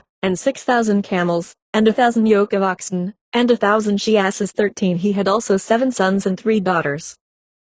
15. And in all the land were no women found so fair as the daughters of Job, and their father gave them inheritance among the brethren. 16. After this lived Job 140 years. 17. So Job died, being old and full of days. The book of Job opens with an imaginary discussion between the Lord and Satan as to the true character of Job. Satan hates him because he is good, and envies him because he is a favorite of the Lord, who expresses unbounded faith in his steadfastness to religious principles. Satan replies that Job is all right in prosperity, when surrounded with every comfort, but stripped of his blessings, his faith in the superintending providence would vanish like dew before the rising sun. The Lord said, "You may test Job. I give you permission to do your worst and to see if he will not remain as true in adversity as he is in prosperity." The book of Job is an epic poem, an allegory, to show the grand elements in human nature, enabling mortals to rise superior to all trials and temptations, to the humiliations of the spirit, and to prolonged suffering in the flesh. Though illustrated in the personality of a man, yet the principle applies equally to the wisdom and the virtue of woman. The elements of Job's goodness and greatness must have existed in his mother, but little is said of women in this book, and that little is by no means complimentary. Job's wife's name was Dinah. Some commentators say that she was the daughter of Jacob. Satan uses her as the last and most subtle influence for the downfall of his victim. Between the two forces of good and of evil, the triumph of the spiritual nature over the temptations of the flesh, the godlike in the human, was thoroughly proven. Job is represented as a great man. He has wealth, inflexible integrity and a charming family life, 7 sons and 3 daughters, immense herds of oxen, sheep, asses, camels, and servants without number. The spirit of evil, to test his faithfulness, strips him of all his possessions. In one day Job's houses were destroyed, his lands made desolate, his cattle stolen and his children carried off in a whirlwind. Job was stunned by these calamities. He put on sackcloth, shaved his head, as was the custom, and calmly accepted the situation, and his faith in the goodness of God remained. Then the spirit of evil, to test him still further, afflicted him with a terrible disease, loathsome to endure and pitiful to behold. His 3 friends, Eliphaz, Bildad and Zophar, mocked him in his misery. His last affliction was the disgust of his wife. She ridiculed his faith in God, and scoffed at his piety, as Michal did at David. She was spared to be his last tempter when all his comforts were taken away. She bantered him for his constancy. "Dost thou still maintain thy confidence in the God who has punished thee? Why dost thou be so obstinate in thy religion, which serves no good to thee? Why truckle to a God who, so far from rewarding thy services with marks of his favor, seems to take pleasure in making thee miserable and scourges thee without any provocation? Is this a God to be still loved and served? Curse God and die." She urges him to commit suicide. Better to die at once than to endure his life of lingering misery, deserted by wife, by friends, and, seemingly by God. 2. Job's faith wavered not. The spirit of evil had done its worst. Man had proven his divine origin, himself the incarnation of the great spirit of good, and now that Job had proved himself superior to all human calamities, he is restored to health, and all his earthly possessions are returned fourfold. Nothing more is said of his first wife, but his 10 children are restored. The names of his 3 daughters are significant, though not euphonious: Jemimah, the day, because of Job's prosperity; Keziah, a spice, because he was healed; and Karen Happuch, plenty restored. God adorned them with great beauty, no women being so fair as were the daughters of Job. In the Old Testament we often find women praised for their beauty, but in the New Testament we find no notice of physical charms, not even in the Virgin Mary herself. Job gave to his daughters an equal inheritance with his sons. It is pleasant to see that the brothers paid them marked attention, and always invited them to their dinners, and that his 10 children were reproduced just as his flocks and his herds had been. Much more sympathy has been expressed by women for the wife, than for Job. Poor woman, she had scraped lint, nursed him and waited on him to the point of nervous exhaustion. No wonder that she was resigned to see him pass to Abraham's bosom. Job lived 140 years. Some conjecture that he was 70 years old when his calamities came upon him, so that his age was doubled with his other blessings. Whether Dinah lived to cheer Job's declining years, or whether she was lured by Satan to his kingdom, does not appear, but he is supposed to have had a second wife, by the name of Sittis, the probable mother of the second brood. ECS books of Psalms, Proverbs, Ecclesiastes and the Song of Solomon. Psalms 45, 9 King's daughters were among thy honorable women, upon thy right hand did stand the queen in gold of Ophir. 10 Hearken, O daughter, and consider, and incline thine ear, forget also thine own people, and thy father's house. 11 So shall a king greatly desire thy beauty, for he is thy Lord, and worship thou him. 12 And the daughter of Tyre shall be there with a gift, even the rich among the people shall entreat thy favor. 13 The king's daughter is all glorious within, her clothing is of wrought gold. 14 She shall be brought unto the king in raiment of needlework, the virgins her companions that follow her shall be brought unto thee. 15 With gladness and rejoicing shall they be brought, they shall enter into the king's palace. This book is supposed to have been written by David, the son of Jesse, called the sweet psalmist of Israel. He had a taste for the arts, a real genius for poetry and song. Many of the poems are beautiful in sentiment and celebrated as specimens of literature, as are some passages in Job, but the general tone is pessimistic. David's old age was full of repinings over the follies of his youth and of his middle age. The declining years of a well-spent life should be the most peaceful and happy. Then the lessons of experience are understood, and one knows how to bear its joys and sorrows with equal philosophy. Yet David in the twilight of his days seemed to dwell in the shadows of despair, in sackcloth and ashes, repenting for his own sins and bemoaning the evil tendency of men in general. There is a passing mention of the existence of women as imaginary beings in the Psalms, the Proverbs, and the Song of Solomon, but not illustrated by any grand personalities or individual characters. Psalms 2. To the chief musician, a psalm of David. When Nathan the prophet came unto him, after he had gone into Bathsheba, 1 Have mercy upon me, O God, according to thy loving kindness, according unto the multitude of thy tender mercies, blot out my transgressions, to wash me thoroughly from mine iniquity, and cleanse me from my sin. 3 For I acknowledge my transgressions, and my sin is ever before me. David's treatment of Uriah was the darkest passage in his life, and to those who love justice it is a satisfaction to know that his conscience troubled him for this act to the end of his days. We are not told whether Bathsheba ever dropped a tear over the sad fate of Uriah, or suffered any upbraidings of conscience. Proverbs 9:13 Ampere's foolish woman is glamorous, she is simple, and knoweth nothing. 16 A gracious woman retaineth honor, and strong men retain riches.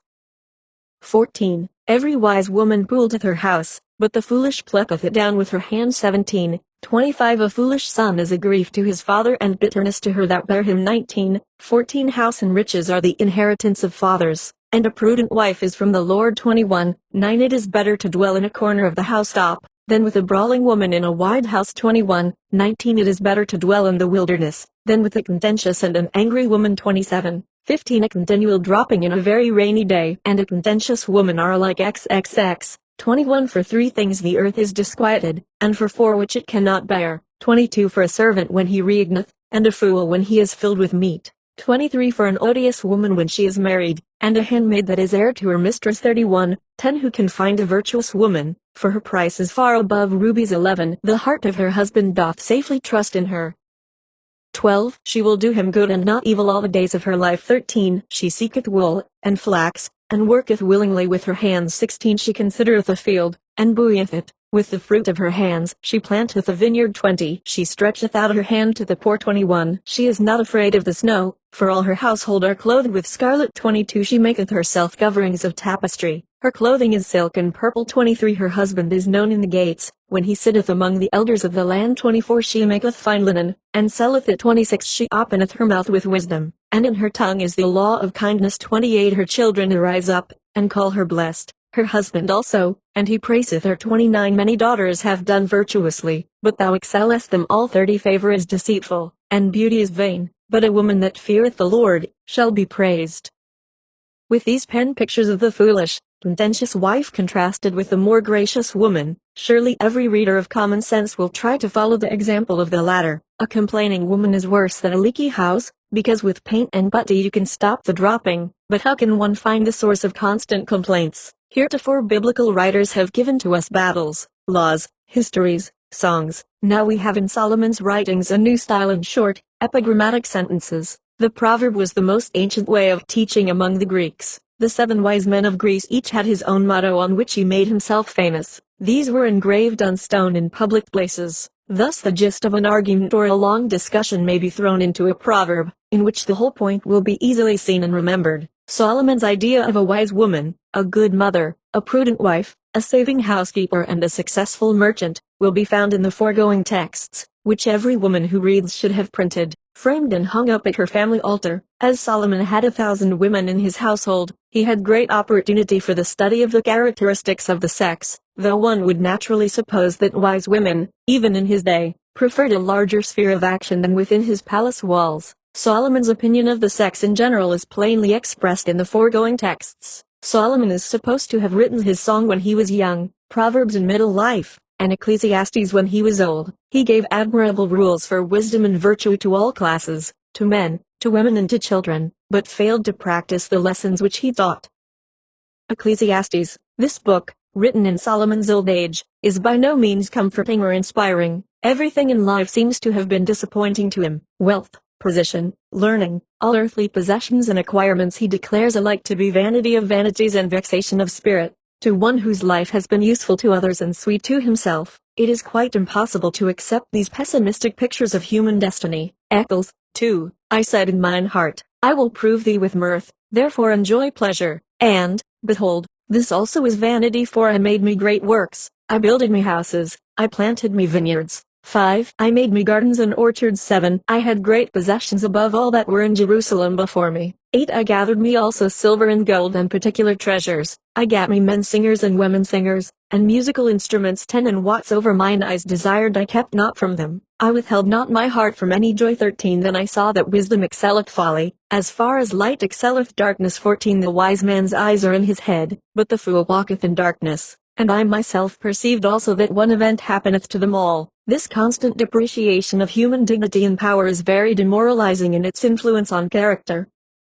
When we consider the struggles of the race from savagism to civilization, all the wonderful achievements, discoveries and inventions of man, we must feel more like bowing down to him as an incarnation of his creator than deploring his follies like a poor worm of the dust. The Episcopal service is most demoralizing in this view. Whole congregations of educated men and women, day after day, year after year, confessing themselves miserable sinners, with no evident improvement from generation to generation, and this confession is made in a perfunctory manner, as if no disgrace attended that mental condition, and without hope or promise of a change from that unworthy attitude. Eccles, 7:26. And I find more bitter than death a woman, whose heart is snares and nets, and her hands as bands. Whoso pleaseth God shall escape from her, but the sinner shall be taken by her. 28. One wise man among 1,000 have I found, but a woman among all those have I not found. 29. Lo, this only have I found, that God hath made man upright, but they have sought out many inventions. Solomon must have had a sad experience in his relations with women. Such an opinion is a grave reflection on his own mother, who was so devoted to his success in the world. But for her ambition he would never have been crowned king of Israel. The commentators vouchsafe the opinion that there are more good women than men. It is very kind in some of the commentators to give us a word of praise now and then, but from the general tone of the learned fabulists, one would think that the Jezebels and the Jeels predominated. In fact, Solomon says that he has not found one wise woman in 1,000.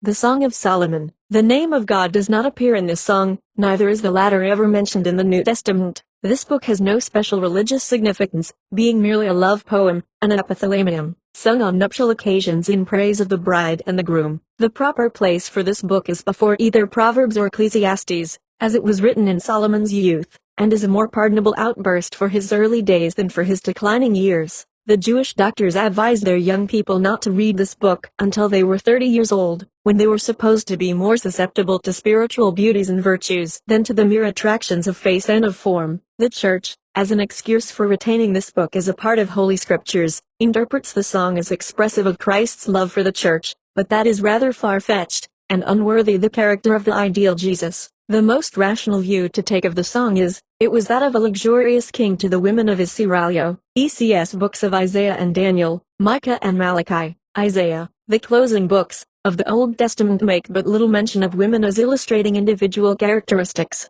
The ideal woman is used more as a standard of comparison for good and for evil. The good woman representing the elements of success in building up the family, the tribe, the nation, as a devout worshipper of the God of Israel. The wicked woman, the elements of destruction and the downfall of great cities and nations. As woman is chosen to represent the extremes of human conditions, she has no special reason to complain.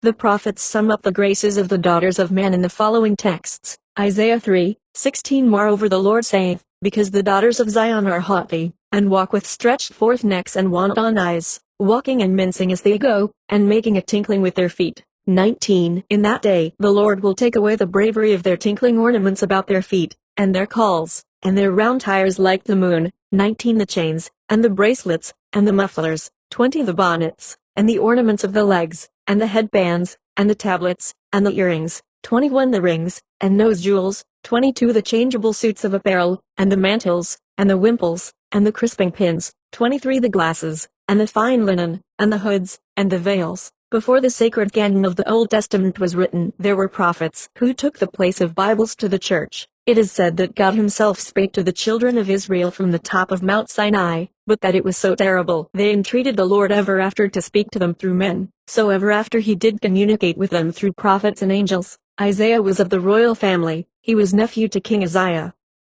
The prophet in the above texts reproves and warns the daughters of Zion and tells them of their faults. He does not like their style of walking, which from the description must have been much like the mincing gait of some women today. The prophet expressly vouches God's authority for what he said concerning their manners and elaborate ornamentation, lest they should be offended with his criticisms. If the prophets could visit our stores and see all the fashions there are to tempt the daughters of today, they would declaim against our frivolities on the very doorsteps, and in view of the Easter bonnets, at the entrance to our churches, the badges which our young women wear as members of societies, pinned in rows on broad ribbons, the earrings, the bangles, the big sleeves, the bonnets trimmed with osprey feathers, answer to the crisping pins, the wimples, the nose jewels, the tablets, the chains, the bracelets, the mufflers, the veils, the glasses and the girdles of the daughters of Zion. If the prophets, instead of the French milliners and dressmakers, could supervise the toilets of our women, they would dress in far better taste. Daniel. The name of this prophet in Hebrew was dah-5, which signifies the judgment of God. His Chaldean name was Bethshazai. He was of the tribe of Judah of the royal family. Josephus calls him one of the greatest of the prophets. Daniel versus Belshazzar. The king made a great feast and commanded to bring the golden and silver vessels which his father Nebuchadnezzar had taken out of the temple which was in Jerusalem, that the king and his princess, his wives and his concubines, might drink therein. Then they brought the golden vessels, and praised the gods of gold, and of silver, of brass, of iron, of wood, and of stone.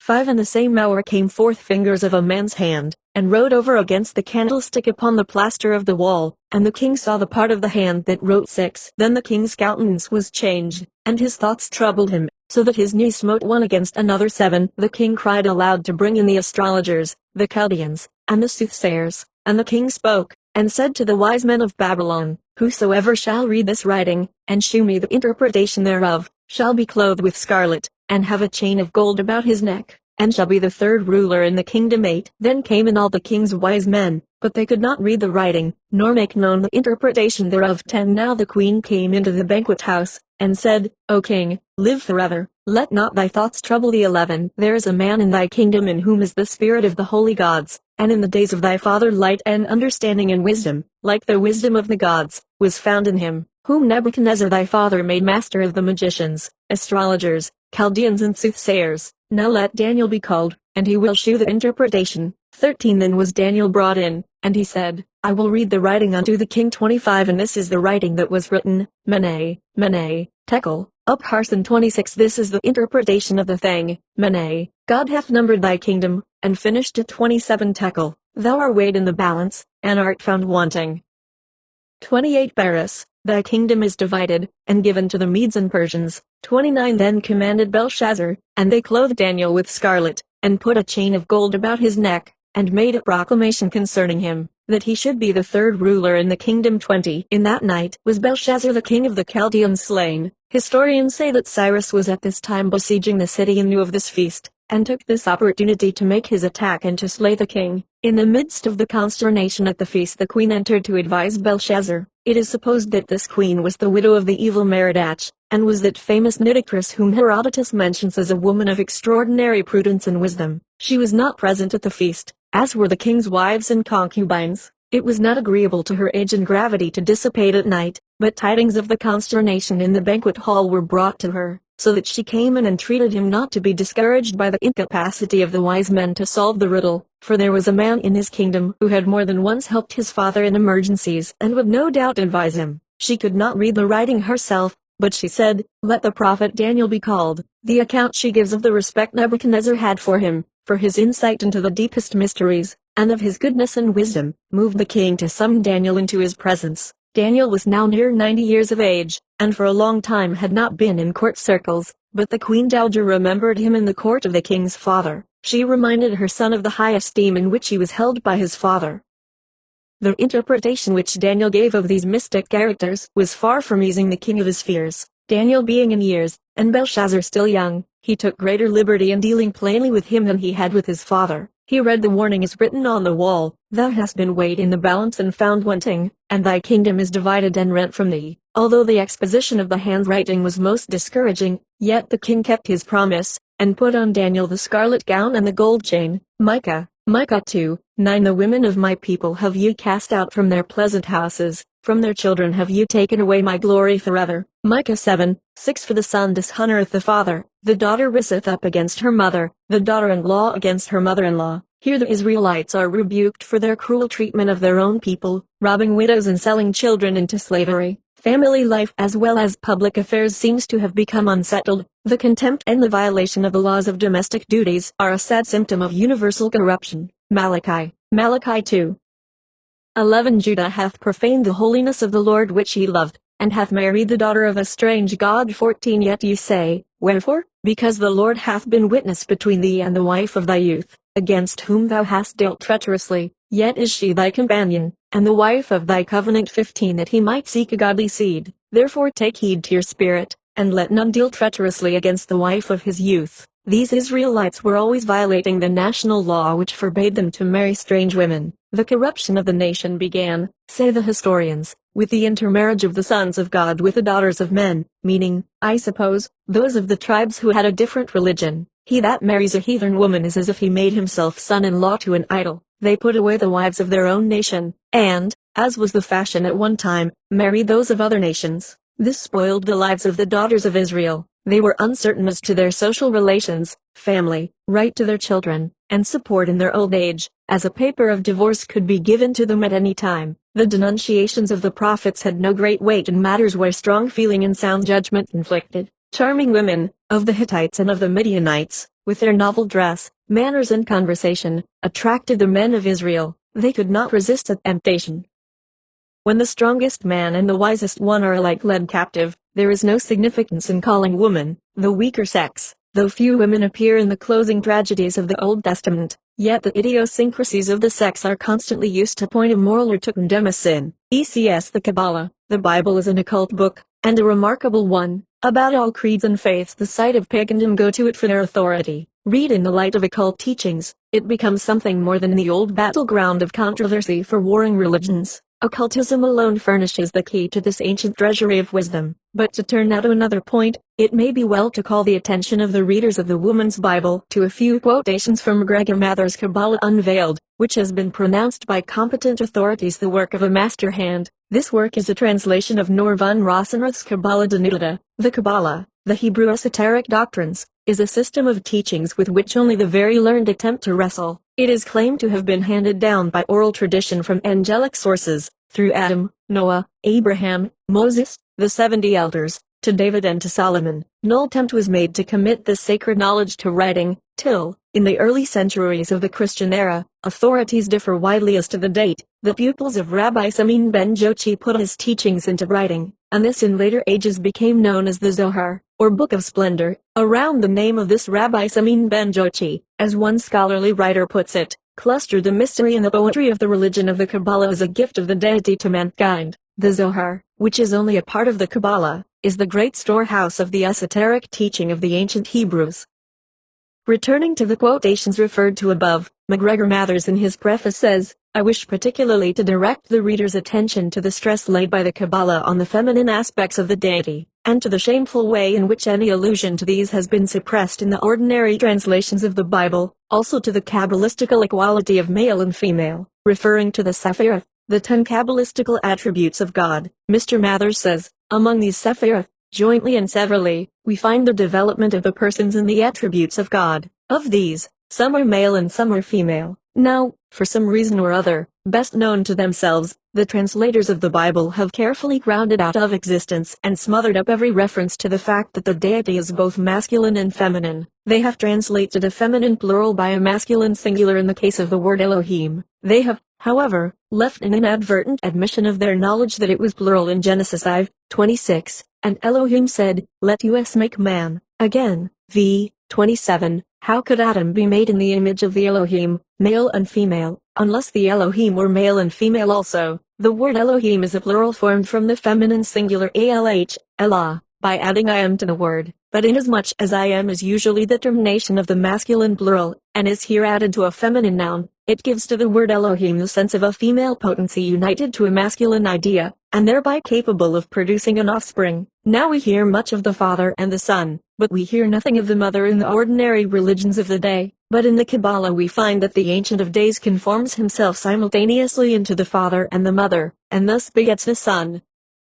Now this Mother is Elohim. The writer then goes on to show that the Holy Spirit, usually represented as masculine, is in fact feminine. The first Sephirah contained the other 9, and produced them in succession. The second is Chokmah, wisdom, and is the active and evident father to whom the mother is united. The third is a feminine passive potency called Bina, understanding, and is co-equal with Chokmah. Chokmah is powerless till the number 3 forms the triangle. Thus this Sephirah completes and makes evident the supernal Trinity. It is also called Ama, Mother, the great productive Mother, who is eternally conjoined with the Father for the maintenance of the universe in order. Therefore is she the most evident form in whom we can know the Father, and therefore is she worthy of all honor. She is the supernal Mother, co-equal with Chokmah, and the great feminine form of God, the Elohim, in whose image man and woman were created, according to the teaching of the Kabbalah. Equal before God, woman is equal with man, not inferior to him, as it has been a persistent endeavor of so-called Christians to make her. Ama is the woman described in the Apocalypse ch.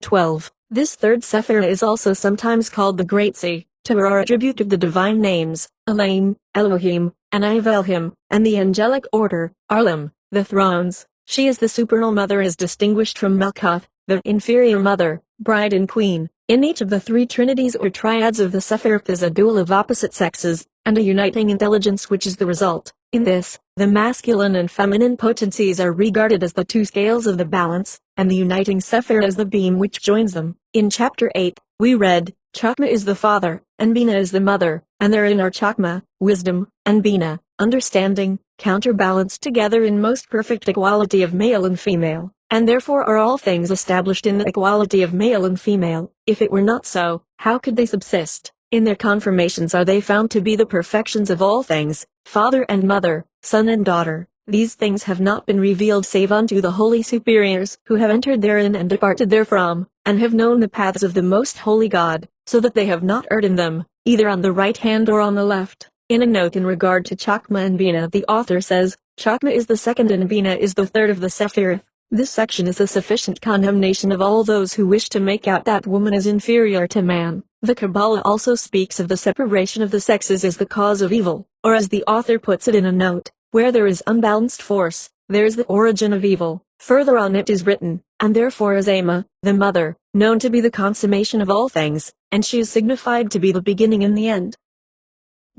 And hence that which is not both male and female together is called half a body. Now, no blessing can rest upon a mutilated and defective being, but only upon a perfect place and upon a perfect being, and not at all in an incomplete being. And a semi-complete being cannot live forever, neither can it receive blessing forever. The following is the author's comment upon the above. This section is another all-sufficient proof of the teachings maintained throughout the Kabbalah, namely, that man and woman are from the creation co-equal and coexistent, perfectly equal, one with the other. This fact the translators of the Bible have been at great pains to conceal by carefully suppressing every reference to the feminine portion of the deity, and by constantly translating feminine nouns by masculine. And this is the work of so-called religious men. A learned Jewish rabbi, with whom the writer is acquainted, says, those who write on the Bible must be very careful when they come to speak of the position of woman to make a clear distinction between the Old and the New Testaments. In the Old Testament, except in the 2nd chapter of Genesis, woman occupies a true and a dignified position in society and in the family. For example, take the position of Sarah, of the prophetess Miriam, the sister of Moses, and Deborah the prophetess. They all exemplify the true position of woman in the Old Testament, while Paul, the apostle of the Gentiles, and the chief writer in the New Testament, condemned woman to silence in the church and to strict obedience to her husband, making her thereby inferior to the man. The Old Testament gave free scope to the development of the Holy Spirit in woman. To intensify this teaching upon the position of woman, we find even the voice of the deity telling Abraham, whatever Sarah tells thee, thou shalt hearken unto her voice, showing that woman in her own home was the guiding power. In regard to another point, this rabbi says, the learned Jewish rabbis of modern times do not take the rib story literally. And this may be said of many of the olden times. The Kabbalah and its learned expositors may be said to be the throbbing heart of the Jewish religion, as was graphically said of the mystic teachings of another occult fraternity. and in view of the Kabbalah's antiquity, and the fact that it is the fountainhead of the body of the Old Testament teachings, these quotations as to the real Kabbalistic teachings in regard to woman, or to the feminine aspects of the deity, are of first-class importance in such a book as the Woman's Bible. In Kabbalistic teachings there is one Trinity which comprises all the Sephiroth, and it consists of the crown, the king and the queen. It is the Trinity which created the world, or, in Kabbalistic language, the universe was born from the union of the crowned king and queen. The rib story is veiled in the mystic language of symbolism. According to occult teachings, there was a time before man was differentiated into sexes, that is, when he was androgynous. Then the time came, millions of years ago, when the differentiation into sexes took place, and to this the rib story refers. There has been much ignorance and confusion in regard to the real nature of woman, indicating that she is possessed of a mystic nature and a power which will gradually be developed and better understood as the world becomes more enlightened. Woman has been branded as the author of evil in the world, and at the same time she has been exalted to the position of mother of the Savior of the world. These two positions are as conflicting as the general ideas which have prevailed in regard to woman, the great enigma of the world. Theological odium has laid its hands heavily upon her. This odium, as a Reverend D.D. once said to the writer, is a thing with more horns, more thorns, more quills and more snarls than almost any other sort of thing you have ever heard of. It has kindled as many fires of martyrdom, it has slip-noosed as many ropes for the necks of well-meaning men, it has built as many racks for the dislocation of human bones, it has forged as many thumbscrews, it has built as many dungeons, it has ostracized as many scholars and philosophers, it has set itself against light and pushed as hard to make the earth revolve the other way on its axis, as any other force of mischief of whatever name or kind, and that is the fearful thing with which woman has had to contend. When she is free from it, we may be assured that the dawn of a new day is not far off, and among the indications pointing that way is the fact that the Bible itself has been under treatment for some time. What is known as the higher criticism has done much to clear away the clouds of superstition which have enveloped it. One of the latest works on this line is the Polychrome Bible, the word meaning the different colors in which the texts, the notes, the dates, the translations, etc., are printed for the sake of simplifying matters. Professor Paul Hout, of Johns Hopkins University, is at the head of this great work, ably assisted by a large corps of the best biblical scholars in the world. It is not to be a revision of the accepted version, but a new translation in modern English. The translation is not to be literal except in the highest sense of the word, viz., to render the sense of the original as faithfully as possible. There are to be explanatory notes, historical and archaeological illustrations of the text, paraphrases of difficult passages, etc. In short, everything possible is to be done to simplify and to make plain this ancient book. The contributors have instructions not to hesitate to state what they consider to be the truth, but with as little offense to the general reader as possible. This work has been pronounced the greatest literary undertaking of the century, a work which will prepare the way for the coming generation to give an entirely new consideration to the religious problem. It was begun in 1890, and will probably not be completed before 1900. Another important work, small in actual size but big with significance, has just been issued in England under the title of The Bible and the Child. It is not, as its name might imply, a book for children, but it is for the purpose of showing the right way of presenting the Bible to the young in the light of the higher criticism. Its 8 contributors are headed by Canon F.W. Farrar, of England, and includes a number of noted English divines. An English writer outside of the Orthodox Pale says, "It is one of the most extraordinary books published in the English language. It is small, but it is just the turning scale to the side of common sense in matters religious. The Church has at last taken a step in the right direction. We cannot expect it to set off at a gallop, but it is fairly ambling along on its comfortable palfrey. The advance is all along the line, and we need not fear any retrograde movement to the past." Canon Farrar says that the manner in which the higher criticism has progressed is exactly analogous to the way in which the truths of astronomy and of geology have triumphed over universal opposition. They were once anathematized as infidel, they are now accepted as axiomatic. When an official of the Church of England of the high standing of Canon Farrar comes out so boldly in the interest of free thought and free criticism on lines hitherto held to be too sacred for human reason to cross, it is one of the signs of the times, and a most hopeful one of the future.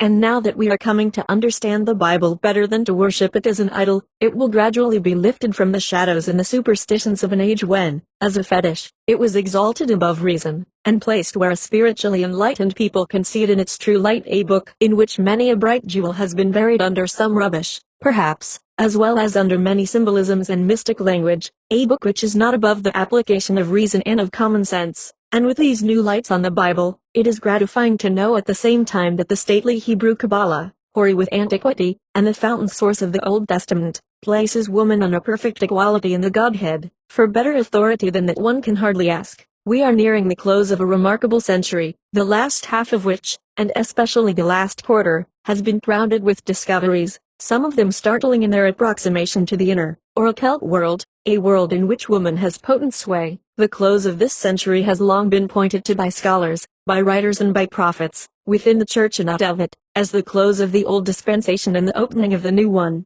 And in view of the rapid steps which we are taking in these latter years, we can almost feel the breath of the new cycle fan our cheeks as we watch the deepening hues of the breaking dawn. Feb the New Testament great is truth, and mighty above all things. 1 Esdras, Iv, 41. Does the New Testament bring promises of new dignity and of larger liberties for women? When thinking women make any criticisms on their degraded position in the Bible, Christians point to her exaltation in the New Testament, as if, under their religion, woman really does occupy a higher position than under the Jewish dispensation. While there are grand types of women presented under both religions, there is no difference in the general estimate of the sex.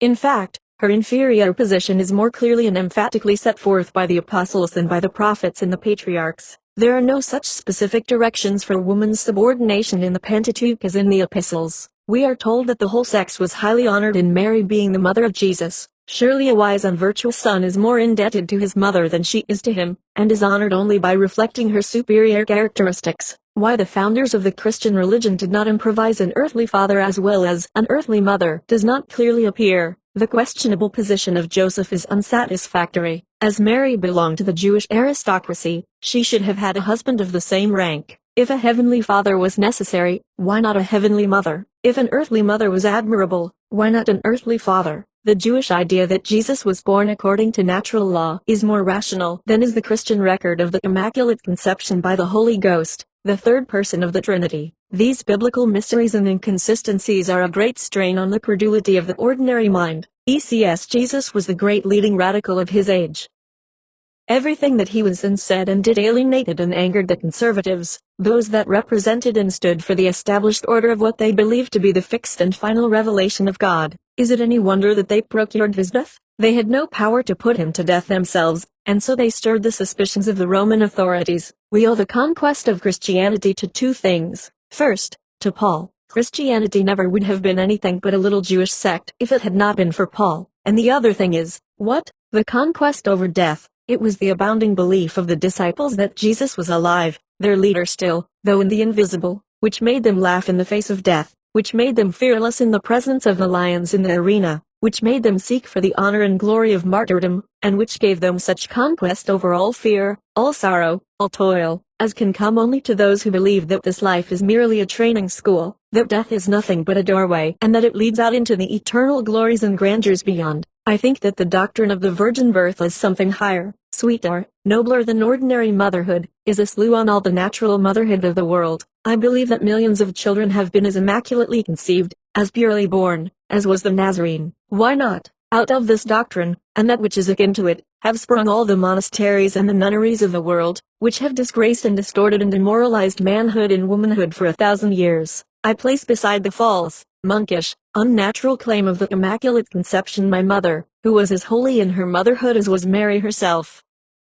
Another suggestion. This thought of Jesus as the second person of an inconceivable Trinity, a being neither of heaven nor earth, but between the two, a being having two natures in one will, a being who is ignorant as a man, and who suffered as a man, while he knew everything as God and could not suffer as God. This conception is part of a scheme of the universe which represents humanity as ruined and lost and hopeless, God as unjust, and man is looking only to a fearful judgment in the ages that are to be. I believe that thousands of people have lived since the time of Jesus as good, as tender, as loving, as true, as faithful, as he. There is no more mystery in the one case than in the other, for it is all mystery. Old Father Taylor, the famous Methodist Bethel preacher in Boston, was a perfectionist, and when he was asked if he thought anybody had since lived who was as good as Jesus, he said, "Yes, millions of them." This is Methodist authority. What made Jesus the power he was of his time? In the first place, there was an inexplicable charm about his personality which drew all the common people to him, as iron filings are drawn by a magnet. He loved the people, who instinctively felt it, and loved him. Then there was his intellectual power of speech. Most of the sayings of Jesus are not original in the sense that nobody else ever uttered any similar truths before. Confucius, 6,000 years before Jesus, gave utterance to the Golden Rule, and then there was the pity, the sympathy, the tenderness of the man. And then he had trust in God, trust in the simple fatherhood of God, that never could be shaken. Jesus taught us, as no one else has ever done it, the humanness of God and the divineness of man, so that, standing there 1800 years ago, he has naturally and infallibly attracted the eyes, the thought, the love, the reverence of the world. When it is dark in the morning, and before the sun rises, there are high peaks that catch the far-off rays and begin to glow, while the rest of the world still lies in shadow. So there are mountainous men, not supernatural, but as natural as the mountains and the sun, mountainous men who catch the light before our common eyes on the plains and in the valleys can see it, who see and proclaim from their lofty heights far off visions of truth and beauty that we as yet cannot discern. Anon. The Book of Matthew, Chapter I, Matthew I:16. And Jacob begat Joseph the husband of Mary, of whom was born Jesus, who is called Christ. 17. So all the generations from Abraham to David are 14 generations, and from David until the carrying away into Babylon are 14 generations, and from the carrying away into Babylon unto Christ are 14 generations. Saint Matthew was supposed to be distinguished from the other apostles by the frequency of his references to the Old Testament. He records more particulars of Jesus than the others do, far more of his birth, his sayings and his miracles. There has been much difference of opinion among writers of both sacred and profane history as to the paternity of Jesus, and whether he was a real or an ideal character. If, as the scriptures claim, he descended from heaven, begotten by the Holy Ghost, the incarnation of God himself, then there was nothing remarkable in his career, nor miraculous in the seeming wonders which he performed, being the soul and the center of all the forces of the universe of matter and of mind. If he was an ideal character, like the gifted hero of some novel or tragedy, his great deeds and his wise sayings the result of the imagination of some skillful artist, then we may admire the sketch as a beautiful picture. But if Jesus was a man who was born, lived and died as do other men, a worthy example for imitation, he is deserving of our love and reverence, and by showing us the possibilities of human nature he is a constant inspiration, our hope and salvation, for the path, however rough, in which one man has walked, others may follow. As a God with infinite power he could have been no example to us, but with human limitations we may emulate his virtues and walk in his footsteps. Some writers think that his mother was a wise, great and beautiful Jewish maiden, and his father a learned rabbi, who devoted much time and thought to his son's education. At a period when learning was confined to the few, it was a matter of surprise that as a mere boy he could read and write, and discuss the vital questions of the hour with doctors in the sacred temples. His great physical beauty, the wisdom of his replies to the puzzling questions of the Pharisees and the Sadducees, his sympathy with the poor and the needy, his ambition for all that is best in human development, and his indifference to worldly aggrandizement, altogether made him a marked man in his day and generation. For these reasons he was hated, reviled, persecuted, like the long line of martyrs who followed his teachings. He commands far more love and reverence as a true man with only human possibilities, than as a God, superior to all human frailties and temptations. What were years of persecution, the solitude on the mountain, the agonies on the cross, with the power of a God to sustain him, but unaided and alone to triumph over all human weakness, trials and temptation, was victory not only for Jesus but for every human being made in his image. Matthew 2:1. Now when Jesus was born in Bethlehem of Judea in the days of Herod the king, behold, there came wise men from the east to Jerusalem, 2 saying, Where is he that is born King of the Jews? For we have seen his star in the cast, and are come to worship him. 3 When Herod the king had heard these things, he was troubled, and all Jerusalem with him. 4 And when he had gathered all the chief priests together, he demanded of them where Christ should be born. 5 And they said unto him, In Bethlehem of Judea. 8 And he sent them to Bethlehem, and said, Go and search diligently for the young child, and when ye have found him, bring me word. 9 And they departed, and lo, the star, which they saw in the east, went before them, till it came and stood over where the young child was. 11 And when they were come into the house, they saw the young child with Mary his mother, and fell down, and worshipped him. And when they had opened their treasures, they presented unto him gifts, gold, and frankincense, and myrrh. 12 And being warned of God in a dream that they should not return to Herod, they departed into their own country another way. 13 And the angel of the Lord appeareth to Joseph in a dream, saying, Arise, and take the young child and his mother, and flee into Egypt, for Herod will seek to destroy him. 14 And he arose, and departed into Egypt. 19 But when Herod was dead, behold, an angel of the Lord appeareth in a dream to Joseph, 20 saying, Arise, and take the young child and his mother, and go into the land of Israel. These sages were supposed to be men of great learning belonging to a sect called Magians, who came from Arabia. There was a general feeling that the king of the Jews was yet to be born, and that they were soon to see the long-expected and promised Messiah. Herod was greatly troubled by the tidings that a child had been born under remarkable circumstances. The star spoken of was supposed to be a luminous meteor the wise men had seen in their own country before they set out on their journey for Bethlehem, and which now guided them to the house where the young child was. Notwithstanding the common surroundings, the wise men, recognizing something more than human in the child, fell down and worshipped him and presented unto him the most precious gifts which their country yielded. Some have supposed that the frankincense and the myrrh were intended as an acknowledgement of his deity, as the gold was of his royalty. To defeat the subtle malice of Herod, who was determined to take the child's life, Joseph was warned in a dream to flee into Egypt with the child and his mother. The wise men did not return to Herod as commanded, but went at once to their own country. Matthew 9:18 Behold, there came a certain ruler, saying, My daughter is even now dead, but come and lay thy hand upon her, and she shall live. 19 And Jesus arose and followed him too, and behold, a woman, which was diseased 12 years, came behind him, and touched the hem of his garment. 21 For she said within herself, If I may but touch his garment, I shall be whole. 22 But Jesus turned him about, and when he saw her, he said, Daughter, be of good comfort, thy faith hath made thee whole. And the woman was made whole from that hour. 23 And when Jesus came into the ruler's house, 24 he said, Give place, for the maid is not dead, but sleepeth. And they laughed him to scorn. 25 But when the people were put forth, he went in, and took her by the hand, and the maid arose. Matthew 14:3 For Herod had laid hold on John, and put him in prison for Herodias' sake, his brother Philip's wife. 4 For John said unto him, It is not lawful for thee to have her. 5 And when he would have put him to death, he feared the multitude, because they counted him as a prophet. 6 But when Herod's birthday was kept, the daughter of Herodias danced before them, and pleased Herod. 7 Whereupon he promised to give her whatsoever she would ask.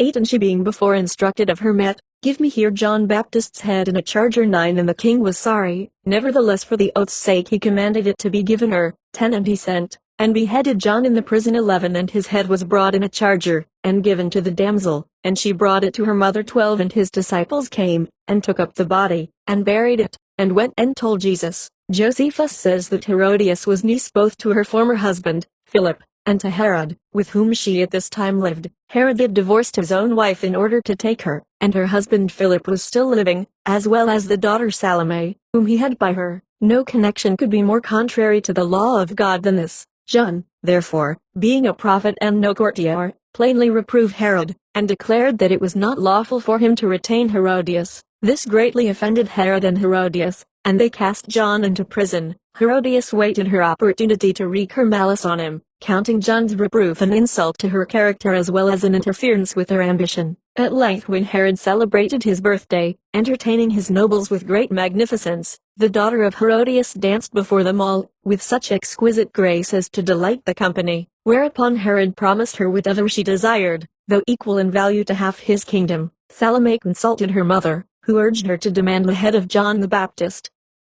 By the influence of Herodias, Herod, contrary to his own conscience, was induced to put John to death, for he feared him as a righteous man. It must have been a great trial to the daughter, who might have asked so many beautiful gifts and rare indulgences, to yield all to her wicked mother's revenge, but these deeds were speedily avenged. It is said that Salome had her head cut off by the ice breaking as she passed over it. Herod was shortly after engaged in a disastrous war on account of Herodias, and was expelled from his territories, and both died in exile, hated by everybody and hating one another. LCS In regard to the charge against Herodias, which is current among theological scandalmongers, there is not a moderately intelligent jury of Christendom, if composed half of men and half of women, which, after examining all the available evidence, would not render a verdict in her favor of not guilty. The statement that she paid the price of her own daughter's debasement and disgrace for the head of John the Baptist, is an assertion born wholly of the ecclesiastical, distorted imagination. Not even a hint, much less an iota of proof, to warrant such an assertion, is found anywhere in history, sacred or profane. While some anonymous writer of the early Christian centuries did put in circulation the charge that John the Baptist was put to death at the instigation of Herodias, without implicating her daughter's character, however, Josephus,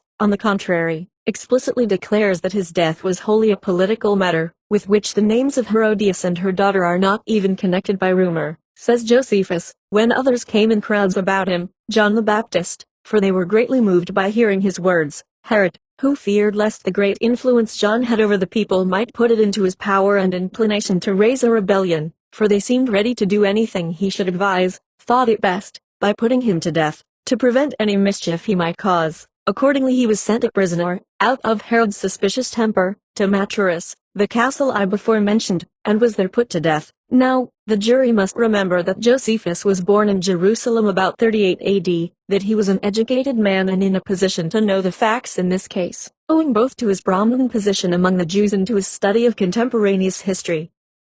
But that, on the other hand, the anonymous writers who bring Herodias' name into the transaction, are not traceable further back than the 4th century of our era, and that even they do not bring any charge against her character as a mother. EBD Matthew 15:21 Then Jesus departed into the coasts of Tyre and Sidon, 22 And, behold, a woman of Canaan cried unto him, saying, Have mercy on me, O Lord, thou son of David, my daughter is grievously vexed with a devil. 23 But he answered her not a word, and his disciples besought him to send her away. 24 But he answered and said, I am not sent but unto the lost sheep of the house of Israel. 25 Then came she and worshipped him, saying, Lord, help me. 26 But he said, It is not meet to take the children's food, and to cast it to dogs. 27 And she said, Truth, Lord, yet the dogs eat of the crumbs which fall from their master's table. 23 Then Jesus answered and said unto her, O woman, great is thy faith, be it unto thee even as thou wilt. And her daughter was made whole from that very hour.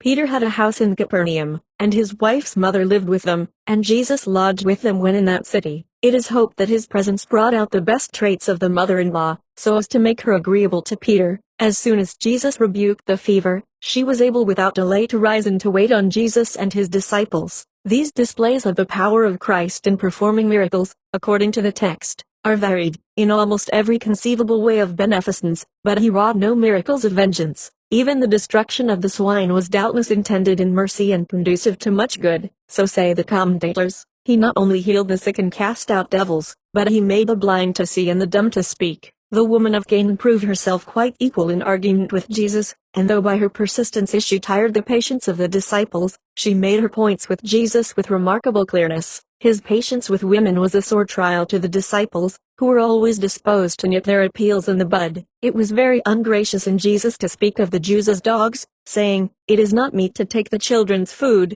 and to cast it to dogs. Her reply, Yet the dogs eat of the crumbs which fall from the master's table, was bright and appropriate. Jesus appreciated her tact and her perseverance, and granted her request, and her daughter, the text says, was healed. We might doubt the truth of all these miracles did we not see so many wonderful things in our own day which we would have pronounced impossible years ago. The fact of human power developing in so many remarkable ways proves that Jesus' gift of performing miracles is attainable by those who, like him, live pure lives, and whose blood flows in the higher arches of the brain. If one man, at any period of the world's history, performed miracles, others equally gifted may do the same.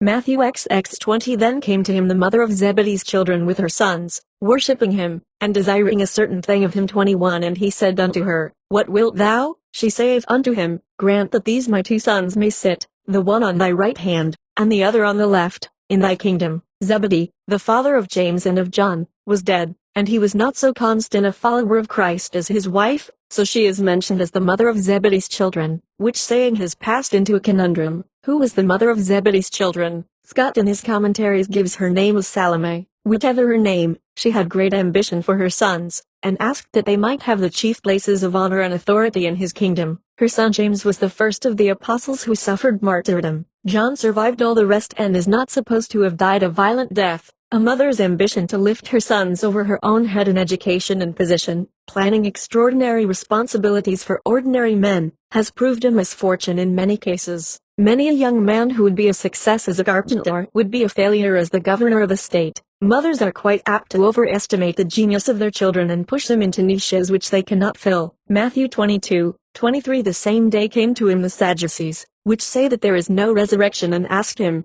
24, saying, Master, Moses said, if a man die, having no children, his brother shall marry his wife, and raise up seed unto his brother.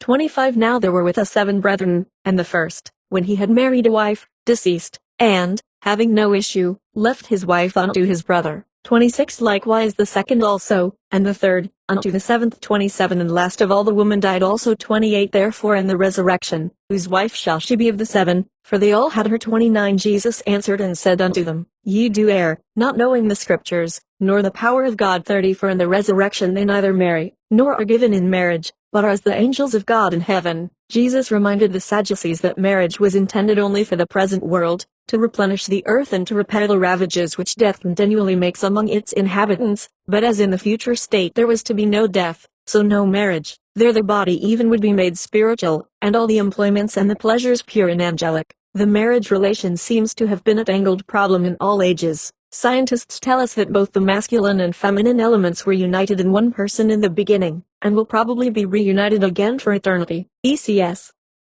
The Book of Matthew, Chapter 2, Matthew 25:1. Then shall the kingdom of heaven be likened unto 10 virgins, which took their lamps, and went forth to meet the bridegroom. 2 And 5 of them were wise, and 5 were foolish. 3 They that were foolish took their lamps, and took no oil with them. 4 But the wise took oil in their vessels with their lamps. 5 While the bridegroom tarried, they all slumbered and slept. 6 And at midnight there was a cry made, Behold, the bridegroom cometh, go ye out to meet him. 7 Then all those virgins arose, and trimmed their lamps. 8 And the foolish said unto the wise, Give us of your oil, for our lamps are gone out. 9 But the wise answered, saying, Not so, lest there be not enough for us and you, but go ye rather to them that sell, and buy for yourselves. 10 And while they went to buy, the bridegroom came, and they that were ready went in with him to the marriage, and the door was shut.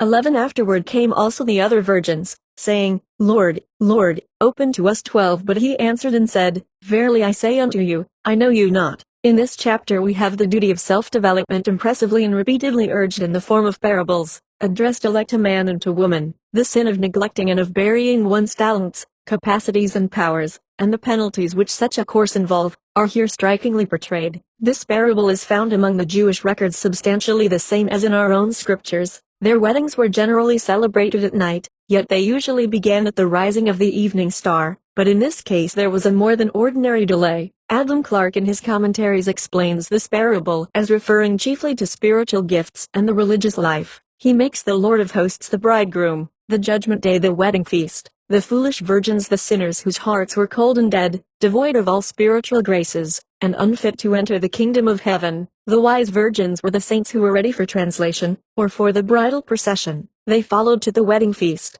and when the chosen had entered the door was shut. This strikes us as a strained interpretation of a very simple parable, which, considered in connection with the other parables, seems to apply much more closely to this life than to that which is to come, to the intellectual and the moral nature, and to the whole round of human duties. It fairly describes the 2 classes which help to make up society in general. The one who, like the foolish virgins, have never learned the first important duty of cultivating their own individual powers, using the talents given to them, and keeping their own lamps trimmed and burning. The idea of being a helpmeet to somebody else has been so sedulously drilled into most women that on individual life, aim, purpose and ambition are never taken into consideration. They oftentimes do so much in other directions that they neglect the most vital duties to themselves. We may find in this simple parable a lesson for the cultivation of courage and of self-reliance. These virgins are summoned to the discharge of an important duty at midnight, alone, in darkness, and in solitude. No chivalrous gentleman is there to run for oil and to trim their lamps. They must depend on themselves, unsupported, and pay the penalty of their own improvidence and unwisdom. Perhaps in that bridal procession might have been seen fathers, brothers, friends, for whose service and amusement the foolish virgins had wasted many precious hours, when they should have been trimming their own lamps and keeping oil in their vessels. And now, with music, banners, lanterns, torches, guns and rockets fired at intervals, come the bride and the groom, with their attendants and friends numbering thousands, brilliant in jewels, gold and silver, magnificently mounted on richly caparisoned horses, for nothing can be more brilliant than were those nuptial solemnities of Eastern nations. As this spectacle, grand beyond description, sweeps by, imagine the foolish virgins pushed aside, in the shadow of some tall edifice, with dark, empty lamps in their hands, unnoticed and unknown, and while the castle walls resound with music and merriment, and the lights from every window stream out far into the darkness, no kind friends gather round them to sympathize in their humiliation, nor to cheer their loneliness. It matters little that women may be ignorant, dependent, unprepared for trial and for temptation. Alone they must meet the terrible emergencies of life, to be sustained and protected amid danger and death by their own courage, skill and self-reliance, or perish. Women's devotion to the comfort, the education, the success of men in general, and to their plans and projects, is in a great measure due to her self-abnegation and self-sacrifice, having been so long and so sweetly lauded by poets, philosophers and priests as the acme of human goodness and glory. Now, to my mind, there is nothing commendable in the action of young women who go about begging funds to educate young men for the ministry, while they and the majority of their sex are too poor to educate themselves, and if able, are still denied admittance into some of the leading institutions of learning throughout our land. It is not commendable for women to get up fairs and donation parties for churches in which the gifted of their sex may neither pray, preach, share in the offices and honors, nor have a voice in the business affairs, creeds and discipline, and from whose altars come forth biblical interpretations in favor of woman's subjection. It is not commendable for the women of this republic to expend much enthusiasm on political parties as now organized, nor in national celebrations, for they have as yet no lot or part in the great experiment of self-government. In their ignorance, women sacrifice themselves to educate the men of their households, and to make of themselves ladders by which their husbands, brothers and sons climb up into the kingdom of knowledge, while they themselves are shut out from all intellectual companionship, even with those they love best. Such are indeed like the foolish virgins. They have not kept their own lamps trimmed and burning, they have no oil in their vessels, no resources in themselves, they bring no light to their households nor to the circle in which they move, and when the bridegroom cometh, when the philosopher, the scientist, the saint, the scholar, the great and the learned, all come together to celebrate the marriage feast of science and religion, the foolish virgins, though present, are practically shut out, for what know they of the grand themes which inspire each tongue and kindle every thought? Even the